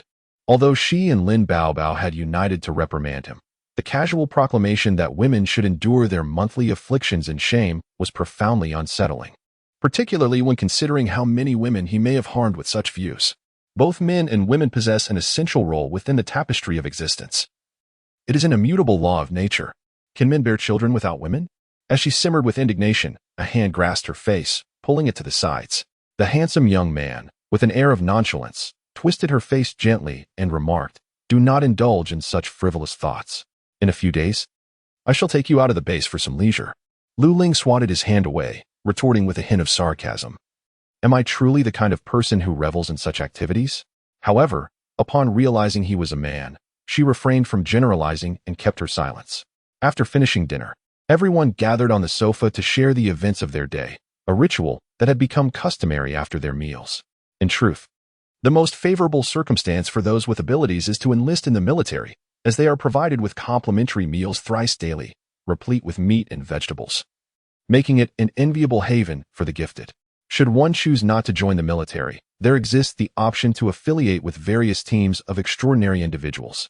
Nevertheless, Chen Kaiwei dismissed this notion after learning of the numerous obligatory missions within the military. Since aligning himself with Lu Jian, he had no desire to engage with any other supernatural teams. In recent days, Lin Baobao had been wandering around the base. Although she had yet to locate her father, she had gained a considerable understanding of the base's many nuances. Lingling, did you manage to find Uncle Lu today? Lingling nodded, but informed her that Uncle was not at the capital base, but rather at the northwest base. Elder brother is still here. Lin Baobao pondered briefly and surmised that Lu Jian and his companions would likely be heading to the northwest base next. As for her own feelings, Lin Baobao felt indifferent. She held no great expectations regarding her so-called blood relations. She would rather accompany them to the northwest. Possessing abilities and diligently honing her martial skills, she was confident that no matter the base, her circumstances would not be dire. Though Chen Kaiwei, Grandpa Mo, and the others had arrived at the capital base, securing a safe haven, they harbored no intentions of idling about. Although the loft palace appeared indifferent and unapproachable to outsiders, it never criticized their sustenance nor uttered harsh words. In fact, it was exceedingly generous. However, for reasons unknown, everyone felt an innate urge to seek employment immediately upon settling in the capital, unwilling to languish idly at home.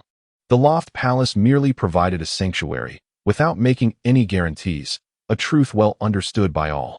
They were also cognizant of the palace's formidable strength. As long as it chose to intervene, they would not be subjected to bullying. After their conversations, they each dispersed. When Lu Ling opened her eyes, she found herself face to face with a man, and joyfully leaped into his embrace, exclaiming, "Brother, I can now communicate with the seeds. Soon, I will break through and ascend to a higher level of ability." Ever since acquiring her powers, Lu Ling had diligently trained to cultivate them. Now, her practice was progressing smoothly as she attempted to converse with the seeds, an experience both profound and elusive. Yet it allowed her to direct their growth according to her will, thus subduing them. Of course, these seeds were merely ordinary vegetable and melon varieties, naturally predisposed to growth, making it feasible to connect with dozens of them at once. However, engaging with mutated plants would prove far more challenging. The loft palace radiated a gentle smile, leaning in to kiss the corner of her lips, saying, "Well done, Xiaoling, you are remarkable." Sensing the change in his body, Lu Ling quickly sprang back, only to be embraced once more. He cautioned her, "Your body is different now. Refrain from jumping about recklessly." Lao Ling felt a peculiar sense of danger, as if she were a hazardous substance merely due to her menstrual cycle. It was hardly painful, and a little leap wouldn't harm her. However, Lu Jian, citing her current state of fatigue and blood loss, forbade her from continuing her practice of supernatural abilities. He retrieved a cup of warmed milk from the space and urged her to drink, stating, "It's time for bed. Sufficient rest is essential for maintaining your complexion." After being firmly compelled to lie down, Lao Ling noted his familiarity with her care and remarked, "Brother, you are truly like a father, aren't you? Father used to manage us in the same way. Back then, I was quite obedient, always going to bed early. You would stay up late, often scolded by Dad." Lu Jian, visibly unsettled, gritted his teeth as he pinched her cheek, asking dangerously, "Do I resemble father?" Lao Ling, readily compliant, replied, "No, you are my brother." Yet, inwardly she scoffed, pondering whether it mattered if he was a father or a brother. Weren't they both just a bit eccentric? She had come to comfort herself with the thought that, since they were not blood relatives, transforming familial affection into love was entirely feasible. After all, prolonged companionship often blurred the lines between love and kinship. Satisfied, Lu Jian embraced her, slowly kissing her lips with a delicate, savoring motion that sent shivers down Lao Ling's spine, making her feel as if she were a delicacy. Days later, the ferocity of her menstruation finally subsided, and Lao Ling was once again lively and vibrant. What delighted her even more was that she could now communicate with 200 seeds at once, marking further progress in her supernatural abilities. That morning, after breakfast, Lu Jian set off with Lu Ling. The duration of their journey remained uncertain, yet Lu Jian, Adhering to his habitual meticulousness ensured they had sufficient provisions for a month. Given that they would resolve their midday meals outside, the supplies were more than adequate. Lin Baobao and the others had grown accustomed to Lu Dian's independent nature, thus when they departed from the base, no one expressed a desire to accompany them, offering only words of caution. After navigating through a series of formalities, they finally exited the gates of the base. Upon leaving, while searching for their vehicle, they encountered another group of individuals likewise preparing to depart. A military jeep's window slid down, revealing the astonished face of Feng Xiaowang, who gazed at Lu Jian before his eyes shifted to Lu Ling. In the aftermath of the apocalypse, the contamination of water sources by viruses had led to a critical scarcity of water. Scientists had yet to devise a method for purifying the virus-laden water, rendering even the clean water provided by water-related abilities insufficient for the unrestricted usage once taken for granted. Consequently, many ordinary individuals face challenges in accessing potable water. In this post-apocalyptic world, few women managed to remain as clean. At most, they could wash their faces with a minimal amount of water each day. Clean women in this era could be categorized into two groups: those endowed with abilities and those engaged in specialized professions, who must maintain their cleanliness to attract clientele. Having observed numerous disheveled women, the sight of a woman who maintained such impeccable cleanliness, even if her appearance was unremarkable, was undeniably pleasing to the eye. Luden cast a cold glance before opening the car door and taking his seat, the vehicle swiftly disappearing into the distance. Goodness! Who is this? Such arrogance! Not even granting respect to Feng Xiao. A youth in the jeep exclaimed in a peculiar tone. Qinwei shot him a sidelong glance and admonished, "Lu Ji, quiet down." The boy named Lu Ji clicked his tongue, ceasing his loud remarks, and instead began murmuring to his companion beside him. "That woman, however, is quite clean and pleasing to the eye. Just wonder what she is like." Feng Xiaohuang's expression darkened, his mind perplexed. After merely a few years apart, why had Luden chosen to disregard even his friends?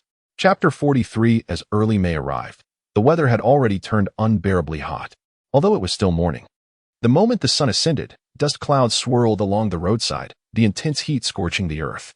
Lu Ling habitually leaned against the car window, gazing outside, perceiving through the glass the dust suspended in the arid air. In addition, several vehicles passed by, all belonging to ability users venturing out to gather supplies. Afar, wandering zombies could be seen, yet before they approached, they were dispatched with a single shot to the head. Lu Ling focused intently, noticing a lone, seemingly normal zombie rushing towards them. As the car and the creature crossed paths, she flicked a seed from her hand. With a surge of her ability, the seed blossomed mid-air, growing into tendrils that ensnared the zombie's body, using it as a trellis to climb. Regrettably, this vine belongs to a gourd plant, and her supernatural abilities are rather limited. Before long, the tendril ceased its growth, while the zombie, adorned with a crown of green vines, relentlessly pursued her, appearing rather comical in its persistence. Lu Ling felt a pang of frustration. Her abilities were inadequate, and the resilience of the vines fell short, rendering her incapable of vanquishing the zombie. At that moment, the vehicle's speed diminished. As the zombie drew near, Lu Ling abruptly opened the car door and, wielding her Dao sword, struck forward, severing the creature's head. Once the door was closed, the car resumed its previous velocity. Those who witnessed this spectacle were no longer astonished. They merely marveled at the audacity of the driver, who dared to open the door while in motion to slay a zombie, demonstrating commendable accuracy. However, as they passed and beheld the head of the zombie, now enshrouded in green vines, they couldn't help but feel a twinge of surprise. While supernatural abilities are indeed advantageous, the foundation of human strength and stamina remains paramount. Lu Jian reassured her, stating that if her physical prowess matched her skill in combat, her abilities would merely serve a supplementary role. Lu Ling concurred with his sentiment. Even prior to acquiring her powers, her physical capabilities were on par with those of other endowed individuals. Now, with her enhanced constitution and her previous martial skills, she could confidently assert that, even as a novice in supernatural abilities, she could easily handle a second-tier zombie on her own. Observing the renewed smile on her face, Lu Dian's eyes crinkled in delight. Recognizing her ease of comfort, she never allowed herself to be consumed by unfounded worries, nor did she permit negative emotions to dictate her life. The vehicle traversed the road, weaving through other convoys of extraordinary beings, steadily making its way towards the mountainous outskirts. Gradually, the surroundings began to transform. After a morning of travel, the remnants of the city had long vanished from sight. The concrete path gave way to asphalt, ultimately culminating in a dirt road. The greenery on either side thickened, leading them into a dense forest. Although Lu Ling had previously visited the capital for leisure, he was not well acquainted with the topography surrounding it. As he gazed out, the woods melded into undulating hills, and in the distance, towering mountains loomed. In the wake of the apocalypse, the environment had undergone a tremendous metamorphosis, particularly with the mutation of flora, rendering the deep forests as perilous as the urban landscape. The ubiquitous mutated plants posed a formidable barrier to humanity. At the foot of the mountain lay a village, and upon their arrival, they discovered it was overrun by zombies. The place had become devoid of survivors. If the villagers had not succumbed to the undead, they had fled. "We shall rest here for the night," Lu Ling declared. According to his plan, they intended to gather seeds of the mutated plants from the mountains, a task that would require considerable time. However, it was unwise to sleep directly in the wilderness due to safety concerns, thus necessitating a secure resting place. This village seemed a suitable haven, yet they first needed to eliminate the zombies that inhabited it. As the vehicle halted at the village entrance, the sound attracted the wandering zombies, who began to converge upon them. The village itself was modest, housing approximately 100 families, and prior to the apocalypse, most able-bodied individuals had sought work elsewhere, leaving behind predominantly the elderly and children. Observing the number of zombies, there were only about 100. After more than half a year of the apocalypse, these zombies had only evolved to the first tier. Suddenly, Lu Dian's gaze sharpened as he wrapped his arm around Lu Ling's waist and swiftly retreated. In the very spot they had just occupied, a row of icicles struck down, compressing the muddy earth and forming a pit. Soon, they noticed a figure standing at the second-floor window of a nearby red brick house, a person with ashen-gray skin. Lu Ling stared in disbelief. Compared to the rotting flesh of the first and second-tier zombies, this one appeared devoid of decaying skin. Its skin was an eerie gray, and its body was emaciated, resembling a desiccated corpse. The zombie stood by the window, clad in tattered garments, its eyes a vivid crimson, fixated on them with a glint of avarice for fresh flesh. As they evaded its icicles, it leapt down from the window, rushing towards them like a gust of wind. This was a third-tier zombie. To think that such a being had evolved in a small village. For Lu Ling, confronting a third-tier zombie at such close quarters was far more daunting than her previous encounter with a second-tier zombie dog, especially since this one possessed unique abilities. In an instant, the zombie lunged at them, unleashing a barrage of icicles. Lu Ling reacted swiftly, dodging with agility, and wielding her tang knife. She severed the head of an attacking zombie beside her. Lao Dian let out a cold chuckle, his dark eyes glinting with a cruel hue. With a flick of his fingers, a transparent spatial blade transformed into an exceedingly thin and razor-sharp edge, aimed directly at the neck of the approaching zombie. The head of the zombie soared into the air, while its body continued its forward lunge, crashing down with a resounding thud, sending a plume of dust into the air. As the severed head landed on the ground, the other zombies disregarded the two living beings and lunged forward, eager to seize the crystal core within the zombie's brain. Lao Dian swiftly advanced, wielding his tang knife to unleash a flurry of glimmering strikes, decapitating the surrounding zombies in swift succession, while Lu Ling followed closely behind, delivering the finishing blows. Soon enough, the zombies in the village were eradicated. This was a man capable of making the sun itself pale in comparison. With a fluttering heart, Lu Ling turned her head, unable to resist fanning her flushed cheeks, thinking it must be the heat of the weather that caused her to blush. Moreover, what level of ability did Lao Dian possess? She had barely comprehended how that third-tier zombie had lost its head so effortlessly. Was it a manifestation of his powers? Observing his ease in dispatching the third-tier zombie, one could surmise that his abilities were undeniably above the third tier. Such a thought sent her heart racing. It was said that the most formidable ability users in the capital were only at the third tier, with no fourth-tier practitioners having emerged thus far. Furthermore, the growth of an ability user's powers depended not only on personal training and accumulation but also on surmounting the arduous challenges of each tier. The initial emergence of third-tier abilities at the onset of the apocalypse was a consequence of the capital's research institute swiftly discovering that the energy within zombie crystal cores could be absorbed by ability users. However, it must be noted that a higher tier does not inherently equate to greater power, as corresponding combat prowess is also essential. Some battle-hardened ordinary soldiers may not even compare to a first-tier ability user. Therefore, the level of abilities does not necessarily signify true strength. It merely conveys a sense of oppression based on rank, with other factors remaining open to discussion. Lu Ling specifically excavated the crystal core from the third-tier zombie and discovered that the icy blue core, resembling a beautiful gem, was extracted from the grotesque head of the zombie, leaving her devoid of any affection for it. After cleansing it, Lu Ling handed over all the crystal cores to Lu Dian for safekeeping. Suddenly recalling Lu Dian's previous handling of the second-tier zombie dog crystal core, she felt a twinge of concern and tentatively inquired, "You're not thinking of using this crystal core to attract zombies, are you?" Lu Dian, while washing his hands, turned to her at the sound of her voice. A stray lock of hair brushed across his brow as he smiled gently and replied, "Xiao Ling, you're quite clever. We want to lure zombies. Instead, we shall attract mutated plants." Never mind, she thought, as if she hadn't asked. After clearing away the zombies, Lu Dian gathered their corpses together and poured environmentally friendly oil, collected before the apocalypse, over them, igniting a fire. Once everything was completed, Lu Dian found a house with a courtyard to settle into, parked the vehicle within the yard, and locked the gate. "Shall we rest here today? When do we head into the mountains?" Lu Ling inquired while seated on the sofa in the tidy hall, sipping water from a mineral bottle. "Tomorrow morning." "It's too late now." Lu Ling felt that the man's obsession with cleanliness had become increasingly severe. Before the apocalypse, it was manageable, with sufficient resources. No one would dare to criticize such fastidiousness. However, in the aftermath of the world's end, such meticulousness seemed impractical. What would they do when resources ran low?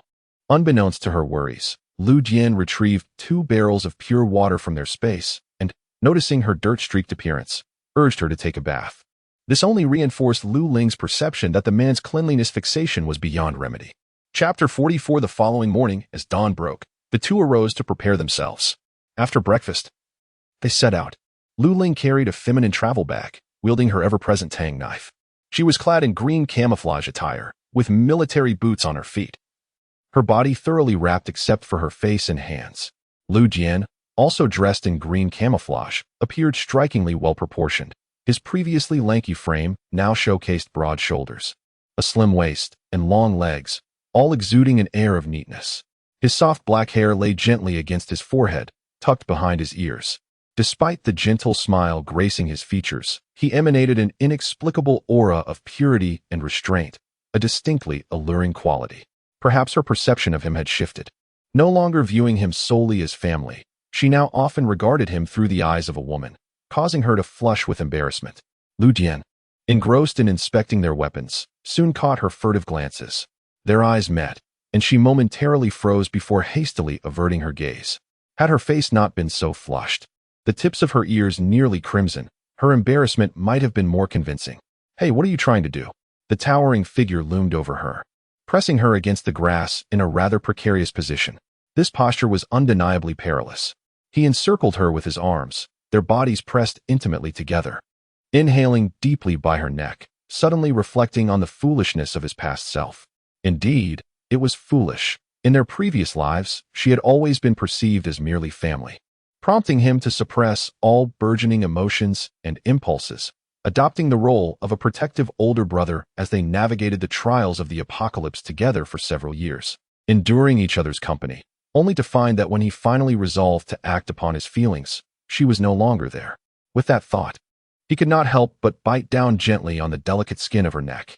The adage rang true. The early bird catches the worm. And what was meant to be his could only remain his.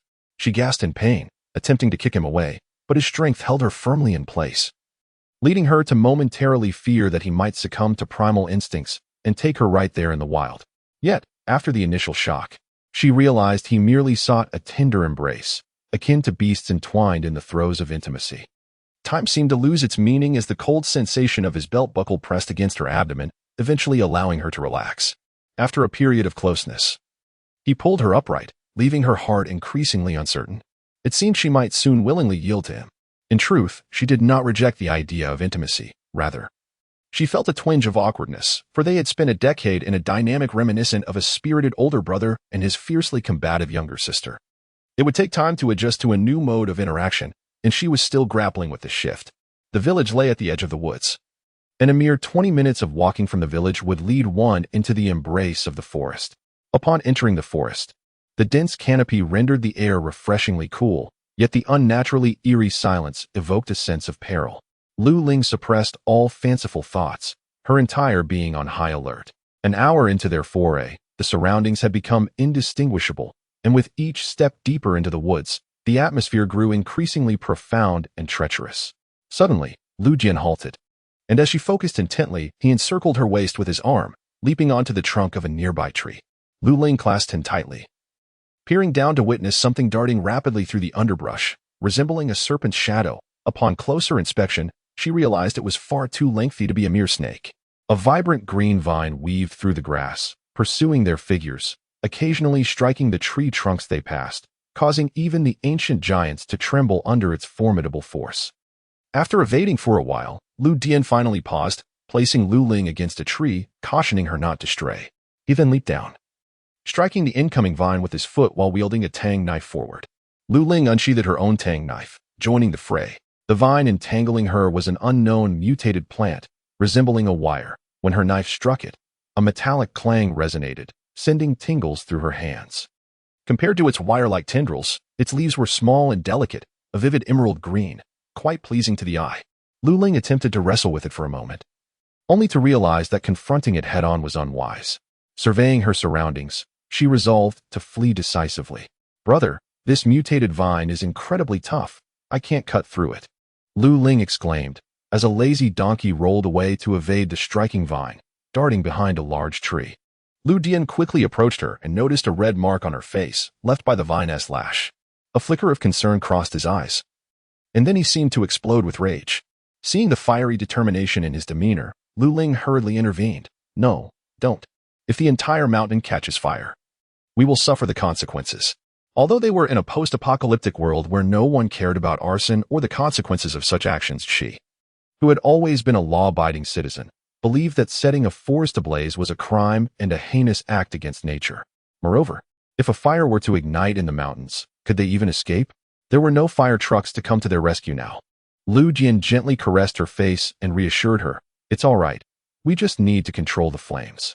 While Lu Ling was still puzzled, he proceeded to pour eco-friendly oil onto the fire, which ignited fiercely upon contact with the embers on the ground. Soon, the blazing fire seemed to be confined within a certain area, not spreading further. "This is the domain of mental control," Lu Jian explained to her, who was now enlightened. "You truly possess mental abilities." Lu Ling realized. Lu Jian smiled, choosing not to elaborate further. He had never concealed anything from her. As they conversed, the iron vine writhed violently in the flames. After locating its root system with his mental power, Lu Jian deliberately poured more eco-friendly oil around it. A disadvantage of mutated plants was their inability to flee. Thus, they could only endure the searing heat. The vines thrashed about, causing many surrounding shrubs and grasses to be severed in half. After a brief moment of contemplation, Lu Ling hurriedly exclaimed, "Brother, do not let it perish in flames." She still wishes to procure some seeds.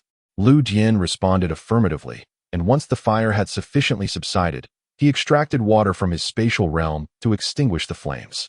When the conflagration was finally quelled, a charred expanse of roughly 100 square meters lay before them, where only a solitary, mutated vine remained. Exposed to the sun and nearly withered, akin to firewood awaiting its destiny, Lu Dian unsheathed his tang knife and severed the charred tendrils. As he rummaged through the remnants, he discovered 25 oval-shaped seeds of a silvery gray hue, each the size of a fingernail. Lu Ling accepted these seeds and, utilizing her abilities, sensed their vitality. Aside from 5 that had lost their life force, the others still pulsed with life. Fearing that the scorching flames may have rendered them unfit, she promptly channeled some of her energy into them.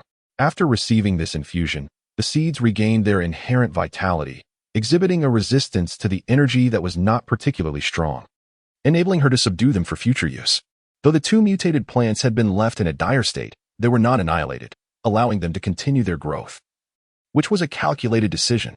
For those attuned to wood-based abilities, subjugating mutated flora could serve as a formidable asset in combat. Moreover, the mutated plants within the forest could effectively restrain the mutated beasts, creating a symbiotic balance between the two. As the morning passed, they finally traversed the forest and reached the foot of the mountain. Lu Dian surveyed the surrounding area and sought out a clearing to rest and partake in their midday meal. Lunch consisted of rice balls and pancakes, accompanied by homemade braised beef and roasted chicken, all crafted by Grandfather Mo, whose exclusive culinary skills are unparalleled. The roasted chicken was still piping hot when served, After a morning filled with physical activity, despite the sweltering heat, their appetites remained robust. Together, they devoured a platter of braised beef and an entire roasted chicken. Following their meal, the duo resumed their journey. Lu Ling sat on the sole wooden bed in the rustic cabin, wrapped in a blanket. Compared to the city, the mountain air at night was pleasantly cool, conducive for a restful slumber, yet it also harbored its share of dangers. Brother, I'll keep watch during the latter half of the night. You take the first half, Lu Ling volunteered. Lu Jian had already established a mental barrier around them, capable of creating illusions and warding off mutated beasts and vines, serving as a protective line that would alert him to any impending threats. However, recognizing her determination to take the night watch, and understanding that she did not wish to become reliant on him, he smiled and nodded, lying down beside her. Lu Ling found herself encircled by his arms, his face pressed against her abdomen, which made her feel somewhat awkward. Nonetheless, he asserted that this position was more comfortable, and she did not object. Before the latter half of the night had fully arrived, Lu Jian arose, pulling the still vigilant girl into his embrace. He gently patted her back, saying, "All right, it's your turn to rest. Be good. Girls need plenty of sleep to keep their skin healthy." The age of the building bore an air of melancholy, prompting her to touch her own face. The most striking feature of her visage was its fair, unblemished complexion. Even if she could merely be described as delicate, her skin tone added to her allure. Therefore, during her academic years, despite occasionally exhibiting a tomboyish demeanor, she still attracted a handful of admirers. Unfortunately, in moments when she was oblivious, those suitors were often summoned away for conversation by a certain brother. In such instances, this brother, Lu Dian, would emerge once more to create mischief, maintaining his sharp tongue from his more juvenile days, now directing his scathing remarks at other boys instead of his sister. After a few encounters, one of these boys inexplicably began to distance himself from her, engaging only in discussions about their studies and avoiding any other form of interaction. At that time, she was blissfully unaware until the celebration banquet following the college entrance examinations, when that boy invited her to stroll around the campus and inexplicably remarked, "Lu Ling, you should be cautious of your brother. I sense something peculiar about him." Little did she realize that she had merely perceived him as yet another victim of Lu Dian's intimidation, and although a faint understanding flickered within her, she dismissed it as merely her brother's overprotectiveness. As her soft lips lingered on her face, her long eyelashes fluttered gently. Slowly opening her eyes, she discovered the dawn's light spilling through the window. With a sense of bewilderment, she gazed at the man who had kissed her. Upon realizing their intimate position and the warmth pressing against her abdomen, Lu Ling instinctively grasped his chin and pushed him away, attempting to extricate herself. However, she forgot that the narrow wooden bed in the small cabin would make such a maneuver precarious, causing her lower half to tilt backward, nearly leading to a fall. Luo Ling felt a twitch of embarrassment as she glanced at his disheveled attire, then at her own clothes, which had been completely unbuttoned. She couldn't help but mutter inwardly, "Do not get aroused so early in the morning." Chapter 45. After spending several days in the mountains, they collected seeds from over a dozen varieties of mutated plants. In addition to the vine species, there were also seeds from flowers that emitted a pungent odor, which proved somewhat effective in repelling mutated beasts. It remained uncertain whether these would also deter zombies and zombie beasts that would have to wait until they encountered zombies for experimentation. The mutated plants were incredibly diverse, and Luo Ling could not identify their names, as it seemed that after the apocalypse, plants had undergone mutations that surpassed her knowledge of species. Some of these mutated plants were so altered that she could not even ascertain their original forms.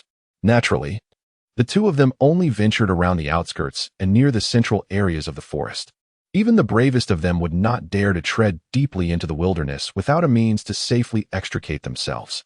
On this particular day, they ventured slightly deeper into the woods, surrounded by towering trees that seemed to have risen several meters higher, their dense canopies completely obscuring the sunlight above, casting a dim light around them.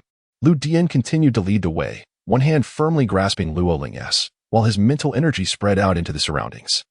Lu Ling followed closely behind him, wielding a tang dao in one hand, her eyes scanning the surroundings. She observed peculiar vines entwined around ancient trees, adorned with a myriad of strange flowers and fruits, and found herself unperturbed.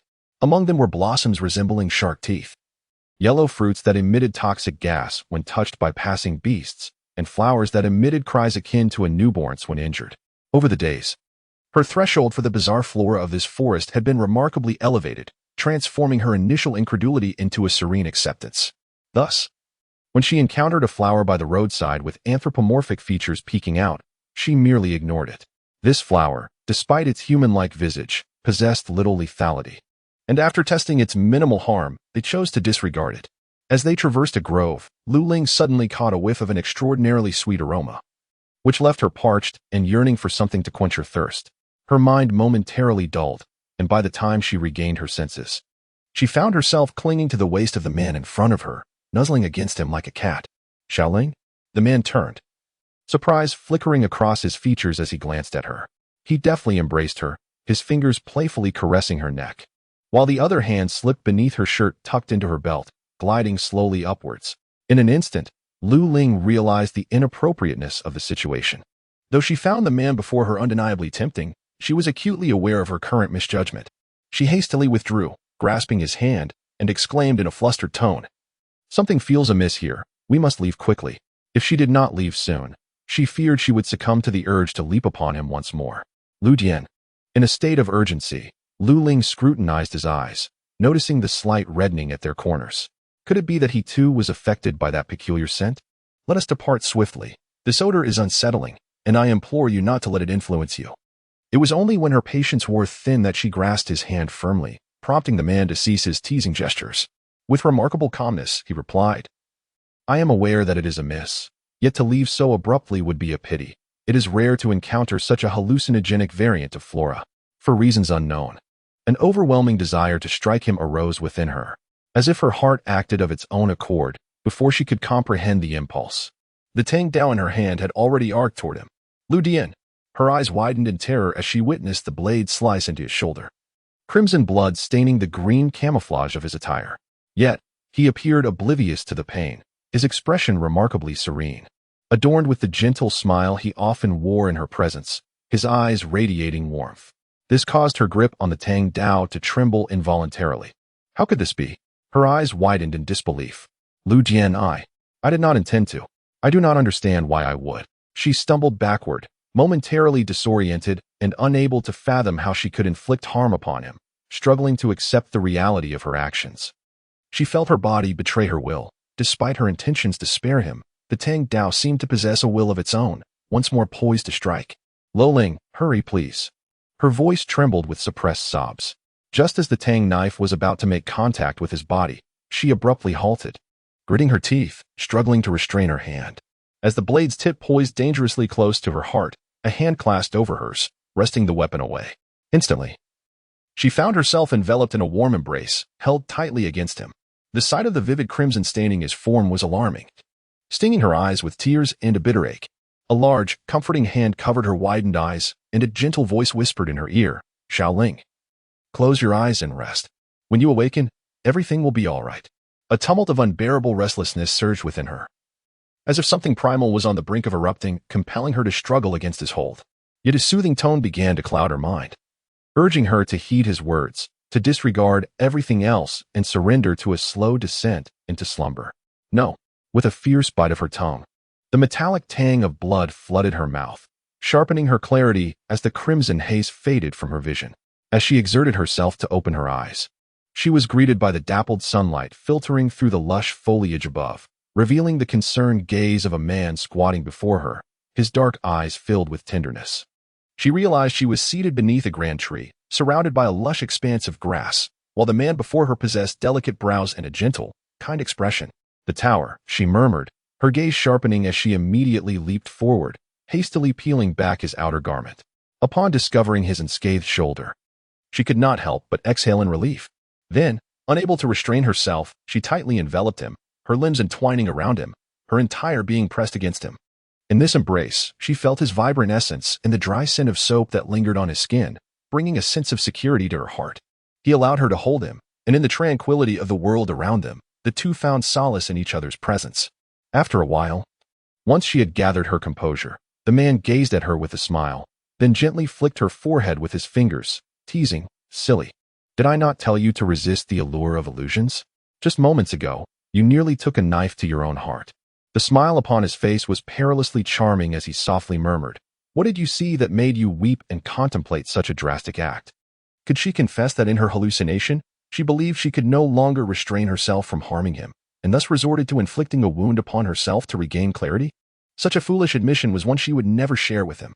However, she never anticipated that Xiaoling loved her so deeply that she would consider sacrificing herself for her sake. Lu Ling stiffly tugged at her lips, unwilling to witness the dangerously twisted smile upon his face, sensing that he was on the brink of an explosion. Turning rigidly, she beheld a nearby expanse ravaged by destruction, a vast field of flowers, their stems standing approximately a meter tall. The blossoms bore a resemblance to sunflowers, albeit with much larger flower heads. Their petals were a bewitching crimson, while the centers radiated a soft pink hue. The sweet fragrance wafting from these flowers possessed an enchanting quality, ensnaring those who approached and luring them into a hallucinatory abyss, ultimately leading to their demise. With blood and corpses nourishing the blooms. At that moment, the field appeared as if it had endured a brutal assault, with numerous flower stems severed at the waist. The fallen flower heads seemed to quiver with a life of their own, trembling gently on the ground. "What flowers are these?" Lu Ling inquired, a hint of trepidation in her voice. Were it not for the clarity of Lu Dian's mind, she suspected she might have succumbed to the illusion. "I am uncertain," Lu Dian replied, stroking his chin thoughtfully, his narrowed eyes glinting with a decidedly sinister light that made Lu Ling shudder. Upon witnessing his wicked demeanor, she realized he was concocting malevolent schemes. Indeed, Lu Dian was plotting something nefarious. After adjusting her clothing, he leaned in to kiss her lips, indulging his desires until satisfied. Subsequently, he produced a vial, beginning to collect the pollen of the flowers. After filling one bottle, he noticed an abundance remaining and proceeded to store the additional petals within his spatial realm. Lu Ling, following closely beside him, asked, "What do you intend to do with that pollen?" Perhaps it was the lingering despair from being trapped in a mirage, a torment so profound that it evoked thoughts of self-destruction, which led her to develop an aversion to these flowers. Naturally, there was a purpose to it. Lu Dian did not articulate its significance. While collecting the pollen, he discovered some seeds and gathered them for her. Lu Ling gazed down at those seeds, each the size of a thumb, dark and plump, and she could sense their vibrant spiritual energy upon holding them. Typically, seeds imbued with greater spiritual vitality are more formidable, yet she found herself disliking them nonetheless. After stowing them away, Lu Ling turned her gaze back to him, feeling increasingly uneasy for reasons unknown. Though ensnared in an illusion, he would never harm her. He would rather endure her wrath, forever wearing a smile. There was no one as foolish as he in this world. Once Lu Dian completed the pollen collection, he noticed her mood was amiss. "Xiaoling?" Lu Ling forced a faint smile, falling silent again. Concerned that the pollen-induced mirage might still be affecting her, Lu Dian lost interest in continuing their activities and decided to depart early. He shared the findings with the girl who had been following him closely, gently tucking a stray hair behind her ear. "Xiaoling, these flowers could indeed serve as a weapon. Once your abilities have advanced, you might consider cultivating them." Lu Ling furrowed her brow slightly but nodded, although she remained reluctant. She was open to the possibility if the outcome proved beneficial. After they had dined and tidied themselves up, Lu Ling sat on the wooden bed, resting her chin on her bent knees, lost in thought. "Xiaoling, what's wrong?" Lu Dian inquired, settling beside her with a hint of concern. Was she frightened by the events of the day? Lu Ling's vacant gaze gradually shifted to his face. After observing him for a while, she suddenly lunged forward, landing directly on top of him as he reclined back onto the bed. Her head bowed, her eyes gleamed with intensity as she regarded him. Chapter 46. When she awoke, the day had brightened considerably. Before rising, she realized her body felt utterly unresponsive, almost leading her to believe she had run a marathon. Drained of energy even to lift her hand, Lu Ling felt completely unwell. "Lu Dian." Her voice trembled slightly, her breaths heavy. "Have you had enough?" "I am exhausted." The teasing gestures of the person behind her paused momentarily, then he gently turned her over. In the luminous morning light, she beheld the man's handsome, gentle face, a look of languorous satisfaction gracing his features, his eyes brimming with tenderness, the corners glimmering with an alluring charm. "Clearly, it is not enough," he murmured, his voice husky. Lu Ling stared at him, her expression impassive as they locked eyes for what felt like an eternity. Eventually, unable to endure his gaze, which radiated masculine allure, her cheeks flushed, she averted her face and protested, "It's dawn. We should get up." Lu Dian withdrew, sitting up before wrapping her in his embrace, speaking softly, "Can you rise? Take the day to rest. We shall descend the mountain tomorrow." He spoke earnestly, yet upon hearing his words, Lu Ling felt a tumult of emotions rise within her her face alternating between shades of red and pale, embarrassed and indignant. She instinctively reached out to strike him, only to discover the soreness in her arm. A glance upward revealed various marks on her skin, leading her to ponder why she felt so fatigued. It seemed this man had treated her like a mere morsel. After a brief struggle, Lu Dian finally rose, casually donning a pair of long pants while remaining bare-chested. He retrieved a bathtub from his spatial storage and filled it with warm water, then came over to lift her from the bed, where she lay, enduring the aches of her body, and placed her in the soothing bath. Lu Ling marveled at his almost magical abilities and couldn't help but inquire, where did this warm water come from? Naturally, it was prepared in advance and stored, he replied. When one is away from home, convenience is not always guaranteed, hence the need for preparation. See, it has proven useful now. He gently gathered her hair to wash it, knowing she had a habit of cutting her hair whenever it exceeded shoulder length, a practice he found distasteful. Thus, he often took it upon himself to tend to her hair. After enjoying the bath, she felt significantly more at ease. Lu Ling slipped into a loose-fitting nightgown, seated herself on the wooden bed, and leaned back against a soft, large pillow, enduring the application of medicine to her sore spots while savoring the mushroom and shredded chicken congee he fed her. Admittedly, his behavior the previous night had been rather intolerable, yet he had shown her kindness, a balance that somewhat mitigated her grievances. Once she finished her meal and rinsed her mouth, Lu Ling issued a warning. You must not behave like you did last night again. Her cheeks flushed with embarrassment, finding it difficult to verbalize such intimate matters. Certainly, when it comes to friends of the same gender, she harbors no such reservations. The dynamics between same-sex and opposite-sex relationships are indeed distinct. He casually remarked, What is it? You say not to, yet you continue? Upon meeting her fierce gaze, which conveyed that any further words from him would result in the withdrawal of her embrace, he reluctantly conceded, I shall be more mindful next time. It was inevitable that he felt a surge of emotion, accumulated over 2 lifetimes, triggered by her unexpected initiative. He knew he had to pacify her for the moment and defer further discussion for another time. Seeing him finally relent, Lu Ling felt a sense of satisfaction as she leaned in closer, accepting his embrace. Although they had shared intimacy before, it had never been quite like this. Every gesture radiated an endearing warmth that made one's heart race.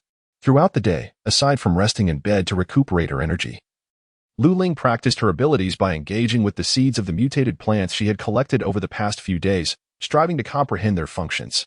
However, her seeds were confiscated by Lu Dian, who wore a stern expression and insisted she rest.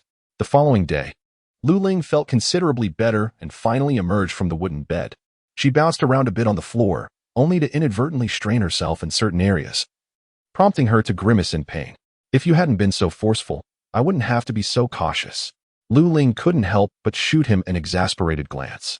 After tidying up and erasing the traces of their days spent in the cabin, the two finally departed from the small wooden house where they had resided for several days.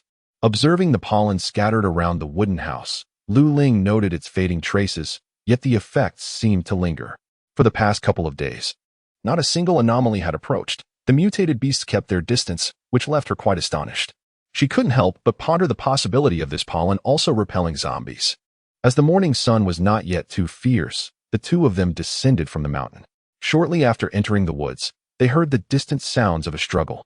Upon hearing the roars of beasts, they realized that someone had encountered mutated creatures within the forest. Shall we go take a look? Lu Ling inquired, seeking his opinion. Though occasionally fueled by fervor, she was acutely aware that the post-apocalyptic world demanded a more measured approach, one that considered their capabilities.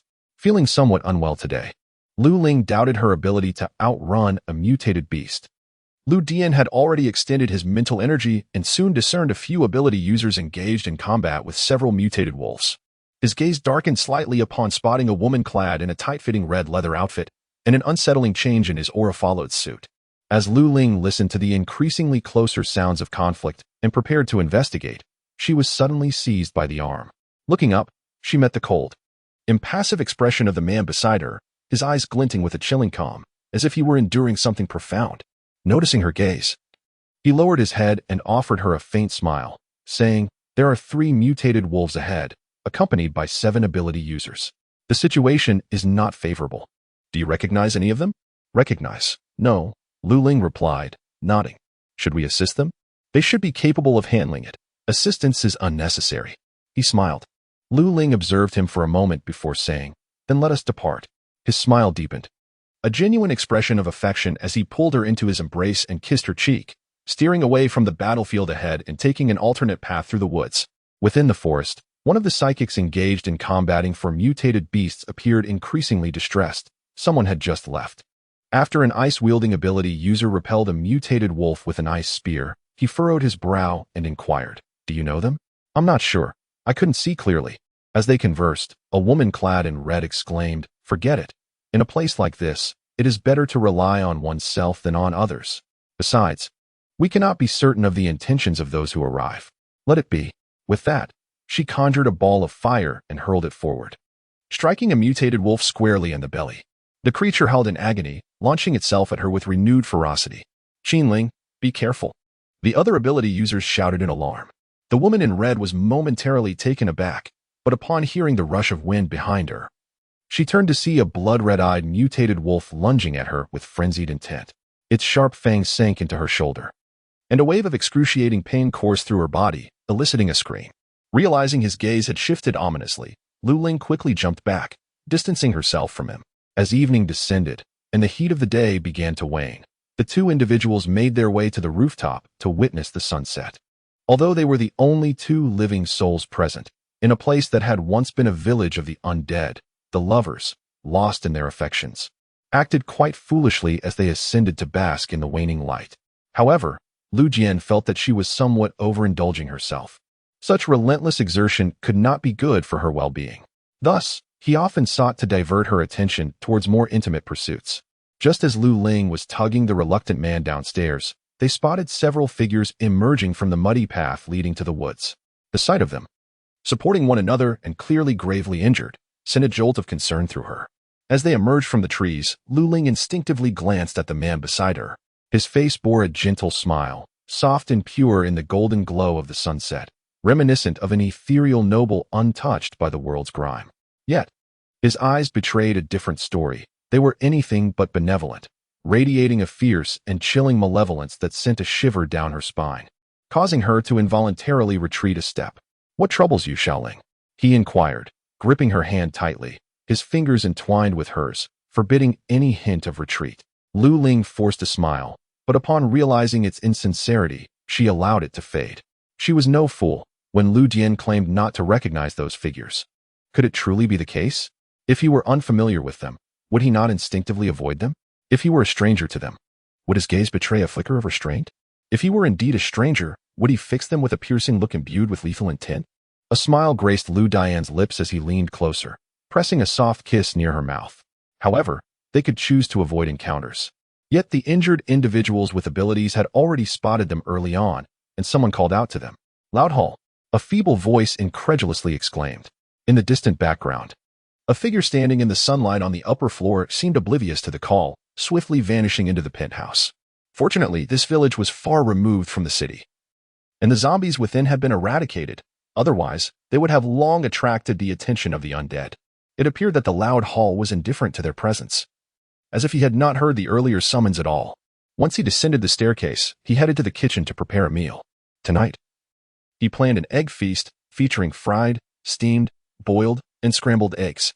These eggs had been procured from a farm before the apocalypse, and he rarely had the opportunity to use them. Given that they had ventured out recently, he ensured that Lu Ling consumed 2 boiled eggs daily to replenish her strength. Before long, there was a knock at the door from the neighboring unit. Lu Ling, who had been assisting, noticed that Lu Hall seemed disinterested and therefore washed her hands before going to answer the door. Standing outside was a refined gentleman wearing glasses, seemingly in his 30s. If not for the bloodstains on his clothing, Lu Ling would have thought him a young master who had just fled from the city to the countryside.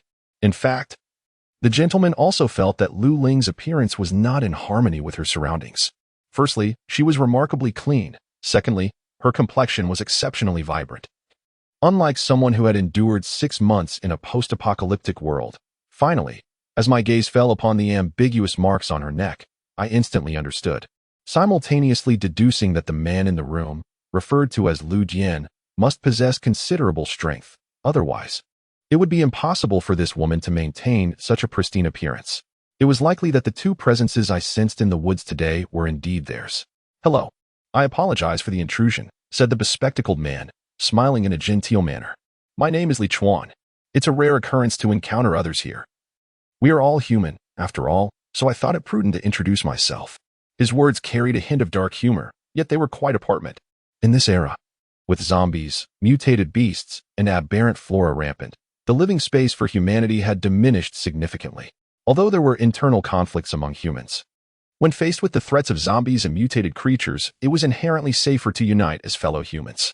Li Yuan adjusted his glasses atop his nose, seemingly unfazed by her aloofness, and continued, "My companion has sustained serious injuries, which may cause you some inconvenience. I wanted to inform you in advance. I am also curious if you have access to clean water, as I would like to purchase some." With that, he produced a bag of crystal cores, their vibrant colors shimmering brilliantly under the rays of the setting sun. Lu Ling caught the underlying implication in his words and, with a hint of caution, inquired, "Inconvenience? What is the matter?" Lu Ling's expression darkened as she pondered this, eventually nodding to indicate her understanding. When Li Yuan mentioned the water again, she expressed her surprise. "Do you not have any water-based or spatial ability users among you?" Well, water-based ability users are often too weak in combat. Naturally, they would not be brought to such perilous places. The spatial abilities of the space conjurer were not stocked with much water. My companion was injured and lacked sufficient water to cleanse the wound, hence the desire to borrow some from you. Li Yuan expressed his helplessness, stating their urgent need for a substantial amount of water to eliminate the scent of blood, lest the mutated wolves be drawn by the trail. Naturally, the visit to procure water also served as a subtle probe, though it was not an absolute necessity. Li Yuan stood at the threshold, demonstrating courtesy by refraining from entering, despite the house not being particularly aged. In this post-apocalyptic world, the first to stake a claim would maintain ownership, and such respect was due. As a psychic ability wielder at the late second tier, he was formidable in his own right. Initially, he contemplated using his psychic powers to assess the situation within. But the memory of the man he glimpsed earlier at sunset tempered this impulse with reason. The air was infused with an enticing aroma of food, reminiscent of homely dishes. Suddenly, Li Yuan felt an intense hunger pang, his saliva involuntarily swirling in his throat. Each time they embarked on a mission, convenience dictated that their meals were reduced to mere rations or communal servings, sufficient to satiate hunger, yet far from delectable. To encounter such a tantalizing scent in this place was astonishing, further reshaping his perception of the man inside. After a brief wait, he witnessed a man clad in black casual attire emerge. His hair was somewhat long, with soft bangs cascading gently across his forehead, accentuating the striking paleness and handsomeness of his visage. An air of endearing purity and refined elegance enveloped him, suggesting that women were often drawn to this type of man. Reflecting on Qin Ling's earlier excitement when she mentioned him, it seemed less surprising now. Laudian's demeanor was aloof as he replied, "I'm afraid we do not possess an abundance of water. As for the matter of the mutated wolves you mentioned, I find myself rather curious. How did you provoke such creatures?" Upon hearing his incisive inquiry, Li Yuan adjusted his glasses, feeling somewhat embarrassed. "To be candid, we are abilities users from the capital, tasked by the Research Institute to venture into the forest and capture mutated beasts, hence." Upon hearing the mention of the Research Institute, Lu Ling's expression darkened. Lu Dian nodded in understanding and posed a few more questions before dismissing him. He then served her a bowl of soup, saying, "Make sure to eat well. We have a busy night ahead." After taking a sip of the soup, Lu Ling pondered for a moment and asked, "Will the mutated wolves truly come tonight?" "Indeed," he responded with unwavering certainty, and as she gazed at him in confusion, he sneered, "They've stolen a few wolf cubs. How could those mutated wolves possibly relent? Truly, one must commend the audacity of those who dare accept assignments from the Research Institute." Lu Ling fell silent at once. "Qin Ling, see? Lu Dian is clearly disinterested in you," remarked one of the abilities users to the pale-faced woman seated on the sofa. Qin Ling ignored them and focused her attention on Li Yuan, her beautiful face illuminated with hope. "Did you mention me to Lu Dian? Perhaps he didn't see me from a distance earlier." Li Yuan rubbed his nose and replied, "There was no opportunity, he simply ushered me out." "Qin Ling, you should prioritize your recovery. If anything were to happen to you, I would find it difficult to explain to your brother and Feng Xiao."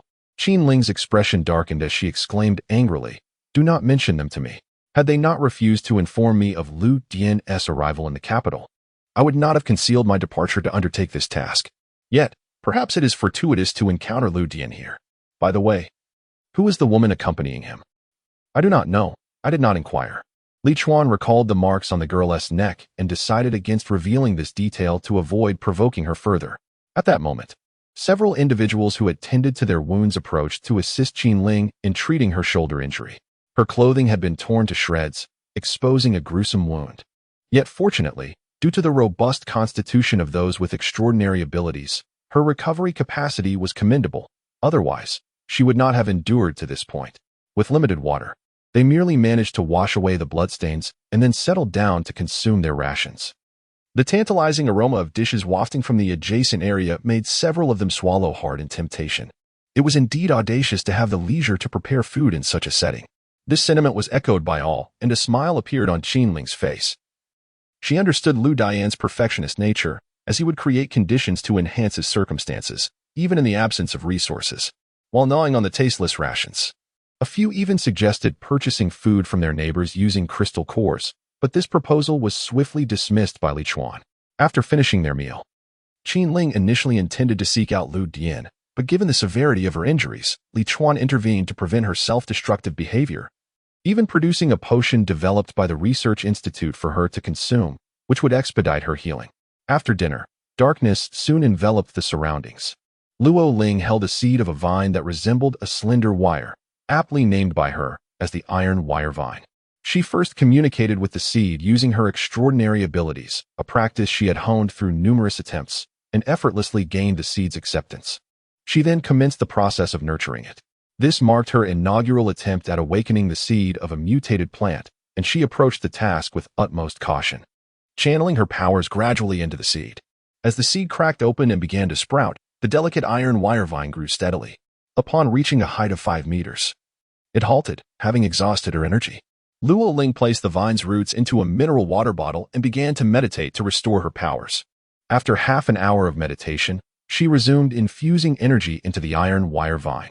After several cycles of this process, the vine had extended to over 20 meters, with the main stem thickening to the girth of a pinky finger. She positioned it in the yard, allowing it to stand guard for the night.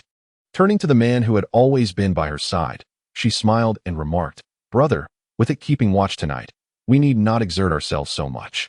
Luo Dian handed her a tissue to wipe the sweat from her brow, nodding with a smile while commending her efforts. Although he was aware that mutated wolves would approach that night, he chose not to leave, primarily because evening had fallen and the mountain paths were treacherous.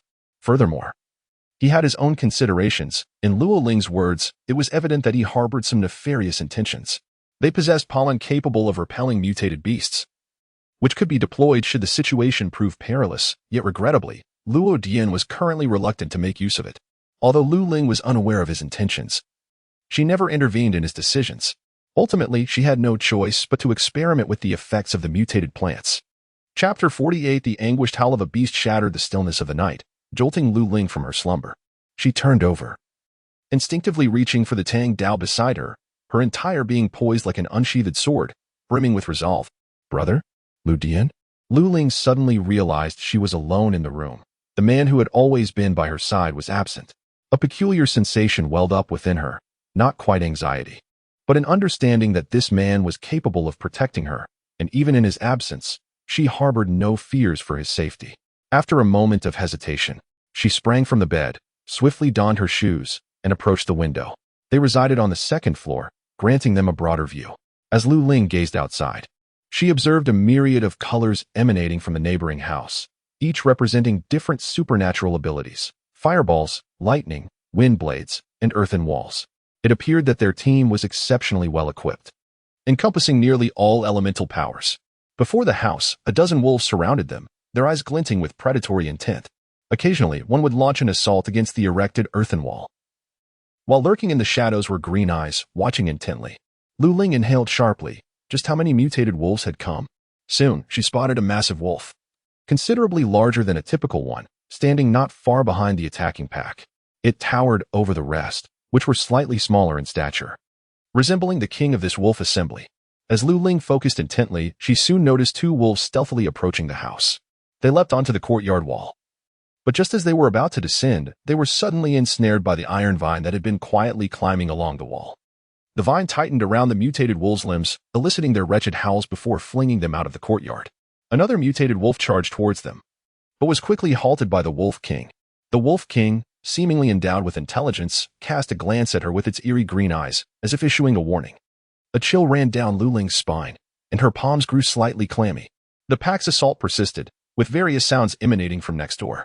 After a moment's contemplation, Lu Ling descended the stairs, infused the iron vine with some of her abilities, and sat at the entrance of the hall, clutching her tang knife in vigilant readiness. Given the number of wolves, the several ability users next door were undoubtedly outmatched. If they wished to drive off the mutated wolves, they would have to surrender the wolf cubs. The night was shrouded in darkness, and she could barely make out his silhouette. When he approached, she finally exhaled in relief and asked, "Brother, where did you go just now?" "To the rooftop," Lu Jian replied, pulling her up. "Do not worry. The Wolf King is focused on those individuals next door, and it has nothing to do with us unless we choose to intervene and oppose the wolf pack." Upon hearing his words, a realization stirred within Lu Ling, affirming her earlier suspicion that the Wolf King, due to its mutation, possessed a high degree of intelligence, even understanding how to warn humans. Thankfully, she had not commanded the Iron Vine to kill those two wolves. Otherwise, they would now be under attack from the pack. "Lu Jian, I cannot sleep." She candidly remarked that, at such a moment, being able to sleep would indicate a heart devoid of concern. Lu Jian sighed, fully aware that as long as the wolf pack remained, she would be incapable of slumber. After a brief pause, he said, "Very well, once the wolf pack retreats, you must rest." The two observed from the window for a while and noticed that the abilities of the nearby supernatural beings were evidently waning. It was likely that soon they would succumb to the onslaught of the wolves. Suddenly, Lu Dian leapt from the second-floor window, standing atop the high courtyard wall, where he could clearly survey the situation next door. Upon his appearance, the supernatural beings adjacent had already taken notice of him. Qin Ling, who was fiercely battling the mutated wolves with fire, looked at him with a mixture of surprise and joy. Her face tinged with crimson in the glow of the flames as she exclaimed, "Lu Dian." Lu Dian did not glance her way, seemingly oblivious to her presence. Li Chuan, shielding the entire courtyard with his mental prowess, spoke up, "Mr. Lu, might I request your assistance? As fellow humans, we should unite to overcome this perilous time. Should you lend us your aid, we would certainly express our gratitude." The others anxiously awaited a response, and after a moment, they finally heard his voice. "You must understand. The wolf pack does not attack us. If we assist you, we would then become targets of the wolves ourselves. Apologies, but I shall not engage in such a losing venture." Just then, the Wolf King finally made its move. A sudden gust of wind swept through the air, and standing nearby, Qin Ling let out a piercing scream as her entire body was hurled away, only to be caught by one of the supernatural beings. Upon closer inspection, a stark claw mark slashed diagonally from her right brow across the bridge of her nose to her left cheek. Her right eye had burst, leaving her face drenched in blood. The pain was so excruciating that Qin Ling could not even utter a cry before slipping into unconsciousness. "Qin Ling!" Gasps of shock erupted from everyone present. Lu Jian leaped down from the wall, confronting the Wolf King outside the door. As the Wolf King made its move, the pack retreated, crowding the street beyond the entrance. When the onlookers witnessed Lu Dian successfully fend off the Wolf King, a collective sigh of relief escaped their lips. However, Lu Dian offered them no reprieve, coldly admonishing, "Will you not return what belongs to the Wolf King? Do you wish for all of you to perish here?" A moment of stunned silence enveloped the crowd. His bluntness ignited the tempers of several individuals. Li Chuan retorted defiantly, "What do you mean? We have taken nothing from it." Lu Dian cast a discerning glance at them. To drive away the wolves, they had ignited torches, casting an orange glow that illuminated their expressions. Lu Jian had always held disdain for those associated with the research institute. Yet these individuals, though not directly affiliated, had deep ties to it. His gaze shifted from the unconscious Qin Ling to the supernatural being cradling her, along with another who was evidently intent on protecting her. A mere glance from Lu Jian sent an inexplicable chill coursing through the hearts of those two beings. Lao Dian sheathed his tang sword, emitting a cold snort. "Since you choose to court death, do not blame others for not aiding you. They are under no obligation." With that, he turned and walked towards the adjacent room. Li Chuan, in a fit of urgency, heard an ability user bitterly exclaim, "We are all human. Can you truly call yourself one if you remain indifferent in the face of death?" Upon hearing this, not only did Lu Ling, who was observing the battle above, find it absurdly amusing, but Li Chuan also felt a twinge of embarrassment. The notion of witnessing death without intervening was not foreign to them. They had often acted in such a manner during missions. When confronted with hordes of zombies, the ordinary folk were oftentimes left to fend for themselves, ultimately abandoned. This could indeed be termed as witnessing death without acting. However, these individuals were mere mortals. Their demise elicited no sentiment from others, often regarded as a natural occurrence. Why should they risk their lives for those unrelated to them? Yet, when one's own life hangs in the balance, the resentment towards bystanders for their inaction surfaces. This creates a double standard. Although it is contradictory, many individuals exhibit such sentiments when faced with peril. Instead of directing your energy towards blaming an uninvolved party for your survival, consider relinquishing the wolf cubs back to their rightful king. Lao Dian remarked scornfully, "Clear your mind. Do not let muscle outweigh intellect. Individuals like you merely squander the planet's scarce resources." Upon hearing Lao Dian's words, several faces changed, their expressions shifting from indignation to surprise, momentarily disregarding the mockery directed at them, pondering instead how he came to know about their theft of the wolf cubs. At last, the wolf pack retreated. The wolf king was unwilling to let the murderer, who had stolen its cubs and slain its companions, escape unscathed. Regrettably, a perilous man loomed nearby, casting an overwhelming aura of intimidation that was too formidable to confront. Ultimately, with a heavy heart, it was compelled to seize its cub and retreat with the pack. In this treacherous world, Lu Ling had never contemplated waiting for salvation like a feeble being. Even if ensnared in perilous circumstances with no one to rescue her, she would harbor no resentment towards those uninvolved who did not come to her aid. Only when individuals possess sufficient strength can they extend a helping hand to others. If everyone finds themselves in jeopardy, the decision to assist lies with others. Should one feel animosity for the lack of assistance from another, one might well ask, by what right?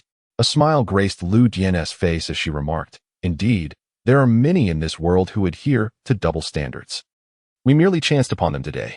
Lu Ling furrowed her brow momentarily before relaxing it, inquiring about the injuries of those individuals. Upon learning that one woman in red had her face severely clawed, with even her eyeball ruptured, she instinctively covered her own face, imagining the excruciating pain. Who could ascertain her suffering? After washing her face, she accepted a towel from a girl beside her, wiping away the droplets, her smile growing ever more gentle. How could she allow them to perish so swiftly? Slowly dismantling the things they cherished was a source of amusement. In this lifetime, no one could scheme against them or separate them. As dawn broke, Lu Ling rose from her slumber. Before setting off, Lu Ling first visited the wisteria vine, observing that it was still thriving. However, due to its extraordinary origin, it seemed to lack the vitality of wild specimens. Upon inspection, she realized that it had not been infused with the necessary energy, and coupled with the efforts to promote its growth, it now appeared somewhat feeble and aged. After some contemplation, Lu Ling attempted to channel her energy, allowing the wisteria vine to flourish rapidly, then age, ultimately transforming into a seed. This process of breaking it down into smaller parts was her first endeavor of this nature. Delighted, she nearly leapt with joy upon holding the seed. Yet, her elation was short-lived. The excessive use of her powers caused intense pain in her head, rendering her pale, drenched in cold sweat, and weak in her limbs. "It's all right. Just a moment of rest will suffice," she thought, though her complexion remained wan. She endeavored to ignore her discomfort and comfort him instead, as he appeared to be in greater distress, leading her to feel as though it was he who had exhausted his abilities. Like them, the neighboring Lin Yuan and his companions had not departed. They were also recuperating, each displaying a haggard demeanor. Although the mutated wolves had retreated, they could not afford to relax, for each had overexerted their powers and had yet to recover, resulting in their disheveled appearances. Lin Yuan gazed solemnly at Qin Ling, who had been unconscious since the injection of the serum the previous day. Alongside him, several others bore similarly grave expressions. They were all ability users dispatched by the Qin family to protect Qin Ling, yet they had not anticipated that she would be the one most severely injured. Were it not for the sheer coincidence of events, they might have suspected someone was deliberately targeting Qin Ling. How is it that amidst the tranquil woods, the crazed mutated wolf would so fortuitously set its sights on Qin Ling? Last night, during the onslaught of the mutant wolf pack, Qin Ling was shielded by the group. Yet the Wolf King chose to strike her first. Lin Yuan harbored doubts, suspecting that the man named Lu Dian, residing nearby, might be involved. Although Qin Ling appeared quite fond of him, he had not come to check on her after her injury, behaving as though he were a complete stranger. Furthermore, considering their deliberate detour in the woods yesterday and his malicious tone from the night before, it was not surprising that Lin Yuan would cast suspicion upon him. Of course, Such assumptions lacked evidence and were difficult to substantiate. Brotherly, Miss Qin is gravely injured. Perhaps we should contact Mr. Qin, suggested one of the ability users. Li Chuan maintained a solemn expression, casting another glance at Qin Ling, whose face was partially bandaged and white, and nodded in agreement, acknowledging that it was the only course of action. Chapter 49. After resting for an entire morning, Lu Ling felt significantly revitalized, even experiencing a sudden surge in her abilities. Advancing from 0 to the first tier.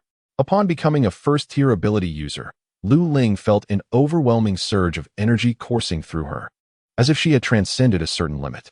To illustrate, previously, she could produce 100 sprouts in a single effort. Now, she could generate 500 at once. The power of a first-tier ability was fivefold that of 0 tier. Lu Ling was in high spirits and decided to experiment with the seeds of mutated plants, discovering that she could communicate with the mutated seeds with greater ease. It was no challenge for her to nurture a 25-meter-long rattan vine in a single effort. Elevated to the rank of a first-tier supernatural being, Lu Ling was filled with elation. However, this joy was soon overshadowed by thoughts of the neighbor, leaving her somewhat discontented. Glancing at the sky, she noted that midday was approaching, and after some contemplation, she resolved to depart. Was everything truly fine? Lu Dian, however, was concerned about her well-being.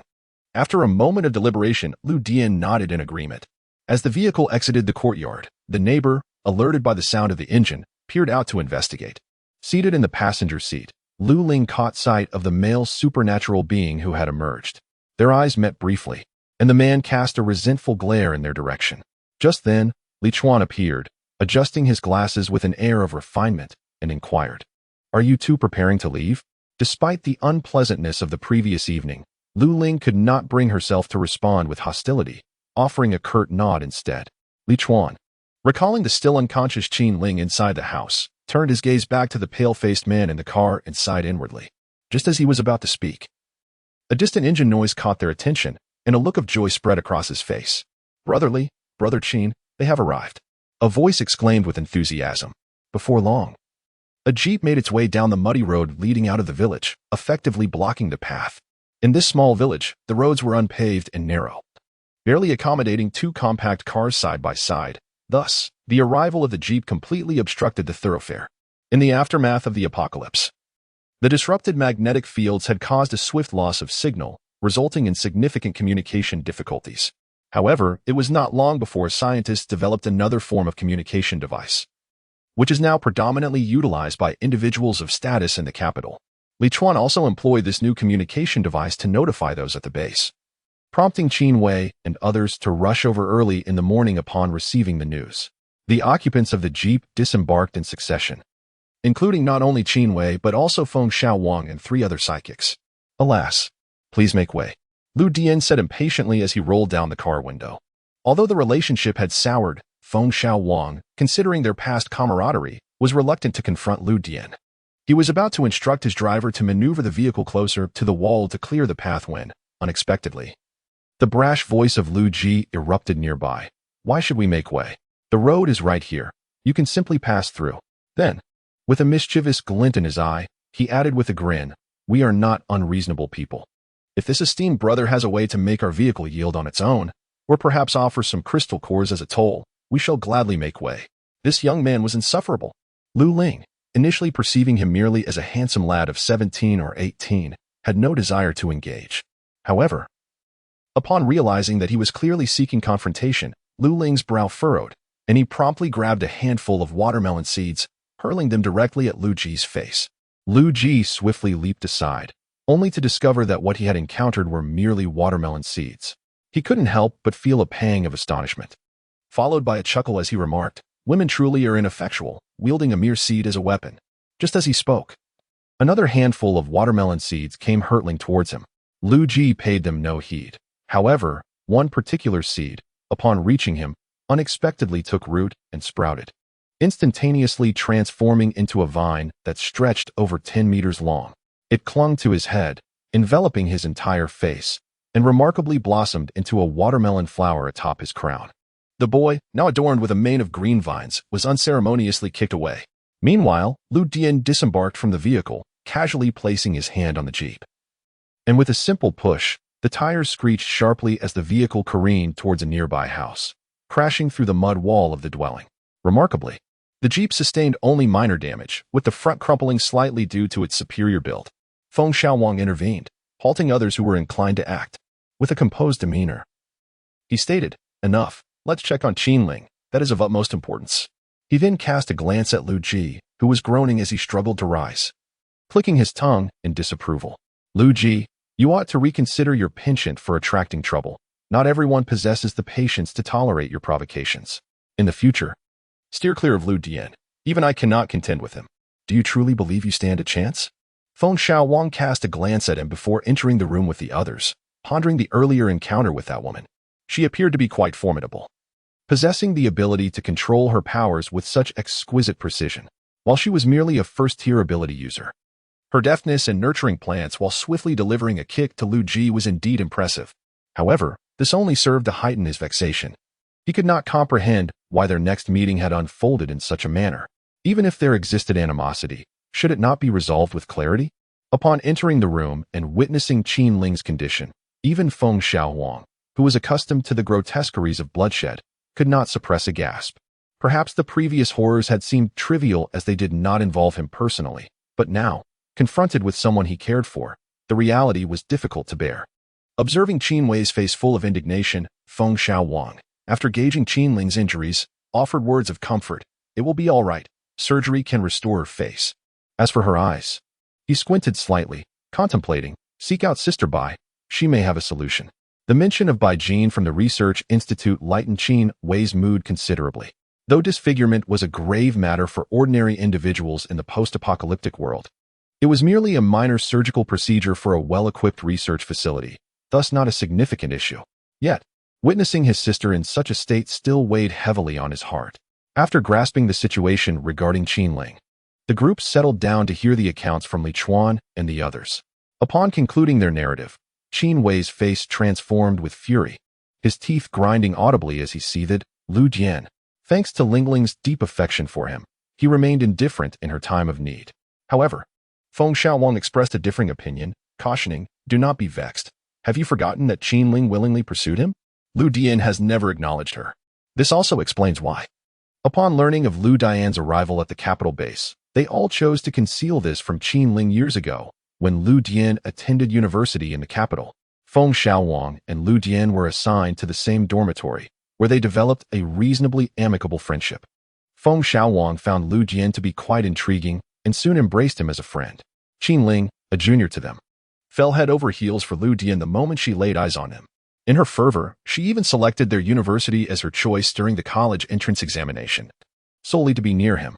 Unfortunately, Lu Dian's response was consistently cold and indifferent. Undeterred, Qinling believed that her ardent pursuit would eventually move him. Yet after 4 long years, even as Lu Dian graduated, he remained as unyielding as a cold stone. Naturally, her relentless efforts caused Lu Dian considerable distress. She even moved out of the university dormitory, severing all ties post-graduation without leaving an address, simply vanishing. Most regarded this as Lu Dian's remarkable fortune. Puzzled by why he remained so oblivious, Qinwei recalled this incident and paused momentarily, still somewhat unconvinced, remarking, "Could it be that the bond between Lingling and him over the years has not compelled him to lend a hand?" Li Chuan adjusted his glasses and replied, "One might argue he has intervened in a manner. I suspect the Wolf King's rapid departure is indeed a consequence of Lu Dian's influence." Intervened? At that time, Miss Qin was already injured. His intervention was of little consequence. An ability user exclaimed rather crudely. Meanwhile, after a journey of over 3 hours, the vehicle finally exited the mountainous terrain and entered the highway. However, shortly after reaching the road, they encountered trouble. A group of ability users had set up a toll booth, blocking a number of ordinary people. With the sun descending rapidly, darkness loomed, heralding the realm of the undead. Generally, individuals dared not travel after nightfall, opting instead to find a place to spend the night, which heightened the anxiety of the trapped survivors. Chapter 50. The atmosphere was tumultuous, reminiscent of a bustling marketplace. As they approached, it became evident that several young, robust men were vehemently arguing with the group that had set up the blockade. Meanwhile, the frail women, elderly, and children among the survivors stood timidly to the side, unable to voice their frustrations. Among the toll collectors were ability users who had erected a makeshift earthen wall, leaving only a narrow passage for a single vehicle. Several unsavory-looking men obstructed this passage. Adjacent to the road stood an abandoned gas station, where a few men were seated. In the center of this group was a burly man, leisurely sipping a beverage, clearly the leader among them. Do not speak so sweetly. This road was cleared by the military, and it is none of your concern. A man with a buzz cut shouted angrily, leading to confrontation against the group. Indeed. The broadcast clearly stated when it was cleared. When did it become your responsibility? The crowd murmured in agreement. Upon hearing this, those who were stopped erupted with grievances. However, aside from the man with the flat haircut, the others were somewhat intimidated by the prowess of the group and were reluctant to part with their food and crystals. No one stepped forward. Moreover, as the majority were ordinary people, they barely had enough provisions for themselves, let alone anything to spare. With the impending arrival of the zombies, their only option was to flee. How could they possibly gather any crystals? The delinquent youth's incessant claims that they had driven away the nearby zombies and maintained the road only deepened Lu Ling's frown, as she found them utterly infuriating, clearly taking advantage of the situation. This road was a vital passage for the military, and the zombies along the way had been eliminated by them. What concern was it of these opportunistic individuals? As dusk approached, the zombies would soon arrive. Did they truly not wish to pass through? If they merely paid the toll, even with the zombies coming, we would assist in clearing them away, ensuring absolute safety. Just as the delinquent youth continued his incessant explanation, a piercing scream suddenly cut through the air. Zombies are coming. The crowd immediately descended into chaos. Some individuals, disregarding the fact that the ones blocking the road were superhumans, seized their weapons and forcefully pushed past the obstructing figures, hastily driving their vehicles forward. Those without cars also scrambled to run ahead. At that moment, the figures of the zombies became visible, and the stench of decay wafted through the air. Upon witnessing the actual emergence of the zombies, the once boastful delinquent, who had confidently assured everyone of their safety, was now startled. Dropping the knife he held and fleeing in terror, the leader at the gas station suddenly rose to his feet, observing the horde of zombies numbering around 100, while their own group comprised merely a dozen individuals, with only 2 possessing abilities. Recognizing the peril, he decisively retreated, dismissing his earlier words as mere folly, and fled faster than the ordinary survivors. Lu Ling furrowed her brow. Instead of fleeing alongside the others, she cast a glance at the ordinary survivors struggling to run, and retrieved seeds of the iron vine from her backpack, launching them into the air. The iron vine swiftly grew in midair, halting at a length of 20 meters.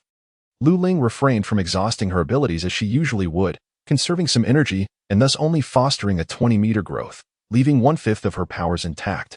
As the iron vine ferociously intercepted the zombies charging ahead, she brandished her tang knife in readiness. Besides her, another individual remained, the buzz-cut man who had previously confronted the ruffians. Lu Ling's demeanor was gentle, as if the one who had lured the zombies with a third-tier crystal core were not him. She gazed softly at the man standing resolutely beside her, his heart racing under the warm glow of the setting sun, captivated by her serene profile, flawless and radiant. He yearned to bind her to his side for eternity, wishing that her eyes and heart could behold only him, not those grotesque creatures. Once a tomboyish girl, she blossomed into a strikingly graceful young woman as she matured. When she smiled, her lips gently pressed together, her eyes arched like crescent moons, reminiscent of the soft, misty rains of Jiangnan.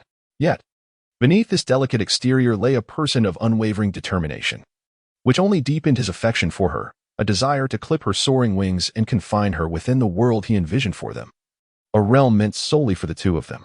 However, he also relished the sight of her vibrant presence navigating through this harsh world, her radiant smile piercing through the drab sky, embodying an unyielding spirit that persevered against all odds, drawing the longing gazes of those who yearned for light.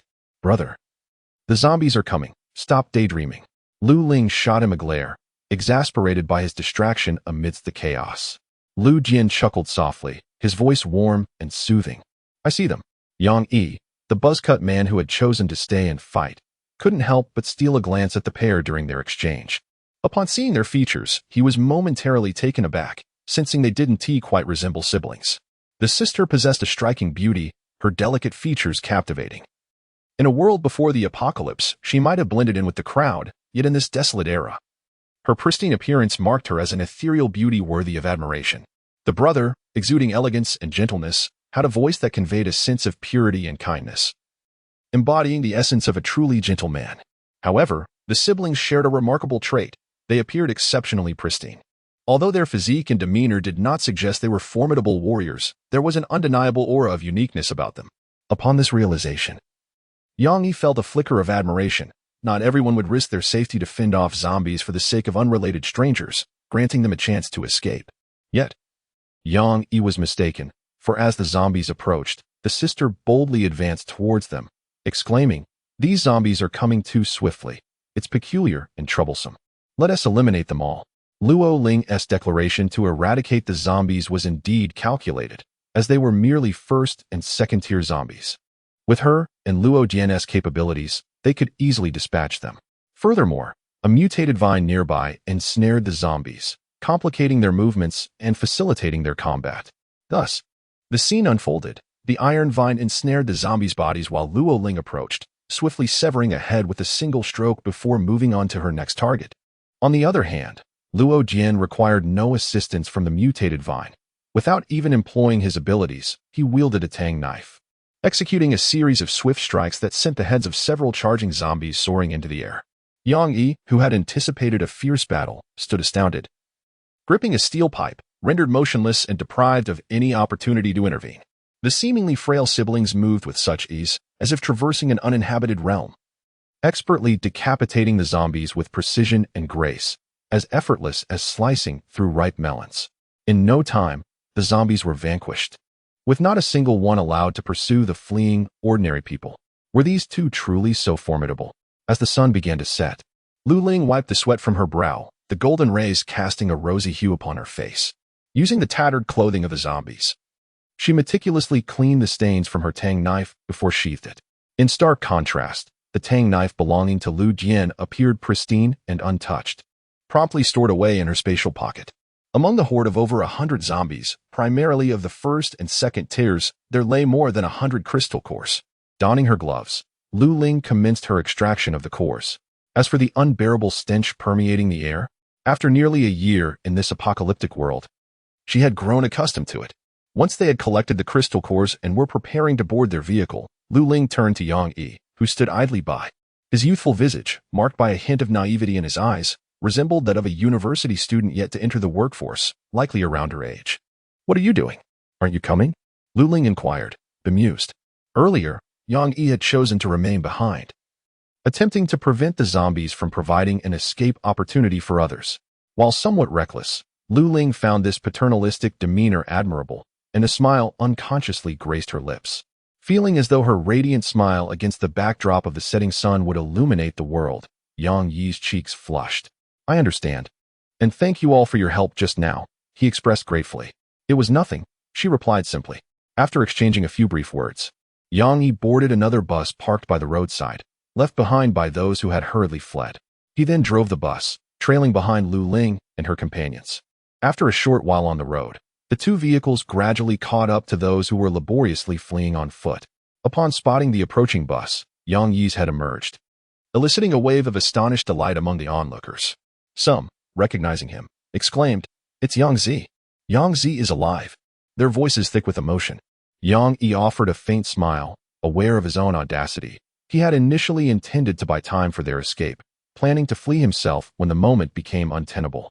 Such acts were not unfamiliar to him, and he had grown indifferent to them. Yet, witnessing the joyous expressions that his safe return evoked, he couldn't help but smile in return.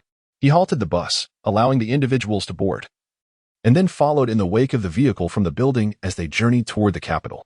Chapter 51. Just before dusk, they arrived at the capital, a mere 30 minutes shy of 8 o'clock. The survivors, having traveled from various locales, formed an orderly queue with remarkable awareness. As for Lu Ling and his companions, possessing residence permits for the base and being endowed with special abilities, they were exempt from undergoing yet another quarantine check. They simply needed to pause before the apparatus stationed at another entrance designed to detect the zombie virus, ensuring they bore no contagion. After confirming their safety, they were required to surrender a certain quantity of crystal cores or provisions to gain entry into the base. Prior to entering, Yang Yi made a point to express his gratitude to them. Following his transformation into a special ability wielder, he had conferred with the neighbors from his village, strategizing their collective journey to the capital base. Conveniently, the distance from their village to the capital required only a 5-hour drive, even if the roads were treacherous. 2 days would suffice. Yang Yi, though somewhat saintly, is not Navi. Despite having witnessed the malevolence of many, he steadfastly believes in the inherent goodness of humanity and adheres to his principles. Being unburdened by attachments, he finds it easier to make choices. Although he envies the prowess of the Lu siblings as they approach the capital, he feels a sense of relief and joy knowing that the villagers will soon have a safe haven. He hopes to forge a friendship with them. After bidding farewell to Yang Yi, they finally entered the base, where streetlights flickered to life, casting elongated shadows. The walk from the entrance to their rented apartment would take half an hour, and the two strolled leisurely, savoring the tranquility of the moment and allowing their spirits to unwind. Soon, they arrived at their rented apartment. As they passed room 303, the door swung open, revealing Yizheng, her ample bosom proudly on display. Upon spotting them, she covered her mouth and laughed, exclaiming, "Oh my, it's been so many days. Were you on a mission?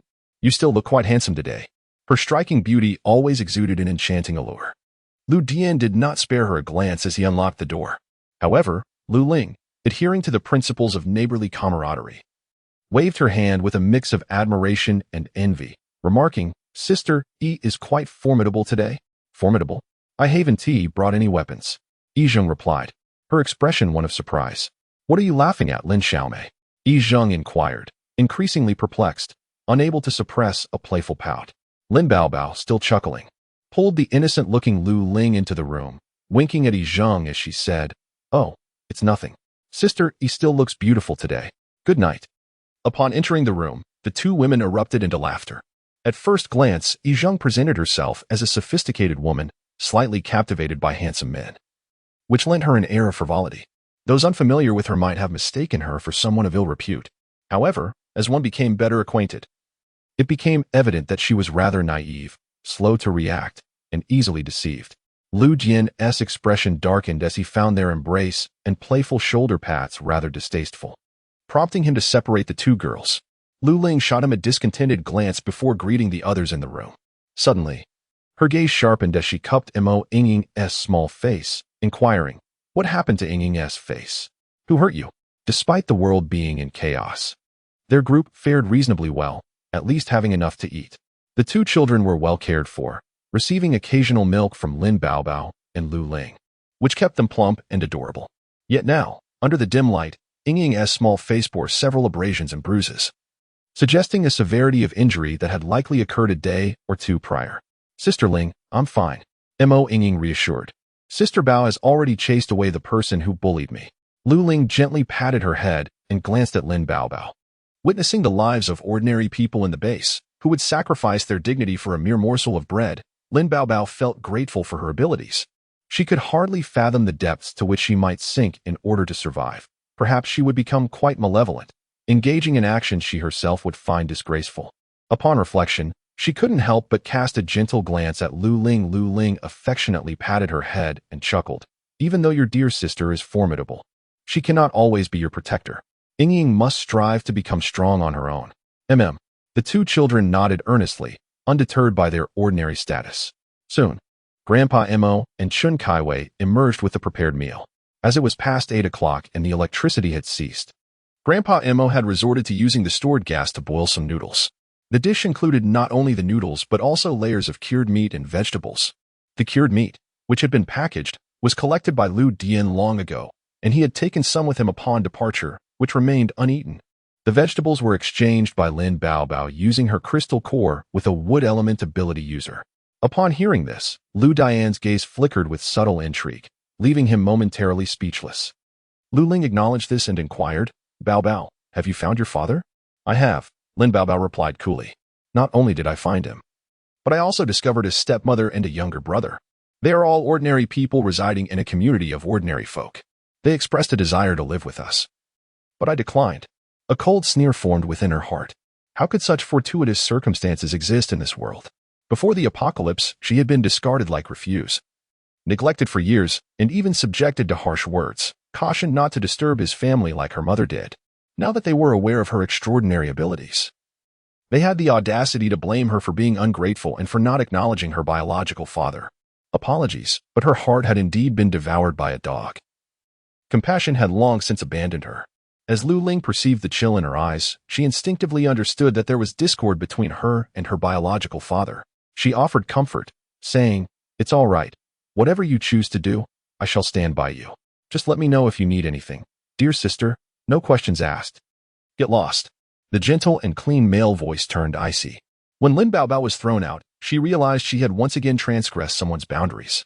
Fortunately, Chen Kaiwei was prepared, swiftly catching her before she could sustain any injury. Nevertheless, he felt a twinge of dissatisfaction. It was rather excessive to forbid even a mere touch. His cleanliness obsession was rather extreme. Lu Ling still held a bowl in her hand, with some grease smudged on her lips. Observing the man leisurely wiping his hands with a cloth, her brows furrowed in surprise. "Lao Dian, what are you doing? What if you hurt Bao Bao?" "Oh my." This man seemed to have become even more unhinged. Once the door closed, she found herself pinned against it, his grip on the back of her head leading to a fierce kiss. After he finally seemed satisfied, Lu Ling lightly patted his back, expressing her discontent. "What has gotten into you today? Your reaction is too extreme." Lao Dian's eyes glimmered with a hint of red as he lowered his head, tenderly kissing her. Only when she let out a soft moan did he lift her, carrying her toward the bathroom. In a husky voice, he murmured, "You don't need her water. I can run a bath for you." Seeing the flush in his eyes, Lu Ling felt a shiver run down her spine, sensing that this bath would be an extended affair. Indeed, when he eventually laid her down on the bed, she was utterly exhausted, unable even to move a finger. As she drowsily nestled into the covers, she couldn't help but murmur, "What on earth is wrong with you?" In the past, there was not such strict oversight. Has the degree of abnormality risen again? Lu Dian gently caressed her hair, which lay scattered across the pillow, his gaze imbued with boundless tenderness. Noticing that her furrowed brow had relaxed, a deeper smile graced his lips. This transformation stemmed from the fact that he had never before experienced the notion that this person was entirely his own. Once possession was attained, all senses shifted. He could no longer tolerate even the slightest touch from others, as it made him feel that such individuals would tarnish her essence. Indeed, Lin Baobao was quite a handful, constantly seeking his embrace, and even a woman could not be permitted to approach her. Yet, if he were to remove her, Xiaoling would surely be displeased. What could he devise to navigate this predicament? The following morning, Grandpa Mo and Chen Kaiwei left for work, leaving the two children in Lin Baobao's care. She prepared breakfast, which consisted of salted egg congee and steamed buns made by Grandpa Mo.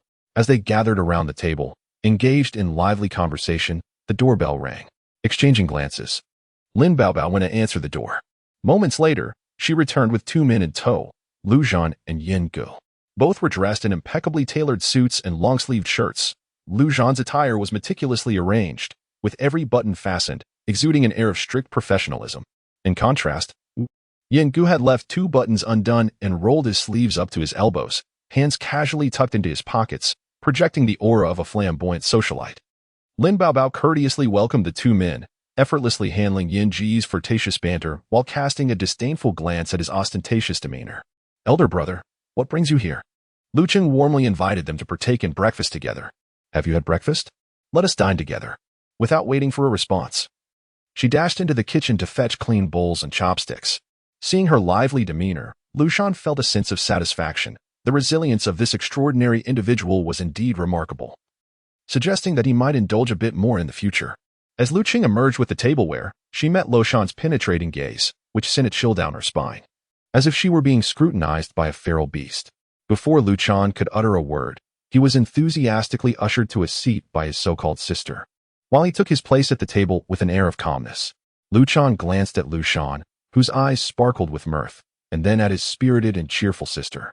Suddenly understanding why Lu Shan was drawn to her, it seemed that the men of the Lu Shan family were inherently prone to melancholy, each grappling with their own issues. Among them, Lu Rand and his father exhibited the most severe cases, rendering their vitality more fragile than that of others.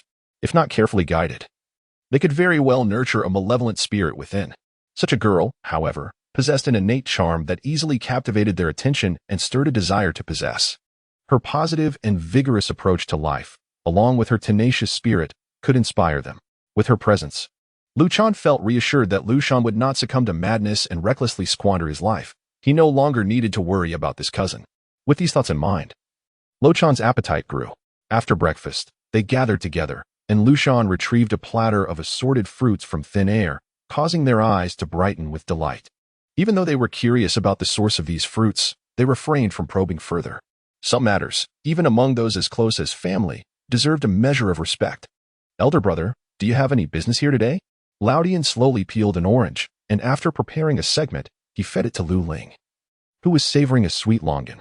Just as she finished the delectably sweet fruit, the sharp tang of the orange made her grimace, prompting her to shoot him an irritated glance before hastily peeling another longan to counteract the acidity. Lu Dian paused, seemingly struck by a thought, and inquired, "What is the task? Is it permissible to discuss it?" "This is a confidential assignment, hence it cannot be fully disclosed. However, I may provide some hints." Upon hearing that the task involved a research base located several thousand meters northeast of the capital, Lu Dian's expression subtly shifted. Though the change was fleeting, Lu Zhan still perceived the underlying tension. After a moment of contemplation, Lu Jian suddenly asked, "Brother, is there a limit on the number of participants? Do you wish to join?" Lu Zhan replied, somewhat taken aback, and clarified, "This mission has been mandated from above. Its objectives are not only to procure a batch of medical supplies from the research base, but also to safely escort several stranded doctors back to the capital." Lowering his voice, he added, "The difficulty level of this mission is classified as S, far exceeding what is publicly stated. It is exceedingly perilous, and you should refrain from participating." Given that Lu Zhan was the only son of his uncle, he was reluctant to allow any harm to befall him. Lu Jian offered a slight smile, neither agreeing nor disagreeing. He understood that Lu Zhan's intention for remaining in the capital was likely tied to this northeastern research base, which, in a previous life, had been the final resting place of Lu Zhan. Chapter 52. After Lu Zhan and the others departed, Lu Ling and Lin Baobao suggested taking the two children out for a stroll. Keeping them confined was not an option. They were either idly sitting with the adults or locked away indoors, which seemed rather unfair to them. Although one could not be overly demanding in the post-apocalyptic world, they wished to provide the children with as much joy as possible during their childhood. Naturally, if Lu Ling was going out, Lu Jian would accompany her. And thus the five of them dressed appropriately and stepped outside. As they exited, they encountered 8 supernatural beings from the neighboring room 303, who were also preparing to leave.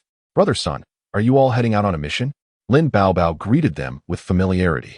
Sun Ping nodded and replied, "Indeed, in these times, one cannot afford to be idle. Otherwise, we might find ourselves unable to pay the rent." His words struck a chord, as rent was paid in food and crystal course. There was no need to elaborate on food. Post-apocalypse, the yield was minimal, and the consumption relied heavily on pre-apocalyptic reserves, which would eventually be depleted. Everyone regarded food with utmost seriousness. Moreover, as zombies evolved and developed their own powers, dealing with them became increasingly challenging. A team of supernatural beings could only gather a limited number of crystal cores in a day, which were also needed for training to enhance their abilities. Leaving little to spare, Yizheng squeezed in, puffed out her chest, and cast a flirtatious glance at Lu Dian, saying, "Would the two young ladies care to join our supernatural team? Our brother Sun is indeed a good person. If you choose to join us, you will enjoy splendid rewards." Hearing this, Sun Ping chuckled as he scratched the back of his head. Two female abilities users glanced at Lu Ling and Lin Baobao with skepticism, deeming their team's Na-ve big sister foolish for embarrassing herself. However, upon noticing that the big sister was casting flirtatious glances at the handsome and refined man behind her, they quickly understood that her intentions were directed towards him. After exchanging a few words, Sun Ping led his teammates away. "Safe travels, Yijia. May you return safely." Lu Ling and Lin Baobao fervently waved their hands. Yizheng, strutting beside Sun Ping, raised her arm and waved back. When had Yijia become so close with the neighboring group? Observing the two fair-skinned girls, one of whom was a short-haired abilities user, expressed a hint of jealousy. "They seem to be the type who enjoy a good life and might look down on our team." Another chimed in, "Yijia should refrain from inviting just anyone. If by chance someone with ill intentions joins us, it could jeopardize the entire team. Consider the current state of the world. It is far more perilous than before. We are risking our lives here. One misstep could lead to death not at the hands of zombies, but by the treachery of a villain." Indeed, knowing a person's face does not guarantee understanding their heart. Yijia, it would be wise to exercise caution. Yijing was taken aback by their words, then patted her chest and said, "Do not speak carelessly. Those two young ladies are fair and clean, often greeting others with cheerful smiles. How can you claim they are as wicked as you say? That is not certain. Who knows what they are truly up to?" It is evident that they are simply eager to deceive you, which is why they are so warm toward you. Brother Sun, do you not agree? Sun Ping, who had been quietly listening to the quarrel among the three women, felt suddenly awkward when addressed directly. He glanced at his teammates, who clearly appeared indifferent to the situation. It is prudent for men to refrain from interjecting in women's discussions, lest they find themselves in an unfavorable position. Enough. Let us cease this chatter. Sun Ping interjected diplomatically. We are about to leave the base. We must conserve our strength. Yijing replied in surprise, surely speaking does not require much energy? Brother Sun, you often see them. Those two young ladies are quite endearing. How could they possibly be villains, right? At a loss for words, Sun Ping could only trudge forward in silence, followed by the other male abilities users, who also proceeded quietly. Meanwhile, the two women continued to debate the treachery of human nature with Yijing, eventually exasperating her to the point where she no longer wished to engage in conversation. Lu Ling and Lin Baobao were blissfully unaware that they were the subjects of this dramatic exchange among the three women. Each was leading a child down the street, not with any intention to shop, but merely to take the two children out for a stroll, observing the lives of other survivors. As they walked, not only the adults but even the two children fell silent, tightly gripping Lu Ling's hands, their little faces tense with concern. The young girl, tightly gripping her hand, had a tense expression on her delicate face. Gently, she patted her head. The world had changed, survival had become arduous, and human life had diminished in value. Even innocent children were compelled to learn how to procure food and water, whether through theft, deception, or trickery. They did not venture deeply into the dwellings of ordinary people, but headed towards the marketplace instead. There, they encountered a vendor selling children's publications. Lin Baobao picked up a beautifully illustrated book of Chinese mythological tales and inquired of two little friends, "Would you like me to buy some books for you?" The two children simultaneously shook their heads. As Lin Baobao stood momentarily stunned, Mo Yingying quietly remarked, "Sister Baobao, there's no need to waste a crystal core. I have read all these stories. I can narrate them to Luo Luo." Ultimately, Lin Baobao extracted a first-tier crystal core and purchased several fairy tale books, placing them into the little girl's backpack before continuing their stroll with the two children. Unexpectedly, after just a few steps, a disheveled woman, her clothing filthy, suddenly lunged toward Lin Baobao. In a swift motion, Lin Baobao deftly spun around, evading her, causing the woman to stumble and fall to the ground, crying out in surprise. She then chose to sit on the ground, wailing and lamenting, "Old Lin, come quickly to see your daughter." I knew she would squander her crystal core on useless trinkets for strangers, yet refused to give even one to her own father. How can she call herself a daughter? The biological father, on the brink of starvation, finds himself neglected by his daughter, who revels in a life of luxury after becoming an extraordinary being. Unbeknownst to him, she has not even considered visiting her ailing parent. The woman's voice, piercing and loud, quickly draws the attention of many passers-by on the street. Such occurrences have become all too common in this post-apocalyptic world, where children abandon their elderly parents or, conversely, where heartless parents sell their offspring to brothels for mere sustenance. The public has grown desensitized to these tragedies. Observing Lin Baobao, impeccably clean and well-groomed, stands in stark contrast to the filthy state of the woman before her. Leaving one to ponder the circumstances, Lin Baobao regards her with a cold detachment. Before the apocalypse, this woman had been a glamorous socialite, frequently seen in luxury vehicles and adorned in designer brands, always exuding an air of superiority and perfection. Each time this woman encountered Lin Baobao, her expression was one of barely concealed animosity, as if Lin were a mistress intent on usurping her husband. Ironically, this woman's spouse is none other than Lin's biological father, who, then, is truly the homewrecker. Had it not been for this woman's interest in her father, leading to the systematic undermining of Lin's family business, the animosity that tore her parents apart, and their eventual divorce, would they have ever faced such a fate? It is laughable that a mistress would accuse the daughter of the legitimate spouse of being a homewrecker, revealing a profound lack of self-awareness. Even more absurd is the fact that she has managed to convince Lin's father to see her as the illegitimate daughter of a shameless ex-wife, relegating her to the status of a distant, unacknowledged child, while providing a meager monthly allowance as a token gesture. In this post-apocalyptic reality where money has become worthless, the once proud socialite has been reduced to a shrew, fighting for crumbs of bread. Who, then, truly bears the more grotesque visage in this grim tale? I truly cannot fathom the existence of such a woman. Previously, I scrutinized her with utmost caution, yet now I find myself wishing to bind her to my side. Aspiring to become a member of the extraordinary, so as to secure a more comfortable existence while compelling her, an unrelated individual, to labor tirelessly in pursuit of sustenance for them. Apologies, but I bear no such obligation. Do you not need assistance? Inquired a slightly concerned individual. Lin Baobao, with her adorable cherubic visage, radiated a brilliant smile, playfully nudged her shoulder, and said, Do you still not trust me? As such a gentle and kind-hearted person, I shall surely converse with her amicably. Very well, Your Highness, you may escort them away. Once they had departed, Lin Baobao turned her attention to the woman who continued to lament to those around her about her daughter's alleged ingratitude. She approached, producing a tissue to cover her hand, and pressed it against the woman's mouth, speaking in a volume audible to the surrounding crowd. Madam Lin, how can you utter such words? When you urged my parents to divorce, did you not instruct my father to disown me, this disobedient child? Thus, I have refrained from seeing him all these years, and you forbade me from addressing you as stepmother, compelling me to refer to you as Madam Lin instead. Madam Lin, some words are best left unspoken, lest one be bitten by a zombie. With that final remark, she lowered her voice ominously, casting a sinister glance her way. Madam Lin abruptly fell silent, her expression tinged with fear as she gazed at her. Lin Baobao, with a gentle demeanor, assisted her to her feet, saying, Come now. Madam Lin, let us go see father. I wonder how he is faring these days.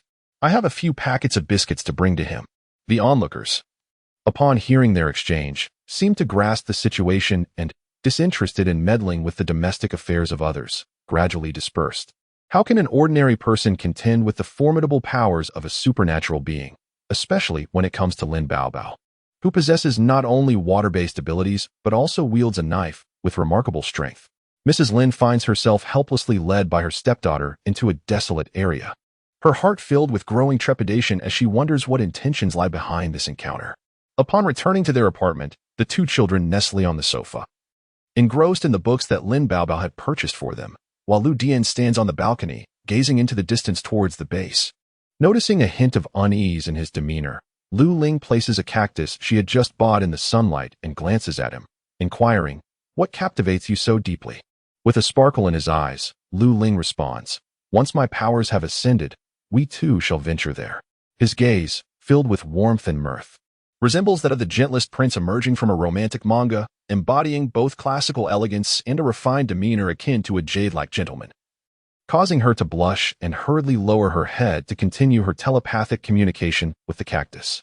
Xiaoling, your elder brother and the others are embarking on a mission the day after tomorrow. I shall accompany him, Lu Jian suddenly declares. Lu Ling looks up, her curiosity piqued. Is it dangerous? What is the mission? To a research base in the northeast to gather supplies. The risk factor is exceedingly high. I want to go too, she exclaims impulsively. Lu Dian gazes down at her, seemingly deliberating whether to permit her to join. At that moment, Lu Ling has already leapt up, clinging to his arm, assuring him, Do not worry, I can take care of myself. The training of these past days has not been in vain, and with the assistance of the mutated vine, you need not be concerned about my safety. He wrapped his arm around her waist and, seeing her gently leaning against him, smiled and nodded. In truth, he had no intention of leaving her at the base, hidden from his sight. From the very first moment he laid eyes on her after awakening, he had made a silent vow, no matter what transpires in this life, he would never allow her to leave his vision, even if it meant death. He would prefer that she perish before him, within his gaze. Watching her joyous smile, believing that his persistence and assurances had compelled him to compromise, he too smiled, concealing the truth from her, allowing her to remain in her misunderstanding. Is that all right? Lu Ling scrutinized her, particularly attentive to her emotions, concerned that meeting her biological father, due to his favoritism, might sadden her. Lin Baobao, with a beaming smile, nonchalantly replied, How could anything possibly trouble me? Do you doubt me? Lu Ling's eyes darted, conceding. All right, it seems my question was misplaced. I ought to inquire, is that Lady Lin in good health? As dusk settled, Lu Ling and Lu Dian arrived hand in hand at the Lu residence. Upon opening the door, Lu Zhan's expression appeared somewhat rigid. In contrast to his stiff and helpless demeanor, Lu Dian and Lu Ling, viewed as the wayward younger siblings by their elder brother, bore cheerful smiles that only exacerbated Lu Zhan's headache, making him feel that both were utterly restless. The obedient sister could rebel at any moment. It was a considerable strain on the heart of a caring elder brother. Upon arriving at the study, Lu Jian swiftly addressed the matter at hand. In 2 days, Xiaoling and I shall depart with you to the Northeast Research Institute base. We will join you under the auspices of the Lu family S-ability users. Please ensure a spot for both Xiaoling and myself. I trust my elder brother can arrange this." As Lu Zhan furrowed his brow, contemplating how to dissuade them from this course of action, Yinge suddenly inquired, "May I ask what level your abilities have reached, Lu?" Lu Jian offered a subtle smile, his countenance gentle and unassuming, seemingly devoid of any threat. He then flicked his fingers, causing an invisible spatial blade to carve a deep mark into the steel door. His voice echoed, "I only exerted 10% of my strength." Yin Gu patted Lu Zhan on the shoulder and remarked, "Lu Da, your younger brother possesses considerable power. Let him go." The gravity of Lu Zhan's expression intensified. Although Lu Jian had not explicitly stated it, the display of strength had already astonished them, leading to their eventual agreement for the siblings to join. Once Lu Zhan nodded in acquiescence, Yin Gu promptly retrieved a document from the safe within the study, clearly outlining the mission assigned by their superiors. Chapter 53, Ling, have you had dinner yet? Would you care to join us? Lin Baobao held aloft a handful of fresh, vibrant vegetables, a bounty exchanged by Chun Kaiwei at the base S plantation today, ensuring a delightful meal for all. The young boy beamed shyly, now resembling a typical little boy rather than the frightened creature he once was, who clung tightly to Chun Kaiwei, ignoring everyone else. After finishing their meal, Lin Baobao pulled Lu Ling to the balcony for a conversation. Lin Baobao filled a basin with water and began to water the plants while chatting with Lu Ling. "Is your brother Lu going on a mission? Are you going to?" Lin Baobao inquired. This morning, when Lu Zhan and the others arrived, she was preoccupied with managing the rigorous demands of Ko Huahua, yet she had also noticed the conversation between Lu Dian and Lu Zhan. Lu Ling affirmed, "Yes, we are departing in 2 days. Is it a mission from the Northeast Research Institute base?" Lu Ling looked at her with surprise. Lin Baobao shrugged, saying, "Previously, when you all went to collect mutated seeds, I went out of the base a few times to eliminate zombies and, by chance, rescued a few individuals who happened to be ability users from the Research Institute. This mission is not simple. He invited me to join their team for this task, offering me a substantial reward." "The Research Institute, which district?" Lu Ling asked. "It's the ability users from Dr. Zhang in the East District, who are sworn enemies with the Mad Doctor from the West District," Lin Baobao explained. She was well aware that Lu Dian had offended those from the West District.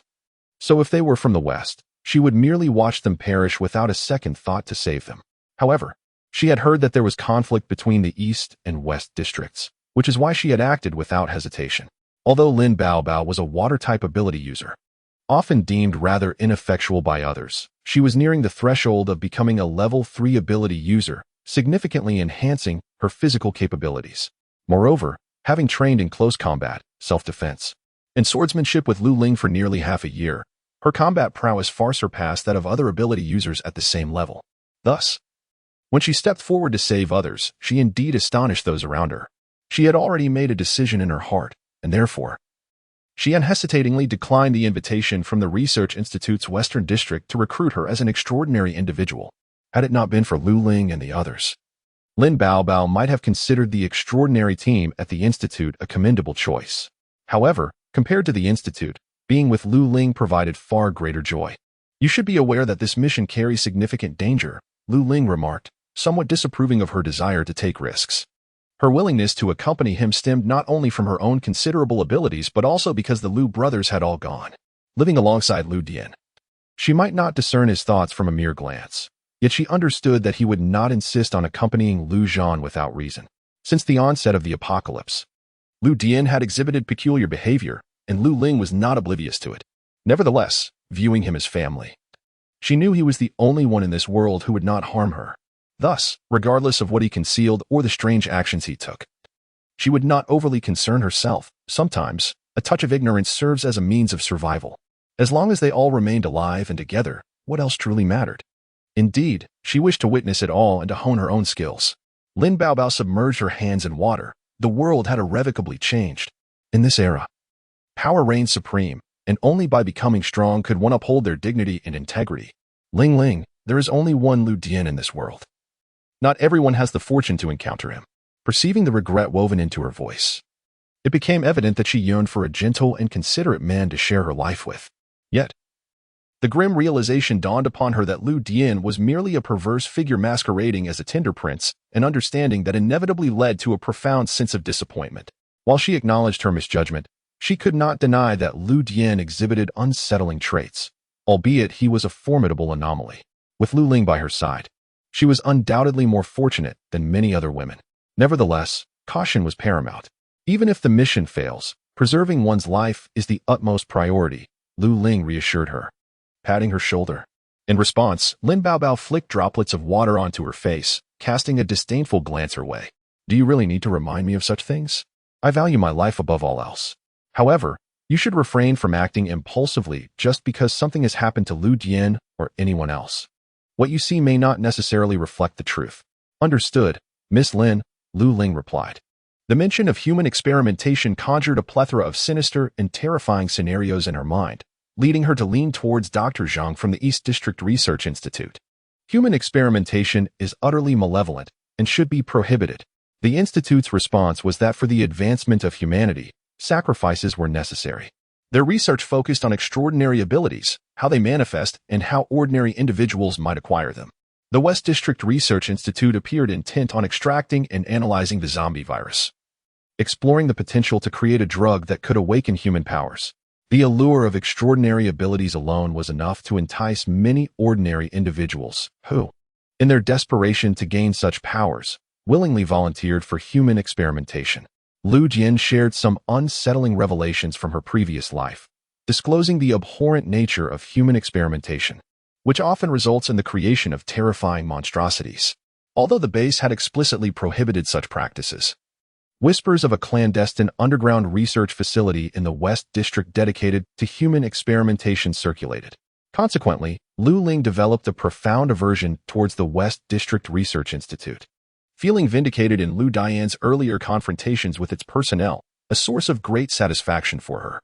As dusk descended, Lu Dian gently pulled her down from her perch, tucking her into bed, and remarked, "All right, it's time to sleep.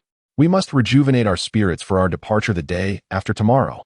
If you're not inclined to sleep, we could engage in other forms of activity." Lu Ling promptly complied, rolling obediently to the side and surrendering to slumber. On the day of their departure, the group rose before dawn. Grandfather Mo and Chun Kaiwei remained at the base, aware only that Lu Dian and her companions had accepted a mission, yet oblivious to its specifics. However, when Lu Dian and her team awoke early, they too stirred. Uncertain of how many days their absence would last, Grandfather Mo prepared provisions for their journey.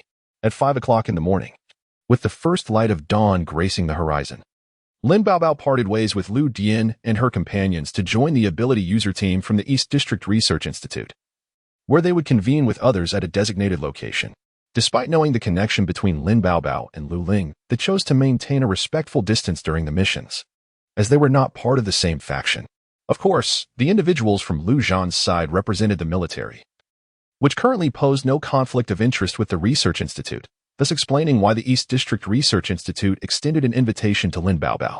Both individuals arrived at the Lu family residence and subsequently proceeded with Lu Zhan and the others towards the military district of the base, gathering at a designated training ground. A total of 10 extraordinary individuals emerged from Lu Zhan's side, with Lu Zhan himself leading the group, accompanied by his aide and subordinates.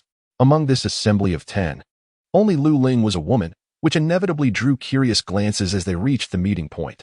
Upon their arrival, a man clad in a green military uniform approached with several others, greeting Lu Zhan with a smile. "Lu Zhan, long time no see." Lu Zhan acknowledged him with a nod, responding coolly. The man appeared unfazed by this aloofness, casting a sidelong glance before shifting his attention to those behind Lu Zhan, finally pausing on Lu Dian, before exclaiming, "I heard your brother, Lu Dian, has also come to the capital. Back in the day, my little sister did many foolish things for him." Lu Zhan's gaze flickered momentarily as he nodded. "Your information is indeed quite astute." "It is not my insight," the man replied, "but rather my foolish sister has once again acted unwisely for him, leaving her with no sight and disfigured. Who knows what the future holds for her? Though we find ourselves in the apocalypse, as her elder brother, I still wish for her to find a good home. I am truly sorry to hear this unfortunate news, but I wish Miss Qin the best of luck." The smile on the man's face deepened as he casually draped his military jacket over his shoulder, proposing, "Lu Zhan, why don't our families, the Qin and the Lu, unite in marriage? This way, my sister would also have a good home. I sincerely apologize. My family does not possess a suitable suitor of appropriate age for Miss Qin, which is indeed regrettable. Observing that Lu Zhan remained nonchalant, the man finally chuckled and scolded. Do not feign ignorance. Is he not an ideal candidate? Coincidentally, my younger sister seems quite fond of him. As he spoke, he gestured towards Lu Dian. Lu Zhan's expression remained unchanged, his words icy as he replied, while you wish for Miss Qin to find a worthy match, I equally desire a favorable match for my brother. The man's demeanor darkened as he grasped the underlying meaning of Lu Zhan's words. At that moment, Lu Zhan noticed others approaching and excused himself, moving towards another man clad in military attire. Lu Ling widened her eyes. Even a fool could discern the implications of the man's earlier remarks. She had not anticipated that he was also a member of the Qin family, and that he had taken an interest in Lu Dian, intending to pair the disfigured Qin Ling with him. Contemplating the insinuations of the man's tone regarding the unspoken history between Lu Dian and Miss Qin, her brows furrowed in concern, acutely sensing that her family's peculiarities were being coveted by others. Suddenly, she felt a light tap on her head, followed by Lu Dian's voice. Do not overthink. Lu Ling cast a glance at him. In the dim light, his face bore a somewhat ambiguous trace, and he gently smiled down at her, saying, That man is Qin Peng, the eldest son of the Qin family, a cousin to Qin Wei and Qin Ling. He certainly has a clever scheme in mind. If he were to discover that our Lu family has another sister, perhaps the prospective union would shift to involve her and Qin Wei? The chilling glimmer in Lu Ling's eyes revealed a terrifying malice reminiscent of a post-apocalyptic world. As dawn's light gently illuminated the horizon, all personnel had assembled. At that moment, a middle-aged man clad in military attire, his demeanor stern, approached accompanied by two aides. The soldiers in their green uniforms immediately saluted him. This man was General Wang, the commanding officer of the base and the leader of the current mission. He positioned himself at the forefront of the crowd, his gaze sweeping methodically over the distinctly separated groups on the parade ground. To the left stood the soldiers in green uniforms, their posture rigid and upright. To the right, the researchers from the institute, clad in various garments, exuded a rebellious spirit, unyielding to authority, and were further divided into four distinct factions.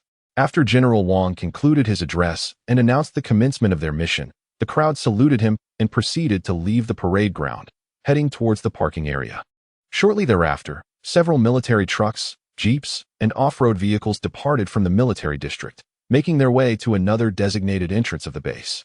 Lu Ling sat in the back seat of a jeep, alongside Lu Dian, while the driver was Yan Go, and Lu Zhan occupied the front passenger seat, quietly studying a map of the Northeast Research Institute's base. Only the four of them occupied this vehicle, while 6 others were seated in a separate jeep. Through Yin Ji's explanation, Lu Ling learned that although they could be classified as part of the military, they were not members of the capital's armed forces. It was through Lu Zhan's connections that they managed to participate in this mission. Their objective was to delve into the archives located in the underground level -2 of the Research Institute's base, with the hope of obtaining as much information as possible from that level. Luo Zhan lifted his head and addressed Luo Dian through the rearview mirror. Had he not been aware of Luo Dian's capabilities, he would never have entrusted this task to them. Luo Dian nodded, affirming, I understand. Leave it to me and Xiao Ling. After a brief pause, he added, However, elder brother, do exercise caution. The Luo family cannot afford to be without you. Luo Zhan was the carefully cultivated successor of the Luo family. Should he perish, there would be no one to serve as the pillar of support for the family in the immediate future. Luo Teng was aging, and with no capable individuals among the relatives, the Luo family would gradually decline in the Northwest base, ultimately falling prey to rival factions. Much like in the previous life, when Luo Zhan met his demise during this mission, the losses to the Luo family in the Northwest were immeasurable. Luo Teng was growing old, his younger son and grandson still too young, and with no prominent figures among the relatives, the Luo family faded into obscurity in a world rife with formidable adversaries. Luo Zhan paused, a slight smile gracing his lips, yet he remained silent. Meanwhile, Yan Ge, who was driving, whistled playfully and remarked, Luo, do you harbor disdain for elder brother? As a younger sibling, how could you utter such disheartening words? Cursing one's brother is hardly the mark of a good sibling. Luo Ling interjected, Mr. Yin, you are mistaken. My brother is merely being prudent, urging elder brother to exercise caution. We must not misinterpret others' intentions. Indeed. It seems you are already siding with your future husband, dear sister, even before marriage. Yin Gu continued with his jest. Luo Ling found herself momentarily speechless and slightly embarrassed. Instinctively glancing at Luo Zhan through the rearview mirror, she noticed he had closed the map and was now resting his eyes. When the pair of excessively deep and stern eyes closed, the handsome visage appeared somewhat softened, losing its intimidating aura. Did Brother Lu fail to comprehend the situation? How could he not react? Naturally, Lu Ling hoped for Brother Lu to remain unresponsive, yet for some reason, she felt a lingering concern about the potential disapproval from her family regarding her relationship with Lu Dian. At this moment, Lu Ling was acutely aware that Yin Jie had discerned her connection with Lu Dian. However, the fact that they were non-blood-related step-siblings was known to all. Yet she had not anticipated Yin Jie's keen perception. Had he already uncovered the unethical nature of her association with Lu Dian? As she became entangled in her thoughts, Lu Dian, in a buoyant mood, embraced her and remarked to Yin Jie, "Mr. Yin is indeed correct. We shall invite you to partake in a celebratory toast when the time comes." His mood shifted so rapidly from threatening to a cordial address of Mr. Yin. Lu Ling promptly elbowed him, pushing him away to maintain some distance. This group comprised approximately 200 individuals, and the wandering zombies in the small town were swiftly eradicated, with everyone finding their respective spots to rest. As afternoon waned, they continued their journey until nightfall, seeking another location to rest for the night. Lu Ling was the sole female in this entourage, and the other 9 men instinctively made way for her, not assigning her the duty of keeping watch. Although it struck them as peculiar that Lu Zhan would permit a woman to join this mission, his authority was absolute in their eyes. Even if doubts lingered in their hearts, none would dare to express them or question his decisions.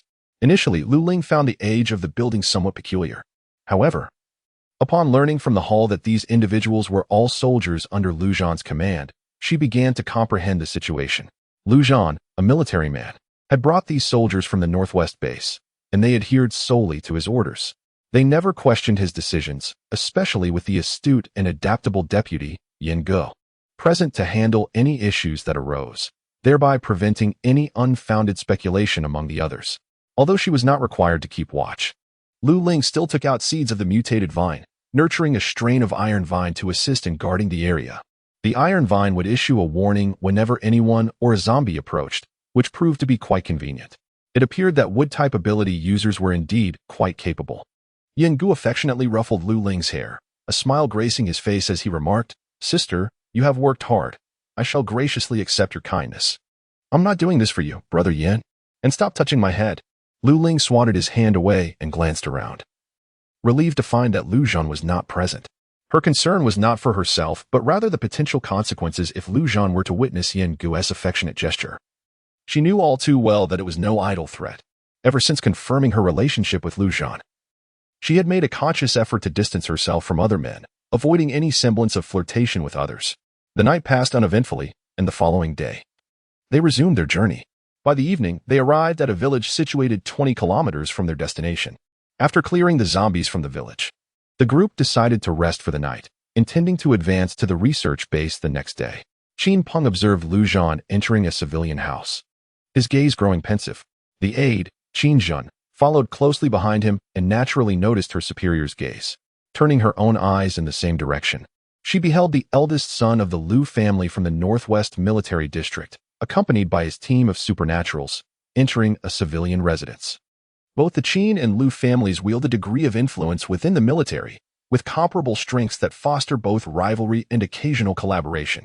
However, it can be said that competition predominates over cooperation between the two clans. Unlike the Qin family, which has ascended through strategic marriages, the Lu family has established its reputation through tangible accomplishments earned by their ancestors, lending them a more favorable standing in society. Consequently, the Lu family generally refrains from leveraging their children's marital affairs for gain, disapproving of the notion of arranged unions unless a genuine connection forms between the younger generation. The long-standing rivalry between the Qin and Lu families has endured, and with the onset of an apocalyptic era, many factions have suffered setbacks, the Qin family included. The Qin family has always envied the Lu family and harbored aspirations for a partnership, yet the Lu family appears to hold the Qin family in low regard. When a girl from the Qin family finally found herself enamored with a man from the Lu family, the Qin family welcomed this development with open arms, only to find that the affections were unreciprocated. Qin Peng indeed wished to unite the two families through marriage, with suitable candidates readily available. Particularly now, given that Qin Ling's injuries are severe, she remains steadfast in her feelings for Lu Dian, who would make an excellent match. However, Lu Zhan remains opposed to the idea. If such opposition persists, then the Lu family should be brought to ruin.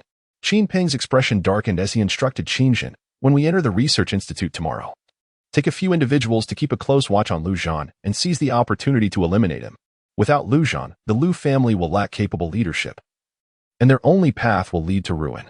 Qin Zhen naturally understood Qin Peng's intentions. The Qin family had been eyeing the northwest base controlled by the Lu family with great interest. Unfortunately, the sudden arrival of the apocalypse threw the entire world into disarray, catching them off guard. By the time they could react, they had already lost the initiative, allowing the Lu family to seize control of the northwest base. It was unclear what stroke of luck the Lu family had encountered. Precisely 1 month before the apocalypse, they had dispatched their main forces to the northwest, fortuitously securing the advantage and controlling the base. Although the two could not fathom the situation, they nonetheless sat together to plot their next moves. As Lu Ling was discussing the difficulties she encountered while honing her abilities with Lu Dian, she suddenly noticed that he seemed somewhat distracted, his gaze vacant as if lost in unsettling thoughts. She felt compelled to use the term unsettling as his aura was undeniably off, enveloped in an ominous energy that hinted at a desire to harm someone. "Brother? What is the matter?" Lu Ling gently tapped his face, and when his eyes finally focused on her, she continued, "Are you feeling tired? If so, you should take a rest." With the prospect of entering the research institute base the following day, where an impending battle was anticipated, the group decided to retire early after dinner as darkness fell. Being female, Lu Ling, like Lu Zhan, was assigned a private room for rest. Meanwhile, Lu Zhan settled down alone, but Lu Ling found herself unexpectedly sharing her room with a rather audacious man. The others, already aware of their relationship, exchanged knowing smiles but refrained from comment, leaving Lu Ling feeling somewhat embarrassed. "It's nothing," she assured herself. Lao Dian smiled gently, his handsome face appearing even softer and more immaculate under the glow of the lights. Naturally, Lu Ling, caught off guard, was deceived by his appearance, momentarily forgetting the twisted nature lurking within him.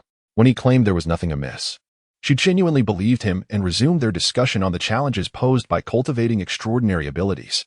The issues she faced were merely those typical of a novice, and Lao Dian patiently provided her with answers, though his mind wandered elsewhere. Unbeknownst to anyone, he had already enveloped the entire village with his immense spiritual power.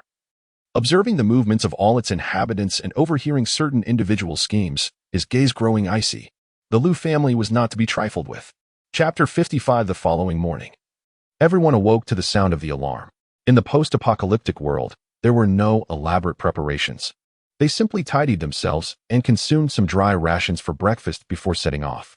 The night before, as they camped in the village, General Wang had summoned the leaders of the ability user teams to assign tasks.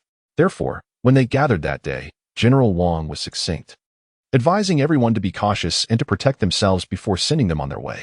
As they traveled, they encountered desolate landscapes until they arrived at a cluster of buildings. In the distance, they could see the wide-open gates of the research facility. The iron gates lay in ruins, toppled to the side. After enduring months of exposure to the elements, the roads and facades appeared weathered and neglected, strewn with weeds, dust, and the remnants of rain and snow. The research facility was vast and eerily silent, a silence that felt profoundly unsettling.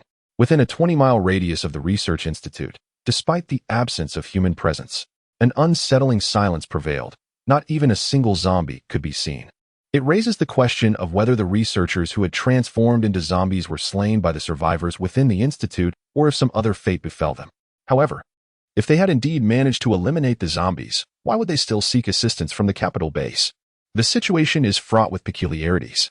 General Wang did not divulge the intricate details. Their purpose in coming here was not only to procure the supplies from the research institute, but also to rescue the survivors trapped within. Moreover, both the military and the research institute were eager to obtain the information regarding the zombie virus, which Dr. Fong had purportedly deciphered before his demise. Following a catastrophic meteor shower laden with the virus, the apocalypse descended upon Blue Star, leaving no corner of the world unscathed. After the onset of the apocalypse, the research institute was sealed off, rendering it isolated from external communication, and no news emerged from within. It was only a month ago that the Research Institute finally transmitted a message, which, apart from a distress signal, revealed that Dr. Fong had allegedly unraveled the zombie virus. This information alone was perilous enough to incite risk. Therefore, both the military and the Research Institute placed immense importance on this data. As for Dr. Fong's death, it remains a mystery. Whether he succumbed to starvation or if the experiments conducted within the institute had birthed monstrosities that ultimately turned against them is unknown. What is certain, however, is that the Research Institute harbors not only zombies but also other perilous creatures. Regardless of the underlying circumstances, everyone recognized the inherent danger of this expedition. Their spirits weighed down as they gazed upon the gradually revealing gates of the Research Institute. All vehicles came to a halt several kilometers away from the Research Institute, and the occupants disembarked in silence. The military personnel entered first, armed with newly developed firearms specifically designed to combat zombies, making their way towards the warehouse of the base. The practitioners from the institute aimed for the largest laboratory building within the research facility. In addition to the main entrance, there were several smaller doors on either side through which one could enter. However, the current uncertainty surrounding the dangers within the laboratory suggested that a united front would be prudent. Should they encounter peril, it would be beneficial to confront it together. Yet, the 4 divisions of the institute remained on guard, and while temporary collaboration was feasible, the subsequent distribution of any spoils would pose a dilemma. Lin Baobao, concealed among the practitioners of the Eastern Division, observed the leaders of the teams from all 4 divisions, her gaze ultimately settling on the captain of the Western Division, whose eyes sparkled with intrigue. As expected, the captain of the Western Division was Feng Xiaowang, with Qin Wei serving as his deputy. She felt fortunate that this mission was under the auspices of Lu Zhan, representing the military, as they were tasked with collecting supplies from the warehouse. Otherwise, had they crossed paths, she could only speculate on the potential actions Qin Wei might take. The 4 captains swiftly reached an accord to enter the Research Institute together, agreeing to rely on their individual abilities once they reached the upper levels. After their deliberations, the practitioners from the institute proceeded towards the main entrance of the laboratory. Upon entering, Lin Baobao tightened her grip on her tang knife, her heart racing with an ominous premonition. She sensed that something dangerous awaited her within the laboratory, causing her palms to dampen with anxiety, and she could not help but feel relieved that her mission at the Lu Ling was not to be conducted here. Originally, had it not been for Lu Jian and his team, the plan dictated that Lu Zhan and Jing Gu would personally venture into the Research Institute's experimental building. However, with Lu Jian assuming this task, he demonstrated his prowess. Despite his concerns, Lu Zhan found himself powerless to dissuade him, and could only urge them to exercise caution while he and Jing Gu endeavored to provide cover. Seizing the moment when a horde of zombies suddenly surged forth, Lu Jian and Lu Ling discreetly veered away from the military ranks, making their way towards the most conspicuous experimental building of the research base. They chose not to enter through the main entrance, but rather approach the side door. Upon entering the experimental building, a chilling aura enveloped them, causing Lu Ling to shiver.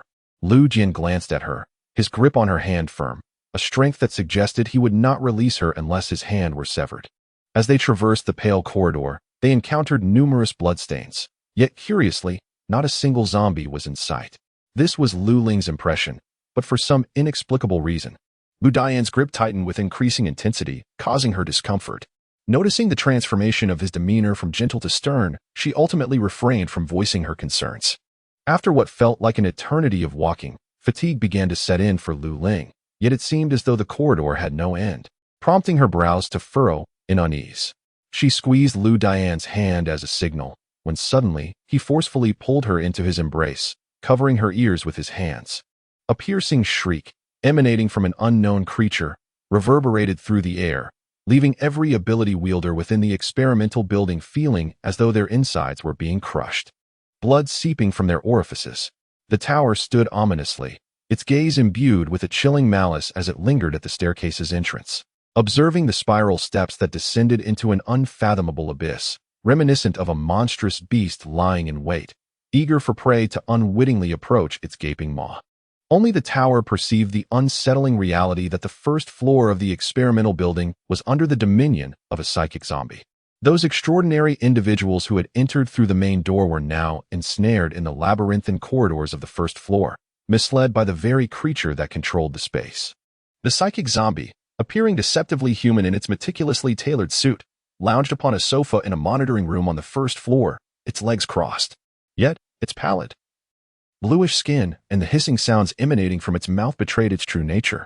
The piercing, shrill cries were unmistakably its own. It seemed to sense the presence of a man clad in black, who had entered through a side door, probing it with his mental prowess. A grotesque smile, more a spasm of facial muscles than a genuine expression of joy, twisted across its visage as it retaliated by unleashing a torrent of psychic energy towards the intruder. Psychic abilities are, without doubt, the most intricate form of power among all supernatural gifts. While some may deem it formidable, its capacity for destruction pales in comparison to other powers, as it primarily targets the cerebral domains of its victims. Conversely, its perceived weakness is misleading. When wielded with sufficient mastery, it can conjure phantasmal illusions, ensnaring any who venture into its realm in a dizzying dance of confusion. Furthermore, it possesses the chilling capability to obliterate the human mind, rendering individuals brain-dead and akin to vegetative states. As the psychic onslaught approached, the tower merely curled its lips in disdain, dismissing the four-tiered psychic zombie's audacity to act with such impunity in its presence. A formidable surge of psychic energy coalesced into a net, enveloping the incoming mental force, and subsequently, it constricted with all its might. Once the psychic energy was subdued, the zombie appeared as though it had been rendered immobile, akin to being struck at a pressure point. Although devoid of emotions or the capacity for pain, the creature experienced an acute torment inflicted upon its cerebral domain, leading it to clutch its head and emit a wretched howl. The sound waves, infused with unrestrained psychic energy, ruthlessly assaulted all the psychics within the laboratory. Those still trapped on the first floor were violently shaken by the sonic wave, some spitting blood, while the more frail had collapsed, writhing on the ground. Lin Bao, with a tang knife braced against the floor, bore a ghastly pallor. Yet her eyes shone with an unsettling brilliance. Seizing the opportunity while everyone exerted their utmost to withstand the psychic sonic assault, she stealthily retreated, colliding with the door. In this contest of psychic prowess, Lu Dian emerged victorious. He released his grip from the ears of the person he had shielded. Inspecting her condition and finding her merely pale, with no other injuries, much to his relief. To prevent the psychics from jeopardizing their mission, Lu Dian chose not to eliminate the psychic zombie immediately, allowing it to obstruct the psychics while he escorted Lu Ling towards the underground laboratory. Throughout the journey, Lu Ling remained eerily silent, refraining from inquiries. Even when she realized that the long corridor she had previously envisioned had led to a staircase, she understood that they had fallen into an illusion, likely due to an encounter with a zombie adept in psychic abilities. Lu Jin had previously analyzed various supernatural powers with her, particularly emphasizing the terrifying nature of psychic abilities. The apocalypse has approached its first anniversary. However, the research facility remains unscathed by power outages, thanks to its solar and wind energy systems. As long as there is sunlight and wind, concerns over electricity are unwarranted. Yet, many lights within the institute are damaged, and the elevators are mostly inoperable, forcing them to rely on the stairs. The stairwell is shrouded in darkness, an eerie silence enveloping it, more unsettling than the presence of sound itself. In Chapter 56, a soft sound breaks the stillness, and a beam from a solar-powered flashlight pierces the gloom. The light illuminates the surroundings, albeit with limited visibility. Cautiously, Lu Ling surveys her environment. Pale walls devoid of decoration. An unervingly quiet atmosphere, with only the sound of their footsteps echoing back at them. The staircase spirals downward, leading them swiftly to the first floor of the underground laboratory, where a formidable metal door stands. It is uncertain whether the electronic system is compromised, but relying on sheer strength, Lu Ling pushes it open. After a brief passage, Lu Ling suddenly turns off the flashlight, drawing her companion close, their bodies pressed against the cold wall. Sensing an impending threat, she bites her lip, her breath barely audible. Even without hearing footsteps, she feels a presence pass by, stirring a faint, metallic breeze, until it recedes into the distance. Lu Ling's companion urges her forward, their pace quickening as they dart through the corridor of the underground laboratory. Before long, a faint glimmer appeared ahead, and from that light emerged a creature. Upon recognizing this entity, even the once daring and foolishly nicknamed Lu Ling, who could stroll through haunted houses without flinching, now felt her heart race and palms sweat. It was a 2-meter-long creature resembling a lizard. Despite its immense size, it moved with remarkable agility. As it advanced swiftly, it extended its long tongue, which pierced through a hole in the wall crafted from a peculiar material. In the dim light, Lu Ling discerned numerous, uneven indentations on the walls, suggesting that this territory belonged to the colossal lizard. The creature exuded an unsettling aura. It bore the essence of a mutated beast, yet was far more terrifying. Its smooth scales glimmered like metal. This was likely a bioengineered animal developed by the research facility, centered around mutated creatures. "Be cautious," Lu Jian whispered in her ear, his voice steady, unfazed by the sudden appearance of the aberrant lizard, which helped her regain her composure. Upon detecting their presence, the massive mutated lizard surged towards them with astonishing speed, its heavy tail striking the ground with such force that cracks appeared in the specially constructed floor, instilling a sense of dread in them. Even Lu Dian's strength could hardly inflict such damage, indicating the sheer power of this mutated lizard. The two refrained from close combat, opting instead for ranged attacks.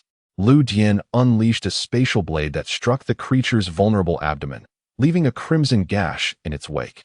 The mutated lizard let out a piercing cry, its massive form rampaging through the elongated corridor, leaving numerous marks upon the walls. Seizing the opportunity, Lu Dian unleashed several spatial blades, which deftly grazed the creature's eyes. As the lizard succumbed to its frenzy, Lu Ling quickly propelled a mutated vine seed towards it. It adhered to the lizard's body and rapidly grew, temporarily ensnaring it. The two then resumed their frantic dash through the corridor. Upon reaching an electronic door, Lu Jian retrieved an identity magnetic card from the void, and with a swift beep, the door slid open. They hurriedly slipped inside just as the lizard broke free from the vine's grasp and charged toward them. The door fortuitously sealed shut. The heavy metal barrier closed with a finality that seemed to cleave the world in two, muffling even the lizard's furious impacts against it. Lu Jian tucked away the magnetic card and took her hand, continuing onward. This card had been procured through connections by Lu Zhan, who had gone to great lengths to obtain it, even collaborating with individuals from the capital's military to gain access to critical information regarding the zombie virus before the abilities of the Research Institute's espers could uncover it. In their previous life, their weakness had delayed their arrival at the capital base until 3 years after the onset of the apocalypse. Upon reaching the capital, they sought information about the Lu family, only to discover that Lu Zhan had perished on this particular mission. At that time, he maintained a relatively amicable relationship with Feng Xiaowang, who generously shared the details and outcomes of the mission's failure with him. Subsequently, the military deployed weapons of immense destructive power developed in the aftermath of the apocalypse, obliterating the entire research facility. The vital data concerning the zombie virus was lost, and it was not until 7 years later that Dr. Feng from the capital base acquired the means to decipher the virus. He then engaged in negotiations with the military, leading to the deployment of troops to apprehend him in retribution for his son. Contemplating this, Lu Dian's obsidian eyes glimmered with crimson at the corners. Having started from such a lowly point in his previous life only to vanquish them, he was assured he could do so again in this life. The Research Institute sought to monopolize the data regarding the zombie virus, but it remained to be seen if they possessed the capability to achieve that. As his tumultuous thoughts settled, he felt an irresistible yearning, drawing her into his embrace. "Brother?" Lu Ling's voice was soft, as if she were afraid that a careless sound might awaken the lurking monstrosities around them. Lu Jian pressed a tender kiss to her dampened cheek, realizing that their earlier skirmish had left her clothes soaked. The underground level of the laboratory maintained air circulation through cold air, creating a stark contrast with the heat, which could easily lead to illness. His mental prowess unfurled densely. Before them lay a long corridor interspersed with occasional doors. As his mental energy extended, Lu Jian swiftly surveyed the conditions of the rooms, selecting a clean one and forcefully pushing the door open. It was evidently the lounge of a researcher, adorned with simple furnishings such as a bed and a cabinet, though it was apparent that it had been ransacked. The cabinet lay overturned on the floor. The bedding on the bed was absent, and the wardrobe stood equally empty. Lao Dian retrieved a set of clean clothes from the space and urged her to change. He then surveyed the room for a while and opened an iron cabinet against the wall, discovering a notebook concealed beneath it. After changing, Lu Ling approached and realized it was a diary belonging to Dr. Feng. As Lao Dian perused its contents, he could not help but chuckle. This diary elucidated many of their perplexities. In contrast, Lu Ling struggled to accept its revelations, feeling that the diary had utterly shattered her previous perceptions and moral compass, leading her to regard the so-called scientists as nothing short of deranged lunatics. Previously, she had only heard tales of such madness, but now, confronted with this diary, She began to believe that some individuals would either erupt in silence or devolve into madness.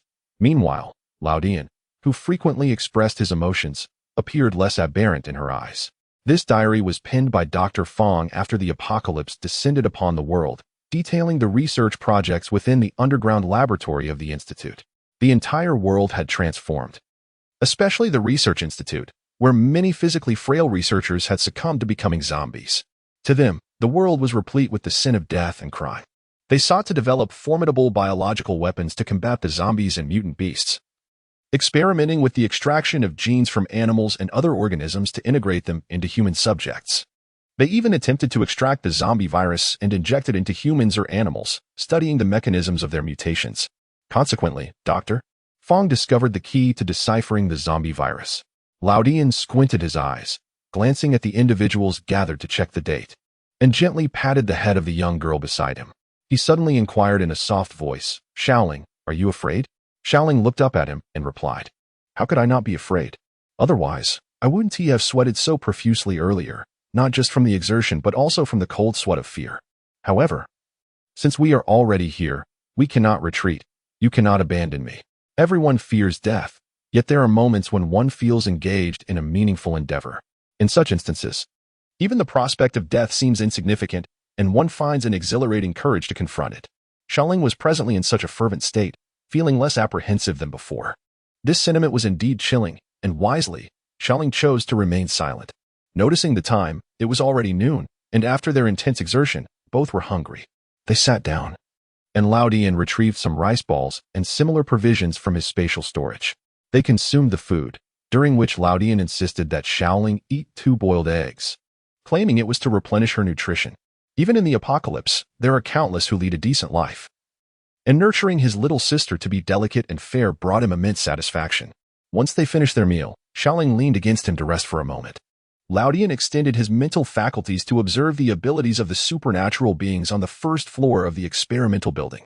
The mutated psychic zombie, having sustained injuries from him, seemed quite enraged, venting all its wrath upon those supernatural beings, effectively cornering them on the first floor. However, given the capabilities of these individuals, with a little more time, they would undoubtedly be able to breach the mental barriers set by the mutated zombies. This was, in fact, the reason he had spared that spiritual zombie, allowing it to assist in delaying these supernatural beings, thus freeing him from the concern of having to guard against his own kind. Suddenly, Lu Jian felt a twinge of confusion as he noticed the absence of Lin Baobao, as if she had vanished from the experimental building altogether. After a brief moment, Lu Dian opened his eyes, took Lu Ling by the hand, and stepped out through the door. Chapter 57. As for the army, aside from encountering 2 groups of zombies, the process of gathering supplies from the warehouse was surprisingly smooth. Upon completing their mission, General Wang instructed everyone to retreat to a large building at the Research Institute to await the arrival of the supernatural beings from the lab. He initially dispatched a few individuals to investigate, and upon learning of the formidable zombies within the experimental building and the inability to contact the supernatural beings inside, General Wang deliberated for a while before deciding to send a portion of his team to support them. Lu Zhan, Qinpeng, and others were among those selected to assist in the experimental building. After saluting General Wang, they swiftly made their way towards the lab. Having traversed a significant portion of the research base, they finally arrived at the front of the experimental building. Lu Zhan, are we to collaborate? Qinpeng inquired as he approached Lu Zhan. Lu Zhan gazed pensively at the eerily silent experimental building, which exuded an aura akin to that of a lurking predator. As if once one entered, there would be no return. He turned his head slightly to regard Qinpeng and asked, "What kind of collaboration do you have in mind? How shall we cooperate?" The nature of the creatures lurking within remains an enigma. Should we encounter them, it is only natural for us, as humans, to unite and weather the storm together. A playful smirk danced across Qinpeng's handsome visage as he regarded him with a hint of provocation. Or do you possess the confidence to escape unscathed when faced with peril? Upon hearing this, those nearby, engaged in their instrumentation of the experimental buildings, couldn't help but cast glances in their direction. Strictly furrowing his brow, he inwardly scoffed at Qinpeng's words, recognizing the subtle instigation behind his rhetoric. I never harbored such thoughts. It seems Qin is merely speaking for himself. Lu Zhan's gaze sharpened. Qin, some matters are best resolved through individual merit rather than mere words. Contemplating this, Lu Zhan's thoughts shifted to the safety of Lu Dian and the others who had entered the experimental building. Though the specifics of what monstrosities the madmen within the research base had conjured in this post-apocalyptic world remained unclear, reports suggested that these creatures were indeed formidable. Having ultimately turned upon their creators, a pang of regret surged within Lu Zhan for having consented to Lu Dian's perilous venture, should any misfortune befall Lu Dian.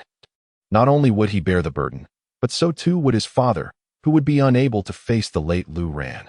Suddenly, a piercing scream erupted from the experimental building, shattering the eerie calm. The workers, who had been diligently operating their instruments, swiftly adjusted their equipment and announced, "They have breached the barrier set by the psychic zombies. Everyone is now free to enter."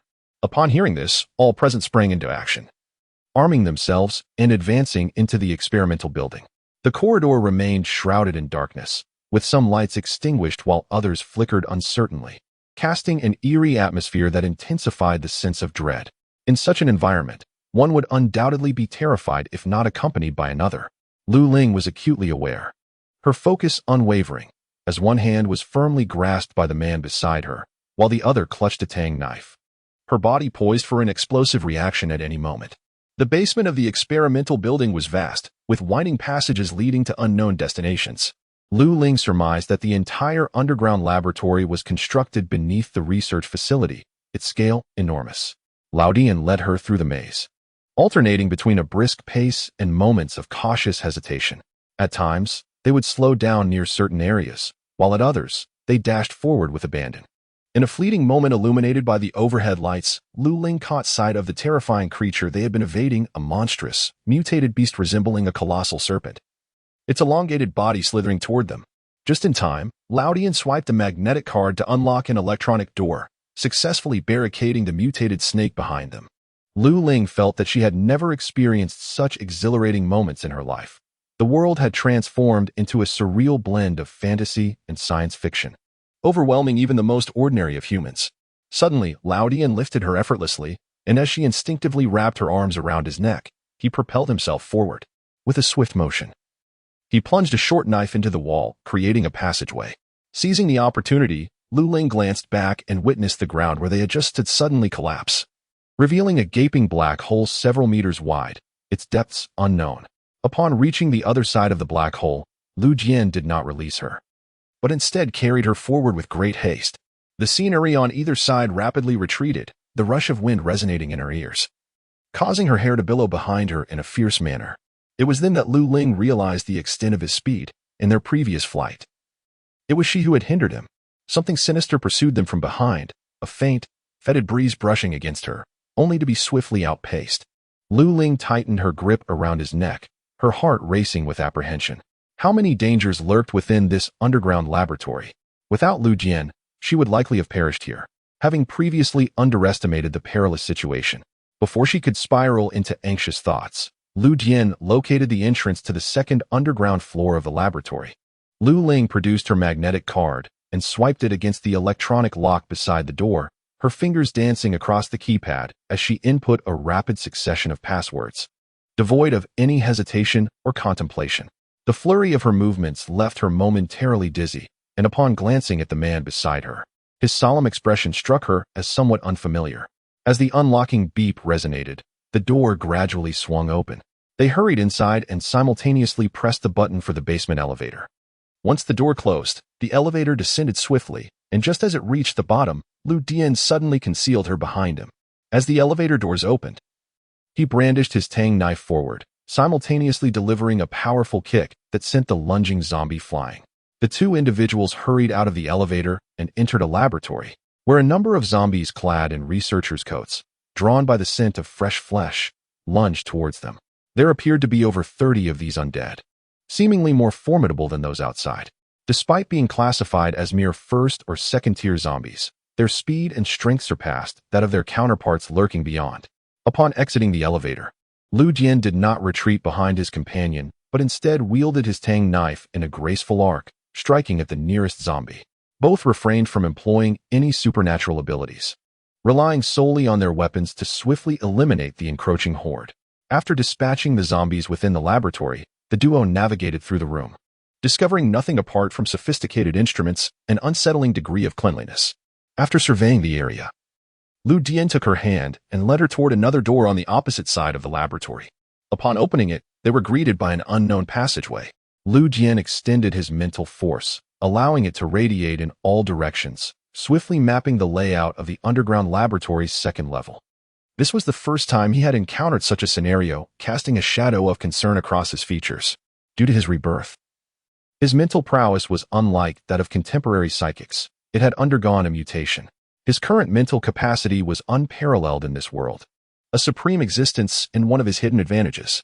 Until now, he had never faced a rival, and he had not anticipated experiencing a backlash against his mental force in this place. In the subterranean level of the Research Institute, an encounter with several zombies unfolded. The most formidable being a fifth-tier undead. The protagonist, without hesitation, revealed their true prowess, employing spatial blades in conjunction with instantaneous movement. With a rapid succession of finger movements, the spatial blades severed the zombie's head from its body. Upon vanquishing the creature, the crystalline core was promptly retrieved. The Research Institute's experimental building proved to be a formidable domain, where elite paranormal practitioners had met their demise. The zombies here exhibited a rate of evolution far superior to those encountered outside.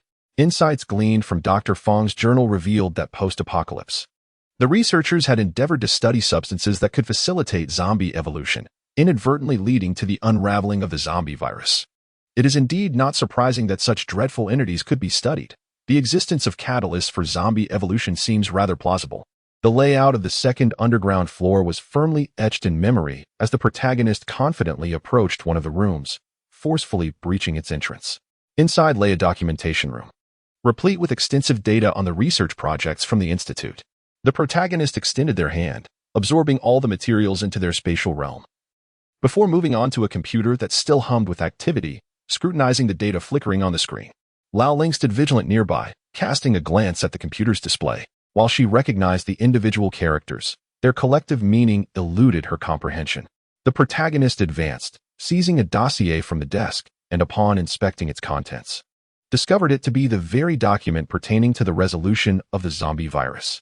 This too was absorbed into the spatial domain. The mission was accomplished. The building's age quickly steadied itself against the wall. Observing the two figures entangled in a fierce struggle, one clad in black and the other in white, moving with such speed that the human eye could scarcely perceive them. After a moment, the building discerned that the black figure was Lu Dian, while the white figure belonged to a man dressed in the white coat of a researcher. He appeared human at first glance. However, upon closer inspection, it became evident that he was no longer entirely human. One side of his face was pale and pristine, whilst the other was grotesquely bloody and disfigured, revealing raw muscle tissue. His eyes bore the distinctive white hue of a zombie, and he emitted a hoarse rasping sound from his mouth, a being that was half human and half zombie. Lu Dian's spatial blade carved several gashes into the creature's body, from which bright red blood flowed, momentarily stunning the building. In a swift motion, Lu Dian was struck by the monster, sent soaring into the air before crashing against the wall. As the building prepared to rush forward to assist, Lu Dian quickly regained his footing, resuming the fierce battle. Although the creature was a hybrid of human and zombie, it appeared that human consciousness dominated its actions, and it soon became aware of Lu Dian's interference in its approach towards the woman. Its remaining human eye darted around before emitting a piercing shriek, summoning other entities. Lu Dian's expression shifted slightly as his movements quickened, intent on dispatching the monster with urgency. The building understood his purpose. Abandoning Lu Dian to flee was not an option. Thus, they would fight. Taking a deep breath, she retrieved prepared iron vine seeds from her pocket, summoning forth a robust iron vine. As the vine grew to an impressive 25 meters in length, the summoned monstrosity arrived. Upon beholding this abomination, the building nearly retched. A mass of flesh, incomprehensible in its nature, approached with the buoyancy of 3 basketballs. Its entire body was a vivid crimson, resembling a colossal piece of meat encased in a thin membrane, adorned with various irregularly shaped lumps of flesh. Upon the largest of these protrusions rested an eye reminiscent of a human's, beneath which lay a mouth lined with shark-like teeth. Additionally, it possessed 6 tentacles, each measuring a meter in length. These appendages served not only as its means of locomotion but also as instruments of attack. Luo Ling deftly maneuvered aside, evading a lash from one of the tentacles, which subsequently crashed into the laboratory equipment. leaving a damp trace and emitting a sizzling sound as it corroded the metal, causing her complexion to shift slightly. The viscous substance on the tentacle was evidently toxic. What manner of creature was this? In the midst of her rising anxiety, she found herself unervingly composed, uncertain of the potency of the venom. She dared not engage in close combat, fearing contact with the noxious slime, and instead commanded the iron vine to assault. After several evasive maneuvers, when the iron vine successfully restrained the creature, she swung her Tang Dao forward, severing the attacking tentacle. As the tentacle, resembling a strip of flesh, fell to the ground, the monstrous entity lunged forward, consuming it in a single bite. Luo Ling was taken aback. After its meal, the creature's tentacles writhed like fleshy worms, regrowing with alarming rapidity. Oh, how revolting! In an endeavor to test her hypothesis, Lu Ling severed the creature's tentacle for the second time, directing the iron vine to restrain the beast. With her tang knife, she deftly lifted the tentacle and cleaved it into several pieces, subsequently casting them into a cultivation tank. The creature seemed to be drawn in by this distraction, relentlessly attempting to launch itself forward. Noticing that it had ceased to regenerate its tentacles, Lu Ling confirmed her assumption and grew increasingly eager to eliminate its appendages. The creature, finally incensed, charged directly at her, prompting Lu Ling to flee in a frenzy. Mindful not to collide with the battlefield adjacent to the pavilion while her eyes darted around the laboratory in search of something to ensnare the monster. In Chapter 58, having successfully severed 3 of the creature's tentacles and disposed of them into the cultivation tank, Lu Ling was pleasantly surprised to discover that one of the tanks contained a mysterious solution that rapidly dissolved the severed appendages. Elated by this serendipitous find, she resolved to utilize this solution against the creature. It appeared that the beast sensed the dissolution of its tentacles. As it propelled itself towards Lu Ling with the remaining 3, she nimbly vaulted onto one of the laboratory tables, disregarding the precision instruments that typically warranted care, and maneuvered through the space, leaping to evade the creature's pursuit. With a resounding clang, one of the creature's tentacles struck a metal plate and hurtled toward her. Lu Ling swiftly twisted aside to avoid the blow, but her body inevitably collided with a massive glass vessel nearby, the impact sending a jolt of pain through her shoulder. Gritting her teeth against the discomfort, she pressed on without a moment's hesitation. Upon sensing the foul wind rushing from behind, Lu Ling swiftly maneuvered to evade the oncoming monstrosity. With a deft swing of his Tang Dao, he struck the creature's uppermost eye, which was grotesquely nestled within a tumor. The impact caused the eye to burst, emitting a wretched shriek that eerily resembled a human's lament. A chill ran down Lu Ling's spine as he swiftly dodged its retaliatory strike. The monster, now injured, found its movements severely impaired. As he retreated, Lu Ling commanded the iron vine to distract the creature, guiding it toward the cultivation tank filled with a solution. After much effort, he successfully lured the beast into the tank. Upon entry, the remaining 3 tentacles came into contact with the liquid, prompting another anguished howl as it attempted to rise once more. Anticipating this, Lu Ling seized a nearby metal plate, pressing it down upon the creature before placing additional heavy objects atop it. Just as he completed this task, a sudden, forceful blow struck his back, propelling his body into the experimental table. He slid down and curled up on the floor, his insides racked with pain, his vision darkening. As he regained consciousness, a metallic taste filled his mouth, and he coughed up blood. In his line of sight, a white figure lunged toward him, only to be abruptly frozen in place, as if time itself had been momentarily suspended. As the building's age made the pupils constrict sharply, clarity emerged, revealing a figure that was half human, half zombie. He was a young man, possessing a face that was simultaneously pristine and pale on one side, while the other exhibited the grotesque decay characteristic of the undead.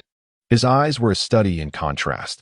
The human black pupil had transformed from a frigid gaze to a foggy haze, while the zombie's white eye glimmered with a predatory frenzy. At that moment, a gaping wound marred his chest, yet within it pulsed the vibrant heart of a human. Blood cascading down to stain his white coat crimson. He gazed at her, and after a moment of bewilderment, the clarity returned to his black eyes, revealing a complex tapestry of emotions. He parted his lips, uttering a stuttering, infantile thank you, before closing his eyes and collapsing to the ground. Standing behind him, Lu Dian's handsome visage was marred by bloodstains, rendering him a picture of disarray.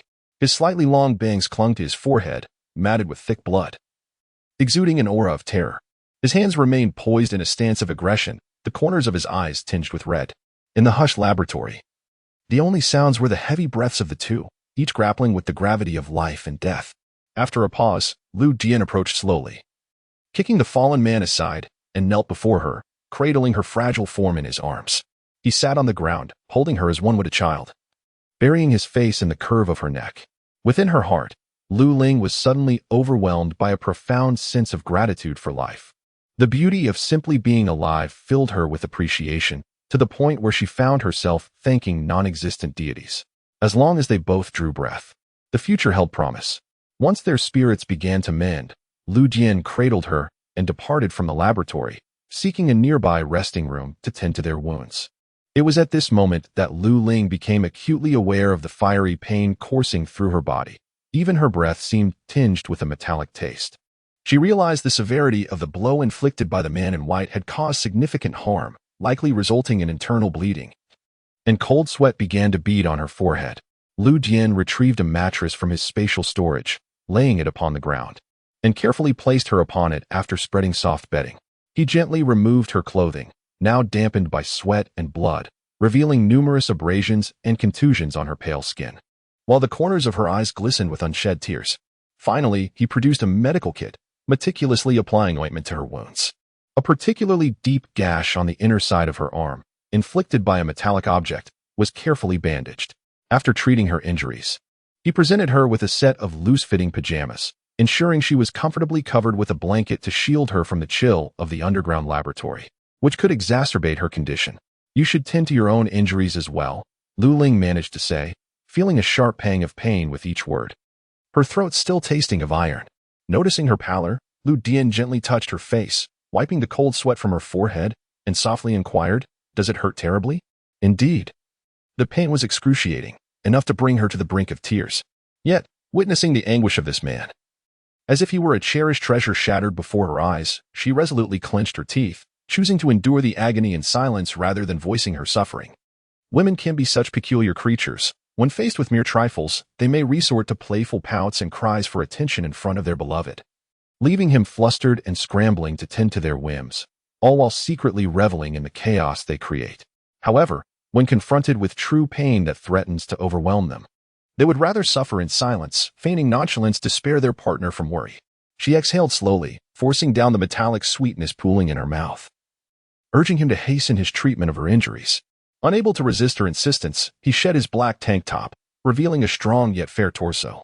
His pale skin, which might typically evoke thoughts of delicacy, instead showcased a physique sculpted with powerful lines that exuded a robust masculinity, embodying the ideal of a man whose clothing conceals his true form. His body bore numerous lacerations, most inflicted by the half-human, half-zombie adversaries he had encountered. Perhaps due to their semi-zombification, their fingers were like hardened weapons, and on his back lay a grievous wound that traced from his left scapula to his spine, deep enough to expose bone, with congealed blood that still appeared menacing. Fortunately, as long as an ability user did not suffer critical injuries, they were not at risk of contracting the zombie virus. The blood that flowed was a vivid crimson. After assessing his wounds, she struggled to rise, determined to apply ointment to the gash on his back, leaving no spot unattended.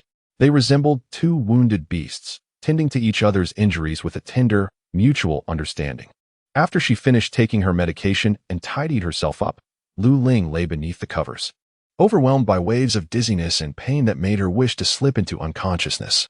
Lu Jian observed her, his brow furrowed tightly. The circumstances were far from ideal.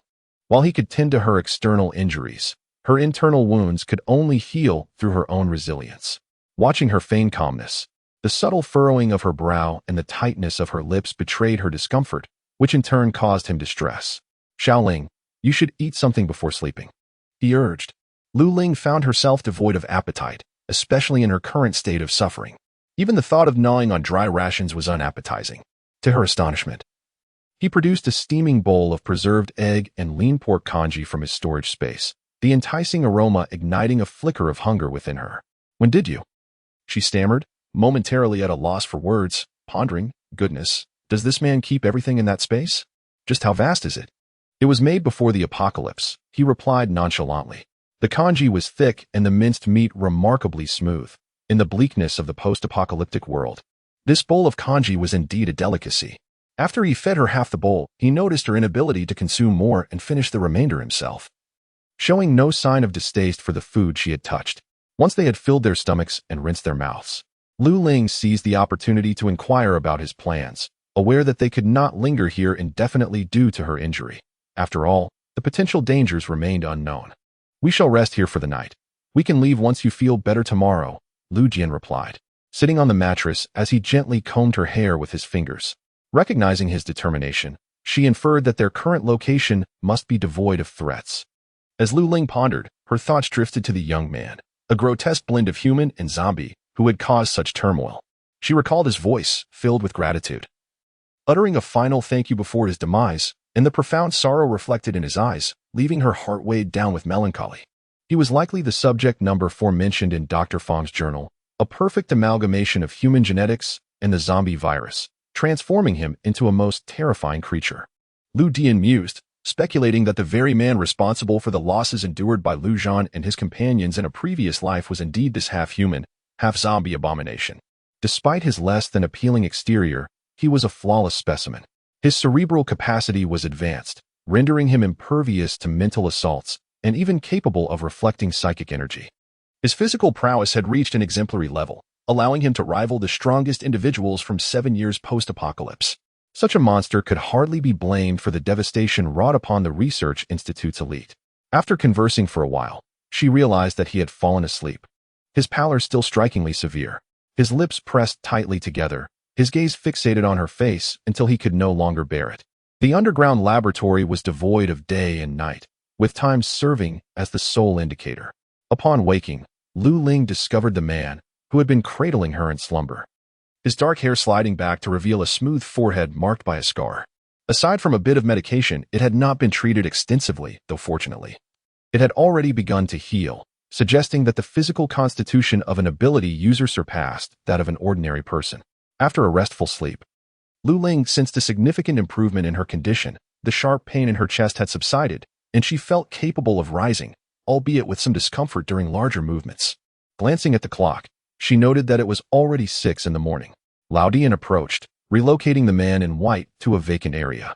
From his spatial storage, he retrieved eco-friendly oil and poured it over the body, igniting it to incinerate the remains. Although the man was deceased, his corporeal form served as a potent attractant for the evolved zombies. Uncertain whether others, be they human or undead, would venture to this location in the future, Lao Dian resolved to take precautionary measures by cremating the body and subsequently disposing of the ashes into a cultivation tank, thereby erasing all traces of him. Upon returning to the first floor, Lao Dian instinctively extended his mental energy to assess the situation. Having already acquired the data from the laboratory's second basement, he was rather unhurried. Thus, when he discovered that the researcher's abilities had materialized on the first basement level, it came as no surprise. Suddenly, Lao Dian furrowed his brow and said to Lu Ling, "Elder brother has arrived at the laboratory. Let us go and take a look." With that, he swiftly lifted her and dashed forward. In such a moment, Lu Ling refrained from insisting that he set her down. Her current condition did not permit her to run briskly, and she would only hinder their progress. Observing his calm demeanor, albeit with a hint of urgency, she surmised that the situation with Lu Zhan might not be favorable. Indeed, Lu Zhan's circumstances were dire. They had encountered the mutated beasts spawned from the Research Institute, most of which were products of the laboratory's experiments. After the researchers had perished in significant numbers, these creatures escaped their confines, claiming the first basement of the experimental building as their territory. Consequently, the researchers found themselves overwhelmed as they faced these mutated beasts, resulting in a chaotic predicament. Luo Zhan and his companions sprinted forward, relentlessly pursued by a colossal mutated spider that loomed as tall as a man. Its swollen abdomen undulated ominously, and the long, quivering appendages atop its head expelled threads coated in a viscous substance. One of the abilities wielders trailing behind was ensnared by the webbing, eliciting a harrowing scream as the spider's venom corroded much of his face, revealing ghastly, white bone beneath. They swiftly plunged into a corridor, ensnared by white silk threads that adorned every inch of the passage. With each step, their shoes adhered to the sticky ground, impeding their progress. It became all too clear that they had been driven into the spider's domain, a wave of despair washing over them. Instinct for survival compelled them to grit their teeth and flee forward, not daring to relax for even a moment. Chapter 59, Qin Peng. What in the hell are you doing? A furious shout erupted as Luo Zhan, clutching his leg where a bullet had struck, stared in disbelief at Qin Peng. To his astonishment, even in such dire circumstances, this wretched individual dared to aim a gun at him, revealing just how profoundly he had underestimated Qin Peng's treachery.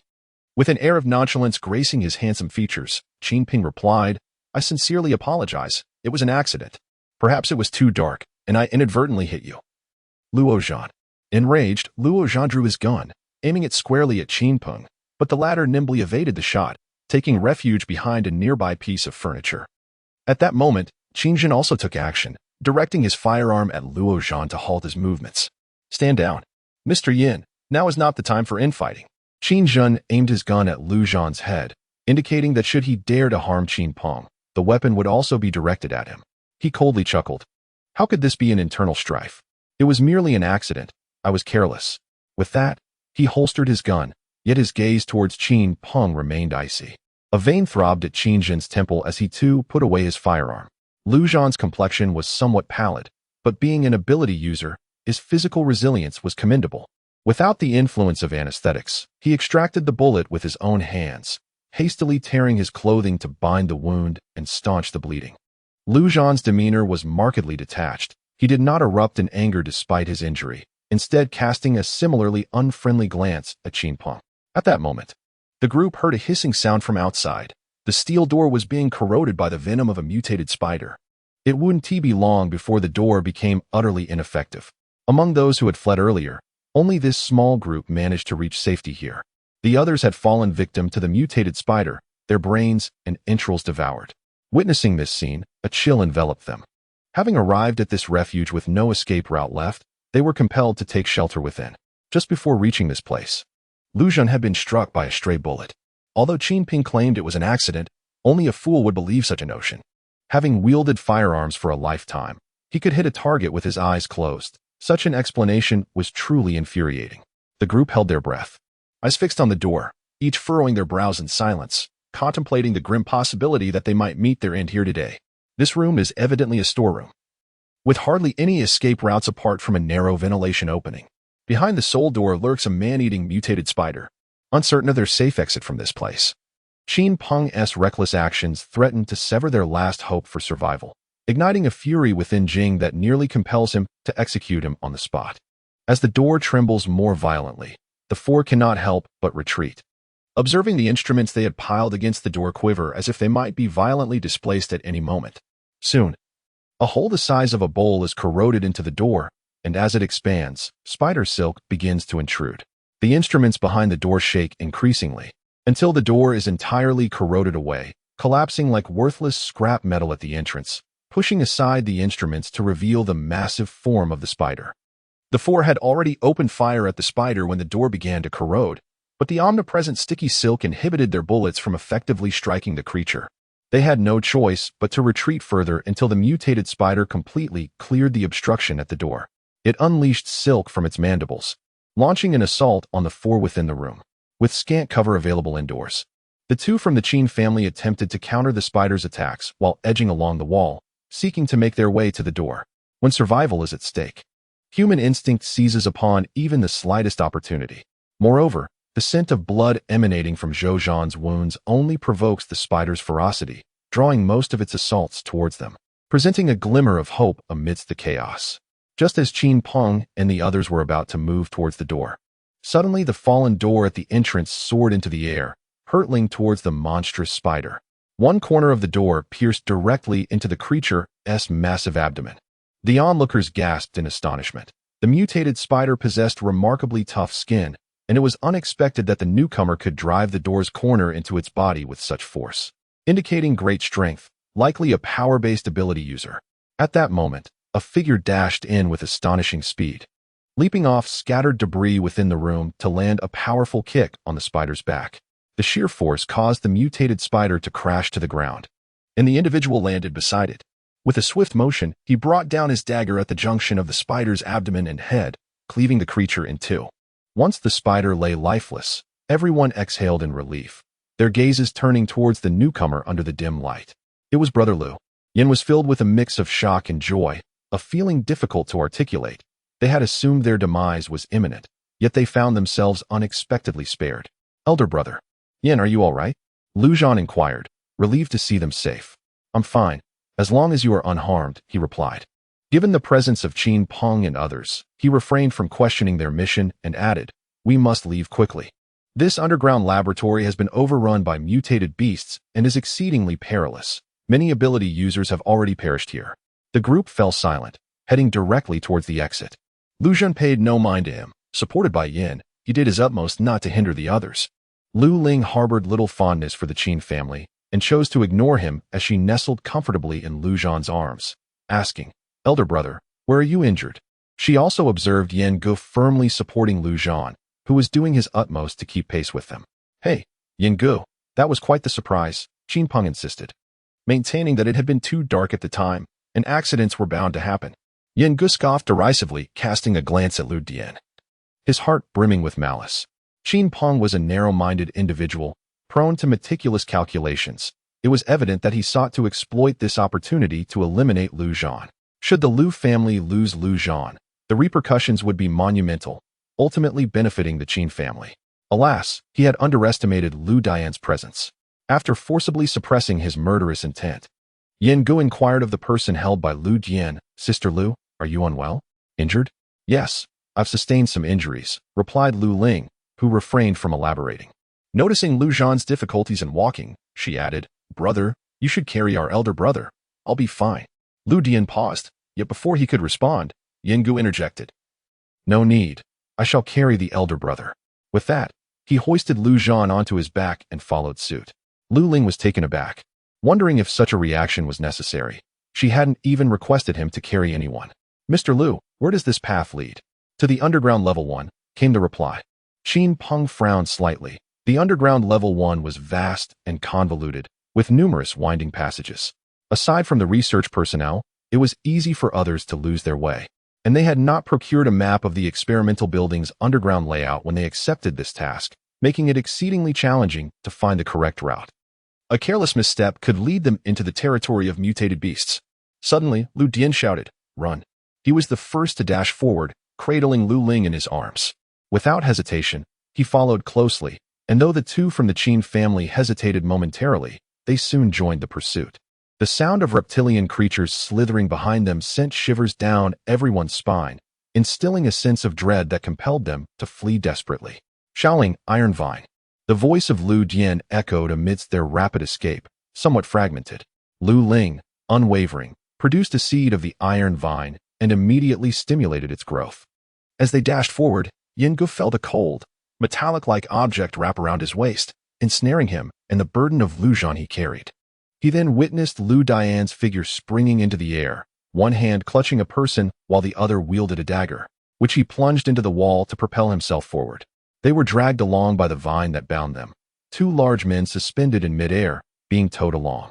A scream erupted from behind them. Just then, a foul, rancid wind surged forward, and in the dim light, a colossal mutated serpent lunged at them. Qin Peng's eyes widened in terror as he grasped Qin Zhen's hand, together slipping into the pitch-black tunnel, with the enormous snake in hot pursuit. All three vanishing into the obsidian corridor. Meanwhile, as Lu Dian reached the opposite side and halted, the entanglement of the iron vine caused Yen Gu, despite his quick reflexes, to collide forcefully with the wall ahead, the impact resonating sharply. "Yen Gu, are you all right?" Lu Ling exclaimed in alarm. Strictly felt as though his face might be flattened against the hard wall, a wave of dizziness and sharp pain coursing through his nerves, causing him to sway slightly. The iron vines that had bound them loosened, and Lu Zhan hurriedly supported him. Blood gushed from his nostrils, and the once refined and handsome features of Strictly were now marred, his face a ghastly shade of purple and blue, rendering it unrecognizable. With cotton stuffed in his nostrils, he cast a glance at Lu's younger sister, who wore an expression of guilt, and then at Lu's brother, whose indifference was so profound it sparked a desire to strike him. Inwardly, he could only lament his misfortune. Once Strictly regained his composure, the four of them turned their attention to the underground passage where Qin Peng and his companion had vanished. After spitting out a curse of deserved fate, he felt a surge of satisfaction. No longer preoccupied with the fate of the two, they pressed onward until they arrived before a door. Lu Dian produced a card and swiped it against the electronic lock, causing the door to open, and the four entered. Upon crossing the threshold, the world transformed into tranquility. Even the air, previously laden with decay and foul odors, became refreshingly pure. Each side of the door revealed a disparate realm. Lu Jian finally set Lu Ling down and assisted Lu Zhan, leading them to the lounge where Lu Ling had changed clothes the previous day. The gunshot wound on Lu Zhan's leg had reopened due to their earlier escape, the scent of blood wafting through the air. It was imperative to tend to his injury to prevent attracting other mutated beasts. Where is this place? Strictly wondered in astonishment. Upon entering the lounge and illuminating the space, Lu Cheng was confronted with the unappealing visage of the strict figure, whose complexion bore an unsettling hue of green and purple. A pang of guilt washed over Lu Cheng as he retrieved a tube of anti-inflammatory ointment from his backpack, offering it for application on the man's face. Meanwhile, Luqian procured a medical kit from the confines of the room to tend to Lu Zhan's gunshot wound on his leg. Observing the blood that had soaked through Lu Zhan's trousers, the strict figure felt a surge of ire, muttering under his breath, "Damn that Qin Peng. May he not fall into my grasp again." Indeed, he was deserving of such a fate. Yet, he was already deceased, came the voice of Luqian. All eyes turned to him as the strict figure sought confirmation. Truly dead? Is it so simple? In his heart, he believed that Qin Peng, this detestable scourge, was meant to linger for a millennium. Although he harbored desires to eliminate Qin Peng, the timing was not propitious. Luqian merely acknowledged this with a sound, choosing to remain silent thereafter. Lu Cheng propped his chin on his hand and remarked, "He should be dead, unless their current strength surpasses that of the mutated serpent. Besides, that passage leading underground serves as the serpent's lair. They have fallen into its den. How could they possibly survive?" Strangely, perhaps due to the knowledge of Qin Peng's misdeeds, Lu Cheng felt no sorrow or lamentation over the mention of a life lost, only an unsettling sense of satisfaction. "It's too lenient for them," the strict figure suddenly interjected. "Why?" Lu Cheng inquired, astonished, pondering whether he wished to prolong their suffering. The strict figure responded with utmost seriousness. "It is said that snakes consume their prey whole, then utilize their venom to digest it slowly. To die so easily feels rather anticlimactic. Would it be possible for a person to remain alive while being swallowed by a snake, experiencing the slow digestion of their body by the serpent's venom, all the while watching their own demise unfold?" Lu Ling stroked his chin, joining the conversation. Upon finishing his thought, he noticed that Yin Gu was gazing at him with an odd expression on his pig-like face and inquired, "What are you staring at? Am I not making sense?" "No. You are absolutely correct," Yin Gu chuckled heartily. "Hearing your analysis, Lu Mei, has truly lifted my spirits. It is indeed satisfying. How ironic it is that while Qin Peng has long sought to eliminate Lu Zhan to undermine the Lu family, the tables have turned. And now it is he who faces death, while Lu Zhan remains unscathed. In the Qin family, Qin Peng holds a position akin to that of Lu Zhan in the Lu family. Without the shrewd Qin Peng, the Qin family is likely to decline in no time." The Lu brothers nearby overheard their discussion, with Lu Zhan feeling that such gruesome topics were not suited for young ladies. It was not that he held any contempt for women. Had it been any other woman discussing these matters before him, he would have remained unfazed. However, when it came to his own sister, it was a different story. Even in this post-apocalyptic world, where survival knows no gender, he secretly wished for his sister to embody the qualities of a sweet and gentle girl, rather than exhibit cruelty, especially since this sister, whom he seldom interacted with, possessed a delicate and demure appearance that seemed ill-suited for a path of ruthlessness. The conversation regarding Qin Peng's demise was momentarily set aside as Lu Dian retrieved food from his spatial abilities, encouraging everyone to partake in the sustenance to replenish their strength. The convenience of spatial powers is indeed remarkable. Yin Gu drank deeply, satisfying his long, thirsty stomach, and sighed contentedly. After finishing their meal, several individuals gathered together to discuss the mission. Lu Dian informed Lu Zhan about the circumstances on the underground second floor of the experimental building and then produced Dr. Fang's notebook along with the information regarding the antidote for the zombie virus. Lu Zhan carefully flipped through the diary while cautiously extracting the document related to the zombie virus. And the two of them began to peruse the materials intently. Noticing that their discussion had shifted away from their matters, Lu Dian took out a plate of fruit and, observing Lu Ling's complexion, inquired, "How are you feeling?" "Much better. The pain is not as severe as last night," Lu Ling replied with a smile, gently patting her chest, mindful not to exert too much force. "I'll be fine in a few days." Lu Jian regarded her with a solemn gaze, which compelled her to make a playful face at him. At that moment, Yi Ge, who was engrossed in the documents, interjected, Lu Di. If you are reluctant to let your sister face danger, why bring her on such a perilous mission? Would it not be wiser to leave her at the base? Upon hearing this, Lu Zhan glanced over as well. Lu Dian chose to ignore him, creating a sudden tension in the atmosphere. Ego shrugged, ceasing his comments.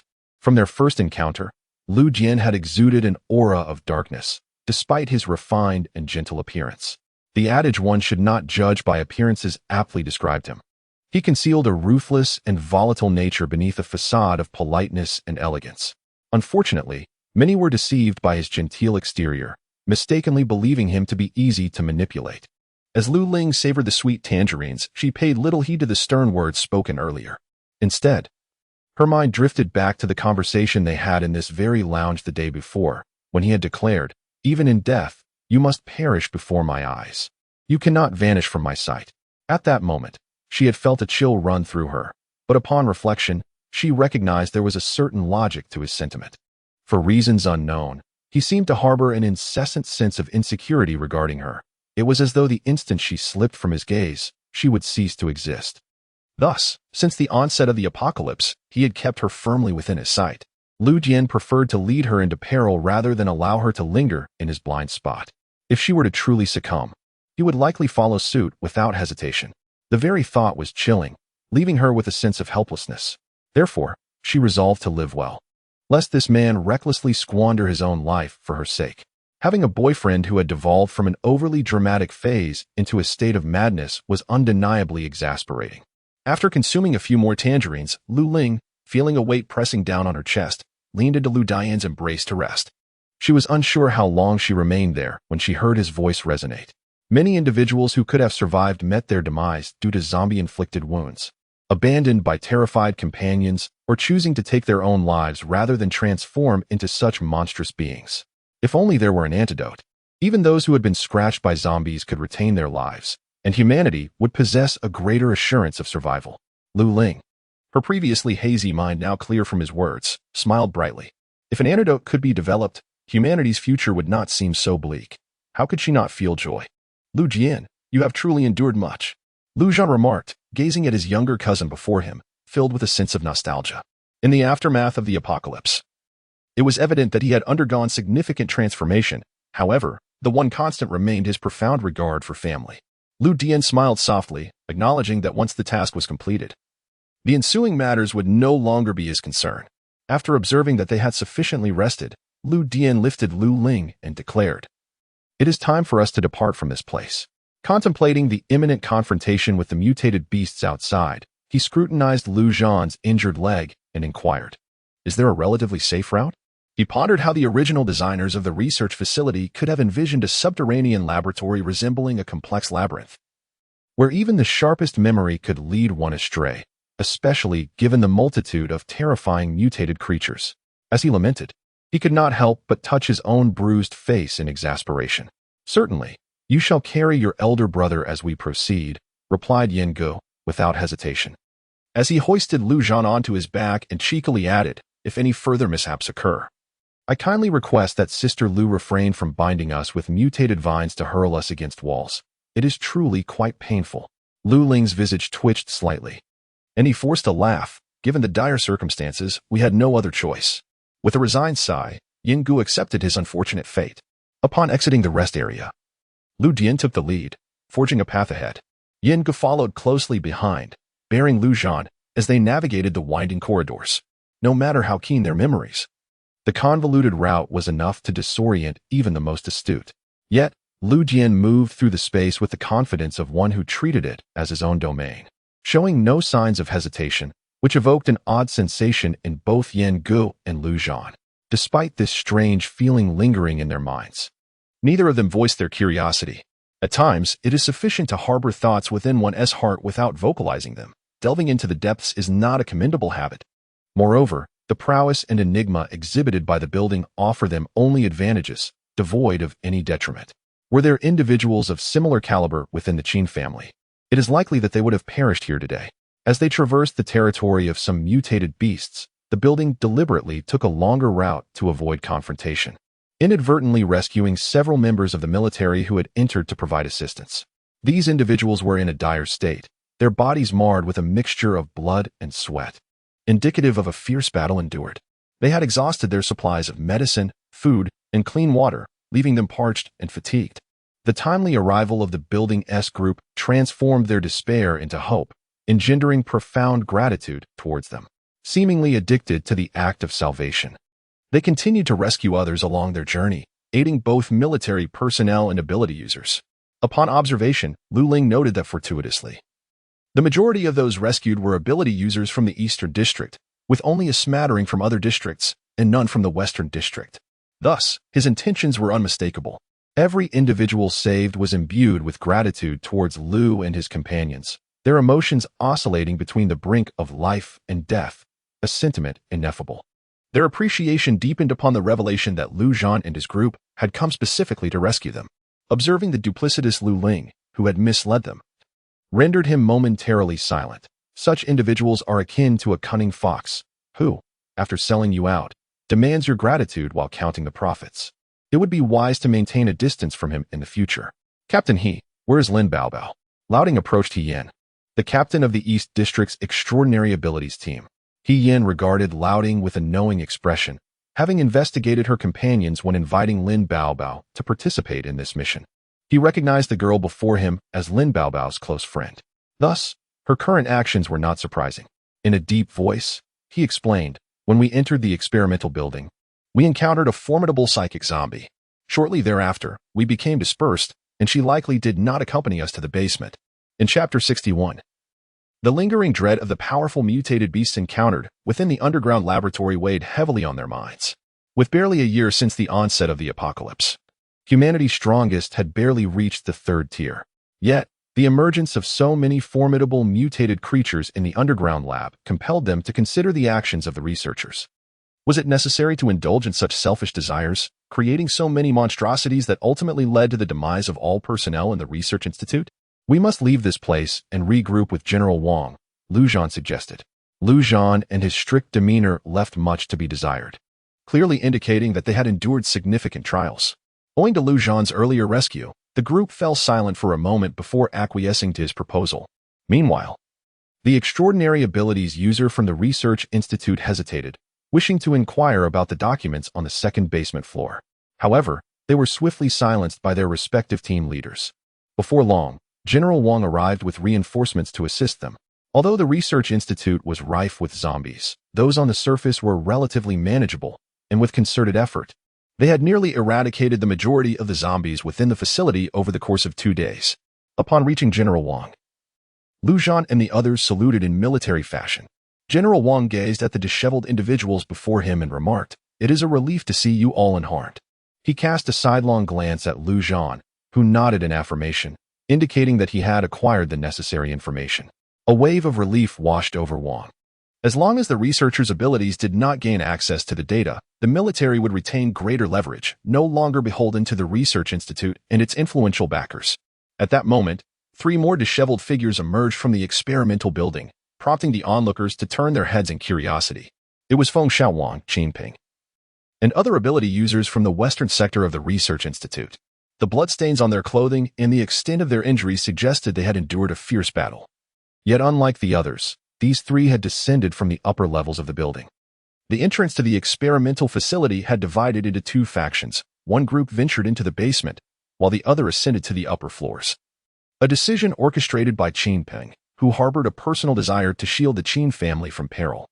General Wang approached to offer his condolences and to inquire about their experiences in the upper levels. Feng Xiaowang bore numerous wounds, some grievously deep, exposing bone. Wang summoned assistants to tend to his injuries, while Lu Ji, who was being supported by 2 others, was gravely injured and had already succumbed to unconsciousness. Only Qin Wei appeared relatively unscathed, reporting, "The zombies within the experimental building are exceptionally formidable." Apart from the zombies, we encountered a young man who did not resemble a zombie, nor did he appear to be affiliated with the Research Institute. Upon seeing us, he launched an attack. Strangely, the zombies did not seem to target him. Upon hearing these words, the general's gaze flickered, prompting others to cast their attention in his direction. Their minds racing with a singular thought, could it be that this individual possesses a unique method to obscure the sensation of the zombies? Or perhaps there is something amiss with him. Yet, that person was nowhere to be found. After posing several inquiries without yielding any substantial answers, the general refrained from further questioning and instructed his men to escort them out of the research facility.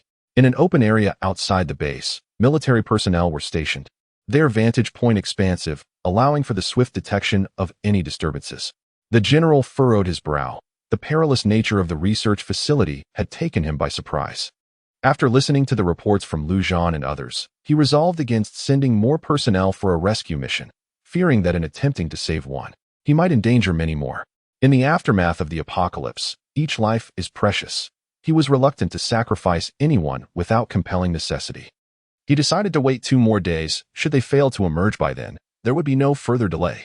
Feng Xiaowang and Qin Wei surveyed their surroundings until they were escorted out of the research facility and assembled with the others. A sense of foreboding washed over them as they noticed the absence of Qin Ping and his companions. Feng Xiao, my brother, and the others are missing, Qin Wei said, his expression darkening. I inquired with others earlier. They mentioned that my brother and his team also entered the research building for a rescue yesterday afternoon.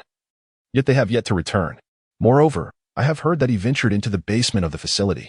Feng Xiaowang's brow knitted in concern. An ominous intuition gripped him. Should anything untoward befall Qin Ping, it would be a significant blow to the Qin family. The Feng and Qin families have always maintained a cordial relationship and collaborated closely. The absence of the Qin family would undoubtedly affect the Feng family. Thus, Qin Peng must remain unharmed. It is possible that unforeseen circumstances have delayed him. We should trust brother Qin, Feng Xiaowang consoled. Yet, Qin Wei remained restless, his gaze drifting towards the Lu family's tent when he suddenly remarked, "Do you think it could be Lin Yuan?" Lin Yuan is generally regarded as a man of integrity, known for his upright conduct. He should not engage in such actions, Feng Xiaowang interjected. I have heard that the basement of the experimental building is fraught with perilous mutated beasts, which is why brother Qin did not allow us to descend there. It is unclear whether the others have obtained the necessary information. Reflecting on this, Feng Xiaowang shifted his attention to the other abilities users in the area, noticing they too were gravely injured. Just as the two were deep in thought, they were informed, Lu Ji has awakened. Upon hearing this news, both felt a sense of relief. It was indeed a glimmer of good fortune. They promptly rose to visit Lu Ji. The tent, hastily assembled, was filled with numerous injured soldiers and abilities users, with Lu Ji lying in a corner near the entrance. Seeing Lu Ji able to sit up, both men exhaled in relief. Lu Ji was a fire abilities user, possessing commendable combat prowess, making him the 3rd strongest in the team, second only to Feng Xiaowang. Moreover, aside from his somewhat irritable temperament, he was otherwise impeccable and fiercely loyal to Feng Xiaowang. Neither wished for his demise. That man is dead? Lu Ji inquired. The two understood he was referring to the peculiar man who had attacked them in the experimental building. And it was indeed this man who had inflicted such severe injuries upon Lu Ji. They always had the unsettling feeling that the man was intentionally targeting them. Though they could not fathom what about them could possibly attract him, they fled. Lu Ji unleashed a torrent of colorful expletives, his string of exquisite curses drawing the attention of others in the tent. After venting his frustration, Lu Ji inquired about the situation, and upon learning that Qin Peng and the others had vanished without a trace, he fell silent, then coldly remarked, since brother Qin entered with Lin Yuan, why is it that Lin Yuan and his group could emerge unscathed while brother Qin did not? Why doesn't he? Feng Xiao inquired. Feng Xiaohuang hesitated. It was not fear of Lu Dian that restrained him, but rather an uncertainty about how to confront him. All he could do was turn a blind eye. To face Lu Dian now, only to be subjected to inexplicable attacks, seemed utterly foolish. Qin Wei, however, was unconcerned with such matters, anxious for news of Qin Peng. He proceeded directly. Lu Zhan and his companions had also set up a tent, and Lu Dian openly erected a smaller tent beside it for the injured Lu Ling to rest. Upon hearing about the incident involving the two on the 2nd floor of the experimental building, Lu Zhan and his group felt a pang of guilt and sorrow, allowing Lu Ling a rare moment of being surrounded by the affection of numerous men, a striking contrast amidst the verdant backdrop. Naturally, this resulted in Lu Dian, with a darkened expression, driving them all away. When Qin Wei and Feng Xiaowang arrived, they found no sign of Lu Dian, which relieved Feng Xiaowang. Upon seeing Qin Wei, he immediately thought of Qin Peng, and a cold smile crept onto his lips, as he could easily surmise their purpose for being there. Yet, on the surface, he wore an amiable smile. When Qin Wei inquired about Qin Peng with a hint of skepticism, Jing Ji's expression turned stern. How do you think we would know about Qin Peng's whereabouts? After we entered the basement of the laboratory, we encountered a mutated spider and subsequently dispersed. We do not keep Qin Peng tethered. We are not his guardians. Why should we concern ourselves with his whereabouts? It's rather amusing that you would suspect us simply because he has gone missing after our departure. Shouldn't you ponder whether Qin Peng himself has done something to his companions? Feng Xiaowang intercepted the flushed Qin Wei, questioning, "What do you mean by that?" Jing Gu coldly retorted, "What do I mean? The injury on our leader's leg is a direct result of his actions. He fired upon his own comrades. Had we not been fortunate enough to be rescued by others, we might have met our end within the belly of that mutated spider. What evidence do you have?"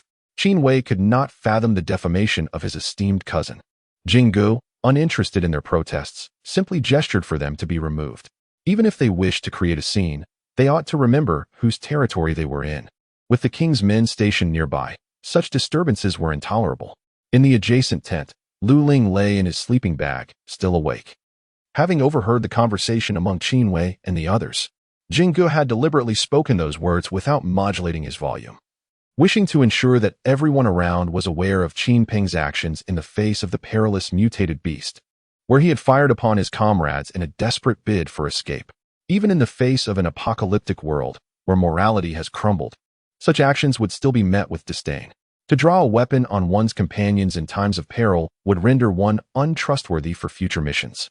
Thus, this behavior indeed tarnishes the reputation of the Qin family. Lu Ling smirked, finding Jing Gu to be as cunning as a fox, ever ready to undermine his foes. "All right, it is time for you to rest," Lu Dian said as he lay beside her, gently patting her back. Lu Ling still felt a twinge of worry, pondering about baby Lin's well-being. "I am quite anxious." Lu Dian's eyes flickered momentarily. "What is there to fret about? She is in good health, and when night falls, she will appear." "Why?" Lu Ling inquired, astonished. Lu Dian did not conceal the truth from her, leaning closer to whisper in her ear. "I just discovered that she is with someone who cannot be seen in public. Lin Bao wants to protect him and plans to send him away under the cover of darkness. Is she safe?" She leaned in closer, as if sharing a secret, and asked softly, "Of course she is safe." Lu Jian clicked his tongue, remarking, "Good people seldom live long, while calamities endure for eternity." At times, he wished she could be as ruthless as Lin Bao, rather than possessing such a kind heart. Yet, he realized that she was not the type of girl he found appealing. Had the sister brought by a stepmother resembled Lin Bao, he might have dismissed her entirely. He cherished her character. Being with her felt like basking in sunlight, warm and comforting. Knowing that Lin Bao was unharmed eased Lu Ling's worries, and she decided to address other matters later. Seeing her peacefully asleep, Lu Jian felt a twinge of annoyance. He leaned in and playfully nipped at her cheek, only to discover a distinct bite mark left behind, which instantly filled him with regret. As if in a self-imposed penance, he retrieved some ointment to tend to her. As Lu Dian had previously mentioned, once night descended and the entire research facility was cloaked in darkness, Lin Baobao finally made her appearance. In Chapter 62, Lin Baobao stood within the tent of General Wang, her appearance equally disheveled. Her clothing was soiled with sweat and blood, reminiscent of every ability user who had endured a fierce battle upon entering the experimental building. Previously, I had taken refuge in a lounge within the experimental building, where I had sustained injuries and lapsed into unconsciousness. It was only when darkness enveloped the sky that I regained consciousness and noticed the flickering flames outside the base, prompting me to venture out. Lin Baobao responded, supporting her injured arm. Despite the pain causing cold sweat to bead on her forehead, Lin Baobao expressed her gratitude before recounting her ordeal. Nothing particularly extraordinary had occurred. Upon entering the experimental building, she was besieged by the interference of psychic zombies, leading to her separation from her companions. Later, while surveying the building, she encountered several formidable zombies and sought refuge in a lounge, where she succumbed to her injuries and fainted. Noticing her precarious state, her aide, not one to lack compassion, merely inquired about her situation. Once he established there was nothing suspicious, he summoned soldiers to escort her to the tent designated for injured ability users, where a medical officer could attend to her wounds. Lin Baobao cast a glance towards the darkened research facility before lowering her gaze. Upon entering the tent, she found herself locking eyes with a youth whose hair stood on end like a porcupine's quills, both of them wearing expressions of disdain as they regarded one another. He naturally recognized the youth as Lu Ji, an ability user from the Western District of the Research Institute. thinking of the esteemed Dr. Feng. He couldn't help but sneer. Lin Baobao, are you all right? He inquired as he approached. Lin Baobao shook her head and replied, if I could leave this place without having to see that insufferable person, I believe I would feel much better. Captain He, do you have somewhere to rest? Likewise, Lin Baobao said with a forced smile. A person like you, who spews nonsense, makes one wish to end your existence. Be cautious, the day you are killed. Do not doubt it will be due to your unbearable nature. With that, she disregarded Lu Ji's murderous expression and assisted someone in leaving. A male ability user restrained Lu Ji, urging him to temper his emotions. Why bother quarreling with a woman? Women are fragile and troublesome in this apocalypse. Who knows how long they will last? Losing one of them would only diminish our enjoyment. We should protect them. He patted Lu Ji's shoulder. Yet his words were far from earnest. Lu Ji scoffed, suddenly stating, I can truly sense a repugnant odor emanating from her. It must have been acquired an hour ago. What could it be? Yin held Lin Baobao in high regard. Perhaps initially it was due to her abilities. But now it was also because of her connections with Lu Zhan and his associates. He hoped to maintain a cordial relationship with them through Lin Baobao. Yin set up a small tent for Lin Baobao to rest in. Just as she sat down, clutching her chest, she heard a voice outside. It was Lu Ling, and a smile unconsciously graced her face. Ling Ling? Come in. As Lu Ling drew back the curtain and entered, Lin Baobao glanced around. Delighted to find that a certain little shadow was absent, she playfully remarked, Your Highness, how could you bear to let him come alone? Lu Ling shrugged her shoulders and replied, When women converse, what need have we for him? Taking a seat, she inquired, Are you hurt? Yes, just a minor injury. Have you been injured as well? Lin Baobao noticed Lu Ling's similarly pale complexion. Indeed, I sustained some injuries in the basement of the experimental building. As she spoke, Lu Ling retrieved a lunchbox from her backpack and quietly handed it to Lin Baobao, saying, This is something I got from my brother for you. You need to eat something nourishing since you're injured. Lin Baobao couldn't help but smile, biting her lip in amusement. If it weren't for her current state of being utterly filthy, she would have rushed over to embrace Lu Ling warmly. She believed that even if she were unscathed, Lu Ling would still insist that she deserved better nourishment. With the fragrant rice before her, she promptly set aside her dry rations. Once she had eaten, Lin Baobao changed into a clean outfit from her backpack, rolling up her tattered and soiled clothes and placing them in a plastic bag. As she did so, she quietly shared with Lu Ling the events she had encountered in the experimental building. Ling, I ran into my brother, Lin Baobao whispered. Not that one. It's my younger brother from my stepfather's side. Lin Baobao's expression turned somewhat perplexed, yet she felt compelled to clarify the situation regarding her numerous siblings. Lin Baobao has 3 younger brothers, one born to her father and stepmother, another from her mother and stepfather, and the third from her stepfather's previous marriage. The latter brother shares no blood relation with her. However, due to her mother's role as the stepmother, he is nonetheless classified among her siblings. The brother Lin Baobao encounters is the one born to her stepfather's ex-wife. After her parents' divorce, Lin Baobao became an unwanted burden to both sides and was eventually sent to live with her grandparents. Upon arriving in the capital, she intended to seek her grandparents, only to discover that during the apocalypse, their frail bodies succumbed to the virus, becoming part of the first wave of zombies, and their home was seized by the base. Lin Baobao feels estranged from both sides of her family, yet compared to her father Lin, who is overly controlling, her mother exhibits a semblance of compassion. Bringing Lin Baobao to their home for a few days during summer vacations, thereby maintaining a cordial facade with her mother's 2 younger brothers. Prior to the apocalypse, Lin Baobao had heard that her stepfather and mother took the younger brothers on a trip to the Maldives, and it was evident that their fate would be grim. However, she never anticipated encountering her stepfather's brother here. Ling, I am aware he is peculiar, yet. Lin Baobao clenched her teeth and murmured, He is not a zombie. He bleeds when injured, and is merely an ordinary person, albeit his body seems to have been subjected to some strange serum by those madmen, rendering him somewhat unusual. In light of their past camaraderie, I cannot allow anyone to discover his whereabouts. Otherwise, he would inevitably be sent to the research facility. Lu Ling soon recalled the peculiar young man spoken of by Qin Wei and the others, and she surmised that he was the one in question. What will you do then? Leave him out there alone, never to enter the base? Lu Ling inquired. Noticing her deep concern, Lu Ling felt somewhat helpless and merely advised, Just be careful, do not get hurt.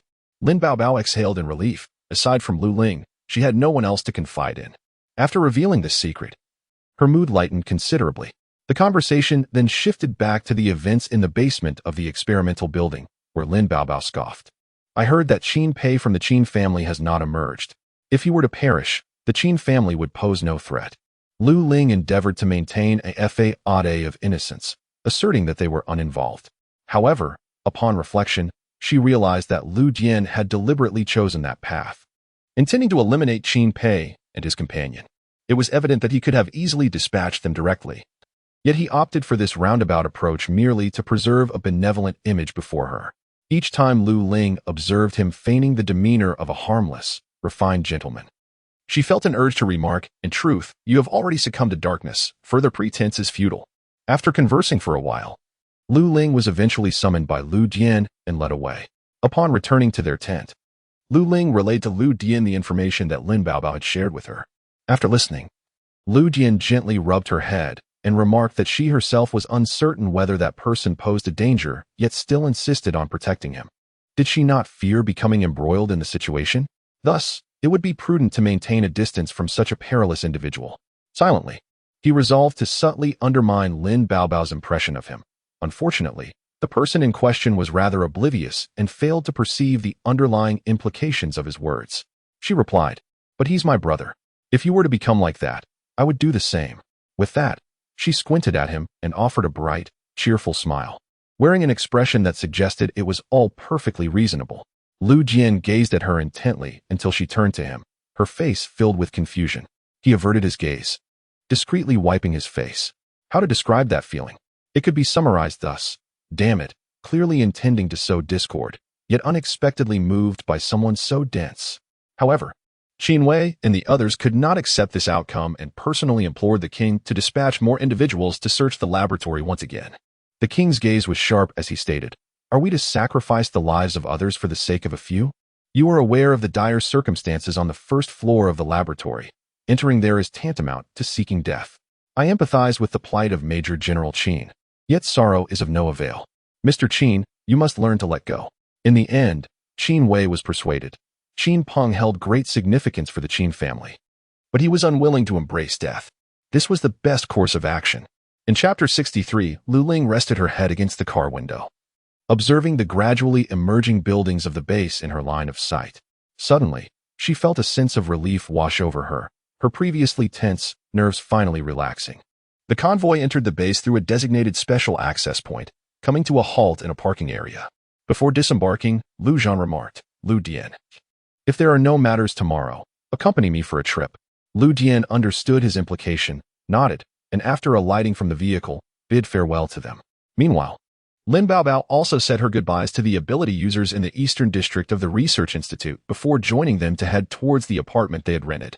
"Is it all right to leave it like this?" Lu Ling suddenly inquired. Lu Jian then noted, he has been following closely behind, moving with remarkable speed, akin to a robot, seemingly tireless, trailing the convoy from a distance. As for why he did not approach, it was not only due to Lin Baobao's deliberate instructions, but also because of the oppressive aura he exuded that served to intimidate. Lin Baobao furrowed her brow again, fearing that the foolish one, with an unsteady mind, might recklessly invade the base, thus deciding to venture out the next day to check on him. "Sister Bao, Sister Ling, Brother Lu," Lu Ling interjected, "don't worry about the vegetables. I can easily cultivate some bean sprouts." Both Lu Ling and Lin Baobao smiled brightly. They were the type who had little familial connection with elders, and having someone to fuss over them was a rare comfort, warming their hearts instead of causing annoyance. Lu Ling and Lin Baobao were taken aback, asking, "What has happened?" "I don't know," Mo Yingying replied with eloquence. "I asked Sister E, but she was so distressed at the time, crying sorrowfully, that she asked me not to inquire further, warning that knowing too much could bring harm to me." At this point, she appeared somewhat disheartened, feeling a heavy weight in her heart, realizing that in this apocalyptic world, human life was indeed both fragile and undervalued. Upon entering the apartment, the atmosphere felt somewhat stifling. Taking advantage of the current availability of electricity, I promptly activated the fan. A gentle breeze wafted through, carrying with it the sultry essence of summer, as if each breath were infused with the warmth of the season. After a brief spell of despondency, the group took a moment to rest, and soon regained their spirits. Lu Ling procured a container, placing some mung beans within, and instructed Lin Baobao to add water, channeling her abilities to sprout the beans. The two children crouched nearby, their faces illuminated with expressions of wonder, akin to witnessing a magical spectacle. Lu Ling felt a flicker of pride, despite the fact that using her powers to sprout beans was hardly a remarkable feat. Meanwhile, Lin Baobo busied herself filling the kitchen water bucket before running to the two bathrooms to do the same. Lu Dian followed her into the kitchen, retrieving some ingredients from storage. He addressed Grandpa Mo, saying, "Grandpa Mo, Xiaoling has sustained some internal injuries from this mission. Please prepare something nourishing for her." After a moment's contemplation, he added, "For my silly girl, and another who has also been injured. The girl is frail and prone to blood deficiency. Do consider what might replenish her vitality and ensure they both receive ample nourishment." Grandpa Mo, engaged in washing rice for dinner, responded with a cheerful demeanor. He examined the ingredients and suggested, "Let us prepare a black chicken and astragalus soup. A pork rib and yam soup would also be delightful." The sight of these ingredients, once commonplace before the apocalypse, had become a rarity in the current world, underscoring Lu Dian's thoughtful intentions. Grandpa Mo understood the underlying significance without questioning the source of these fresh provisions. He smiled, acknowledging that although the young man harbored a certain bitterness, he was fundamentally kind-hearted. Considerate of others, a rather endearing, albeit quirky, young man. After being deemed an awkward but good child by Grandpa Mo, Lu Jian made his way to the hall, where he observed Lu Ling proudly showcasing the delightful bean sprouts she had cultivated with her extraordinary abilities. In a rather unkind manner, he remarked, "It's hot, Lu Ling. Why not conjure up a couple of watermelons to quench our thirst?" Lu Ling felt a surge of irritation and nearly hurled a handful of bean sprouts at his face. What was he laughing about? It was not her fault that she couldn't ripen watermelons. She could, however, bring forth a fragrant cantaloupe. With determination, she produced a cantaloupe seed and, summoning all her powers, successfully grew a large, round, white cantaloupe. The two children gasped in awe, eyes wide with admiration, as they covertly swallowed in anticipation at the sight of the grand fruit. Observing this, Lu Jian stroked his chin thoughtfully, commenting, "The size seems sufficient. Yet I wonder about the flavor. It appears somewhat lacking in aroma." Lu Ling shot him a glare, pondering why he felt the need to dampen her spirits. Now that she could ripen cantaloupes, it was a sign her powers had indeed grown. Once her abilities peaked, she would effortlessly produce a dozen watermelons to daze him. Lu Jian, with deliberate care, served a bowl of soup before Lu Ling, stating, "Drink this. It will replenish your vitality." As she glanced into the bowl, noting the black chicken and red dates within, she recognized that he had specifically requested Grandpa Mo to prepare it for her. She responded with a cheerful smile and eagerly began to savor the soup. Each person had their own bowl, a rare luxury in this post-apocalyptic world, and they all drank with caution, savoring every drop. As the clock struck 8, the power went out. The only source of illumination in the room was a solar-powered lamp placed high, casting a warm glow throughout the interior. After enduring several days, she finally relished the prospect of a refreshing bath. She scrubbed her hair and body multiple times, then inspected the bruises on her shoulders, which had appeared dark and ominous. However, within just a few days, the marks had faded, bringing her a sense of joy. The recovery abilities of those with extraordinary powers were indeed remarkable, sparing her the lengthy recuperation that others might require. In a post-apocalyptic world, one could hardly afford to be delicate.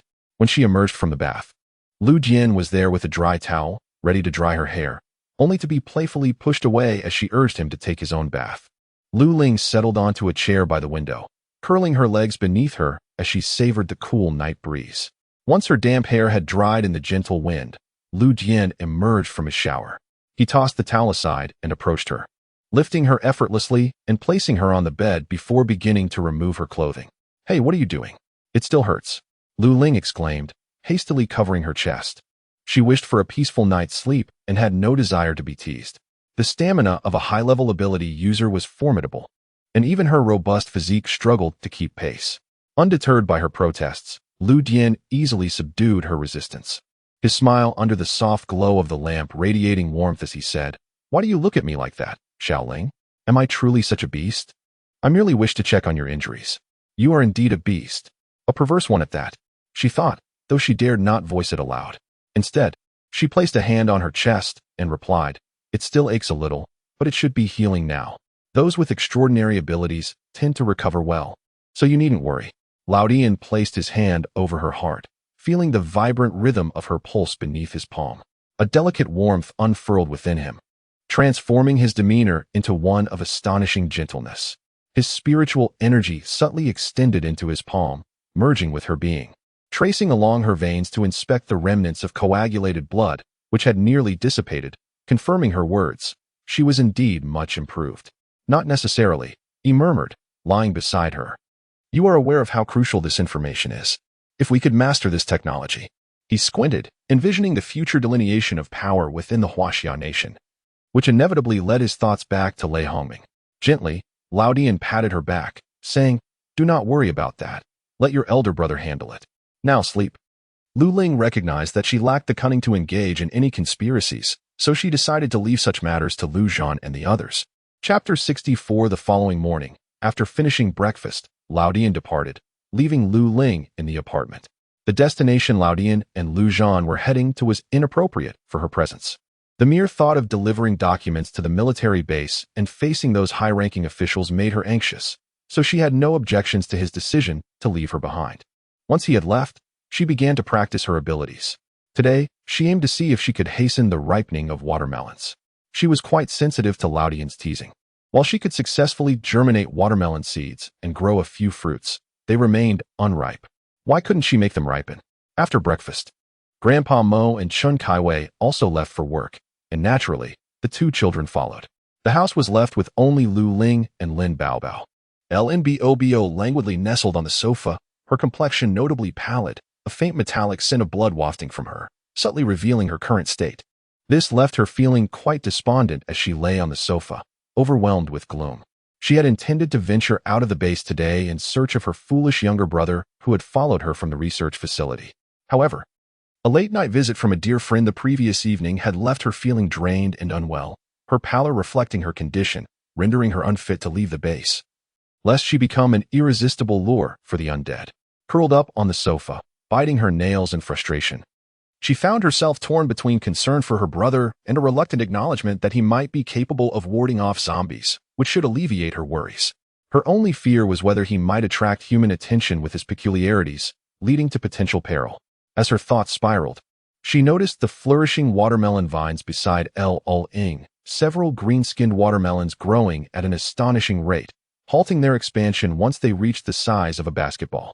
Upon counting, she discovered 4 normal-sized watermelons, 3 small ones the size of fists, and a few trembling watermelon flowers that seemed unable to bear fruit. Propping her chin on her hand, she pondered with a furrowed brow, how exactly do these abilities manifest, and what purpose do they serve? The fact that watermelons could form without the aid of bees for pollination defied all logic. Yet, given that such powers themselves were inherently illogical, this peculiarity hardly surprised her. Meanwhile, Ling sat exhausted on the ground, beads of sweat forming on his forehead, having exhausted his abilities. Lin Baobao, suddenly intrigued, climbed off the sofa and seized a watermelon. With a swift motion of her hand, the watermelon split open. Upon prying it apart, she discovered the pale flesh within, unmistakably unripe. After taking a bite, she confirmed its blandness. Still unripe? Lu Ling inquired, observing Lin Baobao nodding with a grimace, which inevitably dampened her spirits. Lin Baobao gathered the 4 watermelons she had plucked and stacked them in a corner. Though they were unripe, they could still be classified as fruit, and sampling them was permissible. She then addressed Lu Ling. Ling, why did you hastily produce so many watermelons? Shouldn't a single watermelon sprout from one seed? Look at how many you've made. If the abilities are divided among them, there won't be enough left. Without sufficient power, the watermelons cannot ripen. Is that so? Lu Ling pondered deeply. When I coaxed them, the watermelons had a mind of their own. I had no control over their growth.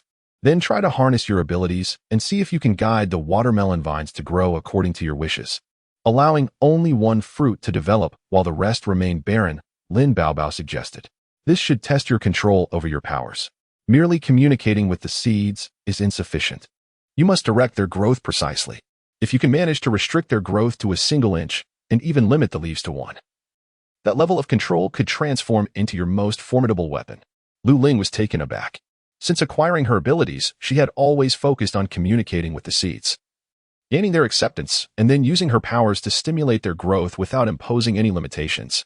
Currently, Lin Baobao informed her that she could manipulate their growth forms with her extraordinary abilities, which indeed warranted experimentation. Ripening watermelons seemed to be a promising endeavor. She felt as though she had discovered a breakthrough and declared that she would ripen a watermelon for her to taste that afternoon. Lu Ling, beaming with delight, felt an immense sense of pride, thinking that anyone who dared to mock her again would be met with a face full of juicy watermelon pulp. Observing her exuberance, Lu Dian merely smiled, refraining from his usual sharp remarks, and instead broached the topic he had discussed with Lu Zhan earlier that day. Lin Baobao gazed vacantly, then inexplicably sighed, lowering her head to continue her meal. Lu Ling's expression turned somewhat peculiar, as the conversation bore an uncanny resemblance to meeting one as parents. Nevertheless, she had no objections. Wherever Lu Dian went, she would follow. Well, it doesn't matter where we go, so let us proceed, she stated. In this post-apocalyptic world, any base was merely a temporary refuge, a safe haven. Without strength, one could never truly feel secure, regardless of location. I shall accompany you to the northwest as well, Lin Baobao added, hesitating briefly before continuing. If the northwest proves favorable, I wish to bring my younger brother to the northwest base. She then furrowed her brow, casting a nervous glance at Lu Dian, fearful of his rejection. After all, she had no clear notion of whether a fool who could be considered a lethal weapon would be suitable for residing at the base. Lu Dian casually retorted, "No. He will attack people. I will teach him well," Lin Baobao asserted through gritted teeth. "Well, let us discuss it further once we meet him," Lu Dian replied, furrowing his brow. "What is his name?" Tanimo Lao Dian was momentarily taken aback, his slightly elongated bangs obscuring his eyes. After sipping the noodle soup, he remarked, "The northwest is elevated, vast, and sparsely populated. In truth, settling there would be quite agreeable." Lu Ling's eyes sparkled with enthusiasm, and she added, "Moreover, Uncle and the others are there, far from the coast, which means they are less susceptible to natural disasters and the undead. The threats are primarily from mutated beasts and plants, making it considerably safer than many other places. It is indeed a splendid locale." With a gentle smile directed her way, he mused that, if circumstances allowed, they could consider making it their home. Lin Baobao beamed in response, "That sounds wonderful." After a moment's contemplation, Lu Ling continued, "In a few days, if you head out to see him at the base, we should accompany you. What do you think, brother?" She turned to seek Lao Dian's opinion. Understanding her concern for Lin Baobao's safety and her apprehensions about potential dangers, Lao Dian acknowledged the necessity of verifying Tan Mo's capabilities and determining if he was indeed that individual. "Well, if there are no pressing matters, it would be worthwhile to take a look," he agreed. Both Lu Ling and Lin Baobao regarded him with a hint of skepticism, feeling he was rather accommodating. However, Lu Ling quickly dismissed her doubts, while Lin Baobao appeared somewhat conflicted. Having committed to visiting Tanimo together, the next few days saw Lu Ling and Lin Baobao resting indoors, nurturing both their bodies and minds to peak condition. Once Lin Baobao regained her lively spirit, the trio bid farewell to Grandpa Mo and Chen Kaiwei, setting out from the base early in the morning. Lao Dian drove, with Lu Ling in the passenger seat and Lin Baobao situated in the back. After finishing breakfast, Lu Ling tore open another piece of bread and presented it to Lu Dian, saying, "Brother, have some breakfast."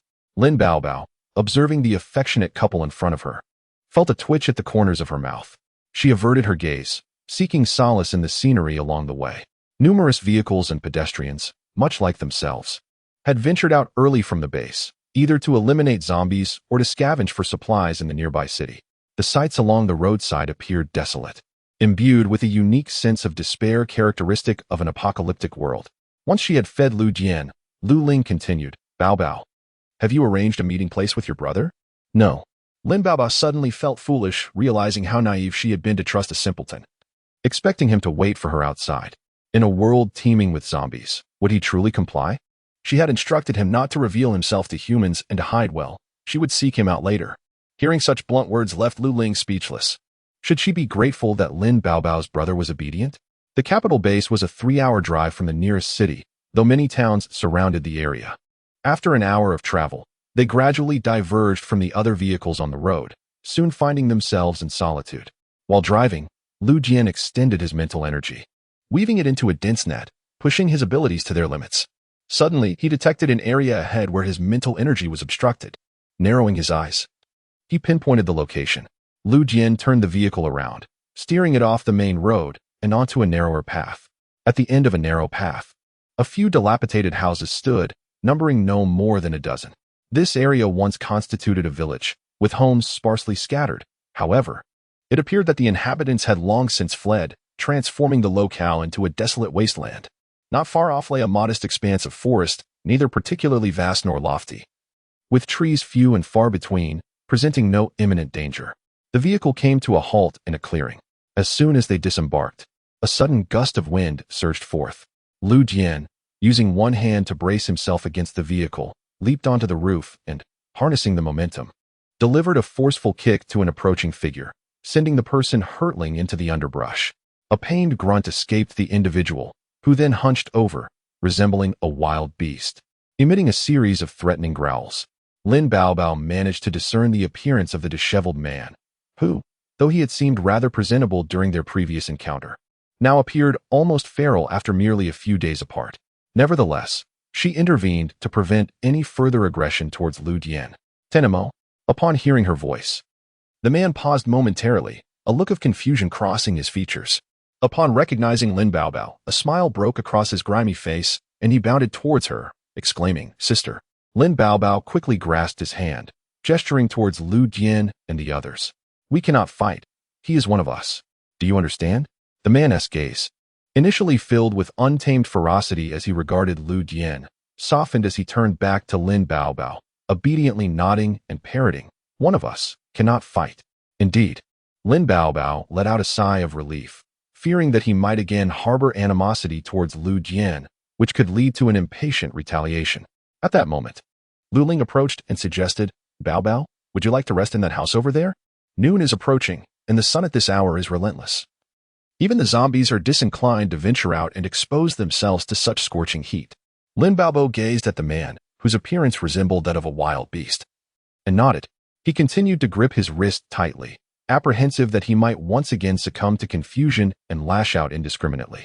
Such mindless aggression was a remnant of the research facility, and it remained a mystery what experiences had led him to view everyone as a potential threat. In Chapter 65, they selected a house that appeared relatively clean and entered to rest. The group set about clearing the disarray within, discarding or stacking items to create a space for respite. Throughout this process, Lin Baobao maintained his hold on Tan Mo's wrist, preventing him from attacking Lu Dian. Perhaps sensing the formidable aura emanating from Lu Dian, Tan Mo remained poised for an assault. The useful items in the house had mostly been scavenged by others in search of supplies, leaving behind only cumbersome furniture rendered obsolete in this post-apocalyptic world. Once the hall was cleared and time appeared appropriate, Lu Dian retrieved his tools to prepare lunch. Lin Baobao led Tan Mo to the bathroom, where he filled a clean basin with water to tend to the man's needs. Observing this, Lu Ling hurried to Lu Dian, requesting some toiletries to bring back to Lin Baobao, along with a set of clean clothing. After the apocalypse, they ventured to several clothing markets to gather some garments. That area had become a hub for zombies, and since they had already vanquished the undead, they took the opportunity to collect clothing, regardless of style or type, believing that even if they did not require it, others might benefit from their bounty.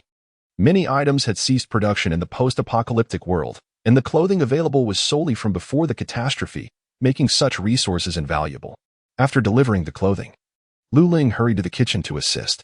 She happened upon Lu Dian as he extracted a solar-powered soup pot, diligently preparing a nourishing concoction filled with goji berries, red dates, pork ribs, and yam, clearly aimed at replenishing her vitality.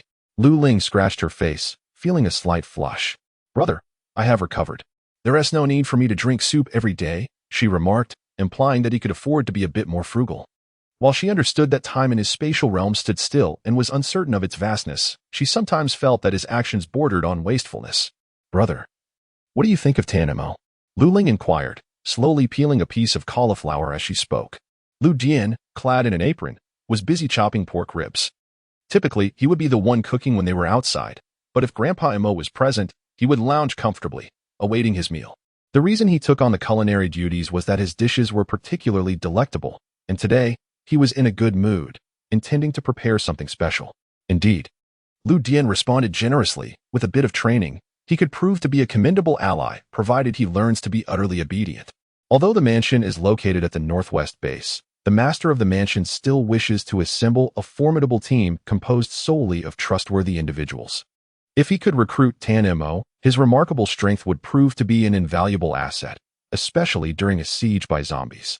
Of course, These are merely preliminary considerations, nonetheless. The master is determined to bring Tan Mo to the Northwest base, where he would undoubtedly be of great utility in the future. While the two were engaged in conversation, in the bathroom, Lin Baobao was nearly beside herself with frustration. "Sit down, I shall wash your hair," Lin Baobao said, her patience wearing thin as she observed the wild man who had leaped into the bathtub. "Sister," he looked at Lin Baobao with a hint of grievance. Resembling a cat fearful of water, his fur bristling in distress. "Tan Mo," Lin Baobao shouted in exasperation, then took a deep breath and coldly stated, "If you dare scatter my water again, do not ever call me sister again." Tan Mo frowned, but ultimately jumped down, obediently taking a seat on the small stool. His body rigid as he allowed Lin Baobao to douse him with the gathered water. Tan Mo, listening to the various sounds emanating from the bathroom. Lu Ling couldn't help but twitch the corner of her mouth, uncertain whether this was a battle or a bath. Witnessing Lin Baobao's rare display of anger, Lu Ling felt an urge to laugh. A fiery temperament was a good sign, indicating that Lin Baobao still cared for this relative. Otherwise, she would have simply chuckled and walked away, indifferent to those who were not significant to her. When Tan Mo finally emerged, freshly cleaned and clad in a short-sleeved t-shirt and jeans, Lu Ling scrutinized him and noticed that his features bore a striking resemblance to those of a mixed-race individual. His deep-set facial features made him appear more robust alongside Lu Dian, especially in contrast to Lu Dian's refined elegance, which rendered Tan Mo somewhat more imposing. However, when he obediently squatted beside Lin Baobao and called her sister, any semblance of a fierce demeanor vanished, revealing instead a rather goofy young man. "This is Lu Ling, and this is Lu Jian. We shall refer to them as Sister Ling and Brother Lu," Lin Baobao introduced, affectionately ruffling his hair. The endearingly silly young man cast a glance at Lu Dian but remained silent. Lu Ling, with a warm smile, greeted Tan Mo, marking the beginning of their acquaintance. Sensing her kindness, Tan Mo respectfully called her Sister Ling. At the age of 20, Tan Mo was indeed a year younger than Lu Ling and Lin Baobao, so addressing her as sister was entirely appropriate. Half an hour later, lunch was finally ready. Lin Baobao pressed down on Tan Mo's head as he attempted to rise, urging him to remain squatted while he joined Lu Ling to assist in serving the meal. Today's lunch was extraordinarily lavish, featuring a rich array of dishes: pork rib and yam soup, braised pork, ham-stewed knuckle, stir-fried pork with melon, steamed fish, dried bamboo shoots with cured meat, and broccoli. 6 dishes and a soup, far too plentiful for just 4 people. Lin Baobao was taken aback, puzzled as to how Lu Dian had managed to prepare such a feast. Yet, it soon became evident to Lin Baobao what his intentions were. She glanced at Tan Mo, who was squatting nearby, swallowing hard yet hesitant to approach. She couldn't help but shake her head in exasperation. Was Lu Dian attempting to tempt them with culinary delights? Tan Mo's experiences in the research institute rendered him incapable of trusting others, even prone to aggression. Though his mind was clouded, he still retained vivid memories of his loved ones. His sustenance in the institute primarily consisted of the blood and flesh of mutated beasts, consumed raw. Aside from the occasional rations provided by Lin Baobao, he had never tasted normal food. After the apocalypse, awakening as a test subject in the institute space, he confronted this unfamiliar world, having never experienced cooked meals. Despite the possibility of his body being altered, his primal instincts remained intact. Thus, the table laden with dishes emitting an enticing aroma proved irresistible, yet his deep-seated wariness of Lu Dian deterred him from acting impulsively. As Lin Baobao took her seat, she observed Lu Dian serving soup to Lu Ling and was taken aback when he filled a bowl for her. Her gaze then shifted to Tan Mo, whose demeanor radiated suspicion and hostility, wrestling with his desire for food and contemplating an attack. Ultimately, he averted his gaze, pretending not to notice. Suddenly, a figure lunged at them like a predator, only to be swiftly kicked away by Lu Dian, crashing against the wall with enough force to make it tremble. Lu Ling twitched slightly. Was this a form of training? However, she understood Lu Dian's intent was to instill compliance in Tan Mo, prompting her to remain silent.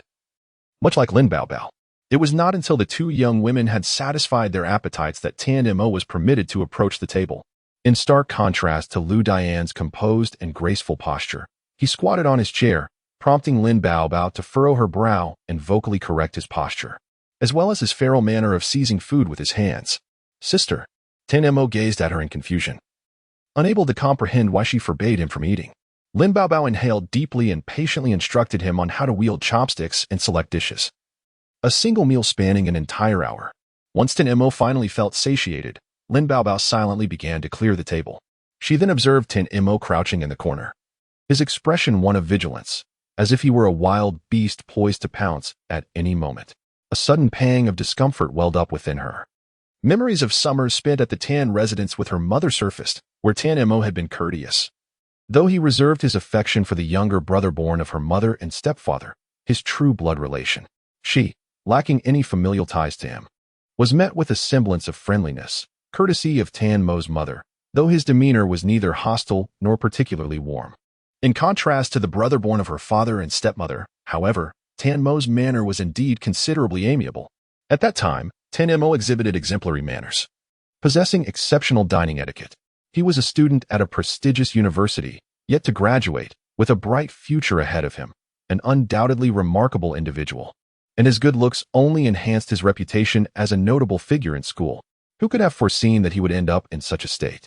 She pondered how he had transformed within the confines of the laboratory and how he recognized her, even addressing her as sister. Although her mother had married his stepfather, making them siblings of sorts, Tan Mo perceived her youthful countenance as too childlike for the title of sister to escape his lips.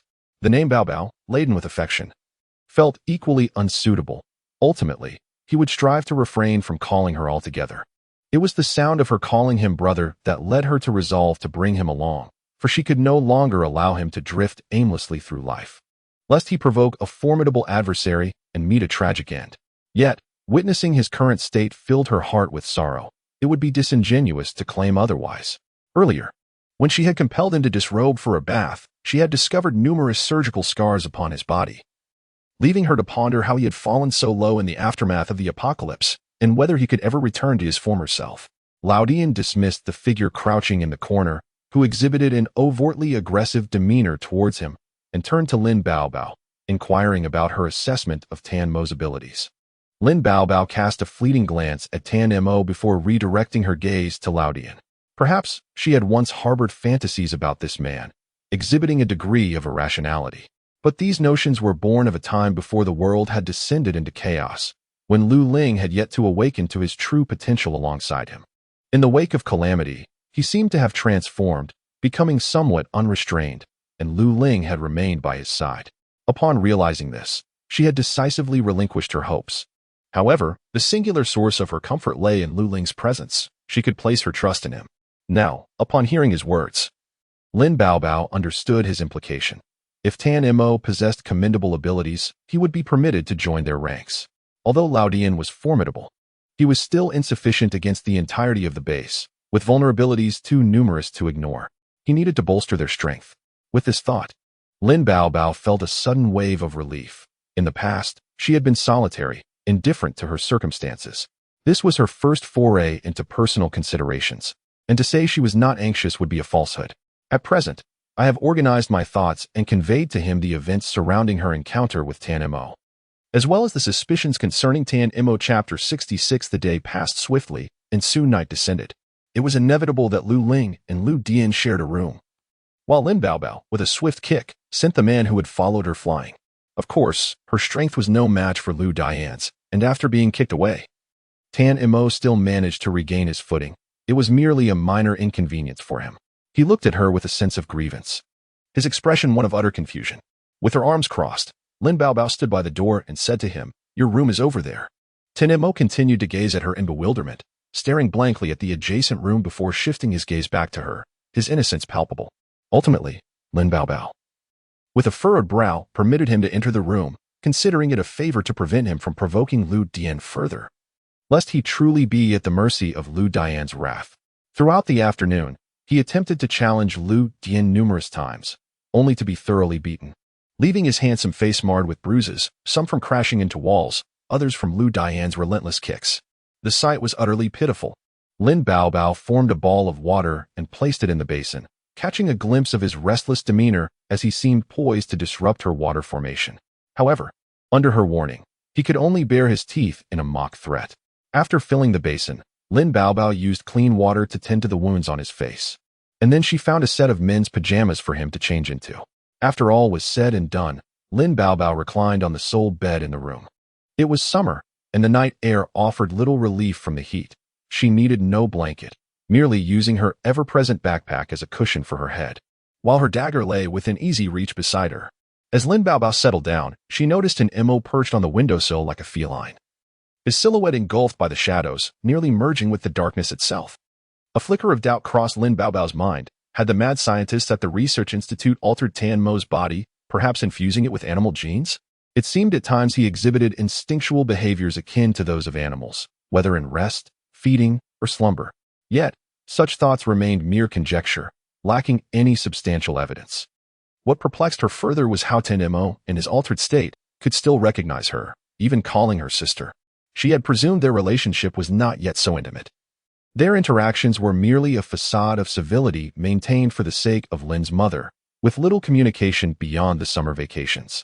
Observing Tan Mo curled up quietly on the windowsill, Lin Baobao pressed her lips together, resting her arms over her eyes, forcing herself to succumb to slumber. In another room, however, the atmosphere was far from tranquil.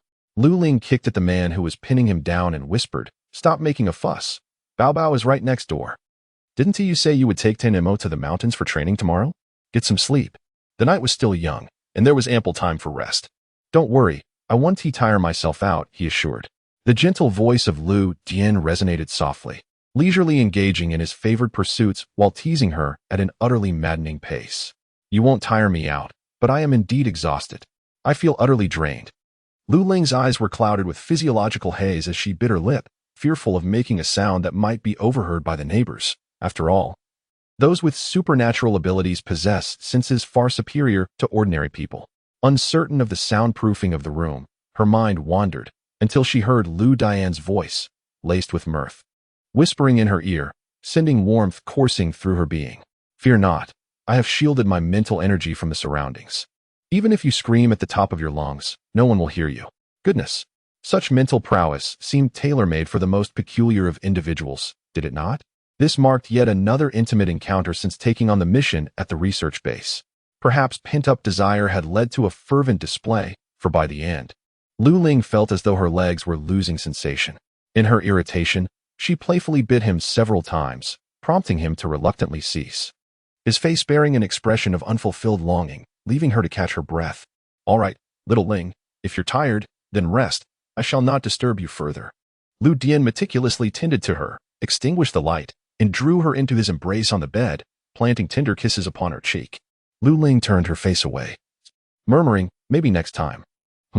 He focused intently, his gaze unwavering. In the darkness, she could only vaguely discern his silhouette. Yet her mind effortlessly conjured the image of his gaze. Feeling a rare sense of shyness, she murmured, "Once we reach a safe place, I will." Leaning closer to his ear, she whispered the unfinished thought. "All right," he responded with a smile, gently embracing her and bestowing a heartwarming kiss upon her lips, softly patting her back to lull her to sleep. The summer nights after the apocalypse bore no difference from those before. The summer insects continued their incessant chorus in the grass. The sole distinction lay in the lurking mutated beasts approaching their dwelling, stealthily advancing with silent steps. A figure curled up on the windowsill opened their eyes, the traditional dark brown irises of an eastern descent glimmering momentarily with a hint of golden light. An aura of ferocity emanated from them, sending the mutated beast in the darkness fleeing in terror. This fierce presence also stirred the others within the house, particularly Lin Baobao, who was closest and felt the impact acutely. Startled awake, she instinctively grasped her dagger and sprang into action. The surroundings were eerily silent, unnervingly so, with even the summer insects ceasing their song. "Sister." Upon hearing this voice, Lin Baobao's sharp gaze softened slightly as she flicked on her flashlight, only to realize that the windowsill was now vacant. The figure had crouched by the bedside, a man whose youthful innocence had faded, staring at her with confusion. Seemingly unaware of her earlier movement, Lin Baobao exhaled in relief and asked, "What just happened?" "Wait." Lin Bao, with quick reflexes, pressed down on his shoulder and said, "It's too late now. We shall capture him tomorrow." A slight headache crept in, and doubts began to swirl in her mind. Could she truly possess the ability to restrain him? Was her initial thought merely a whimsical folly? Meanwhile, Lu Ling was equally jolted awake. Even in the safety of their surroundings, post-apocalypse, a vigilant instinct lingered, ready to rouse them at the slightest disturbance. "Brother, what is the matter?" he inquired, stifling a yawn. Still somewhat dazed. "His aura is terrifying, unlike any other ability user," he remarked. It must be the result of modifications conducted by the research facility. Dr. Fang's journal made no mention of him, suggesting he was likely the experimental subject of another scientist. Perhaps his body had been infused with animal genes, or some mutation occurred, granting him a menacing presence against mutated beasts. Lu Jian contemplated. And there is also the matter of mental energy. It seems his cerebral domain has been altered as well, enabling him to block out the sensations of zombies and the psychic powers of other ability users. At this moment, Lu Ling began to wake up more fully. His interest peaked. Is it possible that once 10MO grows stronger, he could shield the entire city, rendering us immune to the threat of zombie sieges? Lu Dian chuckled softly, appreciating the notion. However, to reach such a level would require considerable time. Even 7 years into the apocalypse, 10MO would not be capable of such an extent. At best, he could shield an area of 10 miles. Indeed, such prowess is truly remarkable. Countless factions and extraordinary individuals must desire to recruit him, as his presence would be immensely advantageous whether stationed at a base or embarking on missions, provided they can tame this formidable beast of a man. Yet, Lu Ling remained unfazed, her voice brimming with cheerfulness. It is only natural. One cannot instantly attain immense strength. There exists a process. Just as zombies evolve, so too do plants and animals, and humanity is likewise in a state of evolution. All beings occupy an equal standing. No matter how powerful, nature will bestow adversaries to balance the scales. You are indeed correct, Lu Dian responded with a smile, relishing their casual conversation. Listening to her light-hearted tone, even in the face of adversity, one could not succumb to despair or numbness. The following day, after a simple breakfast, they prepared and set off towards the nearby mountains and woods. The forest was sparse, the mountains modest in height, with vegetation thinly spread. One could hardly encounter mutated beasts, let alone mutated plants. Thus, they had no choice but to traverse the mountain, venturing deeper with the aim of locating mutated creatures to aid Tanmo's training, while also bringing along 2 young women. By midday, as the sun blazed overhead, the quartet found respite beneath the shade of trees, preparing their lunch. Tanmo gruesomely decapitated a mutated rabbit, twisting off a leg and offering it to Lin Baobao, saying, "Sister, eat." Lin Baobao was taken aback. She had no desire to eat, but rather felt nauseous. After a moment, Lin Baobao erupted, delivering a punch to his head as she shouted, "No more raw food. You must stop this immediately." Then, seizing the dismembered mutant rabbit, she cast a penetrating gaze at the bewildered Tanmo, compelling him to remain in place. Her intention was to transform the mutant rabbit into a delectable roast, thereby instilling in Tanmo a preference for cooked food in the future. Lin Baobao retrieved a Swiss Army knife from her backpack and deftly skinned the mutant rabbit, extracting its innards. After rinsing it clean, she skillfully sharpened a twig to use as a skewer, placing it on a makeshift rack crafted by Lu Ling, and ignited a fire for roasting. The midday meal for the 4 consisted of roasted meat paired with rice balls. "Take your time. It will all work out," Lu Ling reassured Lin Baobao, urging her not to be so impatient. The once fastidious young master of the Tan family had now been reduced to this state. One could only wonder how he would feel when he regained consciousness and returned to his former self, whether he would be consumed by embarrassment and fury, perhaps even harboring thoughts of vengeance against her. In the subsequent days, the 4 ventured into the mountains daily, and after a series of rigorous training sessions, all 3 exhibited marked improvement. Tanmo possessed an instinctive awareness of good and evil akin to that of a wild beast. He recognized that although Lu Dian posed a threat, she would not kill him, which led him to temper his demeanor considerably. With Lin Baobao by his side to keep him in check, a semblance of harmony prevailed. As for whether he would attack again, he remained nestled within the mountains, having yet to encounter outsiders, leaving that uncertain. However, at the very least, he had begun to heed the words of Lin Baobao, Lu Dian, and Lu Ling to some extent. Seizing this opportunity, Lu Ling and Lin Baobao also engaged in training, focusing on the mutant beasts and plants within the mountains. They sought to learn how to combat the mutant creatures and identify the lurking mutated flora hidden in the shadows. Certainly, there exists a sense of helplessness in this process. For each time the mutated beasts perceive the intent to attack, the weaker ones are frightened away by the aura emanating from Tanmo. The more formidable creatures, however, have no time to flee. Confronting him is utterly impossible. By the time Tanmo manages to suppress his aura, and the girls have lured an appropriate adversary, he has already lunged forth like a wild beast, seizing the mutated beast by the neck and swiftly dispatching it, drinking its blood directly. The 2 girls exclaim in shock. At such moments, upon witnessing Tan Mo's blood-soaked visage, Lin Baobao becomes irate, promptly grasping the collar of Tan Mo's shirt and striking his head, admonishing him not to consume the mutated beasts raw, insisting they must be cooked first. In response, Tan Mo gazes back at her with an innocent, bewildered expression, perplexed as to what he has done wrong. After several days in the mountains, Lu Ling and the others have developed a distinctly primal scent, while only Lu Jian remains impeccably clean and poised, gracefully perched upon the tree branches, exuding an allure that seems almost otherworldly. The two girls find themselves envious, baffled as to how he maintains such pristine cleanliness despite their shared exposure to the elements, while the other three have become sun-kissed. Ahead of them, Tan Mo races about like a wild man, seemingly more alive in the mountains, relentlessly pursuing game, having wreaked havoc upon the local mutated beasts. Lin Baobao trails cautiously beside him, vigilant to the surroundings, ever watchful for any lurking threats. On the other side, Lu Dian swiftly reacted, embracing Lu Ling in a firm grasp and leaping onto a tree, navigating through the dense branches with remarkable speed. Lu Ling instinctively understood that something was amiss. Clamping her mouth shut to suppress any cries, her hand tightly gripping a seed of iron vine, poised to unleash an attack at any moment. Both of them moved with exceptional swiftness, the wind whistling past their ears. In contrast to Lu Ling, who was cradled in Lu Dian's arms, Lin Baobao found herself nearly dislodged as her abdomen pressed against Tan Mo's shoulder, feeling nauseous from the jarring motion. Out of the corner of her eye, she noticed Lu Jian also carrying Lu Ling, trailing closely behind them, which indicated a peculiar situation. Despite the discomfort, she gritted her teeth and endeavored to relax her body, determined not to hinder their escape. Upon exiting the thicket, they encountered a lush patch of grass. In the aftermath of the apocalypse, the grass grew abundantly, towering nearly to waist height, and in some areas, even surpassing a person's height. Among the swaying grass, something slithered and writhed, occasionally creating waves across the foliage. Suddenly, Tan Mo hurled Lin Baobao forward, then propelled himself like a beast towards the enormous python that had just raised its body.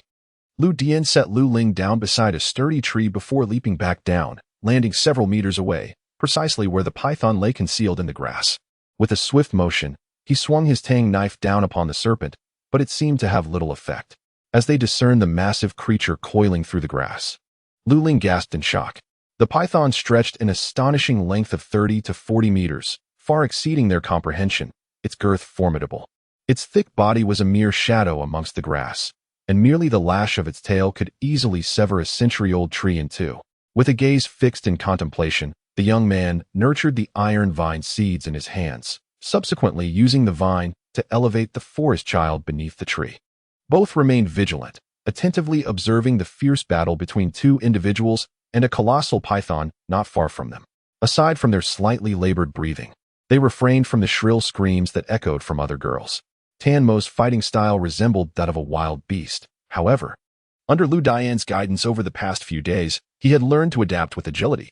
Confronted with the terrifying python, he was cautious not to allow its massive body to ensnare him, deftly dodging left and right, primarily relying on his fists. He struck the python with such force that it left an indentation on its body, though it failed to break the skin and draw blood. Nevertheless, he inflicted some damage upon the creature.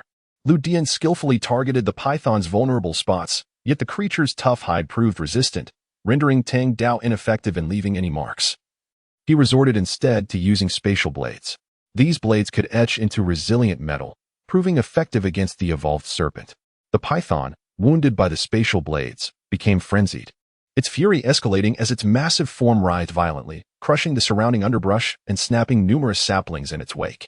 Seizing the opportunity during the creature's rampage, Lu Dian unleashed two more spatial blades, inflicting wounds upon its eyes, which bled profusely, driving the python into a further frenzy. The elongated tongue of the colossal python swayed through the air, discerning various scents. It was evident that it could not overpower the two formidable human beings before it. However, it sensed two relatively weaker presences in the nearby trees. With a swift flick of its tail, it sent the two humans sprawling, its body taut and streamlined as it glided rapidly towards the location of Lu Ling and her companions. "Hurry," Lu Ling commanded, entwining the python's body with iron vine while continuously channeling her abilities to fortify the mutated vine, ensuring it grew robust enough to withstand the python's formidable strength. As Lu Ling secured the iron vine tightly around the python, Lu Dian and his companion arrived. Lu Dian leaped onto the python's head, plunging his tang knife directly into its skull. The blade pierced through, anchoring itself into the ground, while several spatial blades converged and penetrated the creature's head, reducing its innards to a pulpy mass. Tan Mo delivered a powerful punch to the python's vital point, causing its scales to burst open, blood and flesh flying, splattering across his face. The python, besieged by relentless attacks, writhed violently, its immense strength striking the ground and sending debris flying, creating a substantial crater. The surrounding trees suffered no reprieve from its wrath. Lu Dian delivered a forceful kick, sending Tan Mo sprawling before swiftly approaching Lu Ling and her companions, lifting the two girls away from the python's thrashing range to shield them from its desperate, lethal flails. The python's strength was formidable enough to sever a body in two if struck. After struggling for a good 10 minutes, the python gradually ceased to breathe. Although its movements had diminished, its massive form still twitched sporadically. The air was thick with the metallic scent of blood, intermingled with the distinctive odor of serpents, gradually wafting through the surroundings, enticing the mutated beasts lurking in the shadows. The emotional turmoil of those present settled in the wake of the giant python's demise, their once racing hearts finally finding tranquility. Lin Baobao grasped the seemingly dazed Tan Mo, noticing his face smeared with blood, and, with a slight twitch of her lips, inquired, "Are you injured?" Realizing he remained in a state of bewilderment, she opted for simpler words. "Where does it hurt?" Tan Mo pointed to a blood-soaked area on his shoulder, exclaiming, "Sister, it hurts." Lin Baobao cautiously lifted the fabric covering the wound, revealing a gruesome sight, a deep gash that exposed bone, inflicted when the python's tail had struck him as he attempted to evade it. Had they been less fortunate, a direct hit could have proven fatal or at the very least, severely debilitating. The group's breathing grew labored as they came to the stark realization that the once tranquil forest had transformed into a perilous landscape, with these mutated beasts posing a greater threat than zombies. Lu Jian glanced at the darkening sky. Following the confrontation, the sun had dipped below the horizon, causing him to furrow his brow slightly. Time was not on their side, and it seemed they would have to spend the night in the mountains.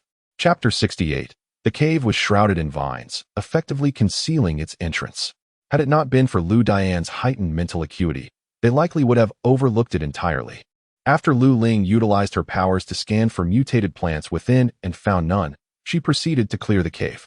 As a wood-type supernatural being, Lu Ling possesses an innate ability to detect mutated plants more effortlessly than others, enabling her to communicate with them and, consequently, evade certain dangers within the forest. The cave, measuring 5 meters in depth and 3 meters in width, remains relatively dry, providing a meager shelter from the wind and rain. However, it is utterly inadequate for fending off mutated beasts and flora. Before long, the cave was meticulously cleared, and Lu Jian summoned tables and chairs from her spatial dimension, arranging them within the confines of the cave. As darkness enveloped the surroundings, she produced a powerful flashlight from her belongings, illuminating the entire cavern. Subsequently, Lu Dian began to prepare dinner while Lin Baobao tended to Tan Mo's injuries. Lu Ling glanced at the desolate entrance of the cave and resolved to cultivate mutated vines to serve as sentinels. The vines that originally adorned the cave's entrance were merely ordinary, easily severed with a tug, offering little sense of security. Thus, she decided to relocate them to the side, allowing for their growth without obstruction. One particular vine, resplendent in its jade-like hue, was aptly named the evergreen vine by Lu Ling. However, it is essential to note that this is not the common ivy known before the apocalypse, but rather a distinct mutated species. Its defining characteristics include a lush canopy and an appearance reminiscent of a frenzied dance from afar, coupled with immense strength. Unlike the slender and easily manageable rattan, Lu Ling seldom employed this vine under ordinary circumstances. At present, the evergreen vine proved suitable for sealing the cave entrance, leaving only a narrow passage for a single person to enter. After nurturing the evergreen vine, Lu Ling took a moment to catch her breath and restore her supernatural powers before continuing to cultivate the iron wire vine. With these two formidable guardians vigilantly stationed at the cave's entrance, she finally felt a semblance of security. As the bustling atmosphere of the aging building intensified, Lin Baobao had already tended to Tan Mo's shoulder wound, applying ointment before securely binding it with a bandage. She then placed him firmly on a chair, instructing him to remain still while she went to fetch water to assist Lu Jian in preparing dinner. Among the four of them, Tan Mo was merely a connoisseur of food. Lin Baobao could whip up instant noodles. Lu Ling had a knack for home-cooked meals.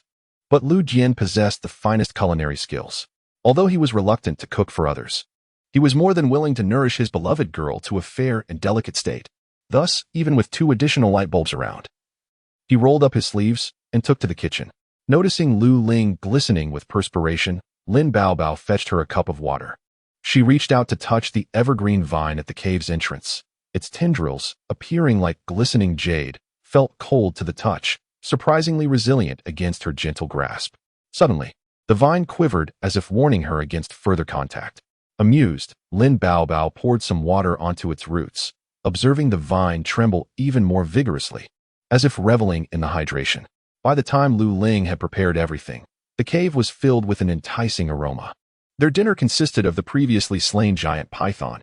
After dispatching the creature, they had left hastily, concerned that the lingering scent of blood might attract other formidable mutated beasts. However, before their departure, Lu Jian had skillfully extracted several tender pieces of meat from the mutated python using a clean tang knife that had never been used on zombies. Stowing it away for their evening meal, 2 young women exhibited signs of discomfort, yet Tan Mo remained fixated on the bubbling pot of soup, her eyes radiating a singular word: eat. Lu Jian had procured various ingredients from his spatial realm and, through his culinary finesse, concocted a delectable snake stew. The tantalizing aroma wafted through the cave, provoking an embarrassing craving within the 2 girls, despite their awareness that it was derived from the fearsome giant python. Their hearts were tumultuous. In addition to the snake stew, there was also stir-fried snake meat. Just as Lu Ling concluded her tasks, she observed Lu Dian meticulously handling the ingredients.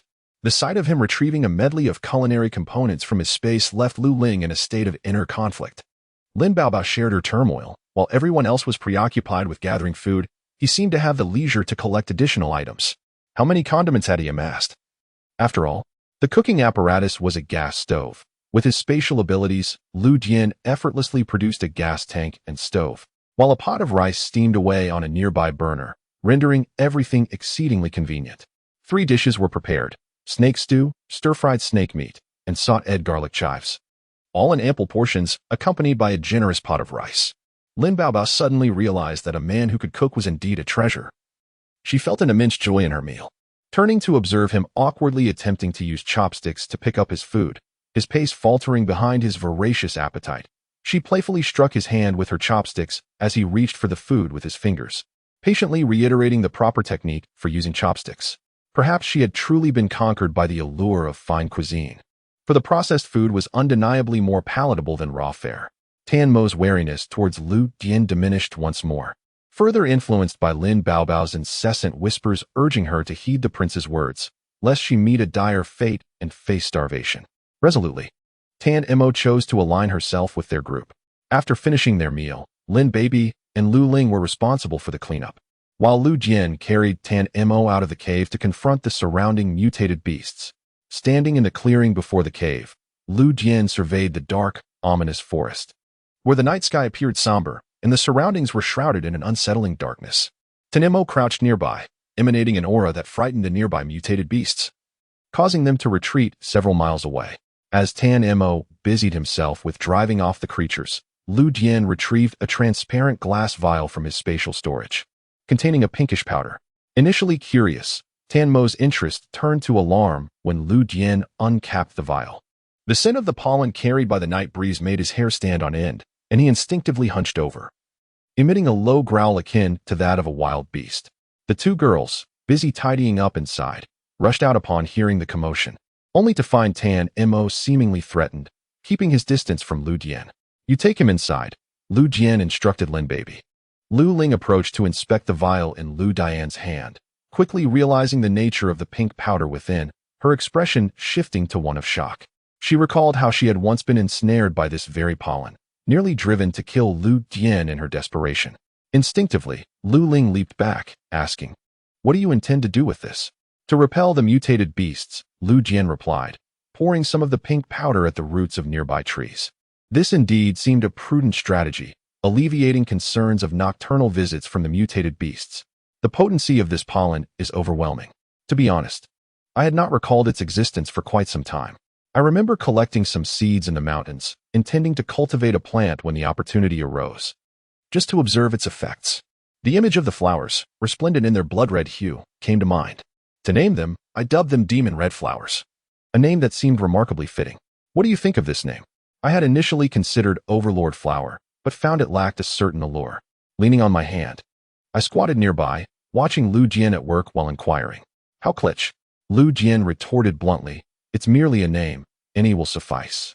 I bared my teeth at him, and thus, with a sense of delight, I officially designated this fearsome, mutated flower.